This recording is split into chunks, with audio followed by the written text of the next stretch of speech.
师娘，今天就是天王老子来了，我也不娶一个素未谋面的女人。江城酒吧一条街，叶凡翘着二郎腿坐在露天吧台上，对着电话大声道：帮林家解决麻烦没问题，但结婚没门。叶凡顿了顿，补了一句：除非他肤白貌美，奶白腿长，还让我摆布。刚回来师娘就要赶鸭子上架，岂不是毁了大好年华？叶凡他妞还没泡够呢。说话间，叶凡的目光被不远处的一幕吸引，一个刀疤男肩上扛着一个女孩子，迫不及待就要往迈巴赫里钻，显然动机不纯。仅仅一个侧脸，多年老司机的叶凡就知道肩上那个女孩美得不像话。师娘，不说了，我要去做好事了。心怀正义的叶凡二话不说挂断手里的电话就走了过去。兄弟，这么漂亮的妹子，还是让我这个好心人送她回家吧。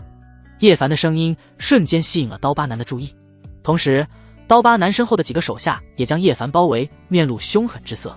小子，劝你少管闲事。刀疤男警告道。叶凡浑不在意，直接一拳轰在了刀疤男肚子上，疼得他直冒冷汗。给我上，放他血。随即他的几名属下手持匕首而来，只是还未靠近就被叶凡一拳一个放倒。砰砰砰！小子，你给我等着！刀疤男见势不妙，放下肩上的女孩，带着手下们连滚带爬逃走了。叶凡拍拍手，上前细细打量起眼前的美女来，峨眉琴手，凹凸有致，长得真叫一个标致。就在叶凡细细打量眼前的美女时，对方也醒了过来。你要干嘛？林听雪见一个陌生男人直勾勾盯着自己，心里一阵发怵，误以为叶凡是将他敲晕带走的坏人。但此刻他浑身软绵绵的，一点反抗的力气都没有。美女，刚才有人要绑架你，已经被我见义勇为打跑了。你确定不是贼喊捉贼？林听雪满脸警惕，但心中却莫名松了口气。我敢摸着良心发誓，我真是救你的人，如有半句假话，天打雷劈，不得好死。然而林听雪脸色当即就拉垮下来。你他妈发誓为什么要摸着我的胸？抱歉，习惯了。叶凡很自然把手缩了回去。哼！林听雪冷哼一声，臭流氓。随后他坐上迈巴赫，一脚油门消失在叶凡的视线之中，都不知道感谢一下。算了，谁让小爷我做好事不留名呢？叶凡摇摇头，打了一辆出租车前往师娘电话里给的地址，林家私人医院。林听雪焦急的来回踱步，爷爷的病情不容乐观，在来的路上遇到绑架，等他赶到医院的时候，爷爷已经昏迷多时。这时他的秘书走了过来。林总，外面有一个男子自称是您的未婚夫，说要见您。林听雪眉头一蹙，爷爷昨天和他说过，他的未婚夫叶凡这2天会来帮他解决林家危机，没想到这么快就到了，让他进来。是。不多时，叶凡大摇大摆地走近，四目相对，两人都愣在了原地，不约而同道：怎么是你？你怎么在这里？你跟踪我干嘛？两人又是默契的同时开口，随即又都尴尬的都闭上了嘴。短暂的沉默过后，林听雪面色不悦，率先道：臭流氓，你来这里干什么？美女，你别误会，我可没有跟踪你。叶凡解释道：我是来找我未婚妻的。林听雪内心咯噔一声，心想不会这要巧吧，随即迟疑道：你叫什么名字？叶凡。林听雪的表情瞬间变得极其丰富。叶凡也明白了，这个刚才救过的女孩竟然就是自己素未谋面的未婚妻。哼，我就是嫁给要饭的，也不会嫁给你这个臭流氓。林听雪想起叶凡之前的行径，心中一阵不爽。叶凡额头一团黑线，忍不住吐槽道：你这么拼，娶你我还吃亏呢，也不知道孩子的奶粉钱要花多少，你瞎了是不是？林听雪指着胸口，看清楚，这是地。眼看两人就要吵起来，林听雪的秘书连忙挡在二人中间，提醒道：林总，张威来了。话音刚落，就只见一脸嚣张的张威走了进来，身后跟着一个老者。张威，你爱干什么？林听雪对张威没有好脸色，张家是打压林家的势力之一，我当然是来救人的。张威嘴角露出一丝狡黠，听说林老爷子病危，所以我特地把一王独孤明请来，有他出手，林老爷子定能逢凶化吉。林听雪知道张威不会这么好心，于是问道：呵呵，条件是什么？你嫁给我就行。不可能。林听雪想都没想就拒绝道：我已经有未婚夫了。说完，林听雪立马挽着叶凡的胳膊介绍道：他就是我的未婚夫叶凡。林听雪，就算你想撒谎，你也找个像样点的人来啊。张威打量了眼平平无奇的叶凡，嗤笑道：你随便找个乡巴佬就想敷衍我，你当我瞎吗？叶凡见张威不是个好东西，立马呛了回去：信不信随你，从今天起你别打我未婚妻的主意了，哪怕多看一眼都不行。说罢，叶凡非常娴熟地将手搭在林听雪的腰上，还轻轻掐了一把，动作十分亲密。林听雪脸颊一红，但又不得不配合叶凡演戏。哼！张威见林听雪动作扭捏，双眼直冒火光。林听雪，都这时候了，你还谈情说爱？别忘了，你也时日无多了。独孤先生，我们走。说罢，张威带着独孤明做事要离开，威胁道：林听雪，错过了这个村，就没了这个店。等回头你要独孤先生出手救你爷爷，做好跪下来求我的准备。呵呵。叶凡冷笑一声：你放心，听雪绝对不会求你的，有我在，老爷子不会有危险的。说完，叶凡把林听雪揉得更紧了一分。此话一出，张威二人当即回过头，嘲讽道：我没听错吧？就你这个乡巴佬，让林老爷子起死回生，简直是天大的笑话，拭目以待。哼！独孤明见状，冷哼一声：老夫倒要看看是哪个黄口小刚在我面前大放厥词。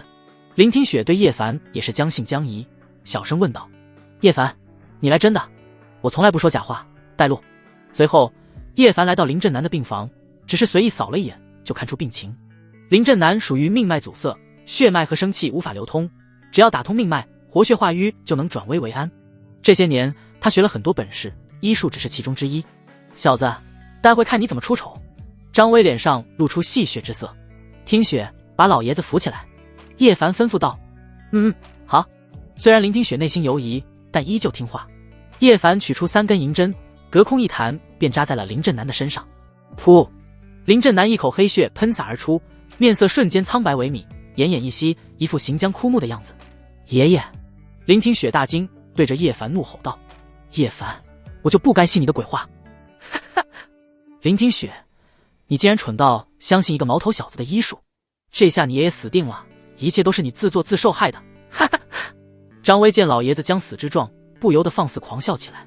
然而他全然没有注意，一旁的独孤明脸上早已布满露出骇然之色。天命3针，没想到我有生之年竟有幸能见到这么逆天的医术。独孤明难以置信，不自觉扑通一声，双膝着地。独孤先生，你怎么跪下了？张威的笑声戛然而止，一脸不解。独孤明颤颤巍巍道：叶神医的医术远超于我。胡扯！张威指着病床上的林振南大叫道：他一个愣头青会什么狗屁的医术？你这目光短浅之辈，有什么资格评价叶神医？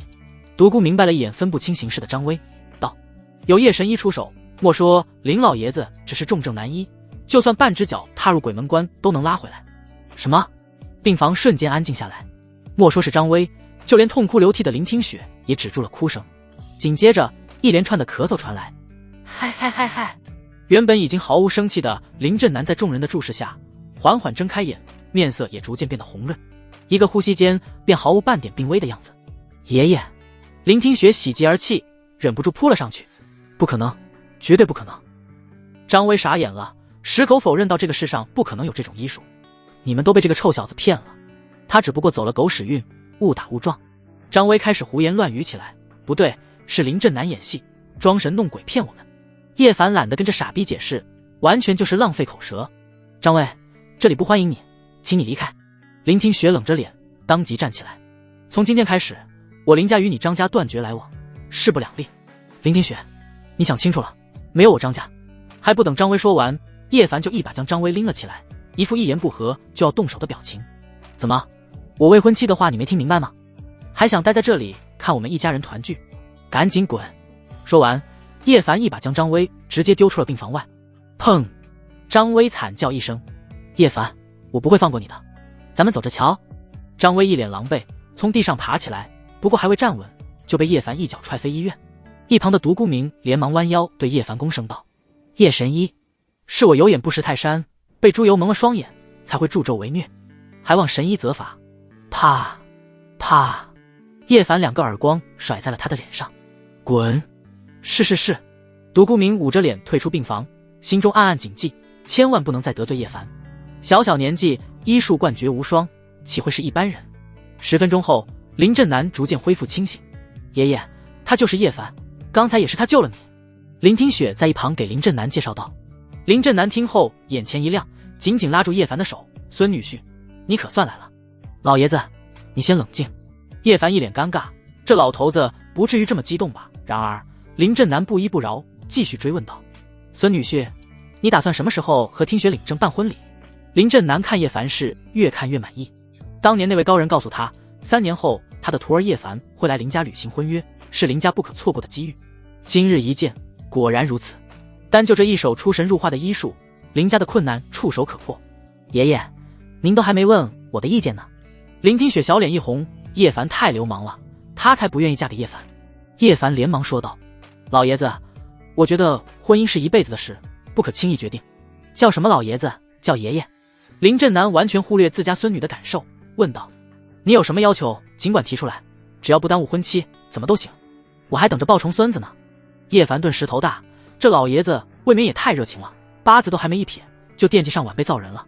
叶凡硬着头皮说道：“爷爷，我留1年的考核期，如果1年之内听雪能让我满意，我就和她成婚。”话音刚落，叶凡就感觉背后一激灵，正是林听雪那快要吃人的目光。臭流氓，我都还没发表意见呢，你倒还先考核起我来了。林听雪在内心那叫一个愤怒，这叶凡多多少少有些不要脸了。1年太久了，3个月吧。齿孔生变，林振南当即拍板：“我家听雪虽然暂时配不上你，但日久生情，时间长了，你就会发现她优秀的一面。”什么？我配不上她？林听雪见识到了什么叫做2次伤害，爷爷到底偏向哪边？我困了，都出去吧。还不等两人反驳，林振南就下逐客令：“从今天开始，你们上班、睡觉都在一起。”无奈，两人也只能讪讪退出病房。病房外，林听雪一板一眼说道：“叶凡，自从我爷爷病倒之后，林家就开始被诸多势力针对，眼下资金紧缺，各方面都面临着危机。所以，如果你想跟我结婚，必须要有很强的能力才行，否则一切免谈。放心，我不仅有能力，还很能干。”叶凡不以为然道：“你们林家的麻烦，我肯定帮你解决。至于结婚，免谈最好。”哼！林听雪冷哼一声，刁难道：“我林家有一笔外债，前去要账的经理腿都被打断了。你要是能帮我要回来，我就暂时相信你的能力。”本来他不想为难叶凡，但叶凡随意的表情让他一阵不是滋味。再这样下去，叶凡都要骑在他头上输出了。所以他打算让叶凡吃点亏，收敛下嚣张的气焰。没问题，包在我身上。随后林听雪把一张3000万的借条递给叶凡。黑龙会所。叶凡一看这名字就知道不是什么正经地方。怎么，你怕了？现在后悔还来得及。面对林听雪的挑衅，叶凡当即说道：“这个天下就没有我叶凡怕的事。1个小时内，我把账要回来。”说罢，叶凡只身前往黑龙会所。黑龙会所的那帮人不是善茬，林听雪担心过犹不及，回头不好交代，便悄悄地跟了上去，打算拍下叶凡出丑的视频，再把叶凡救出来，这样才能狠狠挫叶凡的锐气。半个小时后，叶凡来到黑龙会所，径直走了进去。门口的2个纹身打手见来者不善，当即挡在其面前，呵斥道：“小子，你是谁？来干什么？要债？”此话一出，两人顿时一愣，然后便如同看向傻子一般看向叶凡：“我没听错吧？我黑龙会所成立多年，头一回见有人敢上门要债的。”叶凡没工夫和这些小虾米废话，当即说道：“把你们老大叫来，你他妈找死！”两人脸色一狠，抄起酒瓶就砸向叶凡。下一刻啊！2声惨叫传来，两人捂着头倒在地上。兄弟们，抄家伙！见有人来闹事，黑龙会所数十人拿着砍刀冲了上来。然而还不到5分钟，这些人就全部躺平，一个个发出痛苦的哀嚎。前台小姐见状，吓得花容失色。砰！叶凡一脚踹飞柜台，对他说道：“去叫你们老大下来，不然我就铲平你黑龙会所。”前台小姐听后，忙不迭前去通知黑龙会所的老大刀疤。正在和张威聊天的刀疤听说有人来闹事，当即脸色一怒：“刀哥，要我帮你吗？”“不用，张少稍等，我马上就来。”随后刀疤气冲冲地跑下楼。是谁吃了雄心豹子胆，敢在我的地盘闹事？见众多小弟被全部放倒，刀疤当即怒火翻涌。不过当看到叶凡之后，他的火气瞬间被扑灭。怎么会是他？刀疤满脸忌惮，白天他绑架林听雪的时候就被叶凡收拾了一通，在叶凡面前他毫无还手之力，现在这家伙竟然阴魂不散来了黑龙会所。就你叫刀疤？叶凡一瓶子砸在刀疤面前，发出砰的一声。是。刀疤吓得肝胆欲裂，白天挨的那一拳现在还隐隐作痛，不知爷怎么称呼。叶凡。说罢，叶凡一把抓住刀疤的衣领子，将其拽了过来。这张借条是你的吧？刀疤睁大眼睛一看，连忙点头。叶少，的确是我的。那你打算什么时候还钱？现在就还，立马还。刀疤心惊肉跳，掏出一张银行卡，这里面的3000万是本金，剩下300万就当是孝敬叶少的。这还差不多。叶凡利索地接过银行卡。刀疤以为这件事算了结的时候，怎料叶凡又说道：如果我没记错，白天绑架听雪的人是你吧？你为什么要绑架他？这……刀疤一脸为难。叶少，这不符合江湖规矩，老子又不是黑社会，谁他妈跟你讲规矩？叶凡放在刀疤脖子上的手又加了一些力道，瞬间刀疤感觉脖子都要断了，连忙交代道：是金海商会的白会长让我绑的。叶凡疑惑。刀疤喘着粗气解释道：金海商会明面上是多个集团组成的商会，但真实背景是地下势力，他们的会长就是大名鼎鼎的白浅。他们让你绑架听雪的目的是什么？叶凡问道。不知道，我和白浅地位差距甚远，连见他的资格都没有。叶凡听后露出一丝冷笑，看来林家所面对的麻烦还真不小，不过没事，他打算一个一个的收拾。道哥，张少让我告诉您，解决麻烦后带几个美女上去陪他。这时一个没有眼力见的服务员从楼上下来，对刀疤说道：滚，没看到老子在忙吗？刀疤气急败坏，命都保不住了，这狗娘养的败家子还想着美女。不等他继续求饶，就见叶凡问道：这个张少不会是张威吧？就是他。刀疤苦着脸回应：找几个带病的去陪他，如果不按照我说的做，你黑龙会所也没存在的必要了。懂。说着，叶凡手中的力气更是加重了一丝。懂，我这就去安排。刀疤连忙点头，他的会所别的不多，就是带病的多，比起得罪张威，他更害怕得罪叶凡这尊不讲道理的杀神。随后刀疤恭恭敬敬地把叶凡送出会所，临了还不忘对叶凡鞠躬陪笑道：叶少有空常来玩。而这一幕恰好被街对面的林听雪尽收眼底。刀疤怎么会对这个臭流氓如此恭敬？林听雪傻眼了，他见叶凡半天不出来，以为叶凡要被打个半死不活，刚准备报警，叶凡就安然无恙地走了出来，身后的刀疤还毕恭毕敬，果然是个臭流氓。这时叶凡径直走到林听雪面前：早就知道你会跟来，给3000万是本金，多出的300万是利息。说罢，叶凡将银行卡递给林听雪。你真要到账了？林听雪不敢相信，行事嚣张的刀疤会乖乖给钱，毕竟之前他公司好几个来要账的都被打了一顿。很难吗？你怎么做到的？叶凡轻佻地说道：只要你给他讲道理，他自然会还钱。信你有鬼！林听雪白了叶凡一眼，跟恶霸讲道理，那还不如挑着灯笼上厕所。好了，时间也不早了，我们回家吧。你不会真要跟我同居吧？林听雪一怔，警惕的连连后退。那怎么办？你总不能让我睡大街吧？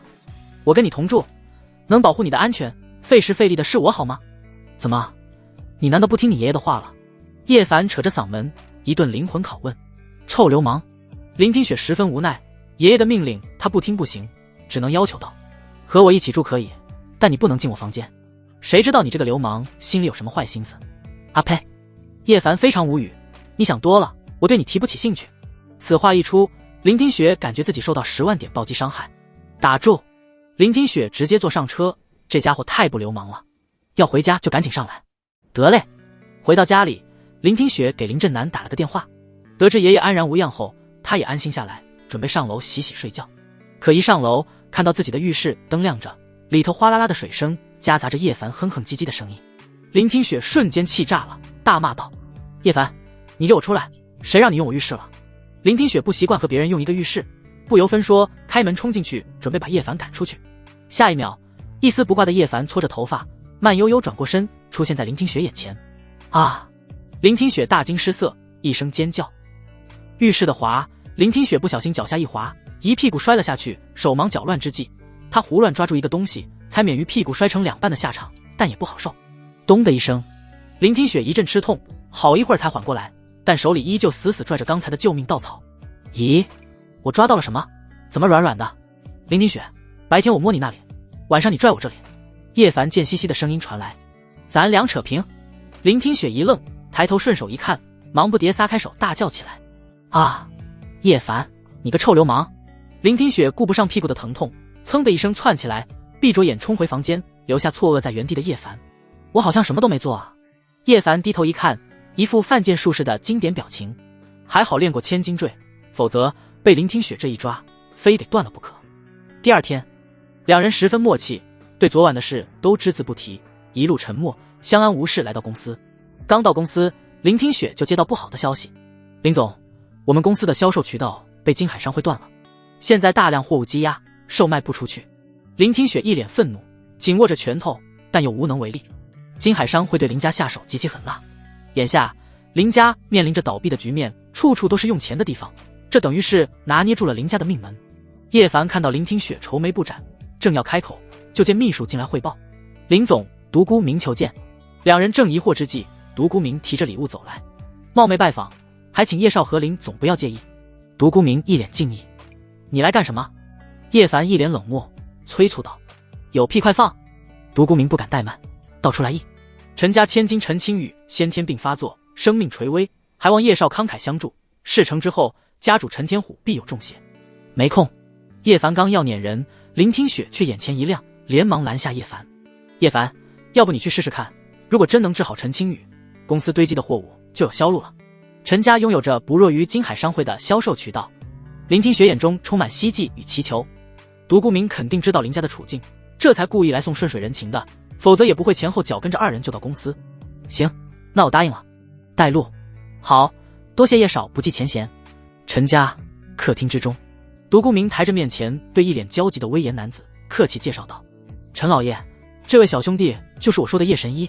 原本还带着一丝希望的陈天虎见叶凡相貌如此年轻，脸色一下就垮了下来，不悦道：独孤明，你就算治不好我的女儿，也不能找个年轻人来忽悠我吧？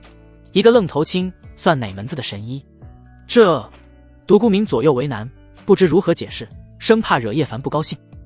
一旁的叶凡可不高兴了，当场对了回去，都说陈老爷威名远扬，现在看来也不过是目光短浅之辈。听雪，我们走。叶凡站起身，拉着林听雪准备离开。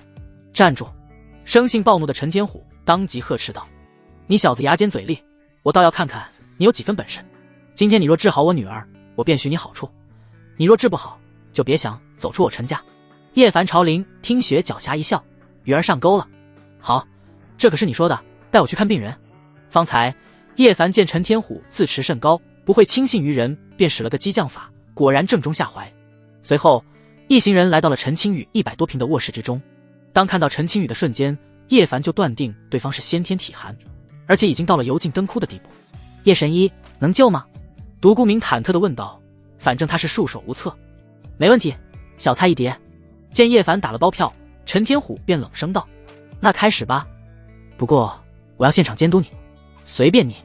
叶凡随意回应了一句，就来到陈青雨面前。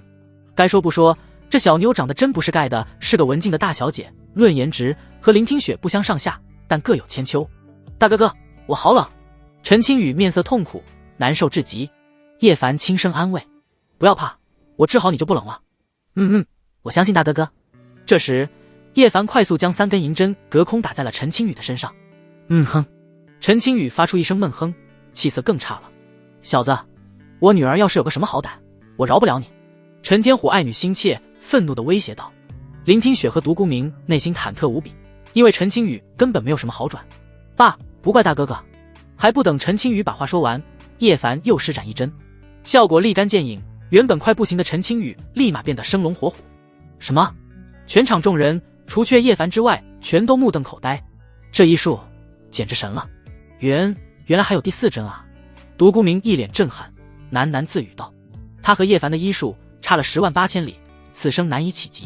等到叶凡收回银针之后，陈天虎立马上前询问：青雨现在情况怎样了？爸，我没事了。若不是身子骨太虚，陈青雨很想立马下床，折磨他多年的病魔仅仅一会儿功夫就被轻易治好了。叶神医，刚才是我态度不好，还请见谅。若不是亲眼所见，恐怕谁也不会想到高傲的陈天虎也会有低头道歉的一天。叶凡挥挥手，没事，情有可原。不过好处的是，还不等叶凡提出要求，陈天虎就抢先说道：我曾放言，谁治好我女儿，我就把女儿嫁给他。如今青雨安然无恙，自会兑现诺言。此话一出，叶凡和林听雪瞬间麻了，治病之前也没说有这回事啊。而陈青雨则是俏脸一红，不敢直视叶凡，沉默了许久。叶凡开口打破寂静：“陈老爷，我和听雪早有婚约，能不能换个要求？”瞬间，房间内陷入冷静和压迫。为了缓解尴尬，独孤明连忙说道：“陈老爷，叶少的确已经有婚约，能否……”一边去。独孤明不敢再多言语，只能胆战心惊地立在陈天虎身后。陈天虎冷冷地走到叶凡面前：“小子，谁都知道我陈天虎向来说一不二，没有人敢驳了我的面子，你最好考虑清楚了。”说罢，陈家上百护卫已经站在房间外面严阵以待。完了，他该不会是要妥协吧？就在林听雪猜测之际，叶凡继续说道：“我只有一个要求，那就是让林家货物上你陈家渠道销售，其他事情我不会考虑。”完了，叶凡又和陈天虎对刚了一次，这下铁定玩完。好在这时，陈青雨连忙说道：“爸，您就答应大哥哥吧，是我和大哥哥有缘无分。”此话一出，陈天虎的脸色才稍稍缓和下来，但又不想失了面子，犹豫再三，开口道：“叶凡，看在青雨的面子上，你的要求我可以答应。”“是吗？那可真是太好了。”林听雪一脸兴奋，忍不住欢呼道。还不等林听雪拍手庆祝，陈天虎一盆冷水就泼了过来。“但是有个前提，你得打败我陈泰，否则免谈。”林听雪瞬间花容失色，连忙拉住叶凡，紧张道：“叶凡，你不要答应，陈泰可是江城第一拳王，知道厉害就好。”陈天虎无比得意，陈泰一双铁拳打遍江城无敌手，无人敢与之挑战。他摆明了要为难叶凡，为他2次出言不敬找回点颜面。陈青雨刚要再次求情，就只见陈天虎继续说道：“当然，你还有一次机会可以选择与我女儿成婚，我照样可以帮林家。我决定单挑拳王。”见叶凡如此不识抬举，陈天虎怒了，把我叫过来。“是。”来到外面后，林听雪担忧地说道：“叶凡，你不该答应的，大不了我们不要销售渠道了。你这是在关心我吗？”“哼！”林听雪死不承认：“我才不会关心你这个臭流氓，我是怕你被打死，无法向爷爷交差。放心吧，区区拳王，我做的连他妈都不认识。”此话一出，一道杀意便席卷而来。“小子，你的话我记住了，待会我一定好好招待你。”此刻1.9米身高的陈泰犹如一座小山一般，轰的一声出现在众人眼前。不愧是拳王，就算不出手也能让人不寒而栗。只有叶凡依旧淡定如风。“先说好，有什么规则吗？”“没有，直到一方倒下为止。”叶凡松了一口气：“还好，我就怕你输了不认账。”“什么？”众人差点一头栽倒在地，都不知道叶凡哪来的勇气，敢说这么嚣张的话。“小子，我非打死你不可！”说罢，咬牙切齿的陈泰抬起沙包大的拳头就挥舞而来。众人倒吸一口凉气。要知道，陈泰能一拳打死一头牛，这一拳下来，叶凡还不得粉身碎骨不可。砰！一拳落下，全场呆若木鸡。叶凡竟轻松接住了陈泰的铁拳。这两人的身板差距这么大，他们根本就不符合常理好吗？可事实就在眼前，众人难以相信。自知没了面子的陈泰想要收回拳头，但却被牢牢焊死。愤怒之下，他挥舞另外一拳，狠狠砸了下来。轰！就在这千钧一发之际，叶凡一拳送出，砸在陈泰身上。瞬间一声闷响，陈泰重重地倒在地上，当场晕了过去。嘶！全场众人倒吸一口凉气。谁敢相信拳王竟被叶凡一招草翻？叶凡到底有着怎样不凡的实力？陈老爷，不好意思，下手重了一些。我也没想到陈泰这么不经打，一拳就无了。叶凡挠挠头，有些卖乖道：“抬下去。”陈天虎面色抽搐，太他妈丢人了。闹剧结束后，他便正色道：“愿赌服输，从今天开始，林家货物我陈家包了。”“哦耶，太好了！”林听雪和陈青雨异口同声的欢叫道。陈天虎顿时无语，林听雪开心，情有可原。自家女儿凑什么热闹？那就多谢陈老爷了，我们走。说罢，叶凡就带着林听雪离开。这时，陈天虎当即对他的属下说道：“给我查，3天之内，我要他全部资料。”是。遇事处变不惊，一手超凡的医术和一身不知道有多强的武术，在陈天虎看来，叶凡来历绝对不简单。“爸，以后我可以去找叶凡哥哥玩吗？”看到自家女儿楚楚可人的等待答复，陈天虎当即心一软：“可以。”回去的路上，叶凡，你好厉害！林听雪对叶凡的看法有了新的改变。别爱上我，我不是你轻轻一扯就能拿下的男人。林听雪一头黑线，他就知道不能夸这个家伙，得了便宜还卖乖。货物的销路总算是打开了，接下来就只剩下贷款的事没解决。你有头绪吗？林听雪回应，在金海商会的打压下，多家银行不愿意放贷款给我，只剩下费根国际银行没给出确切消息。我预约3天后再商谈一次，只要贷款批到手，林家就能展开反击。叶凡听后神秘一笑，贷款的事我来解决，不过作为报酬，你是不是得亲我一口？想得美，哈哈，和你开玩笑的。叶凡笑道，3天后我陪你一起去。怎料不经意间，林听雪突然凑上前，在叶凡脸上亲了一口，然后他就羞涩地转过身去，暗骂自己怎么能这么冲动，这可是他的初吻啊！卧槽，你来真的！叶凡犹如触电般愣在原地，许久之后才回过神来，你占我便宜，还弄我一脸口水。林听雪听后差点没气死过去，羞愤之下一口咬了上去。啊，你属狗的吗？咬我奶奶干嘛？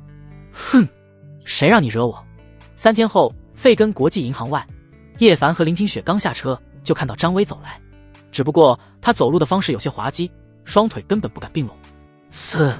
张威倒吸一口凉气，那玩意都开始流脓了。林小姐，如果我猜的不错，你应该是来贷款的吧？张威身残志坚，即使到了这时候，还是要主动来给林家使绊子。见张威一脸戏谑，林听雪冷声道：“我来干嘛？和你有什么关系？”哼！张威冷哼一声：“你以为你傍上陈家的销售渠道，就能和金海商会斗了吗？此次我就是代表金海商会前来，断了你的贷款，让你公司彻底瘫痪。”张家作为金海商会的下属成员之一，他当然不会放过任何一个打击林听雪的机会。林听雪厌恶的回应：“难道你还能影响费根银行的决定不成？”你猜对了，我还真有这个本事。见张威一脸嘚瑟的样子，叶凡嘲讽道：“张威，那天晚上在黑龙会所玩的开心吗？土鳖，你什么意思啊？”张威愤怒地看向叶凡，他的病就是在黑龙会所引起的，但他不确定这一切是否和叶凡有关。没什么意思，就是顺便提一句，土鳖，早晚要你好看。说罢，张威圈着腿，一摇一晃地走进银行，等办完了正事再收拾叶凡。小人得志。林听雪吐槽完张威后，就对叶凡说道：“我们也进去吧。”我就不进去了，不过我有一个东西给你。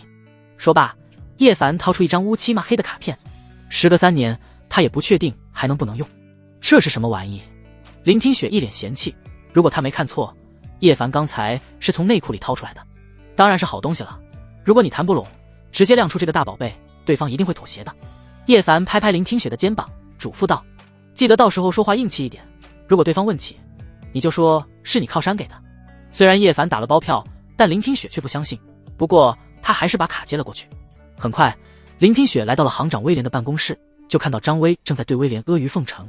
威廉先生，3天前我预约了你，今天特地过来找你谈谈贷款的事，我愿意以你行最高的利息贷100亿。然而，威廉却冷声回应：“不必了，我行的钱已经借给张威了。”什么？林听雪神色一变。林听雪，你要是跪下来求我，说不定我还能转手贷几个亿给你。至于威廉先生这里，你就别想了。此刻的张威别提有多畅快了。果然，金海商会的话就是好使，没有资金支持，收拾林听雪还不是手到擒来的事。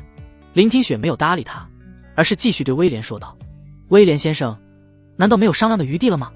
没有，威廉不屑地回应道：“林家和金海商会的恩怨，他是知道的。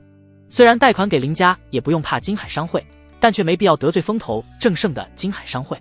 更何况林家马上就倒闭了，如果现在放贷，估计到时候连钱都收不回来。林听雪，你感受到绝望了吗？威廉先生站我金海商会这边。”下一刻，威廉狠狠瞪了他一眼，正在嘚瑟的张威立马闭嘴，连站姿都变得直了些。“林小姐，你要是再不离开，我可就要叫保安送客了。”见威廉赶自己离开，不甘心的林听雪鬼使神差般从包里拿出叶凡给的黑卡。“威廉先生，现在可以考虑一下吗？”张威见状再度嘲讽道：“林听雪，你小说看多了吧？以为拿出一张破卡片就能让威廉先生改变主意？痴人说梦！”保安。这时威廉一声令下，2名保安就来到门口。完了，林听雪本想死马当活马医，现在看来是彻底没戏了。也对，一张都盘到快要掉色的卡片，又怎会给他带来奇迹呢？把张威这个家伙给我轰出去！正满脸得意的张威还以为自己听错了，面色一滞，连忙问道：“威廉先生，是不是搞错了？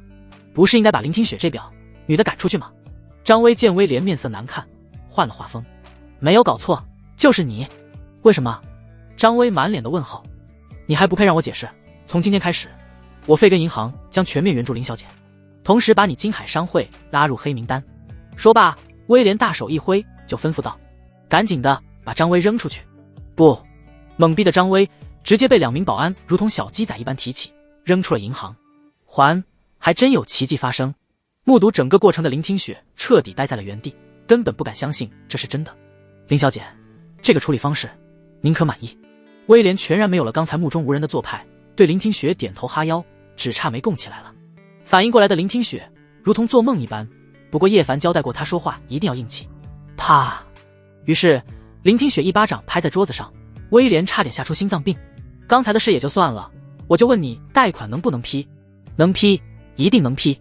威廉连忙说道：“林小姐要贷多少都可以，今天就能放贷。”林听雪强行压制住心中震撼，说道：“就贷100亿，利息是多少？”不要利息，甚至林小姐不还也没问题。威廉唯恐林听雪对他的服务态度不满意，再次强调：“从现在开始，只要林小姐需要，我费根银行江城分部专为您一个人服务。”这张卡的来历，威廉可是知道的。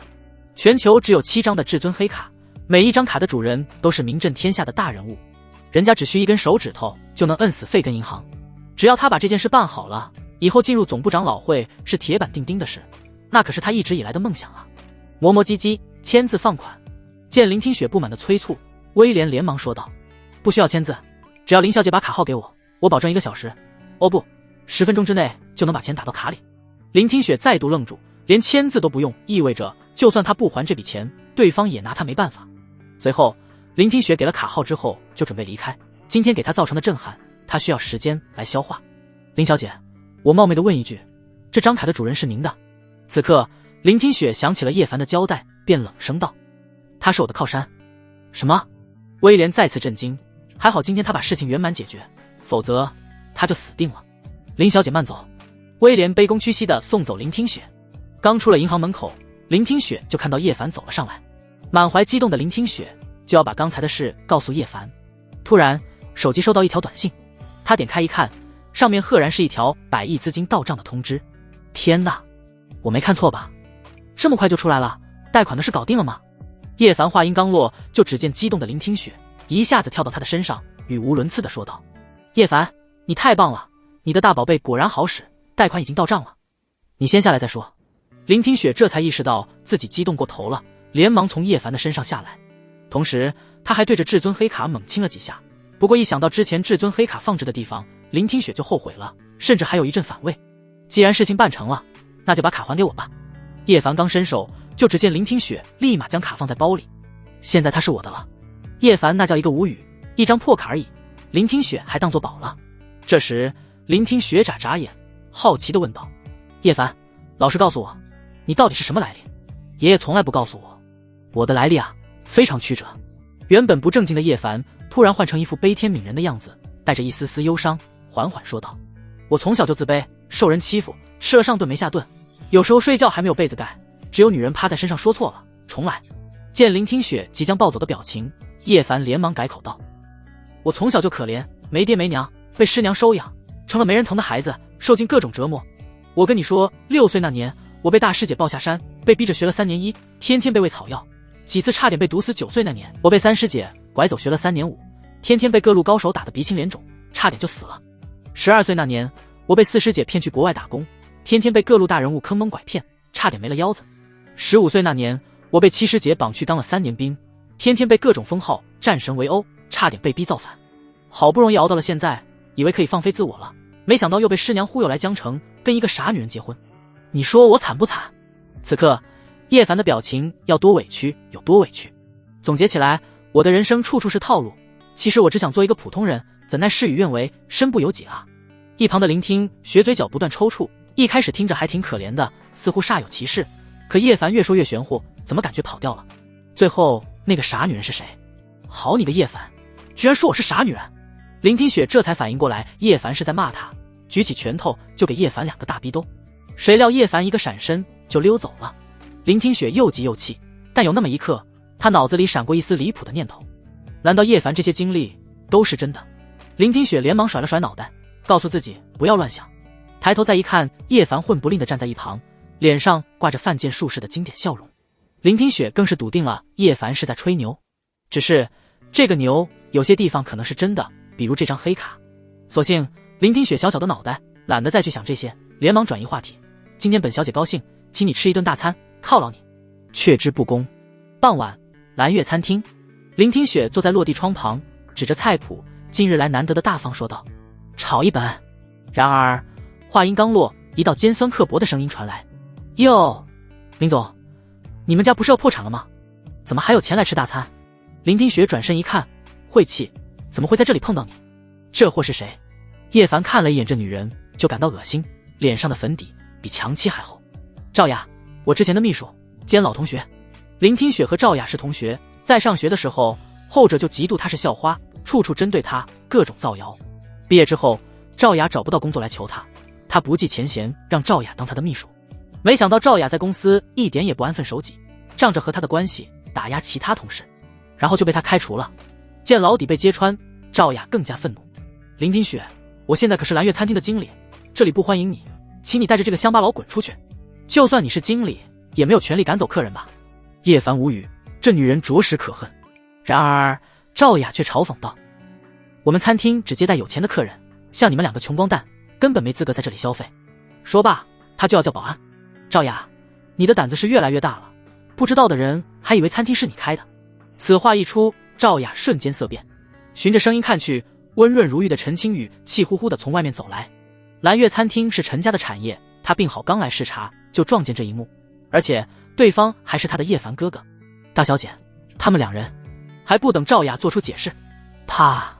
瞬间陈清宇一个耳光打在了他的脸上，然后转身对叶凡两人歉疚地说道：叶凡哥哥，林小姐，是我疏于管理才会出现这样的事，在这里我先向你们道歉。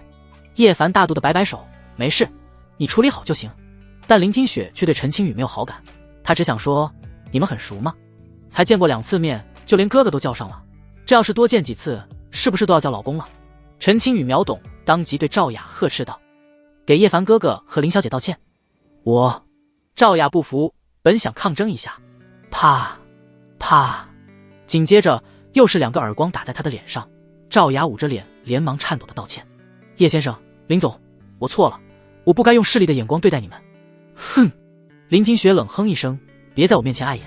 是，我这就滚。赵雅当即松了一口气，连她也没想到叶凡这个乡巴佬会是大小姐的朋友。她不认为自己做错了事，只是没想到对方来历会这么大。本以为逃过一劫的她，却听到了晴天霹雳的噩耗：明天你不用来了，你被开除了。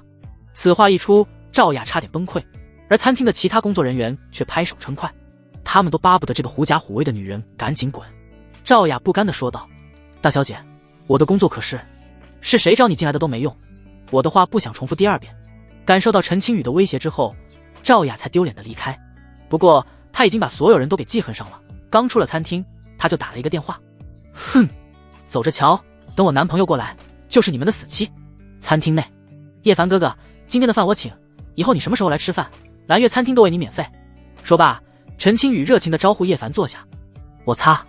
林听雪此刻非常不爽，当着他的面就吊他的未婚夫，他完全可以视为挑衅。不用了，我们出得起钱。林听雪坐到叶凡身边，轻声道：叶凡，还不快谢过陈小姐的好意？这就不必了吧，都是自己人。叶凡有些不明所以，林听雪语气温柔，让他浑身起鸡皮疙瘩，而他根本不知道两女已经开始暗战了。林听雪率先出招：陈小姐，那天叶凡救你，其实只是有求于你陈家，你大可不必这么在意。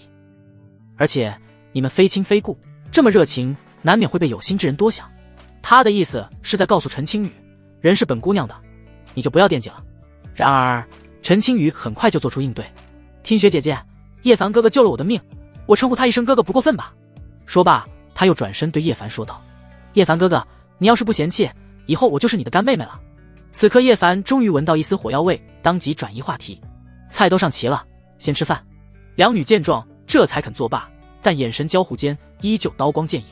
叶凡哥哥，这道清蒸大黄鱼可是我们餐厅的招牌，你尝尝。说罢，陈清宇当即用筷子夹菜送到叶凡嘴边。林听雪这才意识到，陈清宇似乎没有表面上那么人畜无害，是一个劲敌，高级的白莲花。叶凡，多吃点红烧牛鞭，补补身体，这几天你也够累的。两女针锋相对，叶凡预感不妙，连忙端起酒杯：我先喝酒。这一顿饭吃了足足1个小时，但叶凡却备受煎熬。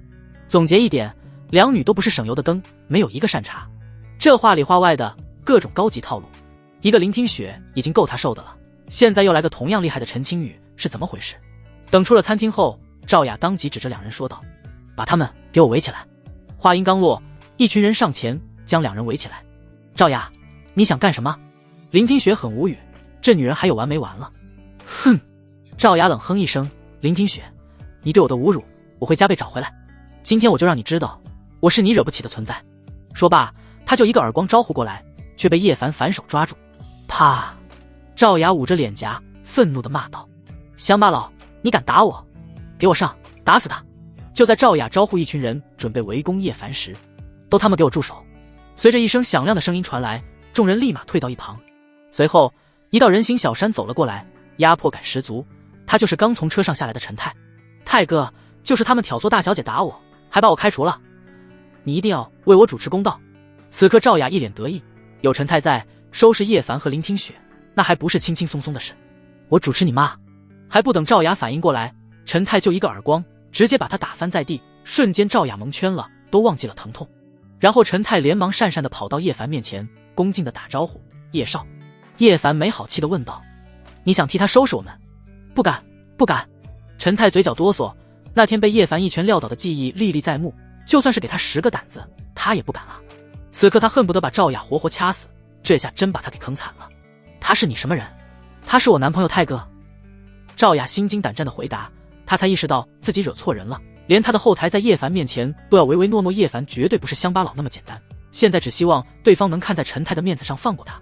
就你他妈话多，一个小情人睡了一次还把自己当正牌了。陈泰又是一拳把赵雅打翻在地，来人，把他给我有多远扔多远。是。当赵雅被抬走之后，叶凡冷不防地来了一句，眼光真不咋地，就一个玩物而已，我今晚就让他消失。陈泰连忙对两人说道：“叶少，林总，这事是一个误会，还请你们不要与我计较。我倒无所谓，不过听雪被吓到了，你得问问他答不答应。算了，反正我们也没有什么损失。”林听雪也没有为难陈泰，其一是不想和陈家撕破脸，其二是陈泰处理赵雅的方式让他很满意。陈泰当即松了一口气，为了缓解尴尬，他连忙转移话题：“叶少，后天我有一场比赛，希望到时候你能和林总一起过来看赛。”还不等叶凡拒绝，他又继续说道：“此次和我比赛的人是腿王，我们两人合称江城的南拳北腿。另外，他还是金海商会的人。”叶凡听后当即问道：“他是奔着你陈家来的？”“是的，这是金海商会给我陈家的下马威，我必须出战。陈家帮助林家，等于是在打金海商会的脸，金海商会的报复来了。我明白了，后天一定到场。”“就在这时，陈青雨从里面走出来，对叶凡喊道：“叶凡哥哥慢走。”“好的。”叶凡顺口回了一句，然后就和林听雪来到车位旁。“我喝酒了，你来开吧。”“好的，叶凡哥哥。”林听雪接过车钥匙。“听雪，别闹了。”叶凡很无语，怎么还学上了？“叶凡哥哥，人家可没跟你闹。”然后林听雪一脚油门，直接把车开走了。叶凡瞬间愣在了原地。“我没上车，我没上车啊！”等他追出去的时候，林听雪早就没影了。事实证明，千万别惹女人。所幸叶凡也不着急回去，走在路上去酒位。就在他走在路口的拐角处，一个女子坐在天桥之上，看样子是准备轻生。叶凡想都没多想，快速上前，一把将女子拦腰抱了下来。“你干什么？”女子愤怒地看向叶凡。“美女，年纪轻轻，有什么想不开的？没必要自寻短见。”叶凡出言安慰的同时，看了对方一眼，原来是一个小美妞，心里更是暗叹，江城还真是一个出美人的地方。无论是林听雪还是陈青雨，乃至眼前这个女子，都是一等一的大美人。女子冷声道：“关你什么事？”叶凡一听，瞬间来气：“小爷我好心救你，你竟然不领情！”不过好歹也是一条命，为了让对方断了轻生的念头，他也只能动用其他的方法了。“美女，你要轻生也可以，但你长得这么漂亮，就这么死了太可惜，纯属浪费资源。不如你在死之前答应我一个要求如何？”“什么要求？”叶凡露出一副耐人寻味的笑容：“临死之前让我爽一爽。”“滚！”女子当即被气笑了，这个家伙还真是不要脸。我坐在天桥上只是为了看夜景而已，不是寻死。原来是个误会，那没事了。叶凡看对方似乎真不是要寻死的样子，就转身离开。却不知他走后，女子身后便出现数位高手。白会长，他刚才轻薄了您，要不要杀了他？毕竟他的几名属下在远方亲眼看到叶凡抱了他，要不是女子用手示意他们不要靠近，他们能在第一时间来到其面前。不用了。女子看向叶凡离去的背影，在我面前还能谈笑风生，保持镇定，他倒是一个有趣的人。所有人都敬他，怕他，唯有叶凡与众不同。陈泰和腿王李轩决战之日到来，江城各大名流都悉数到场。毕竟这些年来，人人都在讨论两人谁更强，今日就要分出结果，大家都不想错过。这时，叶凡和林听雪也来到会场门口。叶凡，待会陈青雨那个小丫头肯定也会来，你要是不想被我锁在门外，你就不能和她说话。这2天，林听雪和叶凡在冷战，这让叶凡无比悲催。本来他是不想服软的，大不了就去住酒店，但来江城的时候，师娘把他的钱没收，卡冻结，只留了车费。至于那张黑卡，也就是张卡罢了，他不仅不知道密码，还被林听雪收走了，所以身上1分钱也没有的叶凡，为了能有个住的地方，只能低头妥协。大丈夫就该能屈能伸。好的，没有问题。得到叶凡的保证之后，林听雪才露出胜利的笑容。如果是他先勾搭我呢？林听雪刚要收拾叶凡，就只见叶凡已经跑向里面。你给我等着。然而两人来到门口之后，就被门卫拦住了。2位可有门票？负责人李志龙带着一群门卫，趾高气扬地看向两人。这一场决战几乎把江城所有热度都汇聚到了一起，一张门票被炒到了10万元。没有，那不能进去，得先买票，1张50万。此话一出，两人可就不爽了。不是1张10万吗？然而李志龙却说道，10万那是之前的价格，现在要50万。马德，这么黑！还不等叶凡爆粗口，就只见张威走了过来。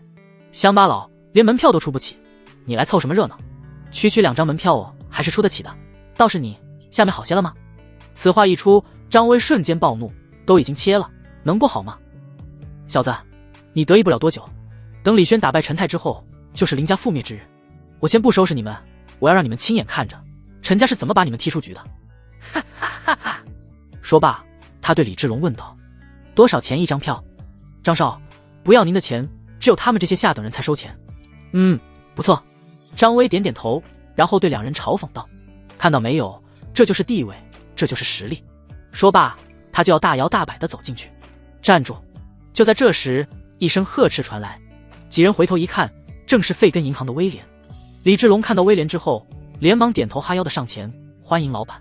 会场是费根银行的产业，面对这位顶头上司，李志龙只差没有把脸贴地了。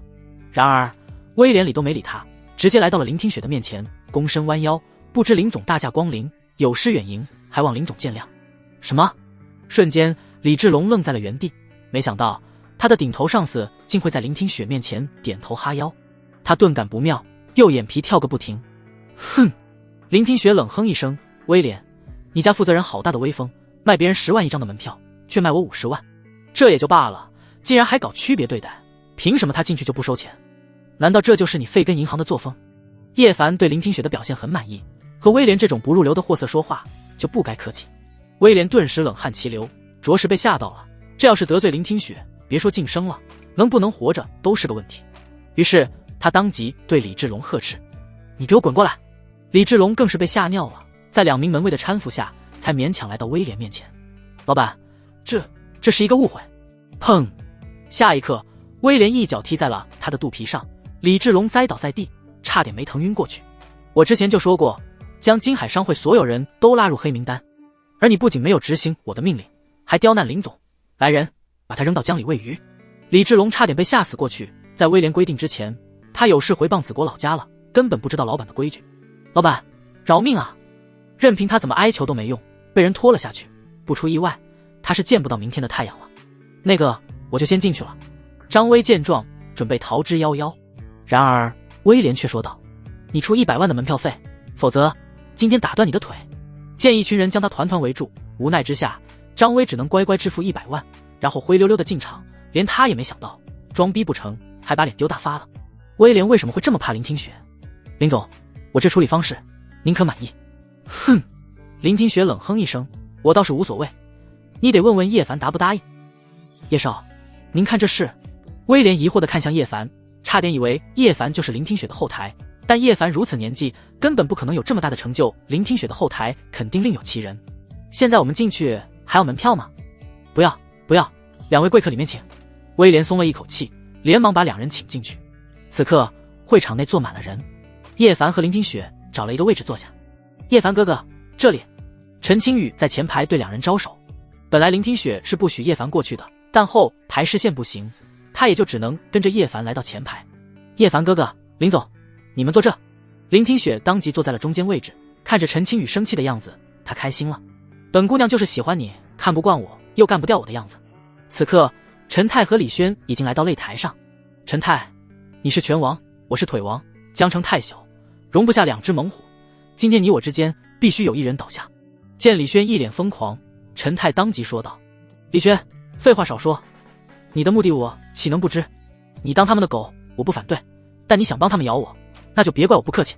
说罢，陈泰率先杀了过去，铁拳出击，带着无比凶猛的霸道。李轩也不弱，一双连环腿被他运转的出神入化，刚出手就和陈泰斗得旗鼓相当。如此视觉盛宴，引得全场众人纷纷喝彩。叶凡哥哥，你说我哥会赢吗？陈青雨担忧地问道。难说，从目前来看，他们的实力旗鼓相当。这就是叶凡的评价。两人斗了数十个回合，依旧是势均力敌的局面。却不料就在这时，李轩突然发力，猛地一脚把陈泰踢飞出去。噗！瞬间，陈泰吐出一口鲜血。哥哥，陈青雨脸色煞白，这不是你的实力，你到底用了什么手段？陈泰愤怒地问道。但李轩却不屑地回应，我可没有什么手段，只是我比你强而已。紧接着他继续出击，把陈泰压得节节败退。看来拳王终究不敌腿王，拳王名不副实。在众人的嘲讽中，唯独叶凡发现事情没有那么简单，双方势均力敌，但陈泰却落败了，也就意味着李轩用了某种见不得光的手段。砰！随着李轩一脚踢出去，陈泰被踢飞到擂台之下。就在主持人即将宣布李轩获胜之时，突然李轩不讲武德地跳下擂台，然后凌空一脚踢向陈泰。不好！就在这千钧一发之际，叶凡迅速出手，一掌将李轩震退出去。全场大惊，谁能想到叶凡这个看似只有帅气的小子，竟然能挡住李轩致命一击？你是谁？李轩愤怒地看向叶凡，而叶凡却不慌不忙地把陈泰扶起。他已经输了，你为何要对他赶尽杀绝？这不关你的事。李轩一脸气急败坏，差点就完成任务了，没想到却被叶凡破坏，他岂会饶了叶凡？战斗还没有结束，但你却拦在他的面前，那就由你来替他出战。此话一出，全场哗然。虽然他们不知道叶凡从哪里冒出来的，但连拳王都败了，叶凡一个无名之辈，估计在李轩面前连3个回合都撑不到。可以，我答应了。叶凡的回答再次令全场震惊。本以为他会认怂，没想到竟然答应得这么爽快。难道他不想活了吗？叶少小心，他的力量比之前增强了1倍。陈泰虚弱地提醒道。我怀疑他服了什么药。无妨，跳梁小丑而已。说罢，叶凡走上擂台。对于众人来说，今天的票价值了。给我死！就在李轩即将出手之际，却被叶凡叫停。停！难道你怕死不成？李轩玩味一笑，从你站在擂台上这一刻起，你就没有后悔的余地。乡巴佬，没那个本事就别逞强。随着张威一声嘲讽，全场众人也跟着嘲笑了起来。林听雪和陈青雨则是被气得不轻，还不等他们回怼，就只见叶凡说道：你误会了，我只不过是想在我们的决战上添一些彩头而已。什么意思？李轩不解地问道。今天所有人都可以在你我身上压住，赢的一方按比例分走输的一方筹码。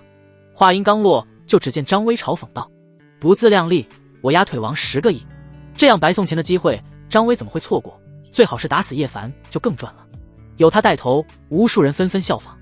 我压3个亿，我压1个亿，我压8000万。10分钟后，李轩就被人压了50亿。我压叶凡5个亿。林听雪资金用在运转上了，现在能拿得出手的只有5个亿。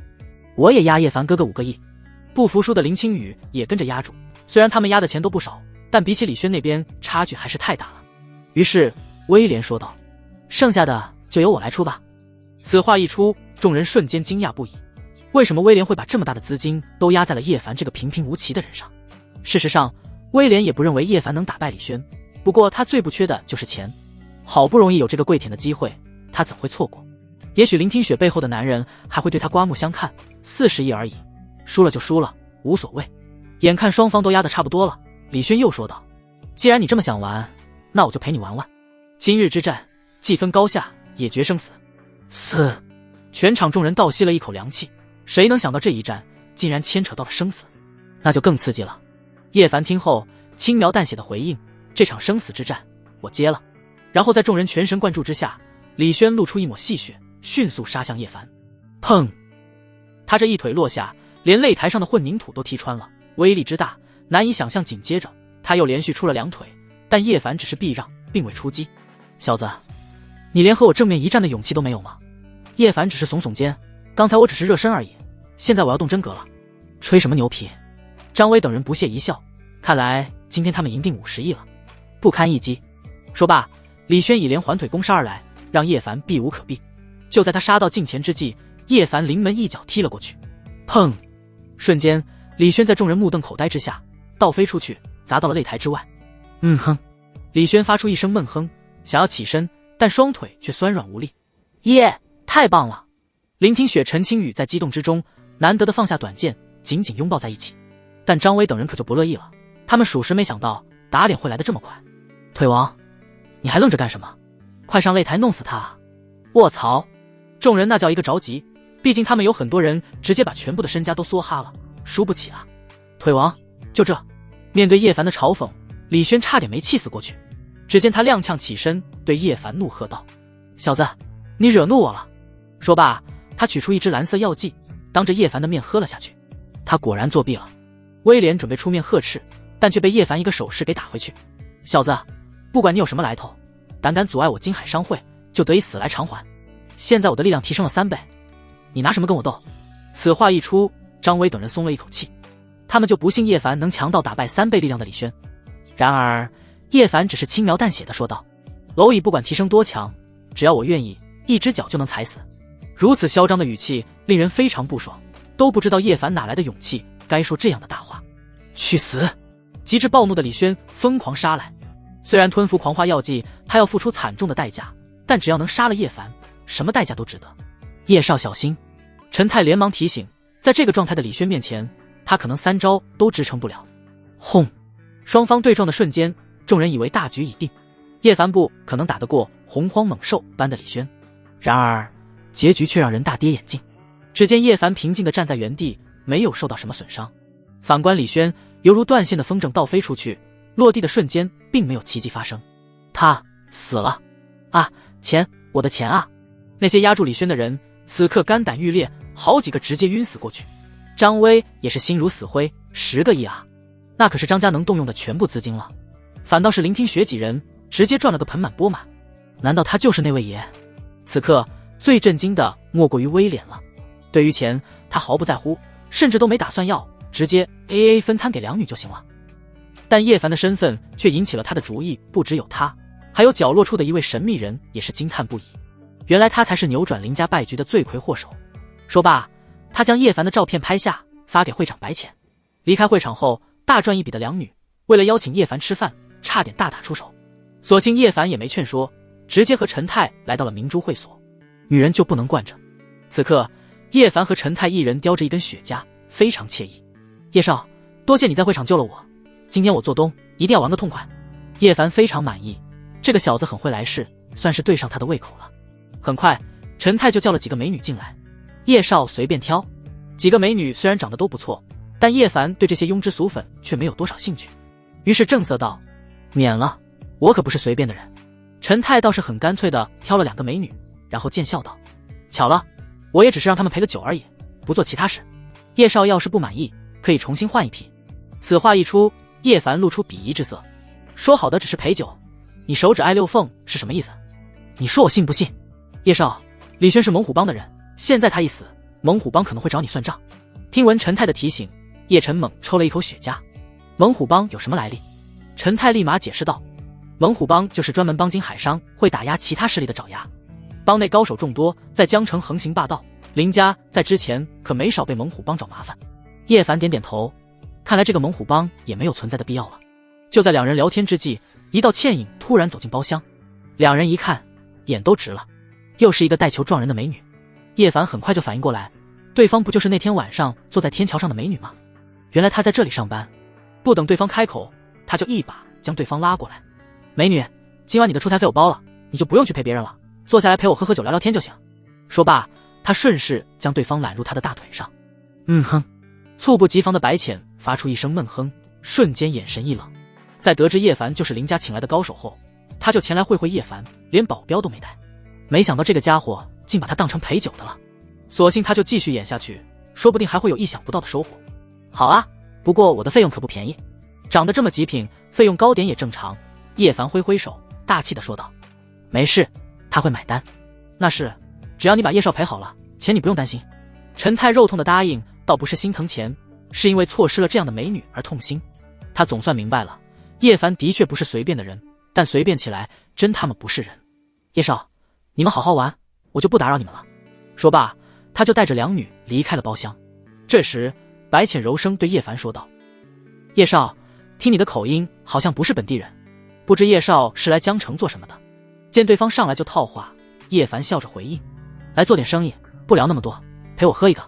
怎料白浅却推脱道，本以为叶少是一个有趣之人，现在看来也和那些好色之徒没两样。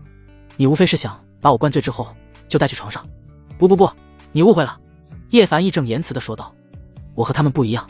白浅听后相信了几分，他们只能在床上，我不挑地点，客厅、车上、野外都可以。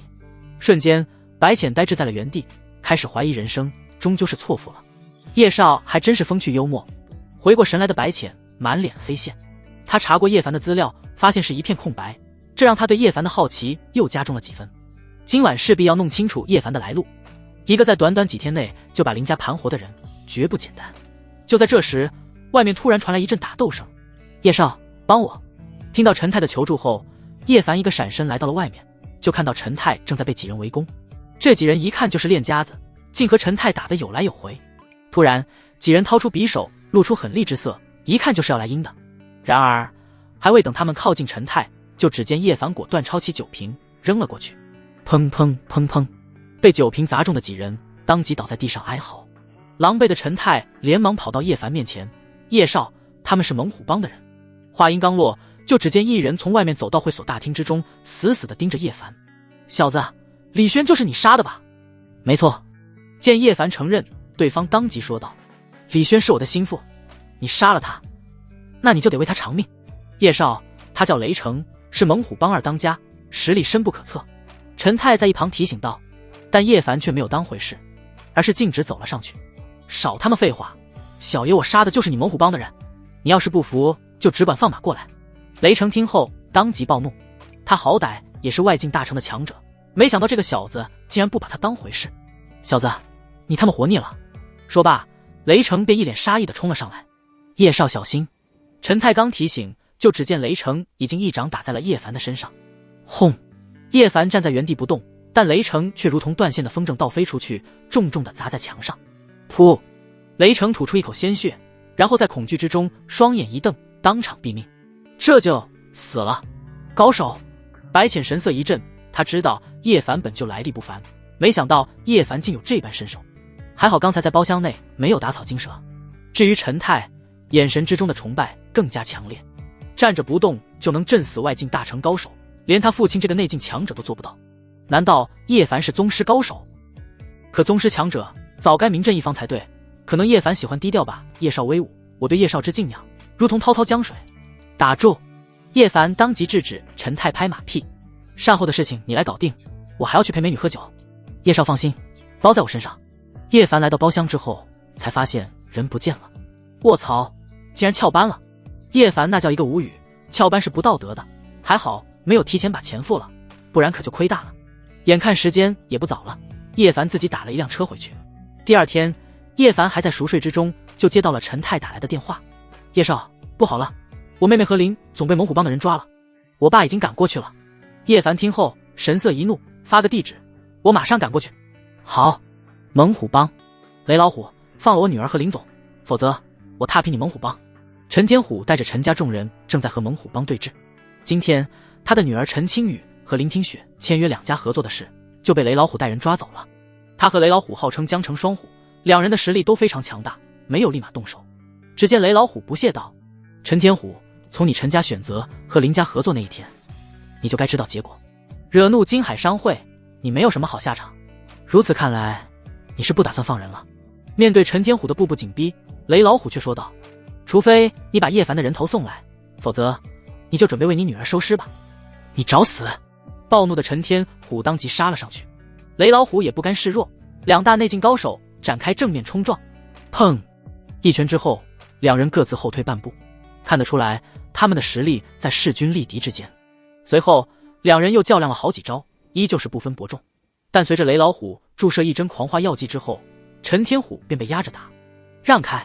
就在这时，一声呵斥传来，陈天虎连忙让开，然后众人就看到叶凡犹如猛虎一般冲了过来，眨眼之间就从100米外来到近前。来得好！眼见叶凡没有止步的意思，雷老虎当即迎上去，轰！一击之后，全场寂静。叶凡帅气转身，真男人从不回头看爆炸。等众人反应过来后，差点没吓死过去。原来叶凡已经打穿了雷老虎的身体。宗师高手！雷老虎在惊恐之中栽倒在地，至死他都没想到叶凡会这么强。猛虎帮惹错人了。反应过来的陈天虎倒吸一口凉气。雷老虎已经是内劲高手，且打了狂化药剂，实力保守，估计也有内劲巅峰，却还是不敌叶凡一招。难以想象叶凡的实力有多强，他远远不如。给我上！没了雷老虎这个威胁，陈天虎当即命令属下在猛虎帮展开屠戮，短短10分钟的时间就扫平了猛虎帮。这时叶凡抓住一个猛虎帮的人问道：林总和陈小姐在哪里？他们被张威带走了。啪！叶凡一掌直接将他的脑袋拍碎，然后对陈天虎说道：快去张家！张家！此刻张威贪婪地看着被绑着的两女，虽然心中躁动，但也只能看看，毕竟他那玩意已经切了。张威，你若不放了我们，我爸和叶凡哥哥是不会放过你的。面对陈青雨的怒骂，张威不屑一笑，都这个时候了，还敢威胁本少？不出意外，现在他们已经被雷老虎解决了。此话一出，两女顿时一震。林听雪当即质问：张威，你想干什么？把你林家和陈家的股份转让给我，否则我要你们好看。张威说出了他的目的，一副胜券在握的样子。哼，休想！我们宁死也不会妥协。见两女宁死不屈，张威瞬间怒了，敬酒不吃吃罚酒。来人，给我好好伺候他们。然而却没有人进来。就在张威疑惑之际，房门突然被人一脚踹开，紧接着白浅带着他的属下走了进来。白会长，您怎么来了？张威立马毕恭毕敬地走上去迎接，却不料白浅直接骂道：蠢货！说罢，还在茫然之中的张威就被他的属下一刀划破脖子。张威发出一声闷哼，艰难地倒在地上。至死他都没想到白浅会杀他。两女被吓一大跳，眼神之中露出惊恐的神色。两位，跟我走一趟吧。等到叶凡和陈天虎杀来的时候，才发现张威的尸体已经凉透了，但却不见两女的踪迹。叶少，这可如何是好？陈天虎担忧不已，他的宝贝女儿可不能发生意外。叶凡也是眉头一皱，到底是谁提前杀了张威？不过这都不重要，重要的是两女被带到了什么地方。就在这时，他的手机响了，是林听雪打来的。接通电话后，叶凡立马问道：听雪，你在哪里？然而对方却说道：叶凡，我可不是你的未婚妻。是你？叶凡听出对方就是昨晚的陪酒妹。你把他们怎样了？只见白浅在手机中说道：放心，他们没事，不过我却想和你谈谈。还不等叶晨追问，他就摊牌：你想救他们，就来我说的地址，记住，你胆敢耍任何花样，我白浅一定会让你后悔。说罢，对方果断挂了电话。叶凡没想到对方就是那个神龙见首不见尾的白浅。陈老爷，你们先回去，我去救他们。好。陈天虎点点头，他相信叶凡的实力一定能完成这件事。随后陈天虎安排属下开着他的迈巴赫送叶凡过去。2个小时后，叶凡来到一座豪华的独栋别墅外。叶凡，还以为你不敢来呢。此刻白浅站在2楼，居高临下的看着叶凡。这里又不是龙潭虎穴，有什么不敢来的？叶凡来了个飞吻，刚要走进去，就只见2道人影出现在前方，挡住了他的去路。想要谈判，得先过他们这一关。白浅打算给叶凡一个下马威，谁让叶凡昨晚占他的便宜。这2女是他的贴身保镖，都是内境巅峰的强者，收拾叶凡应该没多大问题。却不料叶凡只是虎躯一震，一脚踏出，砰！瞬间2女脚下便炸裂开来。不好！2女神色一变，在气浪的冲击之下，倒飞出去砸在墙上，直接晕了过去。什么？白浅瞬间一愣，这个家伙怎么这么强？白会长，你的人也不行啊！我都还没开始认真，他们就倒下了。哼！白浅冷哼一声，滚上来。叶凡来到2楼之后，就翘着2郎腿对白浅问道：他们在什么地方？放心，只要你乖乖听话，自会见到他们。叶凡当即怒了，一把扣住白浅的脖子：陪酒妹，你敢威胁我？你闭嘴！白浅那叫一个愤怒，就他这气质，像陪酒的吗？有本事你就杀了我，反正用我的命换他们的命也赚了。叶凡听后，当即将白浅按倒在沙发上。你干什么？白浅露出惊恐的神色，难道叶凡要办了他？啪啪！紧接着，叶凡2巴掌打在了他的屁股上。臭流氓，你混蛋！白浅差点哭了，长这么大还是第一次被人打屁股，只是给你点教训而已。叶凡当即点燃一支烟，还别说，真有手感。满脸委屈的白浅本想骂2句，但又怕叶凡继续打他，只能作罢。于是他便说道：叶凡，我知道你有几分能耐，所以我打算求助你。怎么个求助法？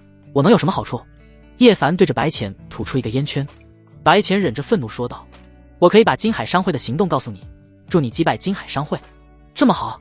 叶凡满脸不相信，不会有诈吧？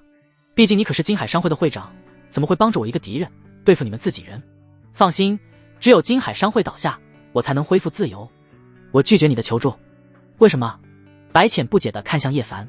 虽然你的条件很诱人，但你之前对付林家也是事实，我可不会因为你长得漂亮就答应你。说罢，他拖了拖白浅的下巴，确实是一个尤物。白浅忍着性子解释：我压根就没想过收拾林家，否则你以为林家能支撑到现在？更何况有些事情不是我能做主的。叶凡听后疑惑地问道：难道你只是一个傀儡？差不多，我只不过是一个提线木偶。白浅说道：你可能不知道，金海商会的背后可是江南王，他是江南地下势力的王。此话一出，叶凡为之一振，金海商会的来头超乎他想象，江南王为什么要对付林家？白浅摇摇头，这就不是我这个层次的人能知道的了。叶凡仔细考虑一番，最终还是说道：好，我答应帮你，只是我不知道你为什么会选择求助我。白浅解释：因为我觉得你不简单，在你没来之前，江城无人能帮我，但你却可以，我只能在你身上赌一把，不成功便成仁。多谢抬举。叶凡说道：那从今天开始，我们就站在同一条船上了，你若是敢耍花样，我可饶不了你。哼！白浅冷哼一声，放心，如果我敢耍花样，第一个倒霉的就是我。很快江南王之子就会来江南，你可以走了，到时候他们有什么行动，我会及时通知你。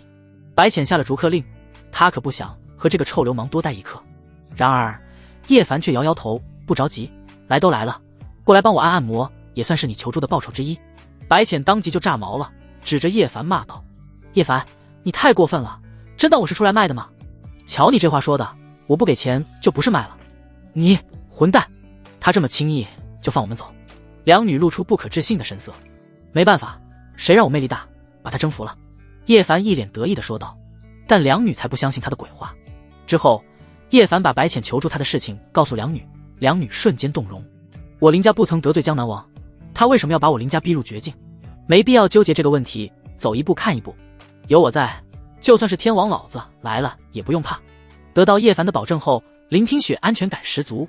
就在这时，林听雪的手机响了。陈老爷，您有事吗？林听雪很疑惑，陈天虎为什么打电话给他？林总，我有一个不情之请，金海商会已经开始对付我陈家，青羽的安全得不到保障，能不能让青羽去你那里住一段时间，有叶少保护，我也就放心了。此话一出，林听雪瞬间一愣，陈青羽这个小妖精要是和他们住一起，会不会把叶凡勾走？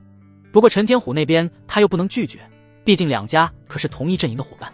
再三犹豫之下，他还是答应了。他就不信有他在，陈青羽还能翻天不成？对此陈青羽自然是乐在其中，这样他和叶凡哥哥的距离就更近了。回到别墅后，当晚陈青羽就说他一个人睡怕做噩梦，要和叶凡同睡一间房。林听雪哪里会答应，当场拒绝。正从外面散步回来的叶凡见两女吵了起来，好心劝说一番，但谁都不听劝。见两女这么不给面子，叶凡也懒得管他们，准备自己一个人去楼下房间刷手机。却没想到刚走到楼下，就听到两女从争吵升级到动起手来了。打吧打吧，小爷我不招呼你们了。说罢叶凡就要走进房间。林听雪，你过分了，竟然把我的裙子都撕破了！本姑娘不仅要撕你裙子，还要撕你衣服！你敢？你信不信我把你的内衣扯烂？叶凡听后当即来了精神，立马跑上楼去。不为别的，他就看不得别人在他面前打架。今天这个和事佬，他当定了。第二天在公司，叶凡还在为昨晚的事情而郁闷。本来他都上楼劝架了，没想到两女竟然不打了。他怀疑两女在耍他，只是他没证据而已。这时他收到了白浅发来的消息，江南王之子楚飞已经到达江城，让他小心点。叶凡丝毫不在意，正好可以顺藤摸瓜，把威胁林家的因素全部解决。就在这时，他来到办公室，见林听雪正在办公。听雪，你看我整天无所事事，能不能给我安排一个工作？林听雪觉得有理，于是他说道：那就给你一个保安部长的职位，月薪15000。此话一出，叶凡满意的点点头。当保安部长虽然屈才了，不过正好合了他的意，事少钱多。林听雪很会来事，没问题。保安部有多少人？在叶凡看来，公司规模这么大，手底下怎么着也得有100-10号小弟吧？就你一个人？瞬间，叶凡愣在了原地，然后不可置信地问道：就我一个人？你没开玩笑？林听雪解释，前阵子猛虎帮一直在找我林家的麻烦，所有的保安都已经辞职不干了。现在公司步入正轨，正在招人，但没人愿意应聘，所以守卫公司的责任就放到你身上了。叶凡眼前一黑，这种被人摆了一道的感觉真他妈不是滋味。不过既然已经答应了，那他也只能硬着头皮干了。见叶凡郁闷离开，林听雪心情大好，被叶凡欺负了那么久，现在总算在叶凡身上找回一点场子了。金海商会，白浅内心有些慌乱地走进办公室之中，站在他面前的是一个眼神充满狠厉的男子，他就是楚飞。见过楚少，白浅毕恭毕敬的行礼，但楚飞却阴狠地说道：白浅，为什么到现在都还没有拿下林家？楚少，我已经按照你的安排全方位针对林家，想必很快就能拿下林家了。怎料话音刚落，楚飞就一个耳光打在了他的脸上。啪！白浅捂着脸，内心愤怒无比，但表面却不能有丝毫的不满。哼！楚飞当即骂道：都这个时候了，你还想骗我？来人！随着他一声令下，便有一个男子将2具尸体扔到了白浅的面前。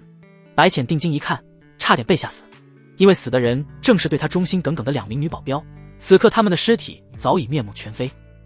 看得出来，他们是受尽折磨而死，我已经从他们的口中得知，你根本就没有尽全力对付林家。你若不给我一个合理的交代，我敢保证，你的下场比他们还凄惨。此刻，白浅纵然有万千愤怒和悲痛，都不能表露出来。只见他连忙说道：楚少，林家来了一个神秘的人，将大厦将倾的林家救了回来。此人实力不低，短短几天内就将我金海商会弄得天翻地覆。哼！楚飞冷哼一声，不管他是谁，敢帮林家，我定要让他死无葬身之地。至于你办事不力，你想要什么惩罚？此话一出，白浅倒吸了一口凉气。都说楚飞是一个丧心病狂且极具变态的家伙，他也不知道这个家伙会怎么惩罚自己。还不等他开口，就只见楚飞冷笑道：你这张脸是越来越好看了，本少既然得不到你，那就将你毁掉。不！白浅刚想求饶，就只见楚飞掏出匕首划在了他的脸上。啊！白浅发出一声惨叫，脸上留下了数道触目惊心的伤疤。你就是一个魔鬼！白浅有气无力地怒骂道。此刻的他生不如死。楚飞很显然对他的杰作很满意。战军，你带他去解决那个小子，顺便把林家也灭了，留林听雪一条命，我要亲手扒了他的皮，用来收藏。是，楚少。林氏集团门口，叶凡叼着烟正在保安亭里值班。现在的他在上班时间哪里都不能去，非常无聊。就在这时，外面有一位女子刚要走进公司，就被叶凡将杆子放了下来，挡住她的去路。这个女子他认识，就是林听雪的秘书云溪。站住，别动！云溪愣神间，就只见叶凡已经走了出来。叶部长，你这是？只见叶凡解释道：云秘书，最近公司发生了很多事，为了林总的安全，我也只能按照规矩例行检查。哦，单纯的云溪没有多想，乖乖配合叶凡检查。这时，叶凡将手搭在了云溪的肩膀上，从上到下顺了一遍，发现没有什么异常，便说道：好了，没有什么问题，你可以进去了。叶部长，你好坏！云溪红着脸跑了进去，但叶凡却猛吸了几口烟，突然觉得这份工作其实也不是不能接受，这他妈就是一个肥差啊！就在这时，公司一个100多公斤的胖妹突然凑了上来：叶部长，例行检查吧，我一定好好配合你。去！你没什么问题，不需要检查。叶凡很不耐烦地用遥控将杆子撑起，把这胖妹放了进去。哼！没有得逞的胖妹狠狠瞪了叶凡一眼，愤怒地走了进去。殊不知，这一切都被公司里的王经理看在眼里。他打算找机会狠狠收拾这个不知天高地厚的保安，毕竟云溪可是他的女神啊！他连手都没拉过，竟被叶凡摸了一个遍。就在这时，马路对面出现了一辆车，车上正是战军和被毁容的白浅。我当是谁？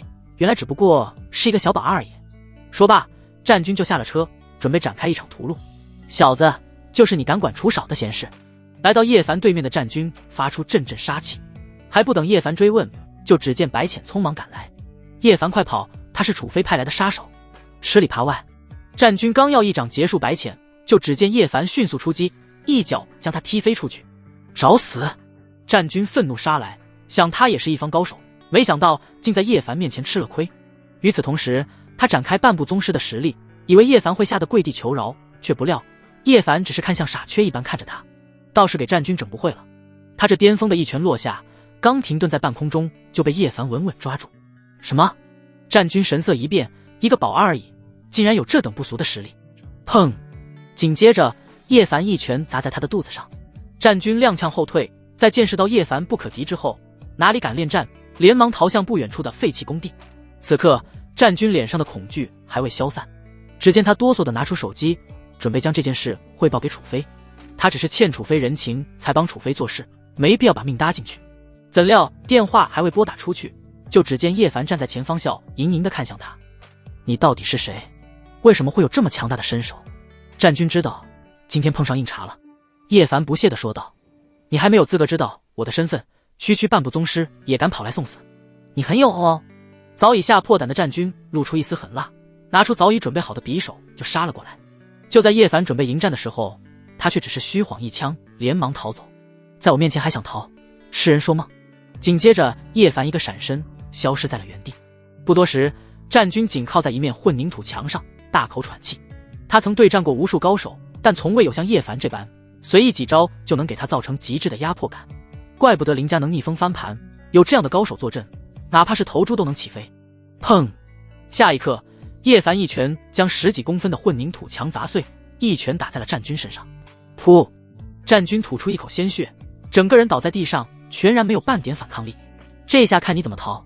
面对叶凡的嘲讽，战军被吓傻了，连忙自报家门。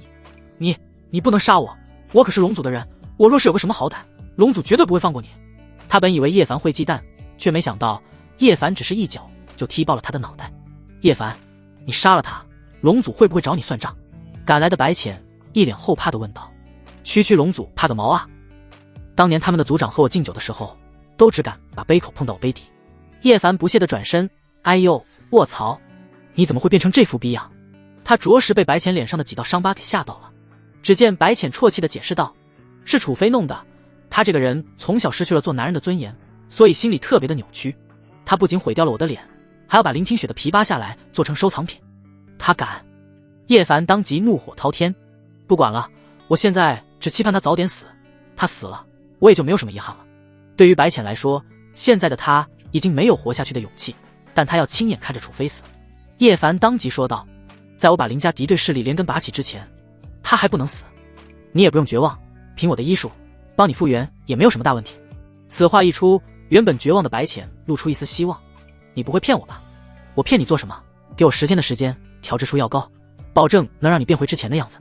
那就太好了。白浅在激动之下下意识地说道，你要是真能帮我恢复容貌，我就嫁给你。别啊，我好心帮你，你可不能恩将仇报。叶凡连忙推辞道，你要想真心报答我，到时候给我爽一次就行。你！白浅差点没气晕过去，自己好歹也是顶级御姐，论美貌而言不输给任何人，没想到这个家伙竟还嫌弃。不过很快他就知道该怎么收拾叶凡了。你这个要求我现在就可以满足你，来吧。说罢，白浅风情万种地走上去，见叶凡后退，他当即嘲讽道，难道你嫌弃我了？不着急，等晚上。为什么要等到晚上？叶凡漫不经心地回答，因为等到天黑关了灯，我就不膈应了。去死！白浅没好气地说道，你想得美。这时叶凡对白浅说道，你回去金海商会，尽快帮我把这2件事搞清楚。第一件事，把他的行动提前汇报给我。第2件事，帮我查出为什么江南王会对付林家。没问题，白浅说道。不过我也有一个要求，等你收拾楚飞的时候，我要亲手把他折磨而死。没问题，你先忍一忍，这一天不会太久。送走了白浅之后，叶凡又如无其事地回到保安亭之中，见陈青雨过来公司和林听雪对账，叶凡又把杆子放了下来，本着有便宜不占是王八的原则，他当即走了上去。叶凡哥哥，你怎么当起保安了？公司缺人手，我就义不容辞地扛起守护公司的责任。叶凡说道。不过虽然咱们这么熟了，但该检查的还是要检查。没事，那你检查吧。经理王强知道整叶凡的机会来了，今天无论如何他都要把叶凡赶出公司。见叶凡又像中午搜查云溪那般搜查陈青雨，王强当即呵斥：住手！小子，你敢在光天化日之下占陈小姐便宜，今天我说什么也要为陈小姐主持公道。他本以为自己见义勇为，陈青雨肯定会感激他，甚至对他刮目相看，却不料陈青雨只是冷声回应：滚！瞬间王强在原地傻眼了。陈青雨正乐在其中呢，竟然被这个不开眼的家伙打扰，他怎能不生气？这时他又对叶凡提醒：叶凡哥哥，我这个人最喜欢藏管制刀具，你可得仔细检查。叶凡顺了一遍，该检查的地方都检查了，不该检查的地方也检查了。没问题，你可以进去了。陈青雨说道。叶凡哥哥，待会下班一起回家。好的。王强回过神来，简直不敢相信自己的眼睛。他没想到堂堂陈家千金竟会让叶凡明目张胆地占便宜，于是他跑到了林听雪的办公室。林总，我举报叶凡借着值班的名义占女同事便宜。王强义正言辞地说道。为了公司的形象，我建议开除叶凡这样的害群之马。然而林听雪却骂道：你急什么？要不这个老板你来当？不敢不敢。王强灰溜溜地退到一旁。为了落实情况，林听雪决定亲自下楼看看。当看到叶凡正在和陈青雨打情骂俏，原本一脸平静的林听雪气呼呼走上前：叶凡，我接到举报，说你骚扰女同事，有没有这回事？没有，我这么正义的人怎么可能会做出这样的事？是哪个龟孙子举报我的？见叶凡不仅否定还骂了自己，跟来的王强知道自己表现的机会来了，今天非要整死叶凡不可。叶凡，你休想抵赖，我刚才亲眼看到你骚扰陈小姐。然而话音刚落，就见陈青雨否认：叶凡哥哥才没有骚扰我呢，你这个家伙怎么能诬陷他？叶凡也一脸嘚瑟地说道。王经理，我建议你去看看眼科，省得眼下看错，到底有没有这回事？面对林听雪的质问，王强憋屈无比，不过很快他就想到了对策。中午他还占了云秘书的便宜，林总若是不相信，大可喊云秘书过来对质。不多时，云溪到场，还不等林听雪问，王强就率先说道：云秘书，把你中午被叶凡占便宜的事情一五一十地告诉林总。说罢，王强就狠狠瞪了叶凡一眼，他倒要看看叶凡是怎么身败名裂的。却没想到云溪直接说道：林总，叶部长没有占我便宜。此话一出，王强再次傻眼，不甘的他连忙说道：云秘书，不要怕危险，我和林总都会为你撑腰，但你一定要把情况如实禀报。哼！云溪冷哼一声，我说的就是事实，没有被谁威胁，你若再造谣，那就只能走法律途径了。此话一出，王强简直不敢相信自己所听到的，为什么陈青雨和云溪会这么果断地站在叶凡那边？感情小丑竟是他自己。还不等王强继续发难，就只见叶凡委屈巴巴地说道：我为公司的安全费心费力，没想到换来的却是有心之人的诬陷，这保安不当也罢。叶凡哥哥，我知道你委屈，相信林总一定会为你做主的。是啊，叶部长，你别冲动，公司还需要你守护。两女一边安慰叶凡，一边对王强投去愤怒的眼神，恨不得把王强大卸八块。行了，这件事我会给你一个交代。林听雪无语，这个家伙演戏还演上头了，别人不知道叶凡是什么人，他还不知道吗？这时王强突然说道：林总，我说的句句属实，今天您若不把他开除，我就辞职。他本以为用辞职威胁林听雪一定会开除叶凡，怎料林听雪却说道：好啊，那你辞职吧。什么？王强瞬间愣住了，没想到林听雪竟然答应得这么爽快，难道自己的地位还不如一个小保安？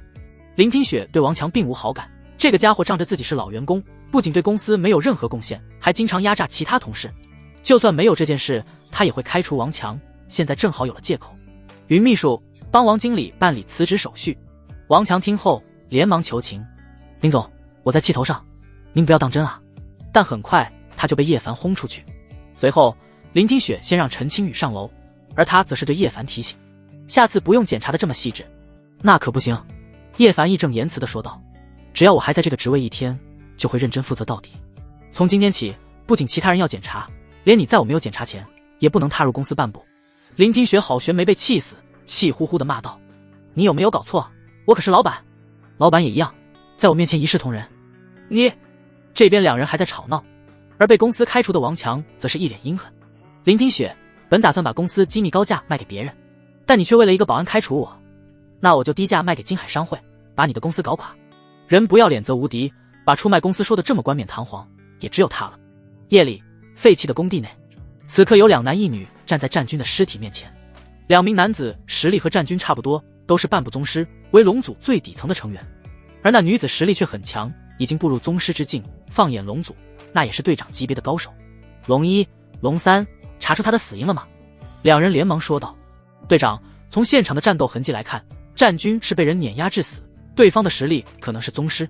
此话一出，女子神色一凝，敢杀我龙组成员，无论对方有多强，我龙秦都会亲手手刃他。战军是他的属下，在1天前，战军说要来江城一趟，有一件私事要办，没想到就在今天竟然断了联系。龙组的规矩就是全天24小时都要随时待命，一旦失联超过3个小时，就是出了意外。他们循着战军的定位赶来，果然出事了。龙秦对2人吩咐，先把他的尸体火化，然后在2天内查出凶手。是。然而就在这时，一道不屑的声音传来，不用那么麻烦，人是我杀的。谁？就在3人警惕之际，一道人影悄然出现在他们的前方，来者正是叶凡。白天不好处理战军的尸体，所以他就连夜过来处理。好巧不巧，竟然和龙组的人相遇了。好在他及时脱下外衣，蒙住脸颊，没有被对方看到真容。你是谁？面对龙秦的质问，叶凡淡定一笑，听好了，小爷我就是江南王之子楚飞。此话一出，3人瞬间震怒。你为什么要杀我的队友？龙秦将气势展开，威压十足。我楚飞杀人，无需向他人解释。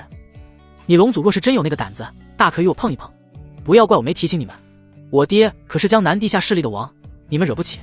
3人再次震怒，杀了人还敢这么张狂，简直找死。你杀了我的队友，今天我便要让你血债血偿。叶凡一脸得意地说道，只管放马过来，我楚飞不介意再杀几个龙组废物。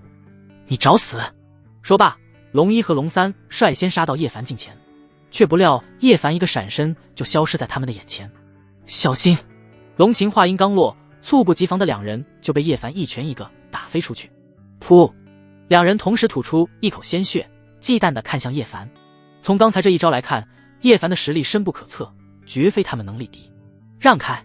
龙秦如同鬼魅一般挥出匕首，想要抹了叶凡的脖子。怎料叶凡早有准备，一把抓住龙秦的匕首，然后反手一掌把龙秦震退出去。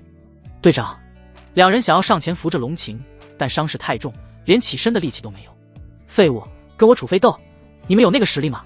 都不用出动金海商会，我楚飞一个人就能收拾你们。受不了叶凡嘲讽的龙秦彻底怒了，只见他解开战袍，露出傲人的身材。不得了，不得了！叶凡暗暗称奇，他本以为白浅就够大的了，但在龙秦面前却是小巫见大巫。打之前先问你一个问题。叶凡好奇地问道，你低头能看到自己的脚吗？龙秦一听，顿时勃然大怒，臭流氓，我杀了你！说罢，他运转宗师之力，犹如战神一般，迅速杀到叶凡近前。龙爪手！叶凡抓了上去，但手感却不对劲，他意识到自己抓错了。不过黑灯瞎火的抓错也很正常。叶凡无奈感叹，手刀用10方恨小，抓不完，根本抓不完。混蛋！龙秦怒火中烧，今天若不杀了叶凡，他怒火难消。然而叶凡抬手间就把他揽在怀里。打架就打架，投怀送抱是几个意思？美人计对我不管用。面对叶凡的调侃，龙秦差点没被气死。刚要反抗，却只见叶凡已经将他的双手牢牢牵制住，根本无法动弹，怎么可能？龙一和龙三傻眼了，没想到老大这么强的实力，竟然被对方轻易制服。他们无法接受老大战败的事实，只是认为叶凡是靠偷袭才制服了他们的老大。有本事你就放开我，堂堂正正一战。哟，还是一匹小烈马。叶凡一巴掌打在了龙秦的屁股上，然后说道，今天小爷我就放你们一马，倘若你们再不长眼，那就别怪我楚飞心狠手辣了。说罢，叶凡一把将龙秦推了出去。龙秦踉踉跄跄，差点栽倒在地，好在最后时刻稳住身体。等他准备再次出手的时候，才发现叶凡已经消失在了原地。老大，你没事吧？龙毅和龙三担忧地问道。我没事。龙晴冷声道。今天的事，你们要敢说出去，我就割断你们的舌头。此话一出，两人顿时打了一个激灵。开玩笑，谁都知道他们老大很小气，谁敢说出去啊？除非是不要命了。不过这还是他们第一次看到老大吃瘪，不仅没能击败对方，还被对方占尽便宜。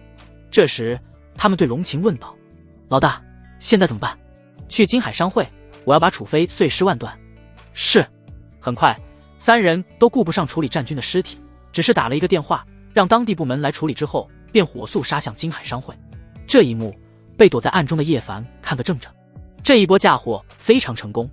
金海商会，楚少，这些就是林家的全部商业机密了。王强点头哈腰的站在一旁，而楚飞则是目不转睛的看着资料。很好，你立功了。接下来只要我略微出手，林家就得破产。楚飞知道叶凡的实力不弱之后，就没有再次出手。他已经向他父亲求援，要不了多久，他父亲派来的3位宗师高手就会到达江城。不过在杀了叶凡之前，他还要把林家和陈家的产业彻底收入囊中。有了这份商业资料，他就可以在股市上击垮林家。能为楚少做事，是我的荣幸。这时王强讪讪地问道：楚少，不知我这资料值多少钱？此话一出，楚飞突然露出一丝戏谑：1个亿够吗？够了够了，多谢楚少。王强连连感激，还沉浸在亿万富豪的梦想之中。然而楚飞却突然拿起水果刀扎在了他的脖子上。楚少，你……王强不甘地倒在地上，失去声息。楚飞看着他的尸体，冷笑一声：跟我合作，得看你的命够不够硬。说罢，他便对一旁的白浅说道：找人过来处理干净，另外再准备200亿，我要亲手击垮林家和陈家的联盟。是。白浅点头。不过下去之后，他就把这个消息发给了叶凡。楚飞点燃一根雪茄，以为胜券在握的时候，却不料金海商会突然闯入3名高手，然后展开一边倒的碾压之战。楚飞神色一变，刚逃出后门就被龙晴堵住。朋友，这里可是金海商会，你们要找麻烦也得打听一下，金海商会的背后可是江南王。今夜你们若是退走，我楚飞以后绝对不会为难你们。此话一出，龙晴瞬间暴怒：楚飞，你死定了，就是天王老子来，我也要杀了你。说罢，他一脚将楚飞踢飞出去，重重地砸在地上，然后拿着匕首充满杀意地走了上去。楚飞被这一幕吓傻了，顾不上疼痛，连忙起身。啊！紧接着一声惨叫传来，原来是龙晴的匕首已经扎在了他的肋骨之上，剧烈的疼痛，疼得他冷汗齐流。龙晴诧异了：你这么弱，不可能杀得了战军，到底是谁杀了他？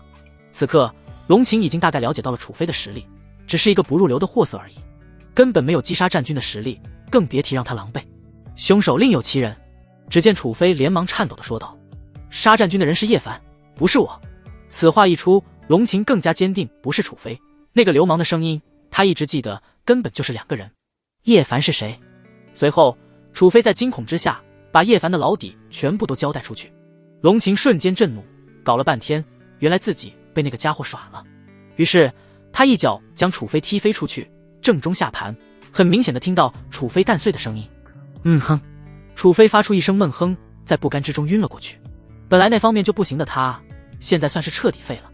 随后龙晴直接走出门外，对龙毅和龙三说道：别打了，我们找错对象了。2人虽露出疑惑之色，但还是跟着龙晴离开了现场。第二天，白浅将楚飞的惨状告诉叶凡之后，叶凡露出一丝嘲讽：这个家伙完全就是活该。当他再次确定楚飞要花200亿对付林家的时候，嘴角充满玩味。既然有人这么着急送钱，他不收到是他的不对了。还好龙晴没有在震怒之下直接嘎了楚飞，否则这200亿可就泡汤了。当他把对方的计划告诉林听雪之后，林听雪却显得有些慌乱。林家才刚开始重组，怕是挡不住楚飞的商业战争。然而叶凡却打着包票：这点小事交给我，我来帮你摆平。但林听雪却有些不幸，他知道叶凡来历神秘，实力和医术都很逆天，但现在面临的可是商业战争，叶凡不可能做到这么全能。还不等他发出疑问，叶凡就说道：放心，到时候会给你一个惊喜。林听雪不解，但事情已经发展到这个局面，也只能走一步算一步了。说不定叶凡真的会带来奇迹，毕竟叶凡可是奇迹缔造者。不过我这个人向来不做赔本的买卖，如果我帮你解决这次危机，你打算如何报答我？说罢，叶凡摸着下巴，露出一副耐人寻味的表情。林听雪瞬间一阵无语，他欠这个家伙的确实太多了，估计以身相许都不够还。如果你能帮我解决这次危机，我就随你处置。一言为定。就在这时，云溪连忙走进办公室。叶部长，外面有3个人来者不善，说是来找你的。不用想，叶凡也猜到是谁。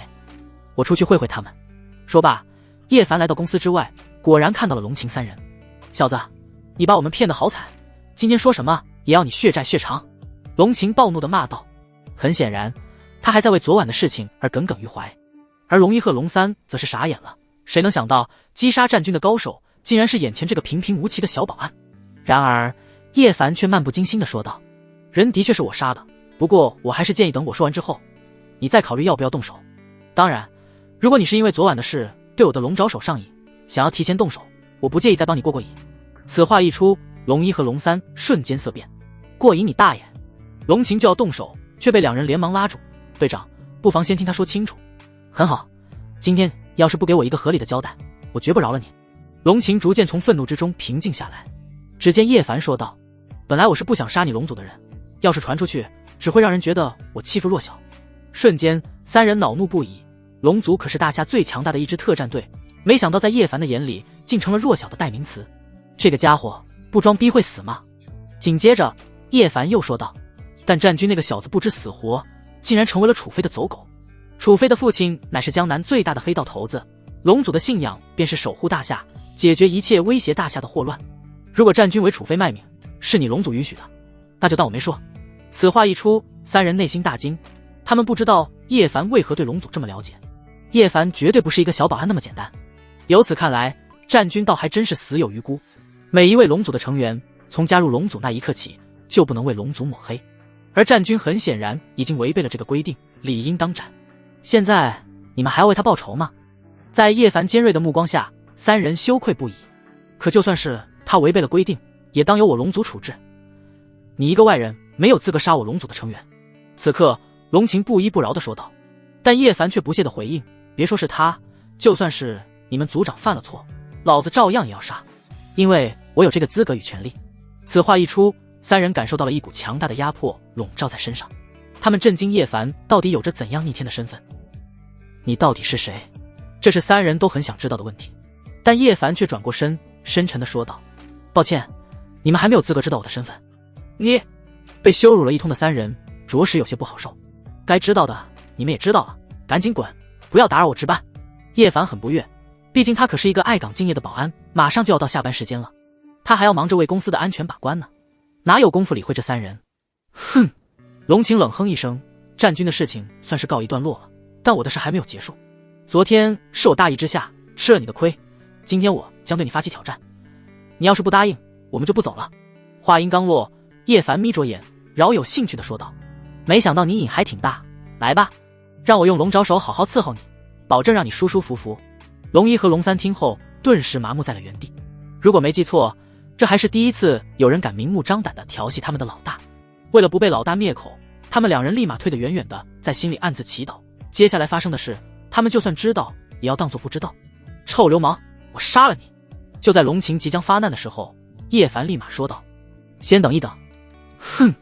龙晴怒火滔天，现在就算你跪在我面前求饶，我也要收拾你。你误会了，叶凡说道，待会如果你赢了，我任你处置，绝不吭声。倘若你输了，该怎么办？我不可能会输给你这个老色批。龙晴对自己的实力非常自信，在准备充分的情况下，叶凡不可能是他的对手。人有失足，马有失蹄，你怎么就确定你不会输？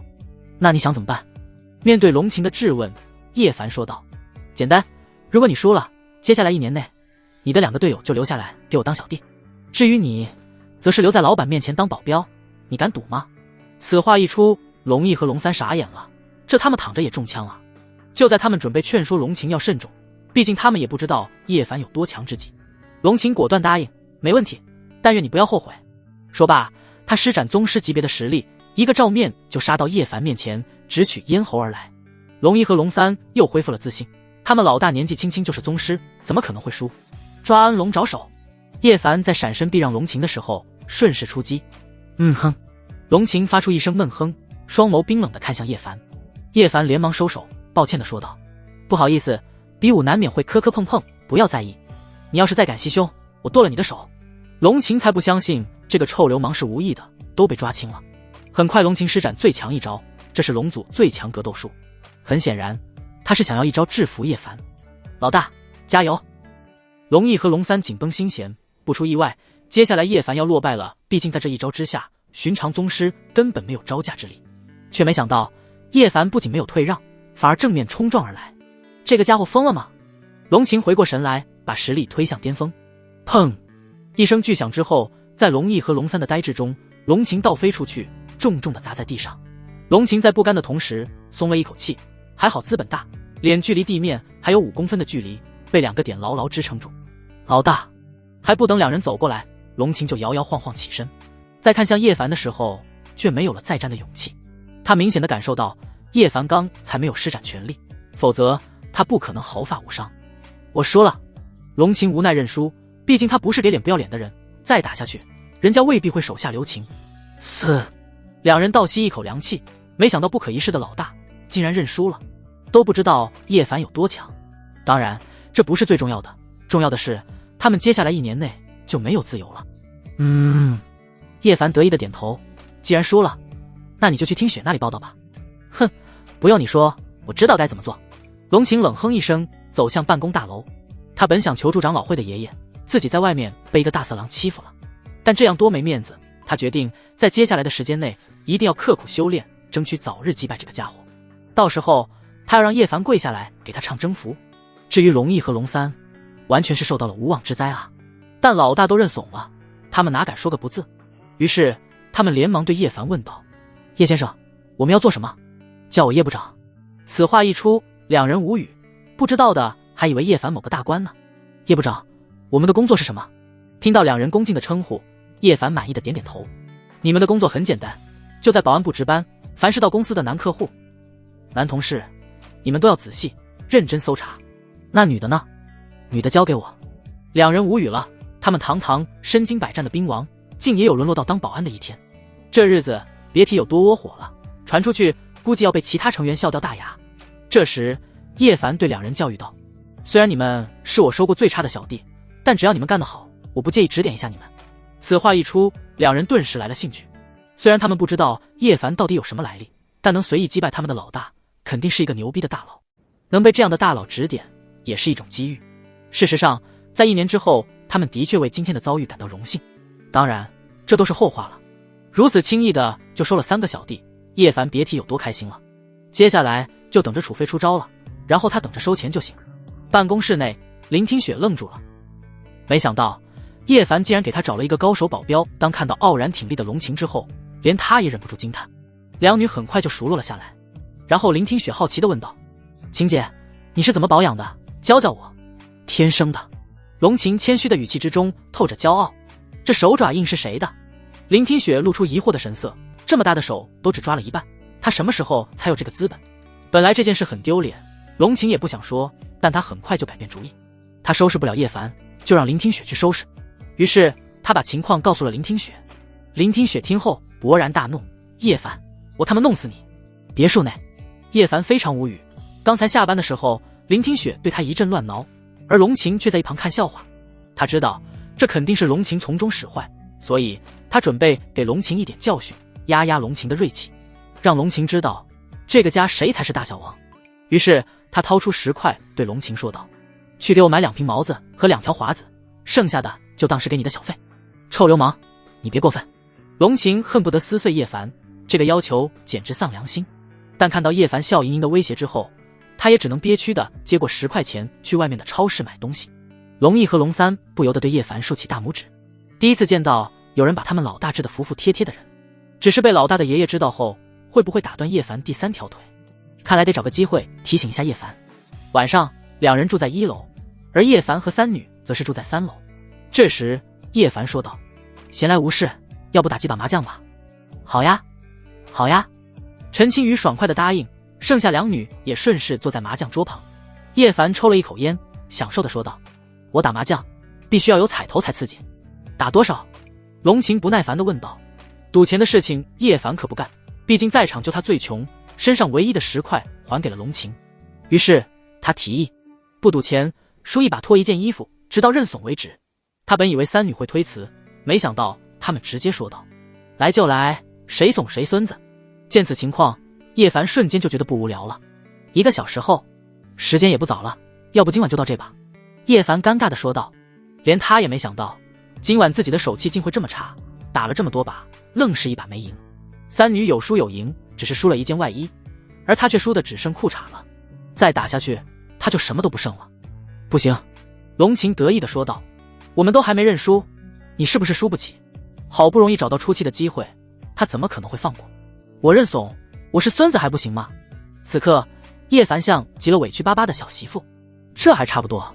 三女这才肯放过叶凡。叶凡松了一口气，以后再赌剁手。就在叶凡穿好衣服之际，突然林听雪神色不妙。听雪怎么了？叶凡不解地问道。两女也露出了疑惑之色。只见林听雪连忙说道，林家的股市被人攻击了，现在市值不断的下跌，再跌下去可能会面临破产的危险。陈青雨生气地说道，肯定是楚飞干的，本以为他明天才会动手，没想到今晚就出手了。龙晴没有说话，因为他对商业的事情不是很了解，但叶凡却说道，无所谓，我会出手。说罢，他就拿起手机拨打了一个电话。股神，我要你在1夜之内搞垮金海商会。好的，大佬放心，包在我身上。随后叶凡挂断电话，把手机扔到一旁。你认识股神？吹牛的吧？龙晴提出质疑之色。要知道，那可是他爷爷都请不动的金融大佬，难道叶凡比他爷爷来头还大不成？虽然他知道叶凡的来历不简单，而且他已经让人去查了，但他不相信叶凡还能影响到国外。很显然，林听雪和陈青雨也有些不相信，只是他们不会驳了叶凡面子而已。拭目以待，明天早上就见分晓。睡觉。说罢，叶凡就下楼睡觉去了。但三女却没有睡，一直盯着林家股市。在午夜的时候，林家股市已经跌破冰点，看样子不行了。但就在三女绝望之际，突然另外一股神秘的操盘手进驻，将即将崩盘的林家股市从临死的边缘拉了回来。什么？三女瞬间色变，这样的情况除却股神之外，没有人能做到。他们很想知道叶凡到底是如何遇到这样的牛人的。当然，这还不是结束。把林家拉回来之后，对方又开始攻击金海商会。很快，金海商会的操盘手在对方的攻击之下，全然没有了招架之力。只是短短3个小时而已，金海商会的市值便跌破冰点。没错，金海商会被搞垮了。这个过程被三女全程目睹。然后他们激动地跑到2楼叶凡的房间。卧槽，你们要干什么？叶凡下意识地捂着被子，如果三女要对他不轨，他只想说一个一个的来。叶凡，你是怎么做到的？面对3人激动的表情，叶凡则是淡定地说道，一个电话就搞定的事，很难吗？三女震惊了，对于他们来说，难如登天。叶凡哥哥，你和股神很熟吗？陈青雨好奇地问道。叶凡摇摇头，不是很熟，他只是我小弟的小弟。什么？三女瞬间呆滞在了原地，简直不敢相信自己所听到的。这时叶凡对他们说道，行了，既然大势已定，你们赶快去睡觉吧。三女这才带着久久不能平静的心离开叶凡的房间。不过叶凡却说道，老板，你可别忘了你答应我的事，怎样都可以哦。瞬间林听雪脸色一红，明天再说。然后立马逃之夭夭，几家欢喜几家愁，金海商会的日子可就不好过了。此刻楚飞好悬没被气死，就他们几个小时的时间，他的200个亿打了水漂，不仅没有绊倒林家，反而把金海商会搞死了。给我查，到底是谁在帮助林家？这时白浅假装痛心疾首地说道，楚少，是股神，我查到叶凡给股神打了一个电话，然后股神就出手了。此战我金海商会市值腰斩，而林家则是赚得盆满钵满。够了！楚飞怒喝道，这个土鳖怎么可能会认识股神？哼！白浅在内心冷哼一声，就你还想跟叶凡斗，痴人说梦？但在表面上他还是恭敬问道，楚少，接下来该怎么办？只见楚飞冷声道，他们嚣张不了多久的，我父亲派来的3位宗师2天后就到达江城，到时候我要把叶凡大卸8块，只要他一死，所有的损失都可以找回来。连楚飞也没想到他竟会败得这么彻底，从叶凡杀了龙祖的人后还能相安无事，到现在轻易请动股神攻破金海商会的市值，种种迹象表明叶凡不是一般人，倒是他大意了。2天后，叶凡和林听雪来公司取资料，因为今天是周末，所以公司只有2人。取完资料后，还不等林听雪走出办公室，叶凡就拦住了他的去路。老板，之前你答应我的随我处置，是不是该兑现了？此话一出，林听雪才反应过来，好像真有这回事。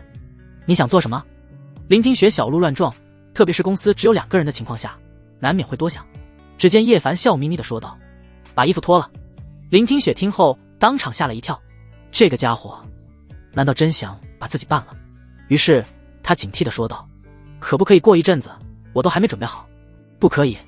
叶凡拒绝道：你要是不按照我说的做，那我就亲自上手。你……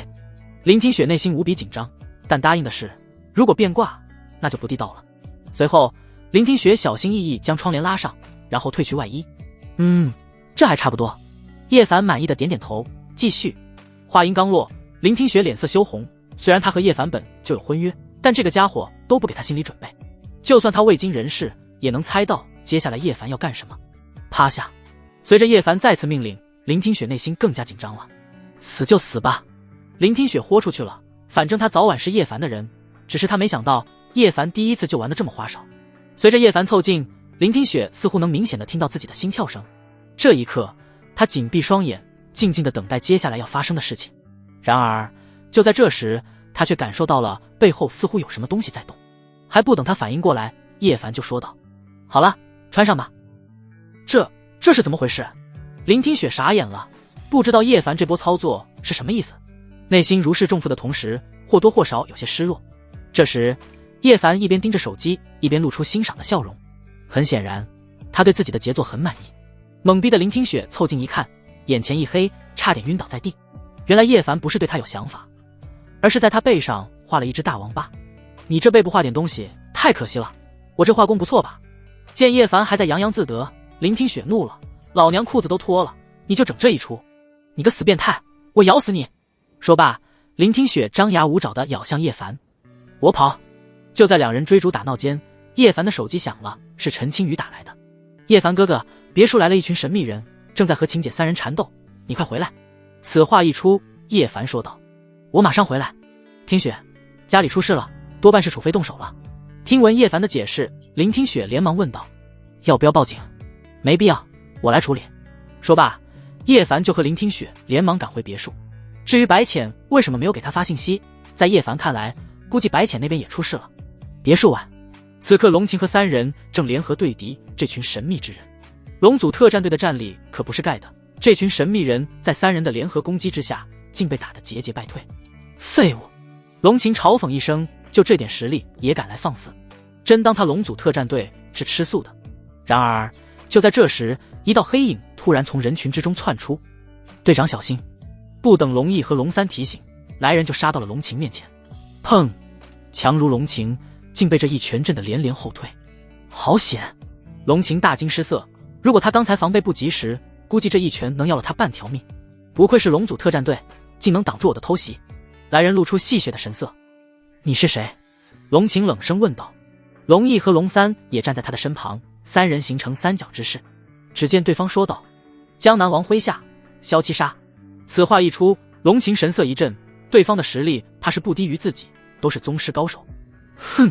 龙晴冷哼一声，既然知道我出自龙组，还敢对我出手，你就不怕我龙组报复你吗？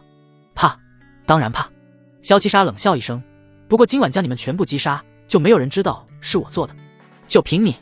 说罢，龙晴迅速杀了上去。宗师对战宗师，他有70%把握获胜。但就在龙一和龙三也出手帮忙之际，意外突变，黑暗之中又出现了一位宗师强者，轰击在了2人身上。噗！瞬间2人口吐鲜血，倒在地上，无再战之力。龙晴见状，神色巨变，都还没来得及支援2人，就有一道暗器飞来。虽然被他成功躲过，但却被萧七杀找到机会，一拳将他打飞出去。还有宗师！龙晴内心一震，没想到今夜竟然出现了3位宗师，一人对战3位宗师，哪怕是龙晴也绝无生还的可能。本来我们无意与你龙组为敌，但你们却敢管少主的闲事，今天定要你们有来无回。说罢，剩下2位宗师现身，站在萧七杀身旁，一人名叫黄石，一人名叫无情。他们都是江南王麾下战力最强的几位，只是3人眼神之中却有些诧异。他们此番前来，主要目标是叶凡，为何不见叶凡踪影？龙晴冷声道：我若是死了，无论是你们还是江南王，都要为我陪葬。哈哈。三人狂笑道：“都死到临头了，还嘴硬！快速解决他，然后把叶凡的头颅带回去给少主。”只见萧七杀主动走了出来：“交给我。”说罢，他一拳砸向没有多少反抗力的龙晴。不好！就在龙晴以为自己难逃一劫之际，突然黑暗之中，一只手按在了萧七杀的天灵盖上。此刻，萧七杀动弹不得，无法寸进分毫。什么？众人一惊，没想到仅凭一只手就能压制一位宗师高手，来者的实力难以想象。你们胆子不小啊，连我的大本营都敢闯！黑夜之中，叶凡对三人露出一丝轻蔑之色。当看清来人之后，萧七杀趁机发难，想要秒了叶凡，却不料叶凡只是稍微用力，啊！萧七杀发出一声惨叫。此刻他感觉自己的脑袋都要炸裂了。砰！紧接着，在众人惊悚的目光下，叶凡徒手捏爆了萧七杀的脑袋。他怎会这么强？龙晴露出震惊之色。他承认自己的确不是叶凡的对手，在他的预料之中，叶凡可能比他稍微强一点，但却没想到叶凡竟会强到如此离谱的程度。龙一和龙三也同样如此。之前叶凡说他们是自己收过最差的小弟，他们还为此愤愤不平，但就现在看来，叶凡还真没有打击他们。徒手捏爆宗师脑袋，不是谁都能做到的。黄石和吴情也是头皮发麻，叶凡这一手着实把他们吓到了。这时叶凡都没有正视两人，而是对龙晴三人问道：“你们没事吧？”“没事，还死不了。”龙晴强撑着起身对叶凡说道：“你我联手，有很大的机会击杀他们。虽然他已经受伤了，但牵制一位宗师没多大问题。”而黄石和吴情已经做好战斗的准备，直觉告诉他们，叶凡的实力绝不简单，稍有不慎便有翻车的风险。但叶凡却说道：“不用你出手，我一个人就能搞定。”说罢，叶凡淡定地走向两人。什么？龙晴还以为自己听错了，一人对战两位宗师，这是何等的壮举！索性他就退到一旁，把战场交给叶凡。小子，你能靠偷袭击杀了萧七杀，证明你有点实力，但你一人就想杀我们两人，无异于痴人说梦。两人皆是露出玩味之色，二打一，哪怕叶凡实力再强，也绝不可能是他们的对手。只见叶凡不屑地说道：“说完了吗？说完可以去死了。”“你找死！”黄石在暴怒之下凝聚全力，一掌轰击过来。砰！一招之后，便只听咔嚓一声脆响，啊！紧接着便是黄石惨烈的叫声，震得所有人头皮发麻。众人一看，当即倒吸一口凉气，原来是黄石的手臂已经断裂成两截。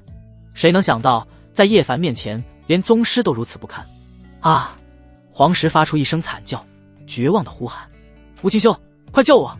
不好！吴情见状，将全部的暗器掷出，袭向叶凡。咻咻咻！就在他以为自己的暗器能把叶凡扎成窟窿的时候，却不料叶凡将黄石当成肉盾，所有的暗器尽数落在黄石身上。黄石在不甘和惊恐之中当即毙命。算下来，这已经是叶凡在今夜杀的第二位宗师高手。此刻吴情哪里还敢一战，连忙转身逃离现场。先让你跑100米。说罢，叶凡随手弹出一枚银针。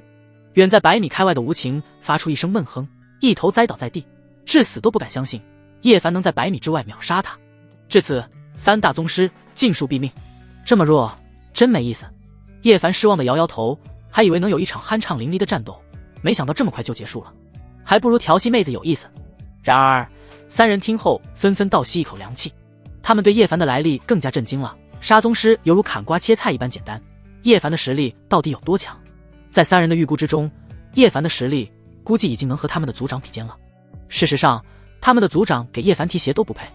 这时龙一和龙三下去打扫战场，而龙晴则是对叶凡问道：“叶凡，你刚才有没有被暗器击中？因为刚才吴情将所有暗器释放的瞬间比雨点还密集，就算是宗师高手也不可能完全避让开来，所以他确定叶凡已经身中暗器，而且他还发现暗器上有毒，如果叶凡真被击中，后果不堪设想。”“没有。”叶凡有些不悦，这个娘们竟然不相信自己的实力。龙晴继续提醒：“都这个时候了，你就别要面子了，小命才是最重要的。你伤在哪里？我帮你把毒吸出来。”在他没有亲手击败叶凡之前，叶凡还不能死。见龙晴还在喋喋不休，叶凡不胜其烦：“被你这一提醒，我还真受伤了。我屁股上中了一镖，来吧，拜托了。”说罢，叶凡将屁股凑了上去。“滚！”龙晴脸色一黑，一脚踢了过去，只不过被叶凡躲开了。他现在完全可以确定叶凡没有受伤，真是难以想象。见众人无恙之后，叶凡旋即离开别墅。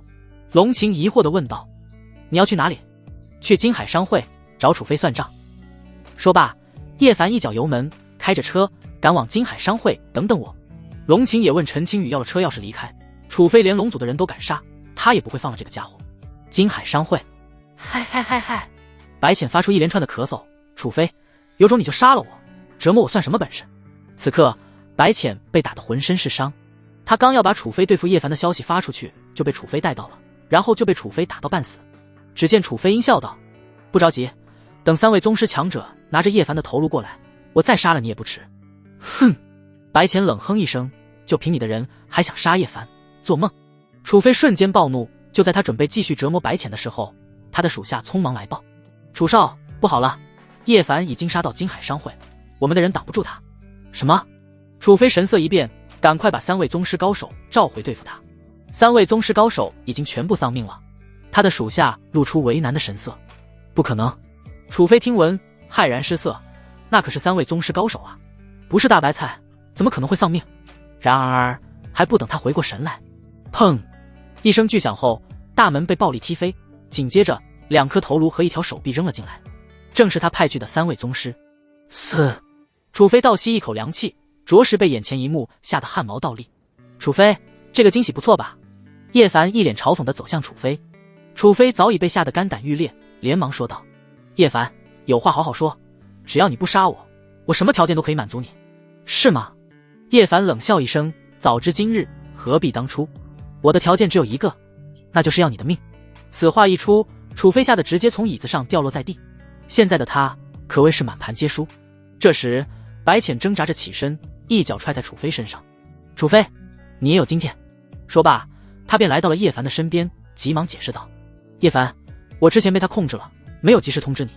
没事，就他派去的那3个歪瓜裂枣，还奈何不了我。”叶凡无所谓地说道。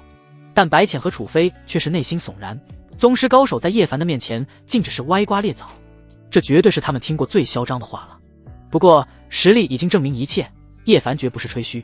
这时叶凡对他说道：“现在他是你的猎物了，你想怎么处置他都可以，等到你发泄完了，我再问他一些问题。”求之不得。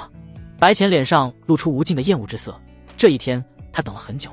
然而楚飞却没有想象之中那般害怕，反而露出胜券在握的笑容。“叶凡，不可否认你很强，但我还没有输，但愿你待会还能像现在这般嘴硬。”说罢，白浅拿出匕首，准备一刀一刀把楚飞的肉割下来。就在这时，意外突变，门外突然来了一群巡逻队，大概有上百人，将整个金海商会都围堵起来。他们手持热武器，只要为首之人一声令下，就能展开无差别扫射。看到没有，这就是我最后的手段。就在楚飞得意之际，没曾想叶凡快速从白浅手中夺过匕首，扎在了他的大腿之上。啊！楚飞发出一连串的惨叫，疼痛让他差点晕了过去。“叶凡，你敢！”还不等楚飞破口大骂，就只见叶凡一巴掌打在他的脸上，连牙齿都掉了几颗。呜！楚飞捂着脸，愣是不敢再说一句话。无论如何，他都没想到叶凡会这么大胆，说动手就动手。放下了出手，否则别怪我不客气。这时为首之人匆忙跑进来，将手枪对准了叶凡。“你又是谁？”叶凡有些疑惑，为什么明面上的势力会帮楚飞这个地下势力的少爷？白浅连忙说道：“叶凡，他是江城巡逻局局长周明。”“算你有点眼力见。”周明冷笑道。“叶凡，我数3声，你若是不把楚少放了，我这100多属下可不是吃素的。就算你实力强大又何妨？难道你还能躲过100人同时开枪吗？”叶凡并未惧怕周明的威胁，而是淡定地说道：“你身居高位，不惩奸除恶也就罢了，反而助纣为虐，这要是传出去，小心你狗头不保。”哈哈哈哈！周明有恃无恐地说道：“只要你死了，这件事就不会传出去。”他收了楚飞很多好处，所以哪怕金海商会作恶多端，他也是睁一只眼闭一只眼。如今楚飞有难，他可不想自己的金主被叶凡杀了。此刻就连楚飞也露出挑衅之色。1、2，还不等周明数到3，就只听一声呵斥传来：“我看谁敢！”随后龙晴从众人诧异的眼神之中愤怒地走来。还不等周明询问龙晴的身份，就只见龙晴一个耳光打在了周明的脸上。周明只感觉天旋地转，一头栽倒在地，好生狼狈。“你敢打我！”周明愤怒地骂道，刚要命令属下开枪，就只见龙晴冷声道：“睁开你的狗眼看看，这是什么？当看到龙琴的证件之后，周明当场吓得一激灵。他没想到龙琴竟是龙组特战队第7队长，虽然他的地位已经不低了，但在有先斩后奏的龙组特战队面前根本不够看。现在知道老娘是谁了吧？面对龙琴的嘲讽，周明哆嗦地回答：知道。砰！龙琴又是一脚踢在了周明的身上，周明差点晕死过去。干得漂亮！叶凡对龙琴的表现很满意，这个场合龙琴的身份更好处理。楚飞则是差点被吓尿，没了周明他也要玩完。这时龙琴对周明的属下说道：你们可以滚了，这里由我龙组特战队接手。还在懵逼的众人吓得连连撤离现场，他们就说龙琴都把周明揍成这副猪样了，为什么周明连一个屁都不敢放？原来人家竟然是龙组特战队的人，他们本就是被周明以职位调动过来的，现在一个个恨不得离周明远点，生怕被周明连累。龙队长，多有打扰，实属抱歉，我这就走，不在这里碍眼。周明摇摇晃晃的起身，也准备开溜。周明，你给本少滚回来，本少若是死了，你也别想好过。楚飞急了，要是周明走了，那他可就真的回天乏力了。然而周明哪里还敢管楚飞，只想快点逃离现场，但他才刚迈出一步，就被龙琴一脚踢翻在地。哎呦！周明发出一声惨叫，连忙求饶：龙队长，求求你饶了我，关于这里的事情我一点也不知情。哼！龙琴冷哼一声：你执法犯法，为祸一方，今夜我就代替龙组铲除你这个祸害。不！周明刚开口求饶，就只见龙琴果断一枪崩了他的脑袋。楚飞直接被这一幕吓晕过去，但叶凡可不会让他好过。咔嚓一声脆响之后，楚飞的大腿直接断裂。啊！楚飞硬生生的从昏迷之中疼醒，只见叶凡淡定一笑：楚飞，该算算总账了。叶凡，你想干什么？此刻楚飞已经没有了往日高高在上胜券在握的风采，有的只是一脸惊魂未定。叶凡直接开门见山的说道：你为什么要对付林家？楚飞听后连忙回答：我也不知道，是我父亲的意思，我父亲只是让我把林家斩尽杀绝，剩下的我就不知道了。真不知道。随着叶凡又一匕首落下，将楚飞的手掌牢牢钉固在了地上。啊！楚飞发出一声凄惨的叫声：我真不知道，叶凡，你若杀了我，我父亲是不会放过你的。他可是江南地下势力的王，只要他振臂一呼，整个江南地下势力都会倾巢而出。都这个时候了，还敢威胁我？叶凡眼神一冷，他最看不惯别人威胁他，于是他对白浅说道：剩下的事交给你了，记住不要让他死得那么痛快。放心，我一定会让他印象深刻的。说罢，白浅拔出扎在楚飞手上的匕首，冷笑着走向楚飞。不要啊！房间外，叶凡，这一次你灭了金海商会，接下来江南王恐怕不会轻易善罢甘休。面对龙琴的提醒，叶凡不屑一笑：区江南王何足挂齿，就算他不找上门来，我也会去找他。龙琴是越来越看不透叶凡了，不过他还是打算请求龙组支援，毕竟清除江南王也在龙组的职责范围之内。你先回去吧，我还有点事。哦。龙琴走后，叶凡推开门，才发现楚飞已经被白浅折磨得血肉模糊，凄惨死去。白浅扔掉匕首，总算报仇了，只是我这脸，交给我。随后叶凡和白浅来到酒店里，白浅无语，这个家伙连酒店都开好了。这时他拿出一瓶黑色的膏药，让白浅涂抹在脸上，瞬间白浅露出疼痛之色，因为脸上的灼烧感让他忍不住要大叫。1个小时后，好了，现在你可以洗掉脸上的药膏。白浅听后连忙将脸上的药膏洗净。什么？此刻白浅简直不敢相信自己的眼睛，原本布满在脸上的疤痕竟然消失无踪。没想到这个世界上竟还有这么神奇的膏药。叶凡，你太厉害了！激动的白浅连忙一把抱住叶凡。哪个女人不爱美？她本来就很美，此次不仅恢复了容颜，还比以前更漂亮了。激动之下有些失态也很正常。现在总算不膈应了。叶凡对自己的药膏很满意。我承诺的已经做到了，现在你是不是该兑现你的诺言了？说罢，叶凡摸了摸剃掉不久刚长出的胡须，笑盈盈地看着白浅。白浅听后脸色绯红不已，难道真要便宜这个家伙？不过叶凡的确让他重获新生了，于是他只好没底气地说道：我自然不会食言，不过事后你想提起裤子就不认人可不行。什么意思？叶凡没好气地问道。他本来也就是这个意思，难道白浅还要赖上他不行？只见白浅说道：因为我来自金陵白家，一旦和我有牵扯，你可能会引来更多的麻烦。此话一出，叶凡瞬间露出诧异之色，没想到白浅的来历会这么大。白家可是精灵大族，你如果真来自白家，怎么会被金海商会掌控？白浅听后眼神有些黯然。我只不过是白家家主的私生女，在白家不受待见，所以就想出来闯荡一番事业。金海商会是我创建的，不过却被江南王强取豪夺。我之所以留在金海商会，就是想要找机会重新把我的成果夺回来。如果不是你的出现，可能我就真的没有机会了。此话一出，叶凡完全明白了。没想到白浅也是一个可怜人。你既然出自白家，那你可听说过白灵？当然听说过，他是白家下一任继承者，更是名动金陵的绝世天骄，在他的面前，任何女人都会黯然失色。白浅自嘲地说道：我们两人虽是名义上的姐妹，但以我的身份，都只能远远地看她一眼。她是我毕生追逐的目标。你也认识我姐吗？白浅好奇地看向叶凡，在提到他姐的时候，不难看出他眼里的羡慕和崇拜之色。不认识。这下轮到叶凡谈吐不清了。没错，他在说谎。白灵是他的五师姐，他本打算解决林家的危机之后，就去找白灵，因为白灵的病还没有治好，需要治疗3次才能痊愈。本来他的大师姐医术冠绝无双，在之前帮助白灵治好了2次病情，但在第3次之前却发生了意外。1年前的除夕夜，他刚好不在，7位师姐和师娘闹掰了，并且还发下了生生世世不再见的誓言。据说当时差点动起手来，闹掰的原因是为了争抢什么。叶凡问了好几次，师娘都不回答，只是告诉他，他的7位师姐都不是什么好人，让他回归之后一定不能和7位师姐有来往。如今1年过去，算算日子，五师姐白灵的病情也快到了发作时间。这一次，他不仅要把五师姐的病治好，还要从中劝说，让7位师姐和师娘的关系重归于好。本来兴致高昂的叶凡当即对白浅说道：你走吧，这一次算是免费帮你。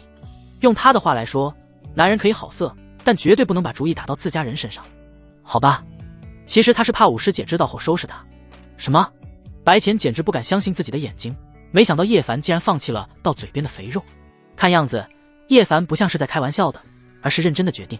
于是他说道：几年没有回白家，我要回去一趟，若我还有机会回来，我一定把我自己交给你。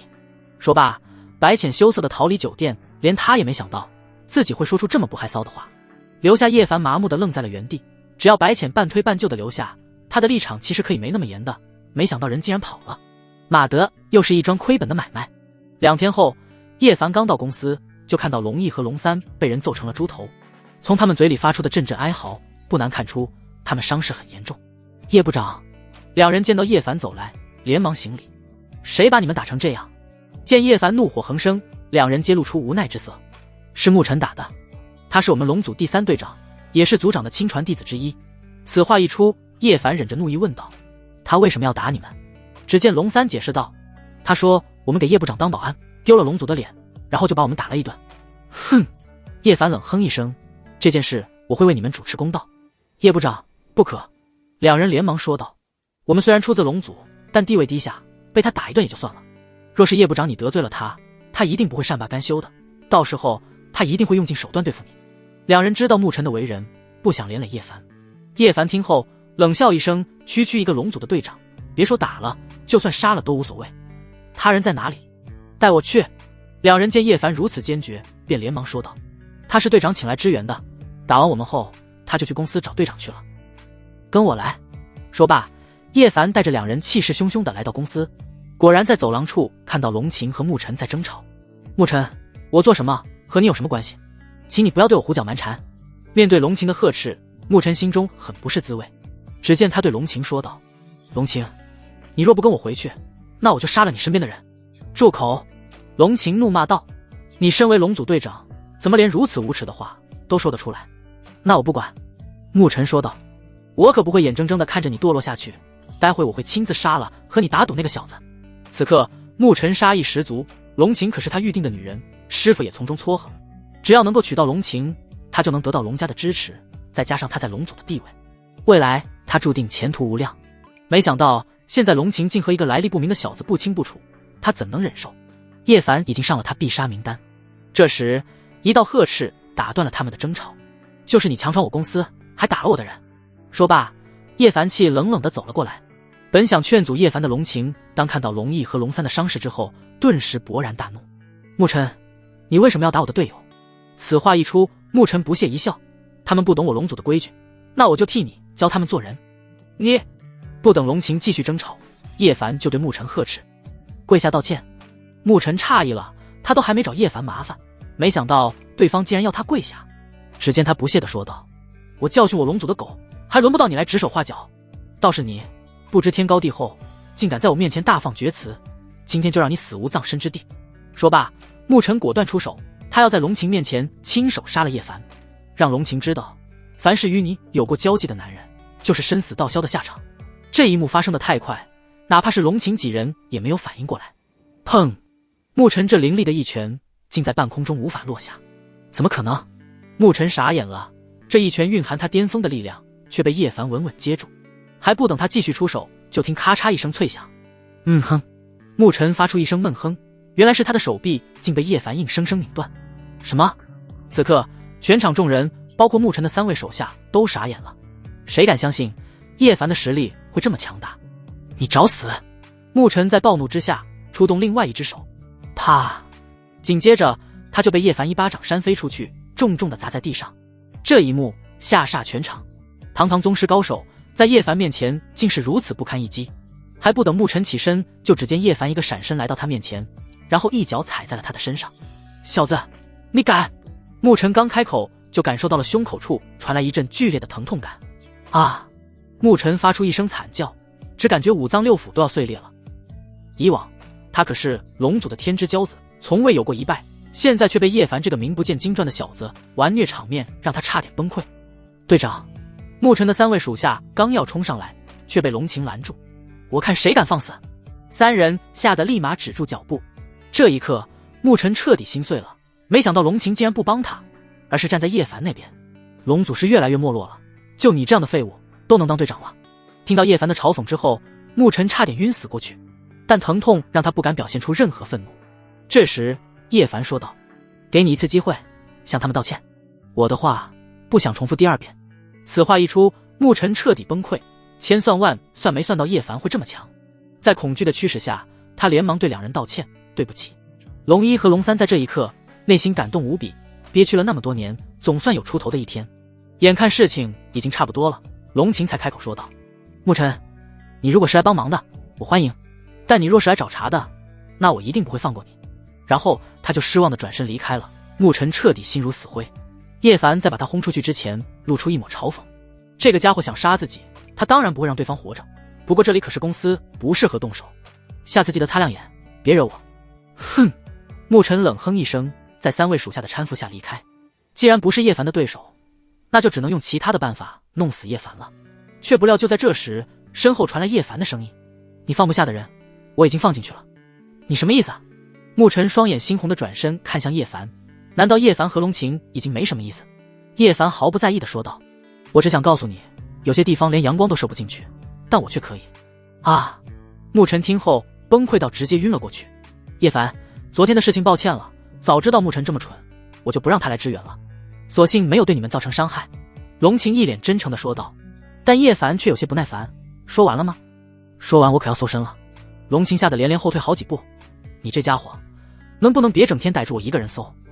你看我像是能带凶器的人吗？那可不一定，谁知道你会不会包藏祸心，只有搜了才知道。”说罢，叶凡就要秉公执法：“臭流氓，等我实力再进一步，定要10倍100倍的摸回来。”龙晴在心中暗暗发誓。然而就在这时，那个100多公斤的胖妹又凑了上来。去！龙晴这才找到机会跑了进去。就在这时，叶凡去上个厕所，让龙毅和龙三过来站岗，却没注意今天的街上非常的安静。很快，一辆辆装甲车驶来，然后公司门口汇聚了差不多2000全副武装的士兵，为首的2人是沐尘和江南第一战将千锋。沐尘，你确定龙家千金就是被关押在这里？千锋一脸不相信，本来以沐尘的地位还请不动他，但沐尘却告诉他龙家千金被人关押，所以他才召集2000属下赶来救援。毕竟龙晴的爷爷可是大夏仅有的几位泰斗之一，若龙晴在江南出事，到时候可没他好果子吃。没错，沐尘说道。龙晴被一个叫叶凡的保安挟持，我昨天去救援，不敌那个保安，差点被打死。希望千锋战将能够将他绳之以法。哼！千锋冷哼一声，一个保安能把你打成重伤，那我倒要会会他。说罢，千锋带着人走向保安室。龙一和龙三见状，预感大事不妙，刚要联系叶凡，却只见上完厕所的叶凡已经走了出来。就是他。当看到叶凡的瞬间，沐尘眼神之中满是仇恨。我勒个草！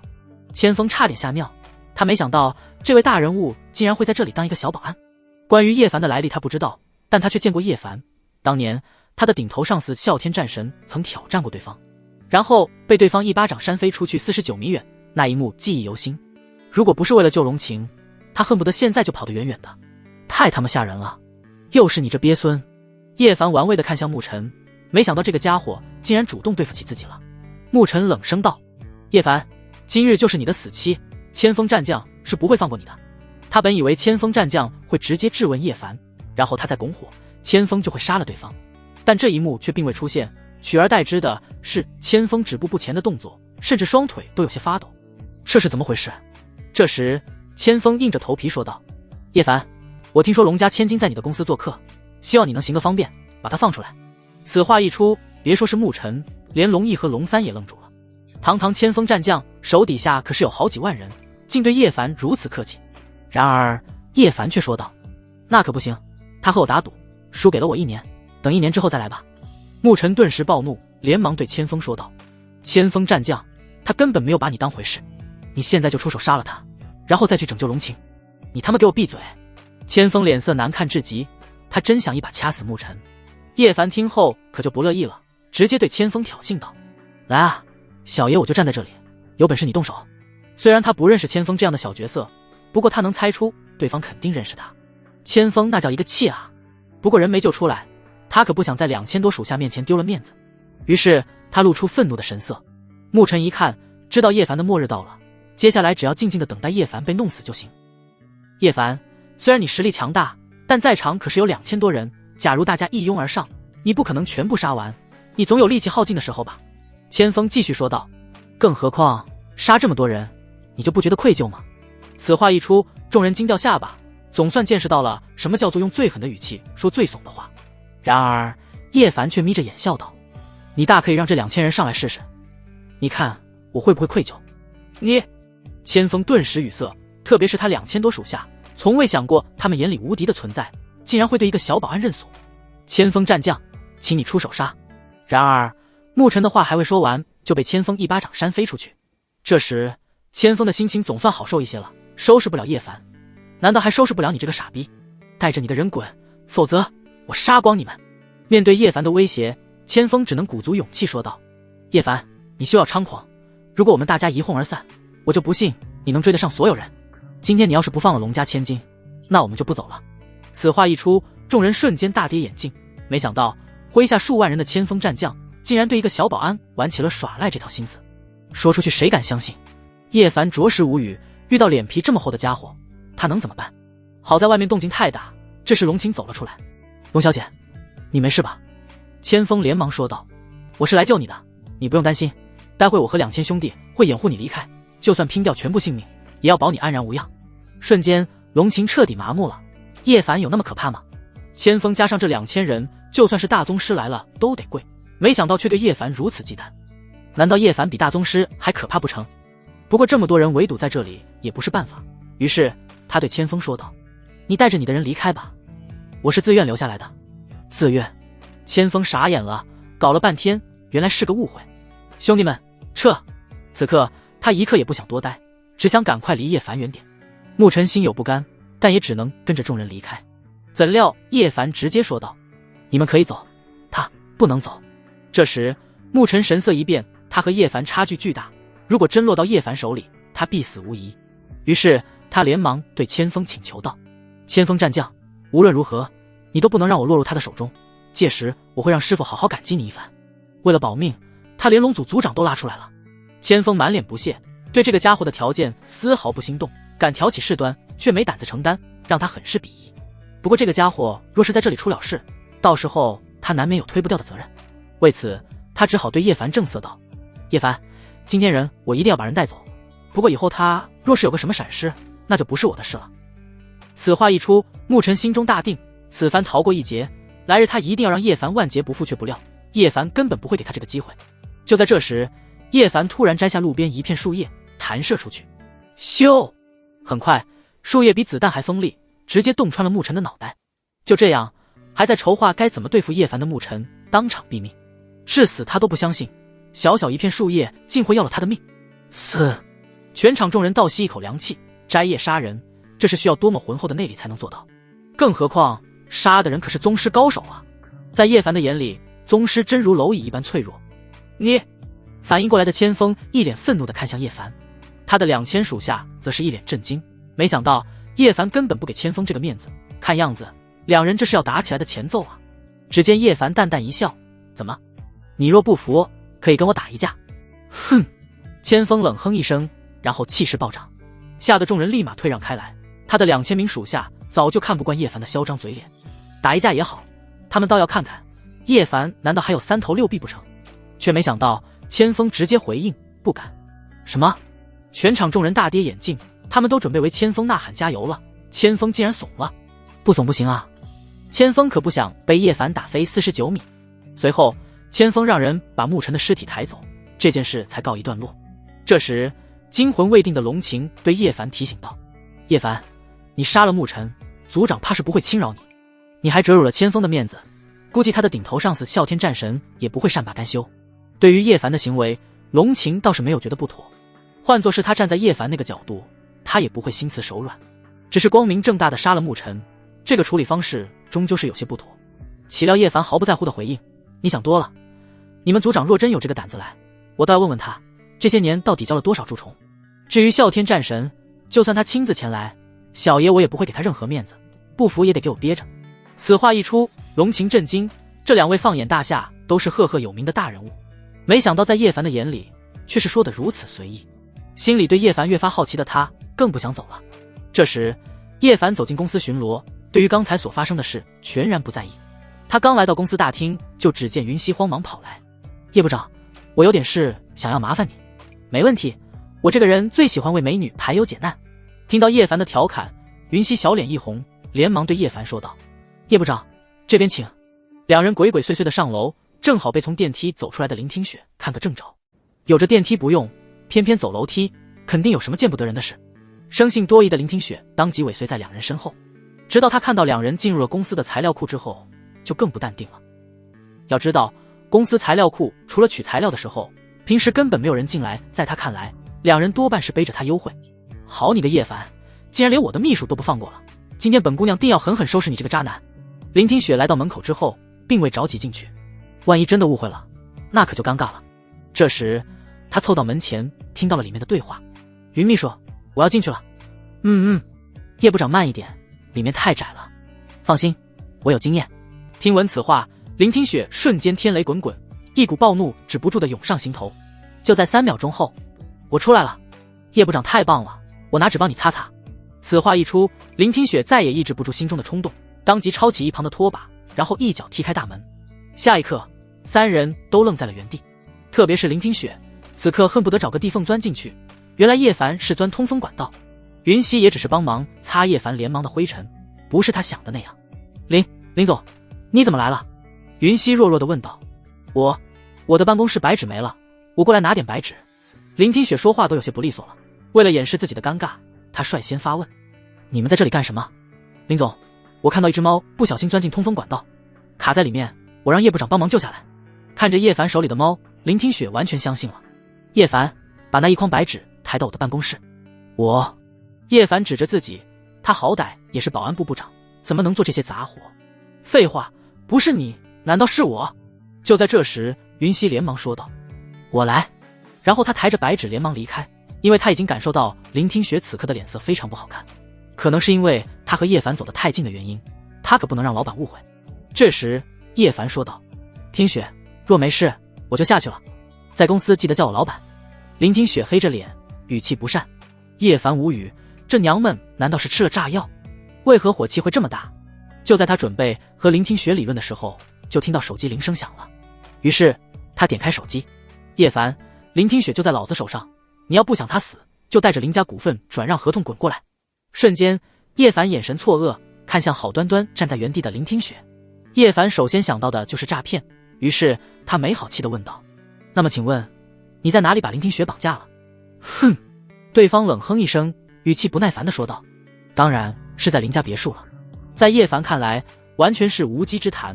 为此，他准备挂断电话。等等，林听雪提醒道：“我好像记得今天某人可没有上班。”此话一出，叶凡立马想到唯一在别墅里的人就是陈青雨，于是他对着电话里问道：“你是谁？要我去什么地方？算你识相。”只见对方说道：“听好了，老子叫做张大炮，限你1个小时之内赶到现场。你要是敢报警，后果你自己承担。”说罢，对方直接挂断了电话。张大炮是谁？林听雪回答：“他是张威的父亲，前阵子出国旅游了，此番回来多半是为张威报仇的。”有意思，叶凡笑道：“走，去会会他。”50分钟后，叶凡带着林听雪来到张家。叶凡，我要的东西带来了吗？张大炮亲自出面，押着被绑架的人来到前院，等到林家股份到手，就弄死叶凡和林听雪，为他的儿子报仇。然而，当看到叶凡身边的林听雪之后，他就傻眼了。林听雪不是被你们绑回来了吗？怎么会在这里？张大炮冷冷地看向他的属下，只见他的属下连忙回答：“老爷，我们的确去别墅绑了人。”此话一出，张大炮愤怒地将绑架之人头套掀开，不是陈青雨又是何人？砰！愤怒的张大炮一脚将他的属下踢翻在地，然后愤怒地对叶凡说道：“叶凡，据我所知，陈青雨和你也是关系匪浅，你想救他，还是我之前说的条件？事到如今，他也只能将错就错了。叶凡哥哥，不要管我。”陈青雨连忙对叶凡提醒，生怕叶凡被张大炮拿捏。这时，叶凡上前露出一丝嘲讽：“张大炮，是不是我把股份转让合同签了，你就肯放过青雨？没那么简单，你还要跪在地上自断双臂。”张大炮恶狠狠地说道：“他听说叶凡实力强大，只有叶凡成为废人，他才放心。如果我不答应呢？”此话一出，以张大炮为首的张家众人愤怒无比。“你若不答应，那我就要他死！”话音刚落，张大炮就准备对陈青雨动手，却不料叶凡一个闪身就来到他的面前。不好！不等张大炮做出反应，叶凡对着他的天灵盖一掌拍了下去。咔嚓一声脆响之后，张家众人傻眼了，因为张大炮的脑袋已经缩回到肚子里去了。剩下的众人想逃，都被叶凡一一斩杀。这时林听雪也没有闲着，将束缚陈青雨的绳索解开。恢复自由的陈青雨如同八爪鱼一般，直接跳到叶凡的身上。“叶凡哥哥，还好你及时赶来，否则我恐怕无法逃脱他们的魔爪。”叶凡趁机上手：“好了，别哭了，我帮你检查有没有受伤。”入手的那一刻，叶凡不禁感叹：陈青雨又长大了。一旁的林听雪看到这一幕，满头黑线。这个小绿茶竟敢当着他的面和他的未婚夫亲密，完全是在挑衅他的权威。早知道就让张大炮撕票了。还有叶凡这个家伙，是不是一天不开油就活不下去了？嗨嗨嗨嗨！听到林听雪的咳嗽之后，叶凡才想到身旁还有一个母老虎，这才恋恋不舍地放下陈青雨。“叶凡哥哥，你又救了我一次，我无以为报，只能用身体偿还你的恩情了。”说罢，陈青雨还故意地露出香肩。“不合适，不合适！”叶凡满脸正义地把陈青雨的衣服拉上，心里则是憋屈无比，暗自吐槽陈青雨不懂事。这种事怎么能当着其他人讲呢？私下里讲不就行了？他都暗骂自己，一天天的净做些亏本的生意。见叶凡拒绝，林听雪才满意的把手从他的包里伸出来，因为他的包里还有一把龙琴给的弹簧刀。三人离开张家之后，叶凡让两女先回去，而他则是要回公司一趟，毕竟门禁卡还在他的手中。“陈青雨，叶凡可是我的未婚夫，你要是再敢打他的主意，别怪我不客气。”车内，林听雪冷冷地警告道。但陈青雨却丝毫不在意，就算是老公都有被撬墙角的时候，更何况只是未婚夫。再说叶凡哥哥充满魅力，你把握不住的，倒不如我们先停止内斗，一起防备其他的小妖精如何？此话一出，原本愤怒的林听雪突然来了兴致。虽然他和叶凡八字都还没一撇，但别的女人勾引叶凡，他的面子上也不好受，何不如联合陈青雨这个小绿茶，先把其他的女人摆平。如果最后他真能和叶凡走到一起，再转过来收拾陈青雨，毕竟收对付青雨可比对付其他人简单多了。当然陈青雨也是这样想的，于是各怀心思的两女竟然奇迹般的达成了合作。金陵，白浅已经回到白家好几天了，只不过这个家还是如之前一般冷漠。他母亲死后，在这里他找不到任何属于亲情的气息，仿佛在家里他就是可有可无的存在。好在他也不打算待多久，等母亲的忌日过了，他就回江城去。就在今天，家族长辈商议大事，却把他叫了过来，这让白浅很诧异，毕竟家族等级森严，平日里他根本没有资格来到这里。就在这时，家族一位长老对白浅说道：“白浅，你回来也有好几天了，家族已经为你准备了一场婚约，就等着你确定时间。”白浅瞬间神色一变，从这些家族长辈的口中不难看出，他根本没有拒绝的权利。果然还是逃不了联姻的命运。这时，家族又一位长老说道：“你联姻的对象是南境无忧战皇之子秦昊，你去准备一下，尽量1个月之内完婚。对于白家来说，就算是战皇也入不得他们眼。但无忧战皇不一样，那可是啸天战神最看重的属下之一。未来若是有机会荣登战神之位，那白家这份投资就赚大了。对于白家来说，只不过是牺牲白浅一个庶女的幸福而已，怎么算都不亏。更何况也不委屈了白浅，嫁给战皇之子，也算是飞上枝头变凤凰了。”白浅听后心如死灰。那秦昊他又不是没有听过，在南境作恶多端，臭名昭著。据说连江南王都和秦昊有着密不可分的联系，至于是不是真的，他就不知道了。在看主位上坐着的那位似乎也没有反对这件事。白浅小心地看了一眼白灵，她还是那么的高高在上，仿佛是9天之上的仙女一般出尘。在这一刻，他的内心竟然涌现了一抹妒意。他白浅的命运只能被别人掌控，甚至在外面遇到困难了都不能向家族求援，现在还要沦为家族联姻的工具。而白灵只是比他大上1-2岁，但却已经成为了家族实际掌控者。除却那常年闭关的父亲，在整个白家都是白灵一人说了算。同是家主的女儿，命运却天差地别。在这一刻，他多么希望白灵能为他说一句话，但白灵自始至终都没有，甚至都没看他一眼。向来都是逆来顺受的白浅，现在他决定反抗一次，不管结局如何。于是他当即说道：“各位长辈的心意我领了，但我外出3年，已经心有所属，怎可再嫁人？”此话一出，众人纷纷色变，一道接一道的怒骂声传来。白浅，你怎会如此恬不知耻？没有家族允许，你竟敢和外人相恋？不管是谁，你必须与其一刀两断。这是你的命运，由不得你自己做主。而白浅则是已经麻木了，没有理会众人的怒骂。再看白灵，依旧一言不发。或许白浅的事还没有资格让他开口。和你有瓜葛那小子是谁？很显然，家族已经准备将那人铲除了。白浅坚定地说道：“他叫叶凡，我白浅非他不嫁。”虽然他对叶凡做出的承诺还没有履行，但提前说好像也没有什么不妥。众人倒是没听过叶凡是哪路人物，多半是一个名不见经传的小子。但一直没有说话的白灵，在这一刻却嘴角一动，啪！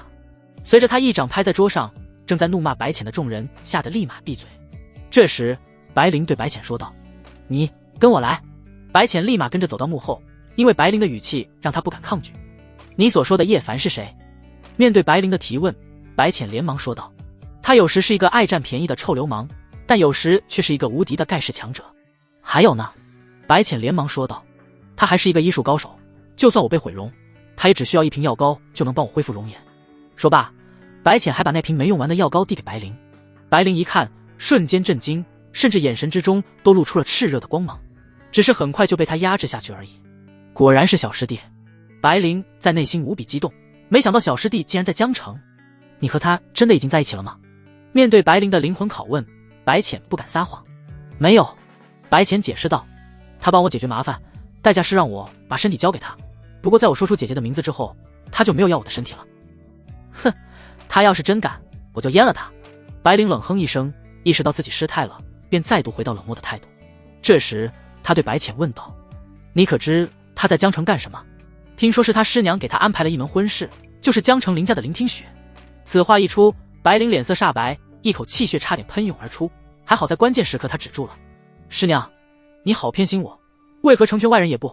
白灵在内心充满暴怒，但脸上却是一如既往的平静。他得罪了江南王，正在面临江南王的报复。白灵听后，嘴角露出一丝不屑，哼，江南王，姐姐，你和叶凡难道认识？面对白浅的疑问，白灵冷声道：“不该问的别问。”是。白浅低下头，他总感觉两人之间绝不简单。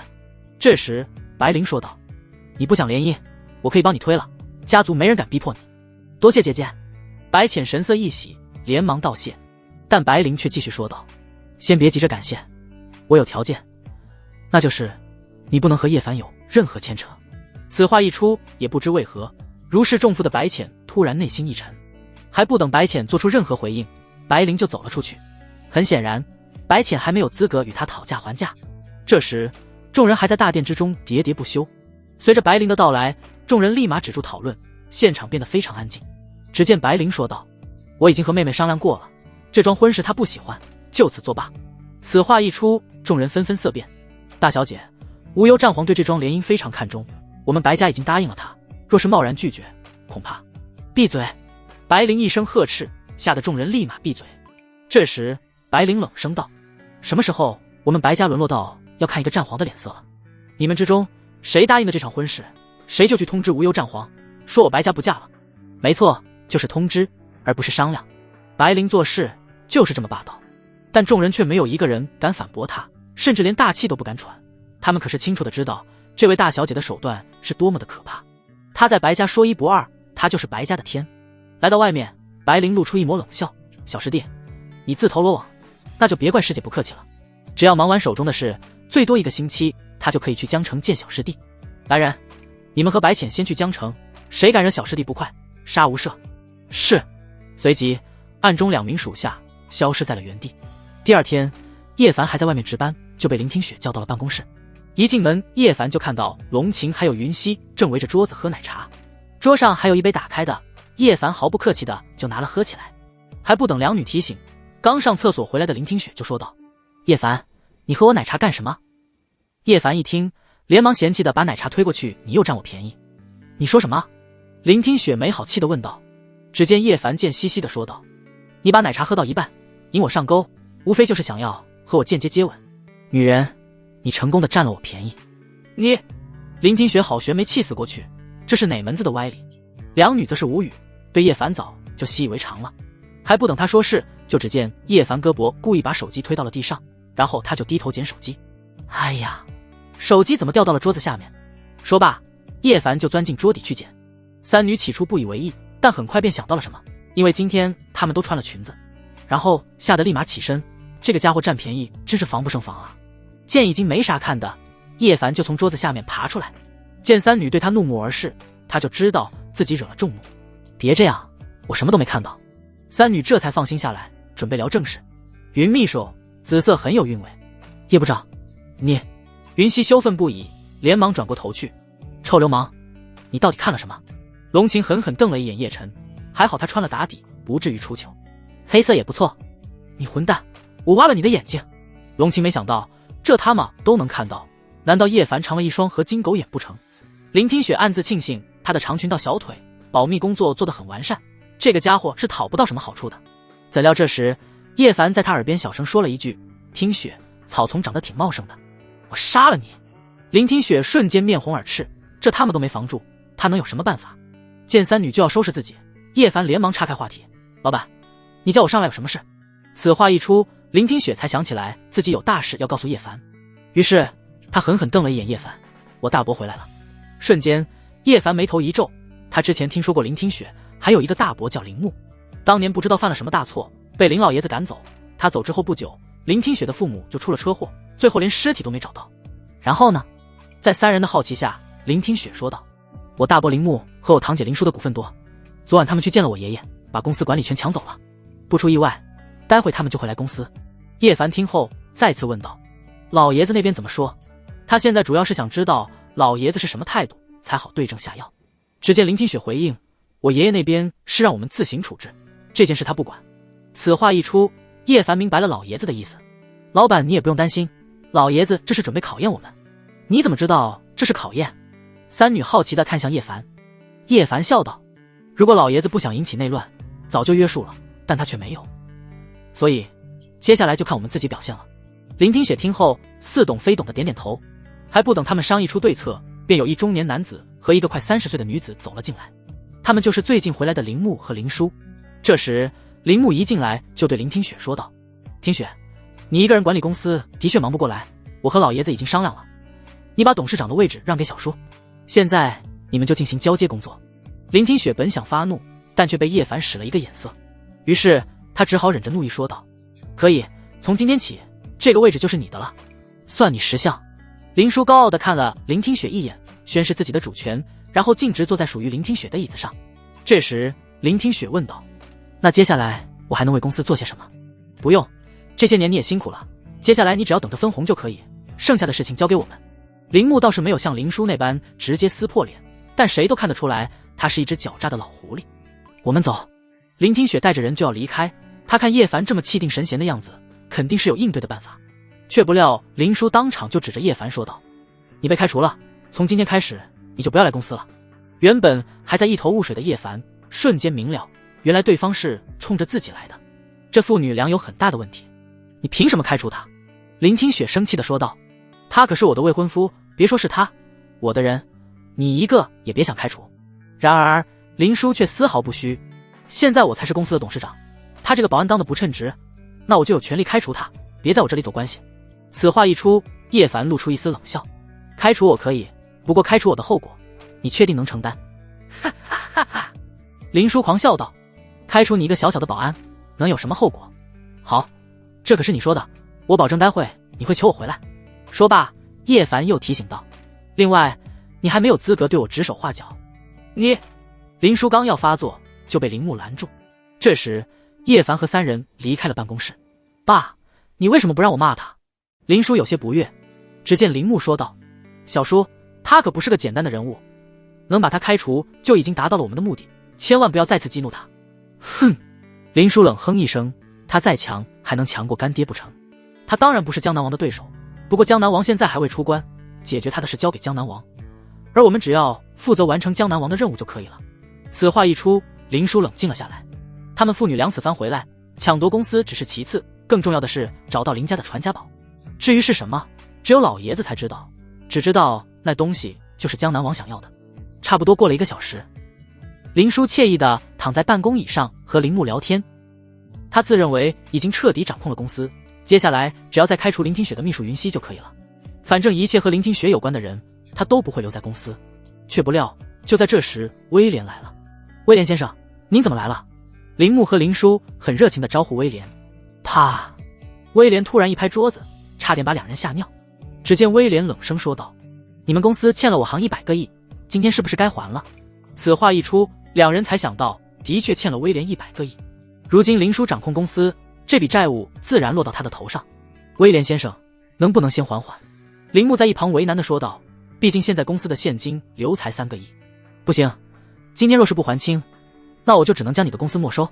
此话一出，两人瞬间色变，也不知是有意还是无意。此刻叶凡几人又回来公司收东西，似乎是为了看热闹。铃木见状，当即有了主意。威廉先生，借钱的人是林听雪，这笔钱应该由他来偿还。哼！林听雪冷哼一声，当初我用了公司抵押，谁是负责人，谁还。没错，威廉也配合地拿出准备好的抵押合同。父女俩这才意识到不简单，于是他们只好请求道：威廉先生，能不能宽限几天？不能。他们虽然是江南王的人，但可不敢在威廉面前赖账。于是林叔说道：林听雪占公司40%的股份，如果真要还这笔钱，他也要分摊40个亿。然而威廉却大手一挥，林总的40个亿我已经帮他垫上了，你们的60个亿现在就还。瞬间两人无语，竟然还有这种操作。叶凡坐在一旁点点头，对威廉的表现很满意。然而一波未平一波又起，今日之事对于父女两人绝对是雪上加霜。这时陈青雨又来了，刚一进门他就说道：两位，我宣布从今天开始，我陈家的所有渠道下架你林家的货物。此话一出，铃木和林叔差点跌入谷底。虽然陈家下架了林家的货物，他们可以借助金海商会，可是随着楚飞死后，现在金海商会已经由白家接手，别说是他们，哪怕是江南王也没那个胆子再打金海商会的主意。两人也没想到，这才刚接手1个小时，公司就面临破产的危险。于是铃木连忙讨好的对林听雪说道：听雪，大伯知道这是你的意思，可林家破产了，对你也没有好处，你能不能说说情，缓解一下危机？然而林听雪却说道：抱歉，我现在不是董事长，没有那个话语权。林听雪，你别太过分。林叔那叫一个气急败坏，但林听雪却冷漠的回应：这是你们自找的。你……林叔只要压制住愤怒说道：我不开除叶凡了还不行吗？切！叶凡鄙夷道：你真以为小爷乐意当保安啊？现在就是你求我，我都不当。爸，怎么办？林叔开始慌了。铃木知道今日若是不做出一个合理的交代，对方绝对不会善罢甘休，于是他弱弱地问道：两位，你们要怎样才肯放过我林家？陈青雨率先说道：只要叶凡哥哥一句话，我保证不为难你们。威廉也点头道：没错，今日你们若是不能让叶先生满意，那你们就等着破产吧。此话一出，林木和林殊神色一变，他们知道叶凡不简单，但却没想到叶凡一个保安竟然能影响到公司的生死存亡。叶凡，我们可是一家人，求求你高抬贵手。这时林木开始攀亲戚，但叶凡根本不鸟他，谁他妈和你一家人了？就是叶凡和我是一家人，和你们有什么关系？林听雪也在一旁附和道，那你倒是说个解决方法。林木和林殊已经开始崩溃了。这时叶凡才伸了伸懒腰，解决办法倒也简单，只要你们交出公司管理权和 30% 的股份，此事就作罢。不可能！林殊一脸愤慨，好不容易拿到公司管理权，怎么可能会交出去？那没办法了，等着破产吧。叶凡提醒道，公司不破产，至少你们还能得到分红，一旦破产，你们可就什么都捞不到了，还可能面临60亿的债务。此话一出，两人脸色一变，毕竟60亿他们也拿不出啊。江南王本来还有200亿，但上次都被楚飞挥霍了，你们只有1分钟的考虑时间，过时不候。最终林木率先妥协，好，你狠，我们交出管理权还不行吗？爸！林殊一脸委屈，董事长这个位置他屁股都还没坐热呢。不用多说，按照他说的做。就这样，一场闹剧结束。这时林听雪吩咐道，云秘书，找人来把他们父女俩碰过的东西扔出去，我嫌脏。是。云溪连忙去安排，但林木和林殊却眼前一黑，差点没晕死过去。临走之前，两人狠狠瞪了叶凡一眼，然而他们却还不知道大祸临头。叶先生，林小姐，解决这件事之后，我就要去金陵了，欢迎你们去做客。威廉对两人恭敬地说道。哟，这是升职了吗？面对叶凡的调侃，威廉连忙感激道，这还得多亏了叶先生，在金陵工作3年，我就能进长老会了。去吧，去吧。叶凡不耐烦地摆摆手，威廉不敢在这里打扰，连忙离开。叶凡哥哥，我做的不错吧？不错。叶凡点点头，可以给你一个奖励。什么奖励？就在陈青羽疑惑之际，叶凡立马说道，看，飞碟。奶呢？什么都没看到的陈青羽刚回过头来，就亲吻在了叶凡的脸上。叶凡哥哥，你好坏坏。陈青羽娇羞地捂着脸跑了出去。这一幕正好被正在看电脑的林听雪全程目睹，气得他连忙翻找手提包。刀呢？我刀呢？叶凡，你真当本姑娘不存在是吗？来到外面之后，林殊一脸的不甘和愤怒。爸，叶凡欺人太甚，难道就这么忍了？当然不是。林木说道，是我们轻敌大意了，才会打得我们措手不及。既然公司的管理权得不到，那就改换目标。爸，你的意思是拿到传家宝？不错。林木点点头，然后说出他的计划。今晚你用道歉的理由约叶凡出去，然后用美色勾引他。此话一出，林殊可就不乐意了。爸，我要是这么做，干爹会不会嫌弃我？林木无语，自家女儿这也太不开窍了。你事先报警，等他到酒店之后，你反手诬陷他，让他蹲几天，等他出来的时候，江南王自会收拾他。而我则是趁机去老爷子的大院，逼迫老爷子交出传家宝。好。林殊点点头，然后父女两人各自去准备了。殊不知这一幕都被暗中的龙一和龙三全部看在眼里。老大，他们的确还有后手。两人回来之后便恭敬地来到叶凡面前，然而叶凡却不悦道，工作的时候称职务。是，叶部长。两人在心中很无语，表面上则是把刚才的一切一字不漏地告诉叶凡。果然是江南王的人。叶凡冷笑一声，他就说这两人不可能会凭空回来，同时在心中对林家的传家宝好奇不已。这时龙一又说道，叶部长，在我们刚才偷听他们谈话的时候，总感觉有2道不寒而栗的目光注视我们，他们身边会不会还有高手？叶凡听后摇头道，可能你们感应错了，如果真有高手，他们不至于这么低调。还不等两人继续说出心中的猜测，就只见叶凡说道，好了，你们下去吧。两人没有立即遁走，而是支支吾吾地站在原地。还有事？见叶凡疑问，龙一连忙提醒，叶部长，我们队长来头可不小，他的爷爷是大夏仅存的几位泰山之一，他的姐姐更是当时最年轻且唯一的女战神，你调戏他的时候可不可以收敛一些？主要他们心中很崇拜叶凡，不想叶凡出事。你们的提醒很合理，但我不听。说罢，叶凡就走了，留下两人愣在当场，心中盘算，只要他们不说出去，应该问题不大。很快到了下班时间，林叔果然诚恳过来，对叶凡说道，叶凡，今天的事情是我不对，我准备晚上单独对你道歉，希望你能赏个脸。好啊，叶凡说道。把地址发给我，晚上一定到。果然是个老色批。林叔在心中冷哼一声，但脸上却开心地说道：那你晚上可一定要过来哦，到时候我任你处置，林听雪会的我都会，林听雪不会的我也会，一定会让你满意。此话一出，叶凡在心中嫌弃不已，那里都黑不溜秋了，肯定什么都会。叶凡，他刚才跟你说什么？这时林听雪凑近问道。只见叶凡笑道：没什么，先去吃饭，晚上带你看一出好戏。好戏？林听雪还在错愕之中，就被叶凡一个公主抱抱起。臭流氓，你放开我！林听雪一边挣扎，一边把头紧紧埋在叶凡的怀里。虽然她不反感叶凡抱她，但这他们又不是在家里，这么多人看着，她算是明白什么叫做大型社死现场。晚上，林木悄悄地来到林振南的院子，因为林振南喜欢清静，所以这里非常安静。回来了。林振南一边喝茶，一边扫了林木一眼。林木见状，连忙义愤填膺地说道：父亲，林听雪欺我父女俩太甚，他不仅剥夺了我们的管理权，还夺走了我们30%的股份。说罢，他跪在地上：父亲，这件事您一定要管管。然而林振南却摇头道：我已经让你们去竞争了，竞争不过，那就只能认命，我不会偏袒任何一方。但林木却恨得咬牙切齿，这还不算偏袒吗？于是他只好说道：既然父亲不插手，那就算了。我听说我们林家有一件传家宝，父亲能否让我看看？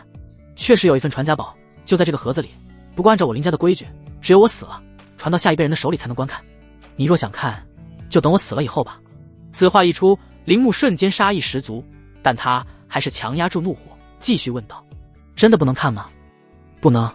林振南摇头，规矩不能在我这里破坏。既然如此，那父亲就去死吧。说罢，林木突然掏出匕首，直奔林振南刺杀而来。砰！下一刻，林振南一掌拍出，直接把林木拍飞出去。轰！林木重重地砸在地上，露出满脸的惊恐之色。怎么可能？他没想到自己的父亲竟然也是一个武者。就在这时，叶凡和林听雪从暗中走了出来。老爷子，看来您恢复得不错。叶凡赞叹道，都不需要他出手了。乖孙子，还得多亏了你，现在的我已经好得七七八八了。林振南脾气很差，也只有叶凡才会让他忍不住夸赞。林听雪无语，听这话，自己倒像是外人了。你怎么会在这里？林木震惊地看向叶凡，你不是被我女儿骗去酒店了吗？然而叶凡却不屑道，还真以为我是种马，我也是有品位的好不好？你女儿那种货色我还看不上，这要是让听雪勾引，说不定我还会上当了。此话一出，林听雪狠狠地在叶凡腰间掐了一把，这家伙太口无遮拦了，惹得老爷子当场大笑。如此看来，经过这么多天的相处，叶凡对自家孙女还是很满意的，那他就放心了。林木一听，心顿时凉了半截，还不等他追问叶凡是怎么知道他的计划，就只见林振南冷声道：林木，你让我失望了。父亲，都是我一时糊涂，才会铸成大错，还望您看在血浓于水的份上，放我一马。自知闯了大祸的林木连忙跪在地上磕头求情，但林振南却不为所动，饶有深意地问道：一时糊涂？如果我没猜错的话，当年你弟弟和弟妹也是你害的吧？此话一出，叶凡和林听雪瞬间一震，没想到还有这样的惊天内幕。不是我。虽然林木极力辩解，但谁都看得出来他在撒谎。林振南冷声说道：当初我让他们带着传家宝离开，并未把消息告诉任何人，但最终他们还是出了车祸，最有可能动手的人就是你。当时拿不出证据，林振南一时愤怒之下，把林木父女两人赶出林家。但现在林木又对他动手，所以他更加坚定是林木做的。连他这个父亲都下得去手，还有什么是林木不敢做的？见秘密已经被点破，林木也不隐瞒了。没错，就是我做的。林木狰狞道：我和他都是你的儿子，但你为什么不把传家宝交给我，而是给他们，甚至都不让我知道？哼！林振南冷哼一声：给你，然后你拿去效忠江南王吗？我……林木一时语塞，但还是说道：投靠江南王有什么不好？有他撑腰，足以让我林家一飞冲天。痴心妄想！林振南呵斥道：江南王作恶多端，终将迎来灰飞烟灭的一天，而你却助纣为虐，不思悔改，帮着外人来对付我林家。林木刚要反驳，就只见林振南摇头叹息：乖孙子，我老了，见不得血，让你的人去处理。叶凡点点头，随即吩咐龙毅和龙三进来，把早已吓晕过去的林木拖出去。本来血浓于水，林振南也不想处死林木，但林木却一而再再而三地触碰他的底线，他又不是圣母，只能灭了这个不孝子孙。这时林振南打开盒子，没想到里面竟然是空的。爷爷，林家的传家宝是什么？见林听雪一脸好奇，林震南只好解释，传家宝是一块残破的古玉，上面雕着一幅残缺的地图。我林家能够兴盛多年，完全是这块古玉的功劳。据说当时就是这块古玉的主人帮我林家崛起。那古玉呢？不会被盗了吧？叶凡也忍不住好奇问道，当初我隐约感受到江南王已经惦记我林家传家宝，所以我就让小雪的父母带着传家宝出去避避，但最终他们出了车祸，无论是人还是古玉都消失了。现在看来江南王应该是没有得到，否则也不会针对我林家了。此话一出，林听雪松了一口气，如此看来他父母岂不是还有活着的可能？这边事情已经解决了，叶凡就对林震南说道，爷爷，我还有点事情要去处理。林震南点头，然后又对叶凡说道，乖孙子，小雪就交给你守护了。爷爷放心，有我在，保证听雪不会有任何危险。酒店内，林叔等得有些发慌，不知叶凡为什么到现在都还没有来。就在他准备打电话催一催的时候，突然门外闯进来3人，为首之人正是白浅。他身后那2名女子长得一模一样，明眸贝齿，清新脱俗，是难得一见的极品美人。2人正是白灵的属下春花和秋月。还不等林叔发问，就只见白浅说道，麻烦2位把他带走。于是2人当即上前，一把将还在恐惧之中的林叔抓走。来到无人之地后，白浅一个耳光打在了林叔的脸上。林叔，我知道你是江南王身边贱货，今天碰到我，算你短命，求求你不要杀我。林叔被吓尿了，连连求饶。但话音刚落，就只见春花一剑洞穿了林叔。我和你们无冤无仇，你们为什么要杀我？林叔至死都没想到自己会死在连对方都不知道是什么来历的人手中。只见秋月冷声说道，因为你得罪了叶少。什么？随即林叔双眼一闭，当场毙命。就在3人转身的时候，却只见叶凡已经站在他们身后不到2米的地方。春花和秋月顿时一惊，他们虽然是宗师，但若刚才叶凡要对他们出手，估计还不等他们反应过来就得覆灭。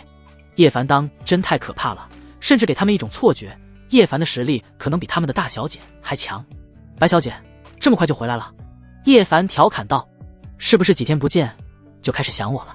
白浅的出现让他感到意外，不过既然林叔已经死了，倒是省得他动手。白浅顺势说道，我才不会想你个臭流氓，不过既然答应了让你爽一爽，我就不会食言。怎料此话一出，他就感受到了春花和秋月传来的杀气，吓得他一哆嗦。叶凡看出2人的实力不凡，便问道，他们又是谁？不等白浅介绍，就只见春花上前说道，叶少，我们姐妹2是大小姐白灵的属下，此番前来是为了帮助叶少扫平障碍的，不久之后大小姐也会到来。叶凡点头道，五师姐眼光不错，你们姐妹2人天资不错，以后成就必然不止于此，当然更重要的是颜值也很顶。看来五师姐已经知道她在江城了，多半是白浅泄露的。如此看来，自己和五师姐马上就能见面了，算下来2人已经1年多没见了。听到叶凡的夸赞之后，2人俏脸一红，多谢叶少夸奖。这时秋月连忙说道，叶少，在大小姐没来之前，我们任由你差遣，你想要我们做什么都可以。这么说叶凡可就来劲了。真的吗？事情可不可以？此话一出，3女顿时愣在当场，谁也没想到叶凡竟会提出如此奇葩的要求。许久之后，春花才反应过来，娇羞地说道，若叶少真有需要，也不是不可以。哈哈哈哈！叶凡大笑道，和你们开玩笑的，不要当真。2女一听，瞬间松了一口气。如果叶凡真敢这么做，叶凡死不死他们不知道，但他们肯定是死定了。毕竟大小姐的手腕真不是盖的。然后2女对叶凡行了一礼，消失在原地，躲在暗中。如此看来，龙毅和龙三感受到的气息必然是他们无疑了。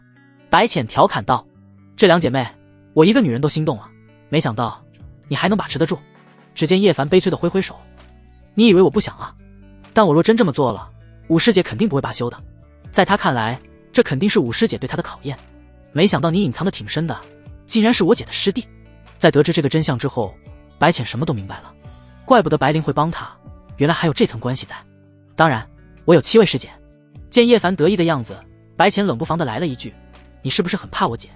开什么玩笑，小爷我天不怕地不怕。切，我才不信。这时白浅又对叶凡说道，我已经得到消息，毒王刘洪已经来到江城了。他是江南王的属下，虽然实力不显，但却是一个下毒的好手，春花和秋月已经在追查对方的踪迹，在找到他之前，你最好小心一点。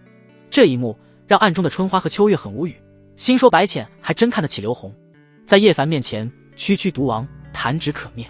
没想到你还会关心我，说你是不是看上我了？我才没有呢。白浅语气非常不自然。这时叶凡说道，今晚夜色正好，你帮我按按摩，还是老样子，我不给钱就不是卖了。你，白浅没好气地说道，可以，不过我可不敢保证这是被我姐知道。此话一出，叶凡下意识地看了一眼暗中的两人，正寻思要不要把两人灭口，躲在暗中的两人当场吓一跳。那就改天。说罢，叶凡就消失在了原地。说真的，他真不是怕他武师姐。一天后，林家和金海商会达成合作，叶凡明白，经过这次合作，林家的商业应该没有人能动摇了，只要再解决江南王，结果就完美了。就在这时，陈太匆匆赶来。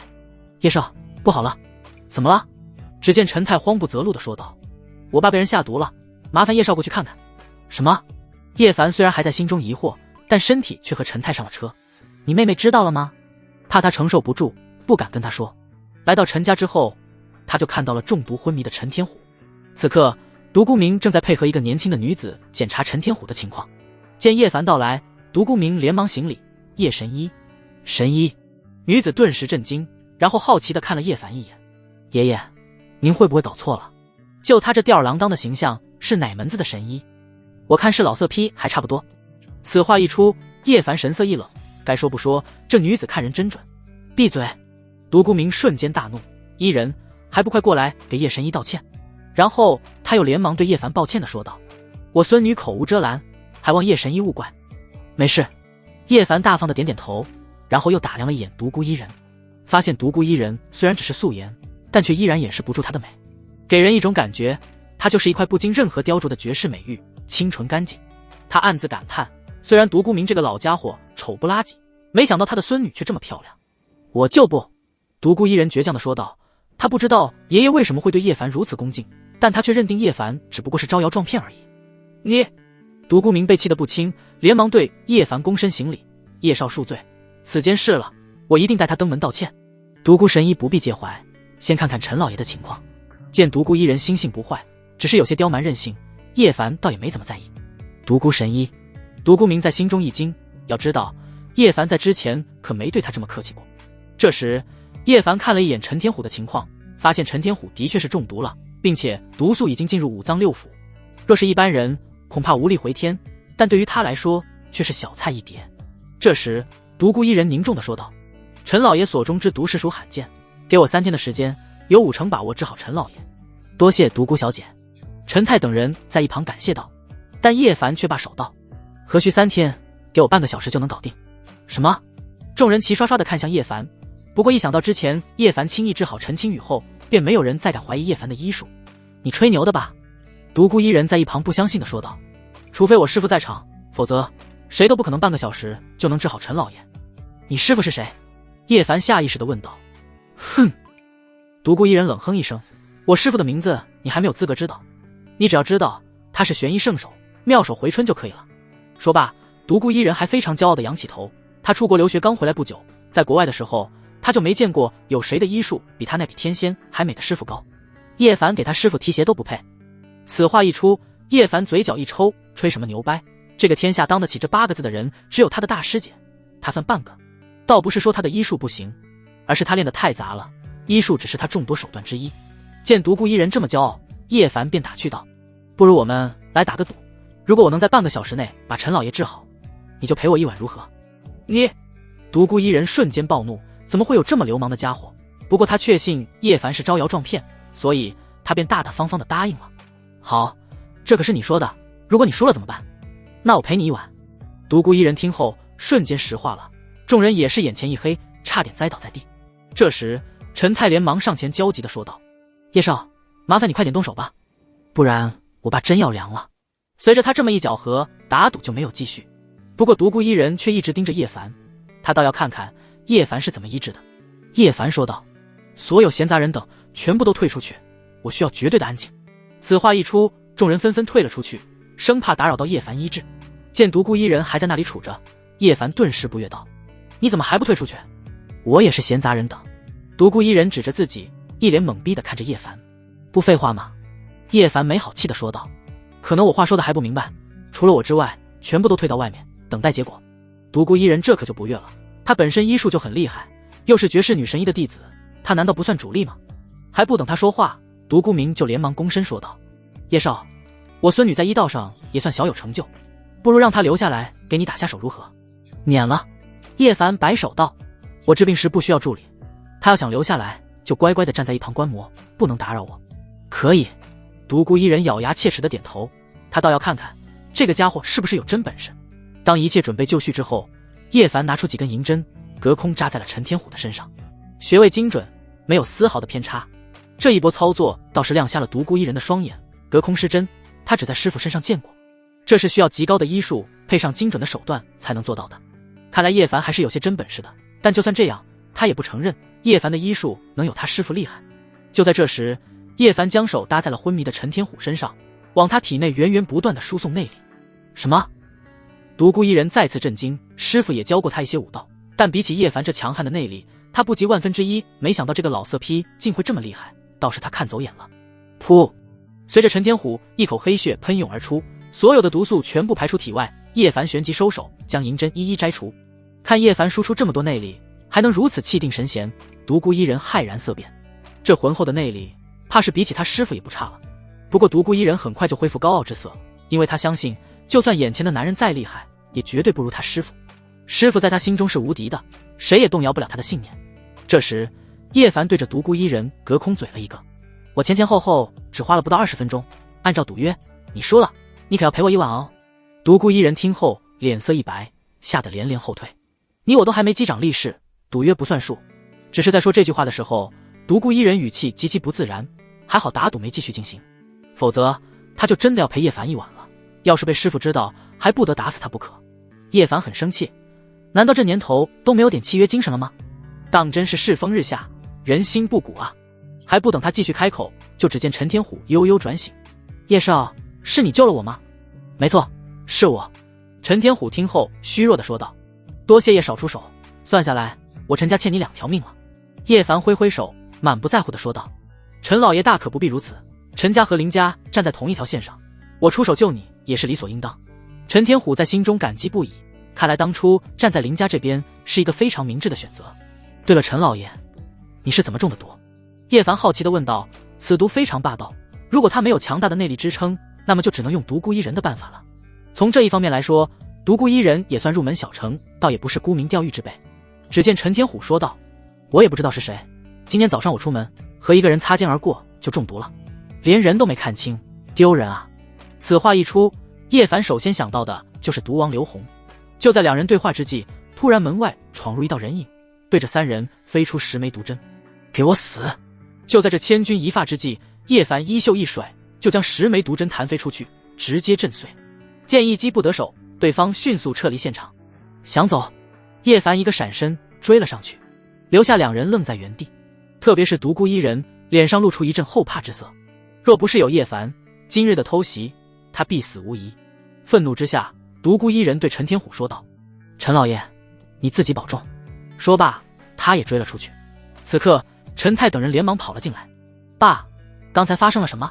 陈泰话音刚落，就被陈天虎一脚踢飞出去。废物，我陈家混入杀手都不知道，你是干什么吃的？陈天虎那叫一个气啊！陈泰顿时憋屈地说道：爸，我陈家的保镖不是都被你派去保护青羽了吗？还敢顶嘴！虚弱的陈天虎又走上去踹了几脚，众人连忙将其拉住，这一场闹剧才算结束。而此刻，一道人影正在陈家背后的森林内迅速逃窜。虽然他也不确定对方有没有追来，但他却不敢掉以轻心。他正是毒王刘洪，江南王命令他过来给叶凡身边的人全部都下毒，逼迫叶凡交出宝物。只有将宝物拿到手，江南王才会无所顾忌的出手。没想到刚对陈天虎下了毒就被解开了，若不是他跑得快，恐怕连小命都得交代在那里。就在刘洪气喘吁吁之际，突然林中传来一道玩味的声音：跑啊！怎么不继续跑了？什么？刘洪顿时一惊，竟然追上来了。于是他只能继续逃窜。大概又过了10分钟，刘洪背靠一棵大树，汗如雨下，他实在跑不动了。然而就在这时，他突然感觉心中一阵悸动，瞬间汗毛倒立。砰！在一道强大的力量砸中大树的同时，他虽然反应过来了，但也被震飞出去，重重地砸在另外一棵大树上。大树在顷刻间倒下，直到连续撞倒3棵大树，他才勉强稳住心神。噗！紧接着，刘洪吐出一口鲜血，差点肝胆欲裂，不见其人，都差点要了他的老命。难怪叶凡会成为江南王的劲敌。这时，前方出了一道人影，正是叶凡。两人仅仅只是对视了一眼，刘洪就感觉自己仿佛掉入了万丈冰窟之中。此刻，刘洪连动弹都成了奢望，对方都还未出手，仅仅只是气场就压得他喘不过气来。我只是奉命为江南王楚鹏办事，无意得罪你，求求你放我一条生路。面对刘洪的求饶，叶凡露出一丝冷笑，都敢下毒了，还想活命，简直痴心妄想。于是叶凡饶有深意地说道，看在你这么诚恳的份上，我就给你一个机会，只要你能接住我一招，就放你离开。一招？刘洪眼前一亮，虽然对方实力已经强到了骇人听闻的地步，但凭借他半步宗师的实力，接住一招还是没有问题的。好，这可是你说的。说罢，刘洪鼓起勇气杀了过来，手中不知何时已经多了几根毒针。小心！刚赶到现场的独孤一人连忙提醒。他感受到对方有着不弱于他的实力，所以他连忙出手，准备帮助叶凡一起拿下对方。却不料刘洪在距离叶凡不到10米的地方突然停了下来，然后脸上露出极度扭曲和痛苦之色。啊！随着刘洪一声惨叫，身体当场炸裂开来，连一具完整的尸体都没留下。独孤一人倒吸了一口凉气，没想到堂堂半步宗师就这么没了。更关键的是，他都没看清叶凡是怎么出手的，在悄无声息间就杀了一位半步宗师，让他对叶凡的实力又高看了几分。垃圾！叶凡不屑地啐了一口，和这样的废物战斗，纯属是浪费他的时间。不过接下来楚鹏应该会亲自出手了吧？你没受伤吧？独孤一人小心翼翼地问道。叶凡刚要说，对战这样的蝼蚁他怎么可能会受伤？不过很快他就在心中有了新的打算。啊！叶凡突然发出一声惨叫，然后栽倒在地，露出痛苦之色。独孤一人被吓一跳，连忙追问：你怎么了？叶凡捂着胸口艰难地说道：我中毒了。那我帮你解毒，或者你自己解毒。独孤一人下意识地说道，反正叶凡这么厉害，肯定有办法解毒。然而叶凡却心灰意冷地说道：此毒无解。什么？独孤一人神色一变，连你都没办法吗？叶凡点头道，他给我下了一种很特殊的毒，叫做一点红。这是什么毒？独孤一人无比诧异，饶是他见多识广，也不曾听闻这种奇毒。叶凡只好解释道，这种毒霸道无比，凡是中此毒者，若不立马双修，不出20分钟，定会七窍流血而亡，非常惨烈。瞬间独孤一人汗毛倒立，本来他是不相信的，不过当看到叶凡这痛苦的样子之后，就相信了7、8分。那现在该怎么办啊？单纯的独孤一人有些焦急。叶凡一听机会来了，便说道：时间已经来不及了，要不你帮我解毒吧。此话一出，独孤一人瞬间呆滞在了原地，许久之后才反应过来，不行，我师父说我的医道还未大成，不能行男女之事。叶凡一听瞬间不乐意了，你怎么什么都听你师父的？现在可是人命关天的大事，你难道要眼睁睁地看着我去死吗？那也不行。独孤一人难得的人间清醒，我和你又没有什么关系，凭什么要付出这么大的代价救你？哼！叶凡冷哼一声，然后痛心疾首地说道，你学医不就是为了救济天下吗？如今你眼睁睁地看着一个病人即将死在你的眼前，而你明明能救，却选择见死不救，如此看来你不配为医者。你走吧，只要你良心不会痛，就让我一个人安安静静地死在这里。说罢，叶凡一脸委屈地转身，不再看独孤一人。为什么要背对？是因为他怕自己的咧嘴笑容被独孤一人看到，那可就暴露了。独孤一人被叶凡忽悠得一愣一愣的，难道真要救他？可这样做我岂不很吃亏？独孤一人在心中思索一番后，旋即猛烈地摇摇头，要不我打个电话让我爷爷告诉陈老爷，帮你找2个小姐。噗！叶凡差点一口鲜血喷了出来，都不知道这个小妮子为什么会想出这么奇葩的点子，感情自己折腾了半天，算白眼了是吧？于是叶凡一脸严肃地说道，可能你对一点红这种毒并不了解，唯有处子之身才能解毒，连这个借口都找出来了，他就不信独孤一人不上当。说罢，他将表情变得更痛苦了，根本不像是装的。我坚持不住多久了，你赶快做决定。你先扛住，让我考虑考虑。独孤一人此刻心乱如麻，根本不知道该怎么办。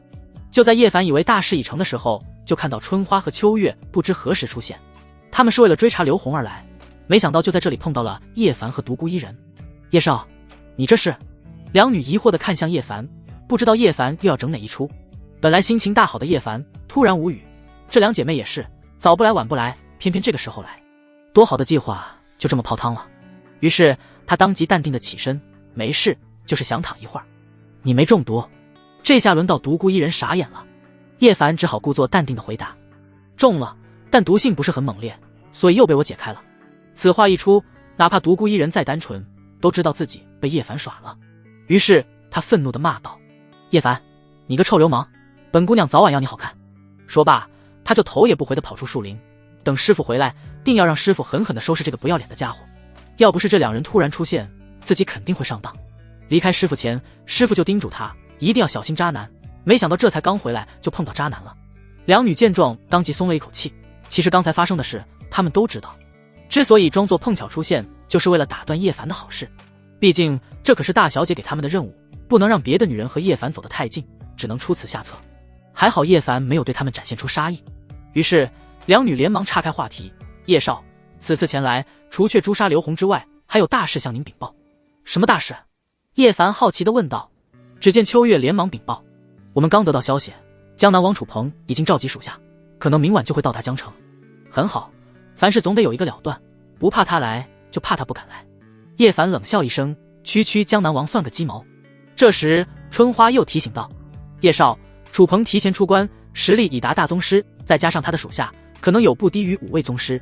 然而叶凡说道，蝼蚁再多，只不过是一个数量而已，由你们去约战，到时候我会亲手解决他们。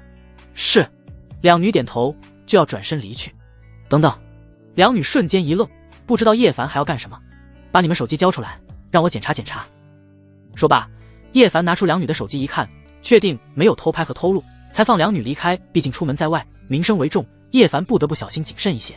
独孤明刚出陈家，就只见独孤一人红着眼赶来，看样子他刚刚哭过。一人，你怎么了？独孤明一脸担忧地问道。独孤一人啜泣地说道，爷爷，叶凡欺负我。他怎么欺负你了？独孤明不解地问道。只见独孤一人很隐晦地把树林里发生的事情说了一遍。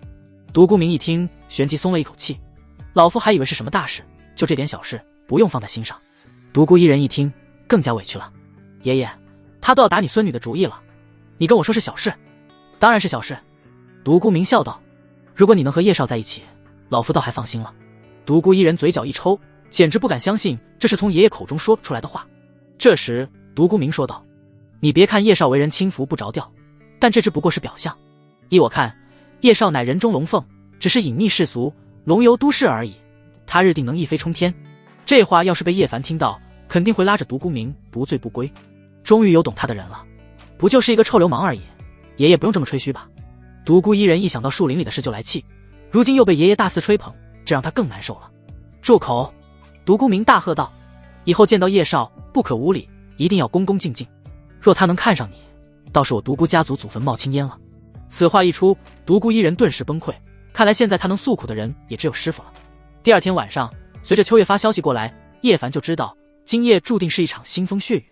叶凡，答应我，无论如何一定不能有事。林听雪关心地说道。他知道楚鹏不是善茬，怕叶凡吃亏，只可惜他只是一个普通人，根本无法帮助叶凡。放心吧，叶凡满不在乎地说道，不过就是出去吃顿烧烤的功夫而已，不用那么紧张。龙琴在一旁无语，在生死危机面前，这个家伙竟然这么淡定，都不知道是不是装的。于是他对林听雪说道，他不会有事的，若真到了危机时刻，我会用我的身份救下他。林听雪两眼放光，晴姐，你最好了。陈青雨也在一旁说道，叶凡哥哥是无敌的，就算对方再厉害，想必也不够叶凡哥哥收拾的。那是，叶凡自信地说道，对于我而言，这不过是一场过家家的游戏而已。出发。随后叶凡和龙琴出发了，龙毅和龙三则是守在别墅防备偷袭。看着两人离去的背影，林听雪内心满是担忧，若没有叶凡为林家撑起一片天，难以想象林家会成什么样子。他刚要感慨几句真心话，就只听一旁的陈青雨满脸痴迷地说道，以后我一定要和叶凡哥哥生很多很多的孩子。小绿茶，你敢惦记我的男人？说罢，两女就扭打在了一起，原本紧张的氛围突然变了样。而此刻叶凡和龙晴已经来到了约战地点，两女早已等候多时。人呢？话音刚落，春花就说道：“叶少，他们来了。”果然，就在这时，10多辆路虎揽胜驶来，然后从车上下来不下数十人，其中为首的正是江南王楚鹏，在他身后跟着整整5位宗师高手。这样的阵容堪称庞大，和春花所汇报的差不多。楚鹏随意扫了一眼叶凡身边的3女，然后把目光放到叶凡身上。我当时谁一而再再而三的破坏我的计划，原来是你这个毛头小子。楚鹏一脸不屑地说道：“今天我亲自到场，你若跪下交出林家传家宝，我可以给你一个痛快，否则今夜我血洗江城。”还不等叶凡发话，就只见龙晴呵斥道：“楚鹏，你一个黑道头子而已，也敢大放厥词？你当我龙祖不存在是吗？”哼！楚鹏冷笑一声：“我屹立江南多年，还不至于怕了一个龙祖名不见经传的小人物。他之所以笃定，是因为他背后的多股势力，哪怕是龙祖也要忌惮3分。至于剩下的双胞胎姐妹，虽然有宗师的实力，但楚鹏也没有看在眼里，甚至可以等战斗结束后收下这2女。”这时叶凡不耐烦地开口：“说完了吗？说完就赶紧动手，老子还要回家泡妹子，哪有功夫在这里和你瞎耗？”你！楚鹏气急败坏，他出动这么多高手，没想到叶凡竟然不当一回事。给我杀！随着楚鹏一声令下，他麾下众人除却那5位宗师之外，纷纷杀了过来。然而还没等他们杀到近前，就只见叶凡随手一挥间，刚到近前之人纷纷炸裂开来。什么？众人神色一变，震惊地看向叶凡。只见叶凡不屑道：“楚鹏，这些个虾兵蟹将根本不够我杀，让你躲在暗中的人都出来吧。”还有人。就在3女疑惑之际，黑暗中再度出现4人，其中3人是实打实的宗师高手，而剩下那1人从气息来看，竟只是稍逊楚鹏几分，又是一位大宗师。此刻哪怕是3女，眼神中也尽显骇然之色。原地8位宗师，再加上恐怖如斯的2位大宗师，此等阵容足以秒杀一切。不过就算他们内心害怕，也没有退缩，准备出手迎战。但叶凡却伸出手拦住他们，退到一旁去，这些家伙还不够我热身。此话一出，3女嘴角一抽，都不知道叶凡是不是在吹牛。叶凡，不要拖大，我们和你一起出手都不一定有胜算，光你一人恐怕……龙晴没有继续说下去，但意思却不言而喻。然而叶凡却满脸不在乎，放心，只不过是一群歪瓜裂枣而已。这句话被楚鹏等人听到后，一个个露出无尽的愤怒之色。小子，你当真是初生牛犊不怕虎，今天定要你死无葬身之地。说罢，楚鹏暴怒的下令：“你们8位一起出手，把他剁成肉泥。”是。8位宗师从4面8方包围而来，一个个露出戏谑的神色。在他们8位齐出的情况下，哪怕是大宗师也扛不住。而叶凡年纪轻轻，不可能有大宗师的实力。看来你们对我的实力还是不了解。话音刚落，叶凡一个闪身，主动出击。找死！8位宗师没想到，在这样的情况下，叶凡还敢主动杀向他们，于是他们全力扑杀上去，想要瞬秒叶凡。却不料叶凡刚到人群之中，杀气四溢，为首的2位宗师被他一脚一个踢爆。什么？众人看到这一幕，眼神之中露出不可思议的神色。然后叶凡又以迅雷不及掩耳之势冲入6位宗师之中。啊！紧接着凄厉的惨叫声传来。纵然他们是宗师，但也扛不住此刻犹如杀神降临的叶凡。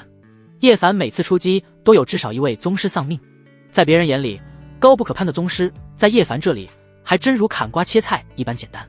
若不是亲眼所见，谁敢相信这是真的？随着叶凡最后一击把1位宗师撕裂成了2半，战斗宣告落幕。此刻浓重的血腥味自叶凡向四周蔓延开来。在月光的照耀下，虽然叶凡依旧平静如水，但却令双方心跳加速。他这么强的吗？龙晴双眼瞪大，一想到当初见面的时候自己还想着单挑人家，简直自不量力。春花和秋月也是震惊的说不出话。叶凡本就是他们大小姐白灵的小师弟，强势在所难免，但他们没想到的是，叶凡会强到如此离谱的程度，和他们实力不相上下的宗师，在这里当真只是蝼蚁一般，随意拿捏。至于楚鹏和他身旁的人徒，则是脸色极其不好看，他的实力怕是不弱于我等。人徒猜测道。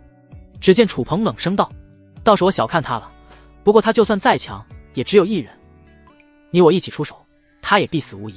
但他也知道，这一战他损失了这么多宗师，就算能杀了叶凡，他江南王的地位恐怕也会动摇。”还不等2人反应过来，叶凡就指着他们说道：“2位，到你们了，不要浪费我时间。”什么？2人神色震怒，要知道他们可是大宗师啊。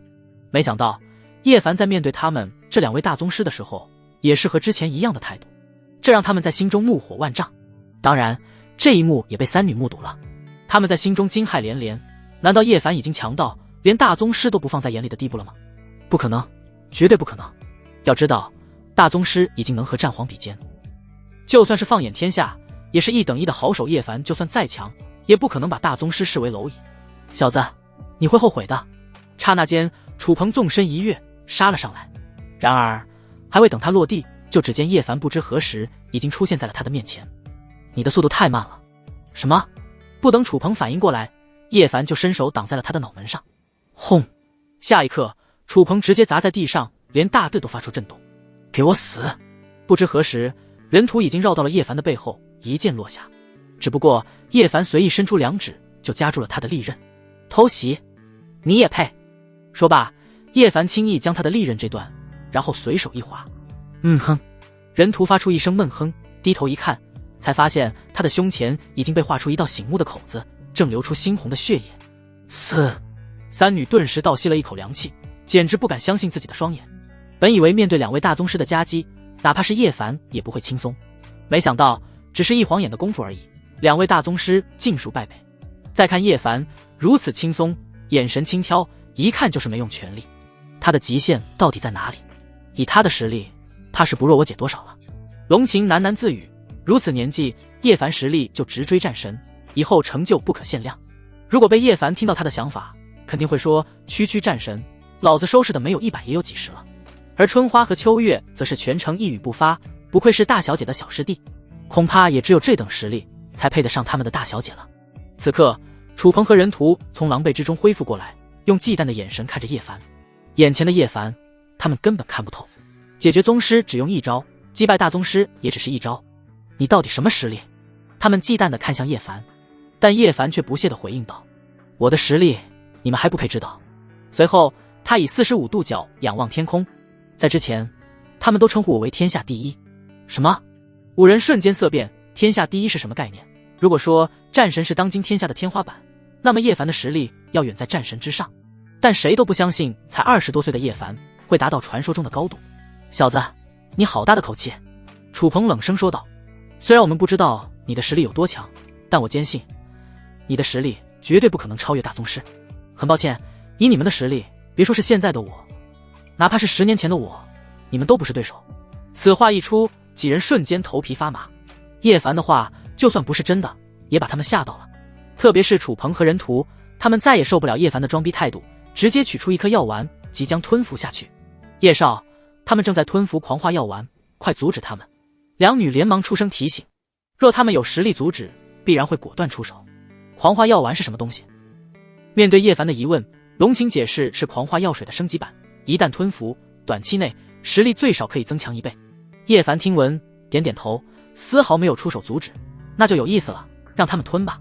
什么？3女顿时愣在原地，叶凡的决定未免也太疯狂了吧。就在这时，2人很顺利地吞服了狂化药丸，然后就在4人的眼皮底下迅速变强，杀气磅礴。小子，刚才我们不是你的对手，那现在呢？人屠冷笑一声，你绝望了吗？叶凡摇摇头，绝望？不存在的。你们想变强，我就给你们希望，然后再让你们绝望。此话一出，全场倒吸一口凉气，这家伙的想法简直太疯狂了，愚蠢。下一刻，人屠率先杀出，眨眼间就杀到叶凡近前。砰！当他这增强1倍的一拳落下之后，仅仅只是拳芒就让3女口吐鲜血。面对这样的高手，他们连抵挡的力气都没有。然而当看到叶凡之后，他们才发现自己的担忧完全是多余的。只见叶凡轻易抓住了人屠的拳头，使其根本动弹不得。怎么可能？人屠傻眼了，这他妈都增强了1倍，为什么在叶凡面前还是那个吊样？砰！紧接着叶凡一拳轰击过去，把人屠打飞出了画面之中。然后他转身对楚鹏玩味一笑，到你了。原本气势高涨的楚鹏瞬间打了一个哆嗦，叶凡怎么能强到这么离谱的程度？怎么，你连对战老子的勇气都没有了吗？听到叶凡的嘲笑后，楚鹏怒火滔天，我不信你真的无敌。说罢，他带着浑厚的气势，犹如猛虎一般咆哮而来。3女连忙倒退，生怕被楚鹏误伤。而叶凡则是淡定地站在原地，甚至都还有时间点燃一支烟。挑衅，十足的挑衅！迎战蜕变之后的楚鹏还能做到如此随意的地步，足以证明叶凡根本没有把他当一回事。就在楚鹏杀到近前之际，叶凡一个闪身避过，原地只剩下一副残影。扑空的楚鹏又连续出动了好几招，但却连叶凡的衣角都碰不到。可恶！楚鹏大骂道：“小子，你怕了，连和我正面一战的勇气都没有。”只见叶凡随意吐出一口烟圈：“别说我看不起你，就算我站在这里给你打，你都不行，你找死！”楚鹏在大怒之下，将所有的力量都汇聚到掌心之中，直奔叶凡扑杀而去。三女骇然色变，在这一掌之下，怕是连宗师都要被打成肉泥，但叶凡却没有丝毫还手和避让的意思。不好！就砸他们担忧之际，这一掌已经重重地轰击在了叶凡的身上。砰！然而画面不是他们想象之中的残酷，反而是楚鹏的手臂都断裂了。再看叶凡依旧稳稳地站在原地，正在抽着烟，轻蔑地看向楚鹏。哼！楚鹏发出一声闷哼，五脏六腑翻涌，紧接着便是七窍流血，无再战之力。人生最绝望的就是人家站着不动让你杀，你都无可奈何，反而把自己搞废了。不可一世的楚鹏脸色比吃屎还难受。他称霸江南地下世界多年，从未有过一败，这一次落败，他连人家的实力都没试探出来，对手令他绝望到根本喘不过气来。三女也是不由得发出一阵颤抖，暗叹叶凡到底是什么样的怪胎，仿佛所有的对手在他的眼里都一样，都是那么的弱不禁风。好吧，原来在这一场战斗之中，他们只不过是充当看戏的角色，当真是太扎心了。难道叶凡真的是天下第一？这时叶凡轻描淡写地弹出烟头：“楚鹏，还要继续吗？要杀要剐，随你的便。”楚鹏认命了，他所有的尊严和自信都被叶凡虐得完无体肤。早知道叶凡这么变态，惹他干嘛？砰！叶凡一脚将他踢飞出去。想死还不简单，不过在临死之前还要问一些问题。第一个问题，你千辛万苦想要得到林家的传家宝，我想知道传家宝有对你什么作用？此话一出，触碰冷笑道：“反正都是死，我为什么要告诉你？”有道理。叶凡点点头。如果我没猜错，你楚家人可不少，等杀了你之后，我就去屠戮一番。你……楚鹏顿时肝胆欲裂，然后咬牙切齿地说道：“我对林家传家宝没有什么兴趣，完全是按照背后的人指使的。那么第二个问题来了，你背后都有谁？”叶凡微眯着看向楚鹏，果然和他猜测的差不多。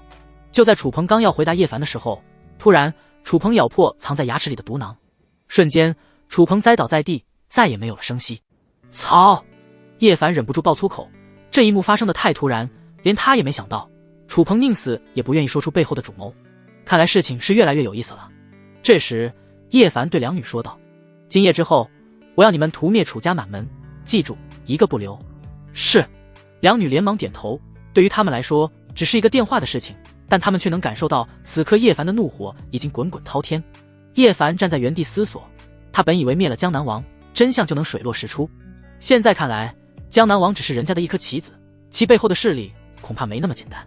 春花连忙说道：“叶少放心，这件事我们一定会追查到底，以白家的情报网找出楚鹏背后的势力，多半不会太难。”叶凡点点头，事到如今只能如此了。就在他们准备折返之际，之前被叶凡打飞出去的人屠没有死透，突然出手：“小子，既然杀不了你，我就杀了他们陪葬。”说罢，人屠迅速杀向三女。都让开！叶凡一个闪身，虽然挡住了人屠的大部分力量，但还是有少部分残余的力量扫了出去，击中三女。噗！三女口吐鲜血，栽倒在地。叶凡见状，顿时勃然大怒。咔嚓一声脆响之后，人屠尸首分离，死得极其惨烈。房间之中，三女脸色煞白，气息萎靡，很显然刚才受到的伤不小。三女内心羞愧不已，他们本是来帮叶凡的，没想到人没帮上，反而成了累赘。这时叶凡一本正经地坐在他们对面：“你们的伤势很重，若不及时救治，可能会留下病根，不过由我出手，想必问题不大。”此话一出，三女纷纷露出激动之色。要怎么救治？面对三女的疑问，叶凡正色道：“只要你们乖乖配合我，保证让你们一个晚上恢复。”三女连忙点头。这时叶凡正色道：“把衣服脱了。”啊！现在三女俏脸一红，都不敢看着叶凡。废话，快脱！哦，三女很不情愿地褪去外衣。我是说全部。三女脸色更加羞红了，不过为了治疗伤势，他们也只能乖乖配合。叶凡点点头，然后又说道：“还有裤子。”什么？三女顿时一愣，被叶凡的话给吓到了。他们很怀疑叶凡是不是有别的目的。怎么？难道你们不想恢复了？在叶凡没好气的语气之中，三女虽然尴尬不已，但也只能配合。等到准备工作都结束之后，叶凡盯着他们看了好一阵子，看得三女浑身都起了鸡皮疙瘩。倒是龙晴先忍不住问道：“你他们到底看够了没有？”叶凡这才回过神说道：“还好伤势都不重，只要服下我这3枚丹药，保证恢复如初。”说罢，他将3颗丹药递给三女，三女当场石化在了原地。所以，我们刚才的动作完全是多此一举了。面对三女的质问，叶凡脸不红气不喘地说道：“什么叫做多此一举？我这不是要看清楚你们的伤势，才能对症下药，请不要怀疑一个医者的高尚品德。”说罢，他一溜烟跑出了房间。三女看着手中的丹药，好悬没气死过去，因为这丹药可是疗伤圣药小还丹，换句话来说，莫说是他们这点小伤，就算濒临生死边缘，只要服下都能捡回一条命，根本用不着这么多麻烦的程序。三女意识到叶凡刚才的要求完全就是在占他们便宜，要不是技不如人，他们一定会抱走这个老色批。一想到自己都被叶凡一览无遗的看光了，他们脸色红到了极致，以后还怎么见人啊？一天之后，原本风平浪静的江南发生了一场腥风血雨的屠杀。先是江南王楚鹏满门被屠戮殆尽，然后楚鹏麾下的数十个势力也在一夜之间全部被连根拔起，这引起了江南诸多势力的震惊。没想到不可一世的江南王竟也会有这么凄惨的下场，而一切的矛头都指向了叶凡。于是叶凡引起了诸多势力的关注，他们都想知道叶凡这个名不见经传的小子到底有怎样的手段，能在这么短的时间内就绊倒大名鼎鼎的江南王，他到底还有什么不为人知的来历？少主查到了，楚鹏是叶凡杀的，而楚鹏麾下的势力则是白家出手灭的。此话一出，秦昊瞬间神色一震，怎么又牵扯到了白家？秦昊有些坐不住了，楚鹏死得太突然，他们连支援的机会都没有，而叶凡破坏了他们的计划，早已上了他的必杀名单。就在他准备兴师动众的去杀叶凡时，突然又跳出了一个白家，让他觉得这件事似乎没有那么简单。白家在这一场博弈之中到底充当了什么样的角色？这时他的属下继续说道：“少主，就连白浅和叶凡也走得很近。”此话一出，秦昊再度暴怒。之前两家已经达成联姻，而白浅也将是他的女人。没想到白家突然退婚，他和父亲无忧战皇虽然连屁都不敢放，但心里却耿耿于怀。现在又联想到了叶凡，让他在心中更为疑惑。难道白家退婚完全是为了叶凡？可他查过，叶凡似乎根本没有什么特别的来历啊，只是一个刚崛起的武道高手，怎么会入得了白家的眼？少主，斩首行动还要不要继续进行？只见秦昊说道：“先暂停，通知那两家在查清楚叶凡和白家的关系之前，暂且不可轻举妄动。”是。然后他属下连忙退了下去，而秦昊脸上则是充满了疑惑。明天白灵有一场宴会，到时候他会亲自到场祝贺。在查清楚叶凡和白家关系的同时，他还想知道白灵这位大人物此番来江城的目的是什么。解决楚鹏之后，叶凡已经知道自己已经被各大势力所关注了，不过他全然不在意，都是一群上不得台面的家伙而已，没什么了不起的。就在这时，林听雪突然把叶凡叫到办公室：“叶凡，为什么白灵会邀请我去参加他的宴会？”此话一出，叶凡瞬间一震，再看请柬，才发现真是邀请林听雪的。不过很快他就恢复了平静，五师姐邀请林听雪多半是自己的原因，不过为什么只邀请林听雪而没邀请他？不仅是我，连他们也收到了。说罢，林听雪看向龙晴和云溪。这叶凡瞬间被五师姐的操作弄得摸不着头脑了。随后叶凡将自己和白灵的关系告诉了三人，这让林听雪三人瞬间大惊，没想到叶凡竟然还有这么大的后台，特别是龙晴，怪不得叶凡能命令昨晚那双胞胎姐妹帮他做事，他还以为是白浅的关系，原来不是这样的。对于白灵，他再清楚不过，金陵家喻户晓的人物，论地位和他姐持平，可谓是来历非凡。就在这时，春花和秋月来了。明晚大小姐设立了一场宴会，邀请了江南诸多名流，还请叶少到时候一定要到场。好的，没问题。叶凡点点头。三女这才回过神来，给别人都只是一张请柬，但对叶凡却是让属下过来亲自邀请。可想而知，白灵对叶凡是多么的看重。而敏锐的聆听雪则是在心中猜测，叶凡和白灵的关系难道真的只是师姐弟吗？如果还有别的关系，那对他来说完全是一个不可战胜的劲敌啊！所以他打算亲自去会会白灵，那个所有少女都崇拜的女人。第二天晚上，叶凡等人来到了晚宴现场，现场可谓是热闹非凡，来的大多都是贵族名流，响彻一方大人物。毕竟白灵可是白家的继承人，谁都不想错过这个结交的机会。只是谁也不知道，这个坐镇白家的大人物为什么会不声不响地来到江城。就在叶凡带着几女即将走进宴会大厅的时候，突然一道声音传来：“白浅，多年不见，你还是依旧如此的动人美丽。”话音刚落，来人便在众人的簇拥之下来到白浅的面前。秦少说笑了，我可担不起你这么夸奖。此话一出，叶凡顺是向秦昊看去，刚才在来的路上，白浅就和他说过，秦昊和楚鹏生前来往密切，这让叶凡在心中疑惑，秦昊是不是楚鹏背后的人之一？他是我的好朋友叶凡。白浅为叶凡介绍道，只是在介绍的时候语气很暧昧，为的就是告诉秦昊不要纠缠他。原来你就是最近风头正盛的叶凡，幸会，幸会，区区虚名，不足挂齿。说罢，两人相视一笑，都在打量对方。让秦昊倍感意外的是，他竟然看不透叶凡的实力。这时，秦昊率先开口：“听你的口音，好像不是本地人。我在这里只想提醒你一句，有些事还是不要管得太宽了，否则大祸临头可就不好了。”此话一出，现场瞬间变得严肃起来。秦昊的意思大家都知道，这已经是在威胁叶凡了。虽然叶凡最近表现不俗，但和战皇世家的秦昊相比，简直天差的别。然而叶凡却满不在乎的回应：“那还真是太巧了，人不犯我，我不犯人。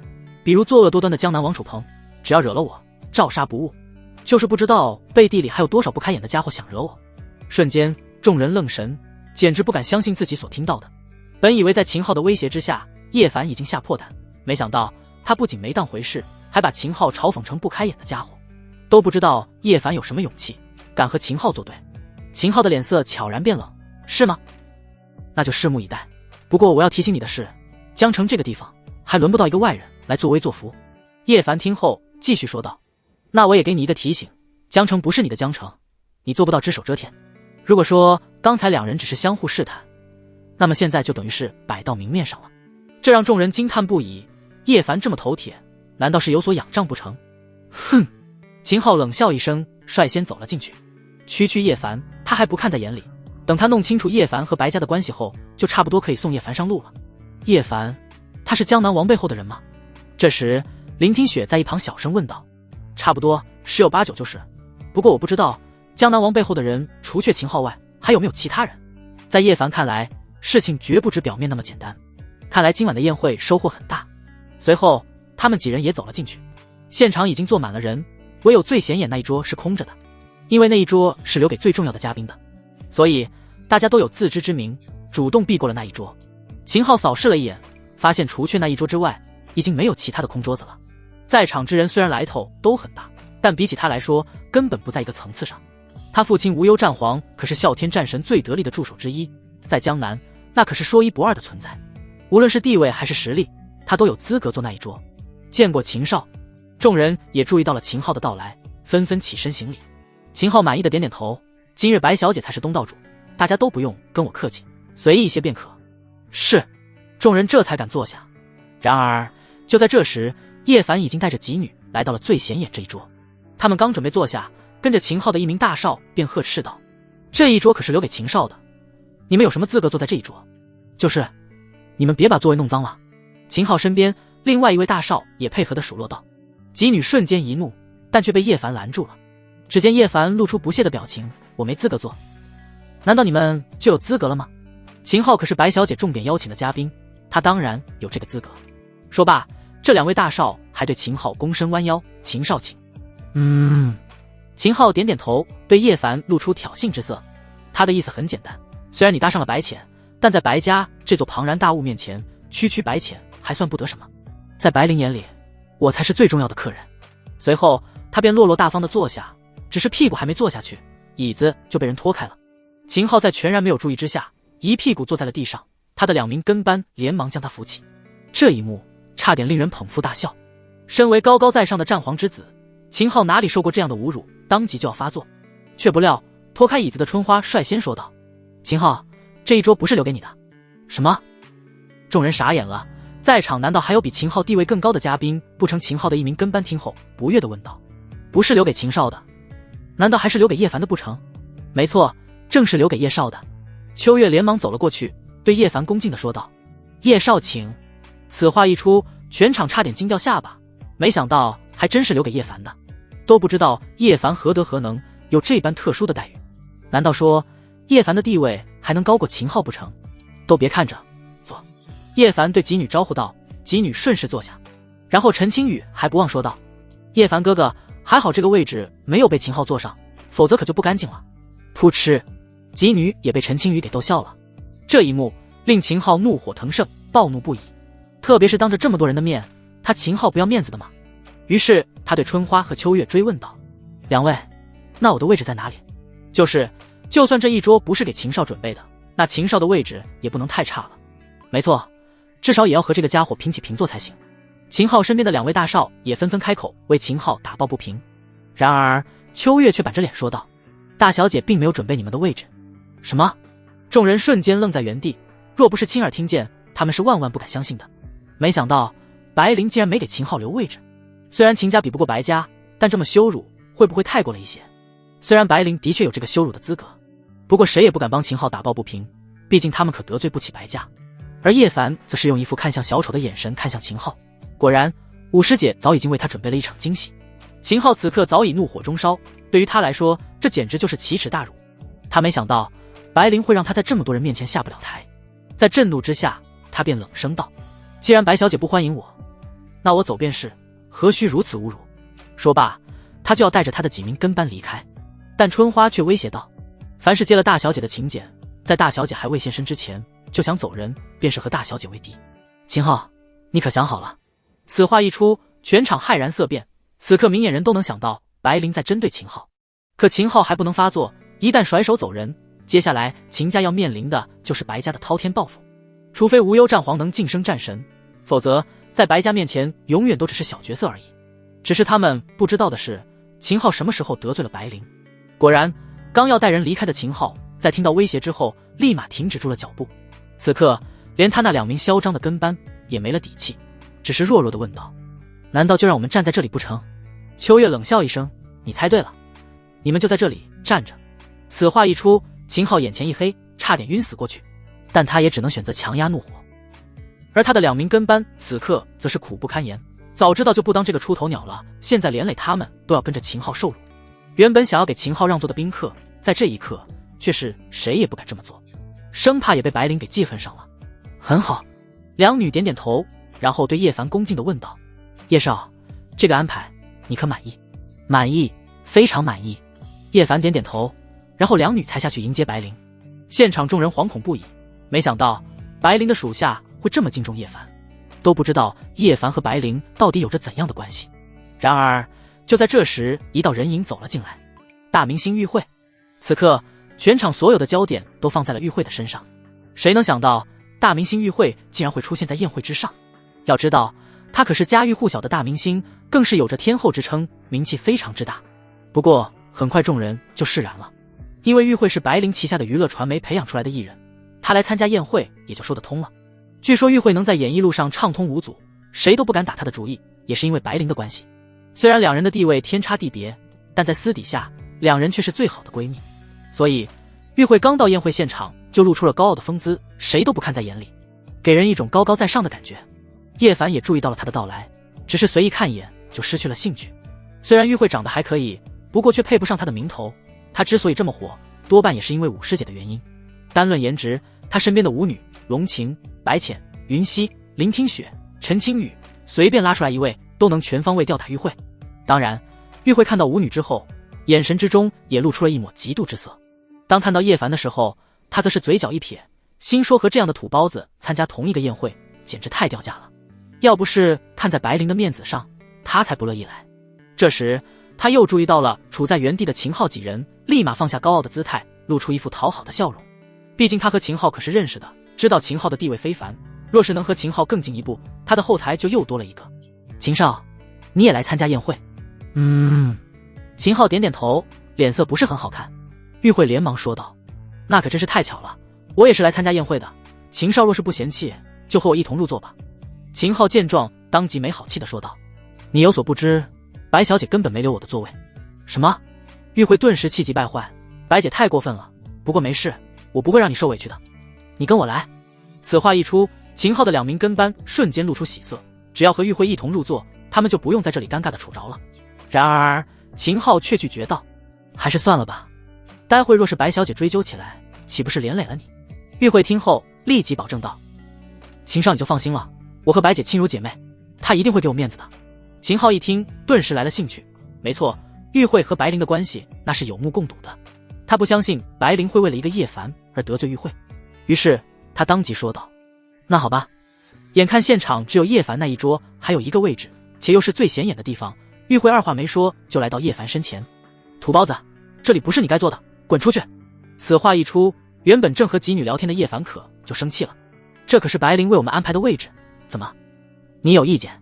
然而玉慧却丝毫不虚，就算是白姐安排的又怎样？这里被我和秦少看上了，识相的就带着他们几个滚，否则别怪我不客气。龙晴一听瞬间暴怒，一个戏子而已，也敢在他们面前耀武扬威。他刚要发怒，却只见叶凡冷笑道，那我倒要看看你怎么个不客气法。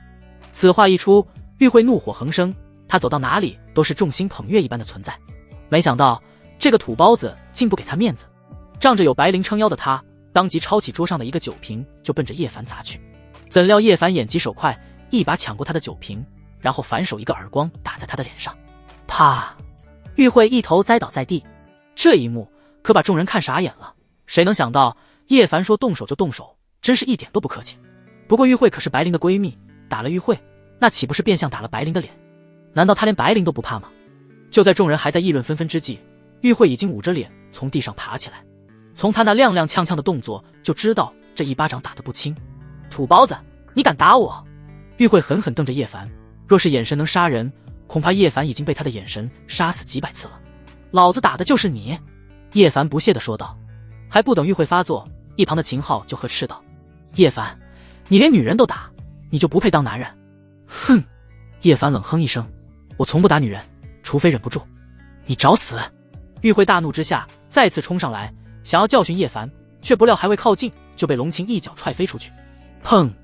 玉慧重重地砸在地上，非常凄惨。嘶！众人倒吸了一口凉气，谁敢相信玉慧竟然在短短几分钟之内被打了2次。这时玉慧被秦昊扶起来，哭泣地骂道，我记住你们了，待会白姐过来，我一定要把你们大卸8块。在连续吃了2次亏之后，他已经不敢再出手了，生怕又被打了。随便。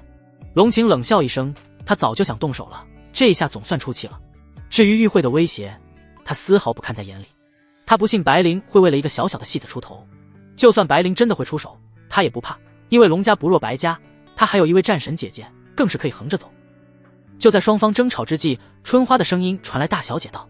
瞬间众人立马安静下来。这时从外面走来一位身材高挑的女子，仅一眼就能让人着迷，仿佛她已经不是人间所能拥有的，更像是从9天之上降临的仙子。她就是白灵，一个集所有优点为一身的绝世天骄。她的出现令全场所有女子黯然失色。这一瞬间舞女压力山大，连她们都没想到这个世上竟然会有这么完美的女子。今天算是彻底开眼了。还不等白灵打招呼，就只见玉慧连忙委屈地跑到她的面前，白姐，我被人打了，你可一定要为我做主啊。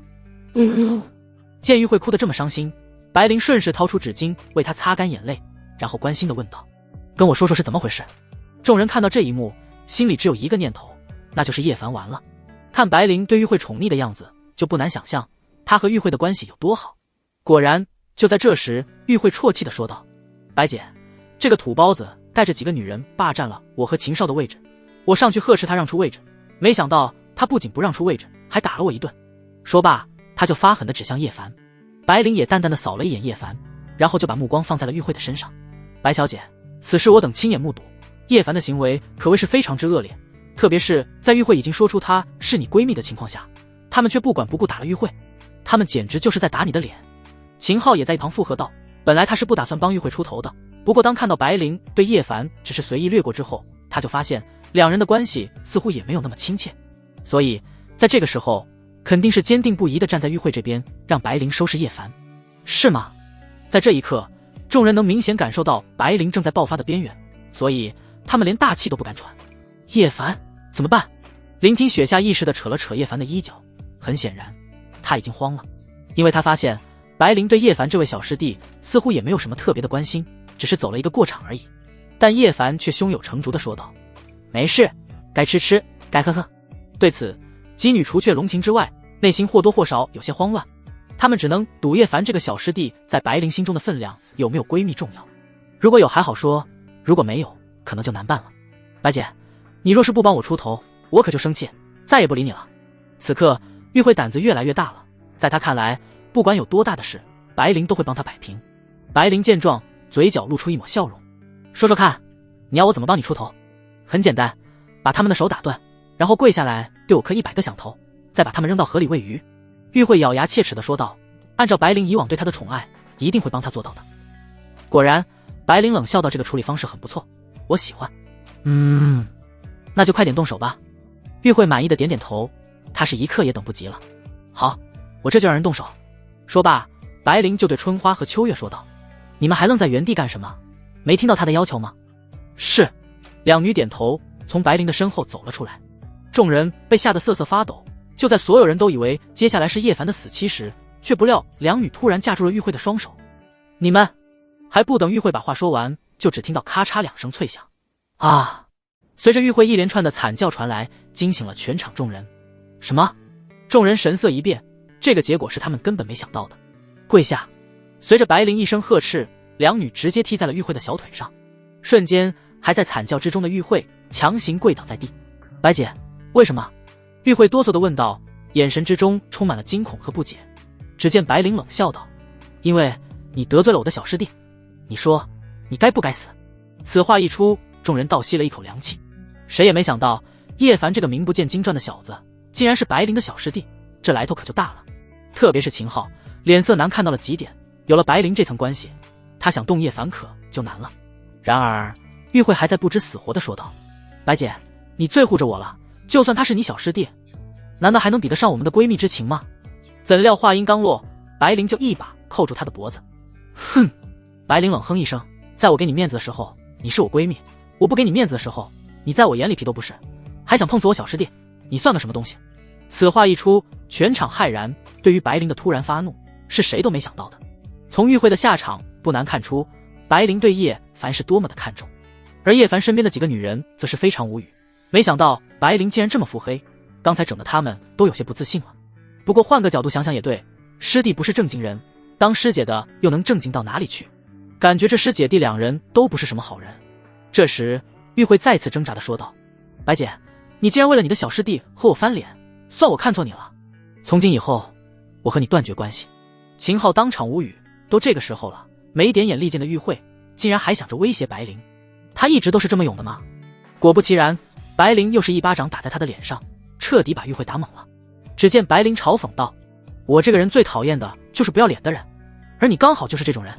说罢，他就对双胞胎姐妹说道，从今天起我不想再看到他，处理得干净点。是。两姐妹会意，当场就把玉慧拖走。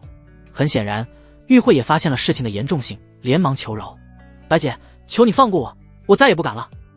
然而她的声音渐行渐远，从白灵那风轻云淡的表情不难看出，做掉玉慧仿佛只是踩死一只蚂蚁那么简单。如果他们猜测的不错，从明天开始，天下将再也没有玉慧这号所谓的大明星。解决完玉慧之后，白灵便来到叶凡身边坐下。小师弟，刚才我的演技怎样？他面露期待地看向叶凡，简直亮瞎众人的双眼。堂堂白家大小姐，名动金陵的绝代天骄，竟然也会有这样的表现，这个叶凡到底有着怎样的魔力？叶凡回答，一般般，演技稍微有些做作，只能勉强给个7、8分。哼！白灵冷哼一声，他就知道叶凡会这么数落他。这时他又对叶凡抱怨道，你来江城都这么久了，都不去金陵看看我，你这个死没良心的。众人的双眼再次被闪瞎，如果他们没看错，白灵竟然在对叶凡撒娇。天哪，这还是那个高冷的白家大小姐吗？这时叶凡尴尬地笑道，这不是工作太忙吗？我自罚3杯。说罢，他端起桌上的酒就喝了3杯。白灵这才作罢，然后看向舞女，小师弟，你和他们是什么关系？老实交代，他们是不是已经被你睡了？此话一出，正在喝饮料的舞女当场一口果汁喷了出来。他们是万万没想到，这个高高在上的白家大小姐说话竟然这么粗鲁。舞师姐，注意素质。叶凡也是一阵头大，武师姐还是如之前一样，说话太口无遮拦了。哼！白灵冷哼一声，素质是什么东西，能当饭吃吗？说罢，他还扫视了一眼众人，没有一个敢抬头的。今日的宴会对于他们来说如坐针毡。叶凡只好说道：“我没有对他们做什么，他倒是想要做点什么，主要是没有这个机会啊。”白灵听后当场松了一口气，看来小师弟还是一手货。随后，叶凡一一为他介绍：“武师姐，她是我的老板林听雪。”“你好。”白灵刚伸手过去，就只见林听雪说道：“当然，我还是她的未婚妻。”见林听雪宣示了自己的主权之后，白灵脸上没有任何波澜，但在心中已经拿小本本把林听雪给记录了下来。然后叶凡又陆续介绍了陈青雨和云溪，白浅不用介绍，毕竟他和白灵就是一家人。不过当介绍到龙晴的时候，白灵却率先说道：“我知道你不就是那个疯女人的妹妹吗？”很显然，在说到龙晴的姐姐时，白灵的语气很不善，毕竟两人一直以来都是竞争攀比关系，总有人拿两人做比较，所以两女虽然很少见面，但每次见面必然是狂风暴雨般的场面。只见龙晴说道：“我知道你嫉妒我姐，但不用刻意抹黑我姐。”“是吗？她有什么值得我嫉妒的？”白灵不屑一笑：“她比你大。”此话一出，白灵顿时神色一冷，因为龙晴这句话戳到他的痛处了，但他很快就回过神来。他虽是战神，但我可是白家大小姐，未来的白家家主，家主势力遍布大夏，资产超过万亿，而他除了顶着战神的名头之外，也没有什么稀奇的，那也改变不了他比你大的事实。你……白灵差点吐血，这家伙不提这件事会死吗？只见龙晴又继续补刀：“不仅他比你大，连我也比你大。”说罢，他傲然地看着已经冷若冰霜的白灵。此刻几女总算找回一点面子了。要知道，从白灵一出场到现在，他们就被白灵全方位的压制。现在看来，他们也不是什么都赶不上白灵，至少他们都比白灵大，只要这个优势就足够了。哼！白灵冷哼一声：“我小我骄傲，不信你问我小师弟，他喜欢大的还是小的？”此话一出，把难题抛给了叶凡。看着只有小 C 的武师姐，叶凡也是一阵头大。在众女期待的眼神之中，叶凡只好说道：“都喜欢，都喜欢。”叶凡很无语，连他也没想到几个女人的战火会蔓延到他的身上，这他们躺着也中枪啊。虽然话是这么说，但他还是认为大点好。好好的一场大型晚会，结果成为了他们几个人之间的吐槽。特别是秦昊三人到现在都还处在原地呢，因为白灵可没有让他们走的意思。别看白灵在叶凡面前故意装出一副娇柔可人的样子，但对他们可不会这么客气。这时为了找回面子，秦昊便说道：“白小姐，若没有什么事，我们就先走了。”“是呀，是呀，时间也不早了。”众人连忙附和道。啪！白灵一巴掌拍在了桌子上，把众人吓了一大跳，看得出来他又要发怒了。这时白灵冷声说道：“我没让你们走，你们就主动请辞，是不是看不起我？”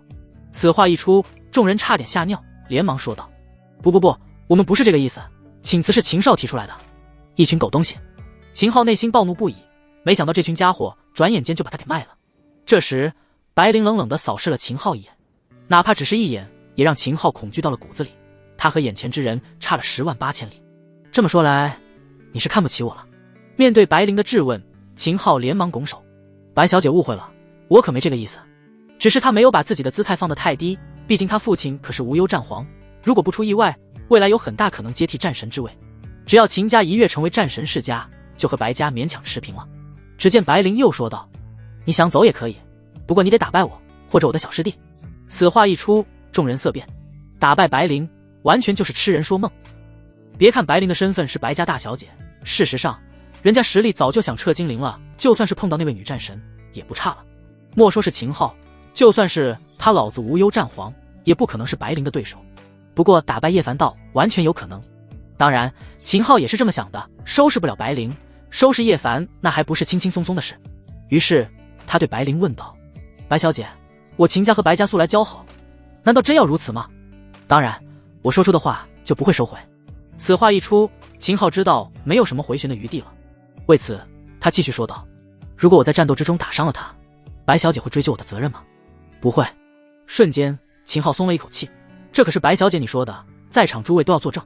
然后他又对叶凡说道：“叶少最近盛名崛起，本少早就想领教一番，不知今日是否有这个机会？”叶凡听后哑然一笑：“看来你是选择挑战我了。”“没错。”秦昊坚定地说道。虽然叶凡击杀了楚鹏，但楚鹏只不过是刚踏入大宗师不久而已，而他已经无限接近大宗师中期，拿捏叶凡那还不是手到擒来的事。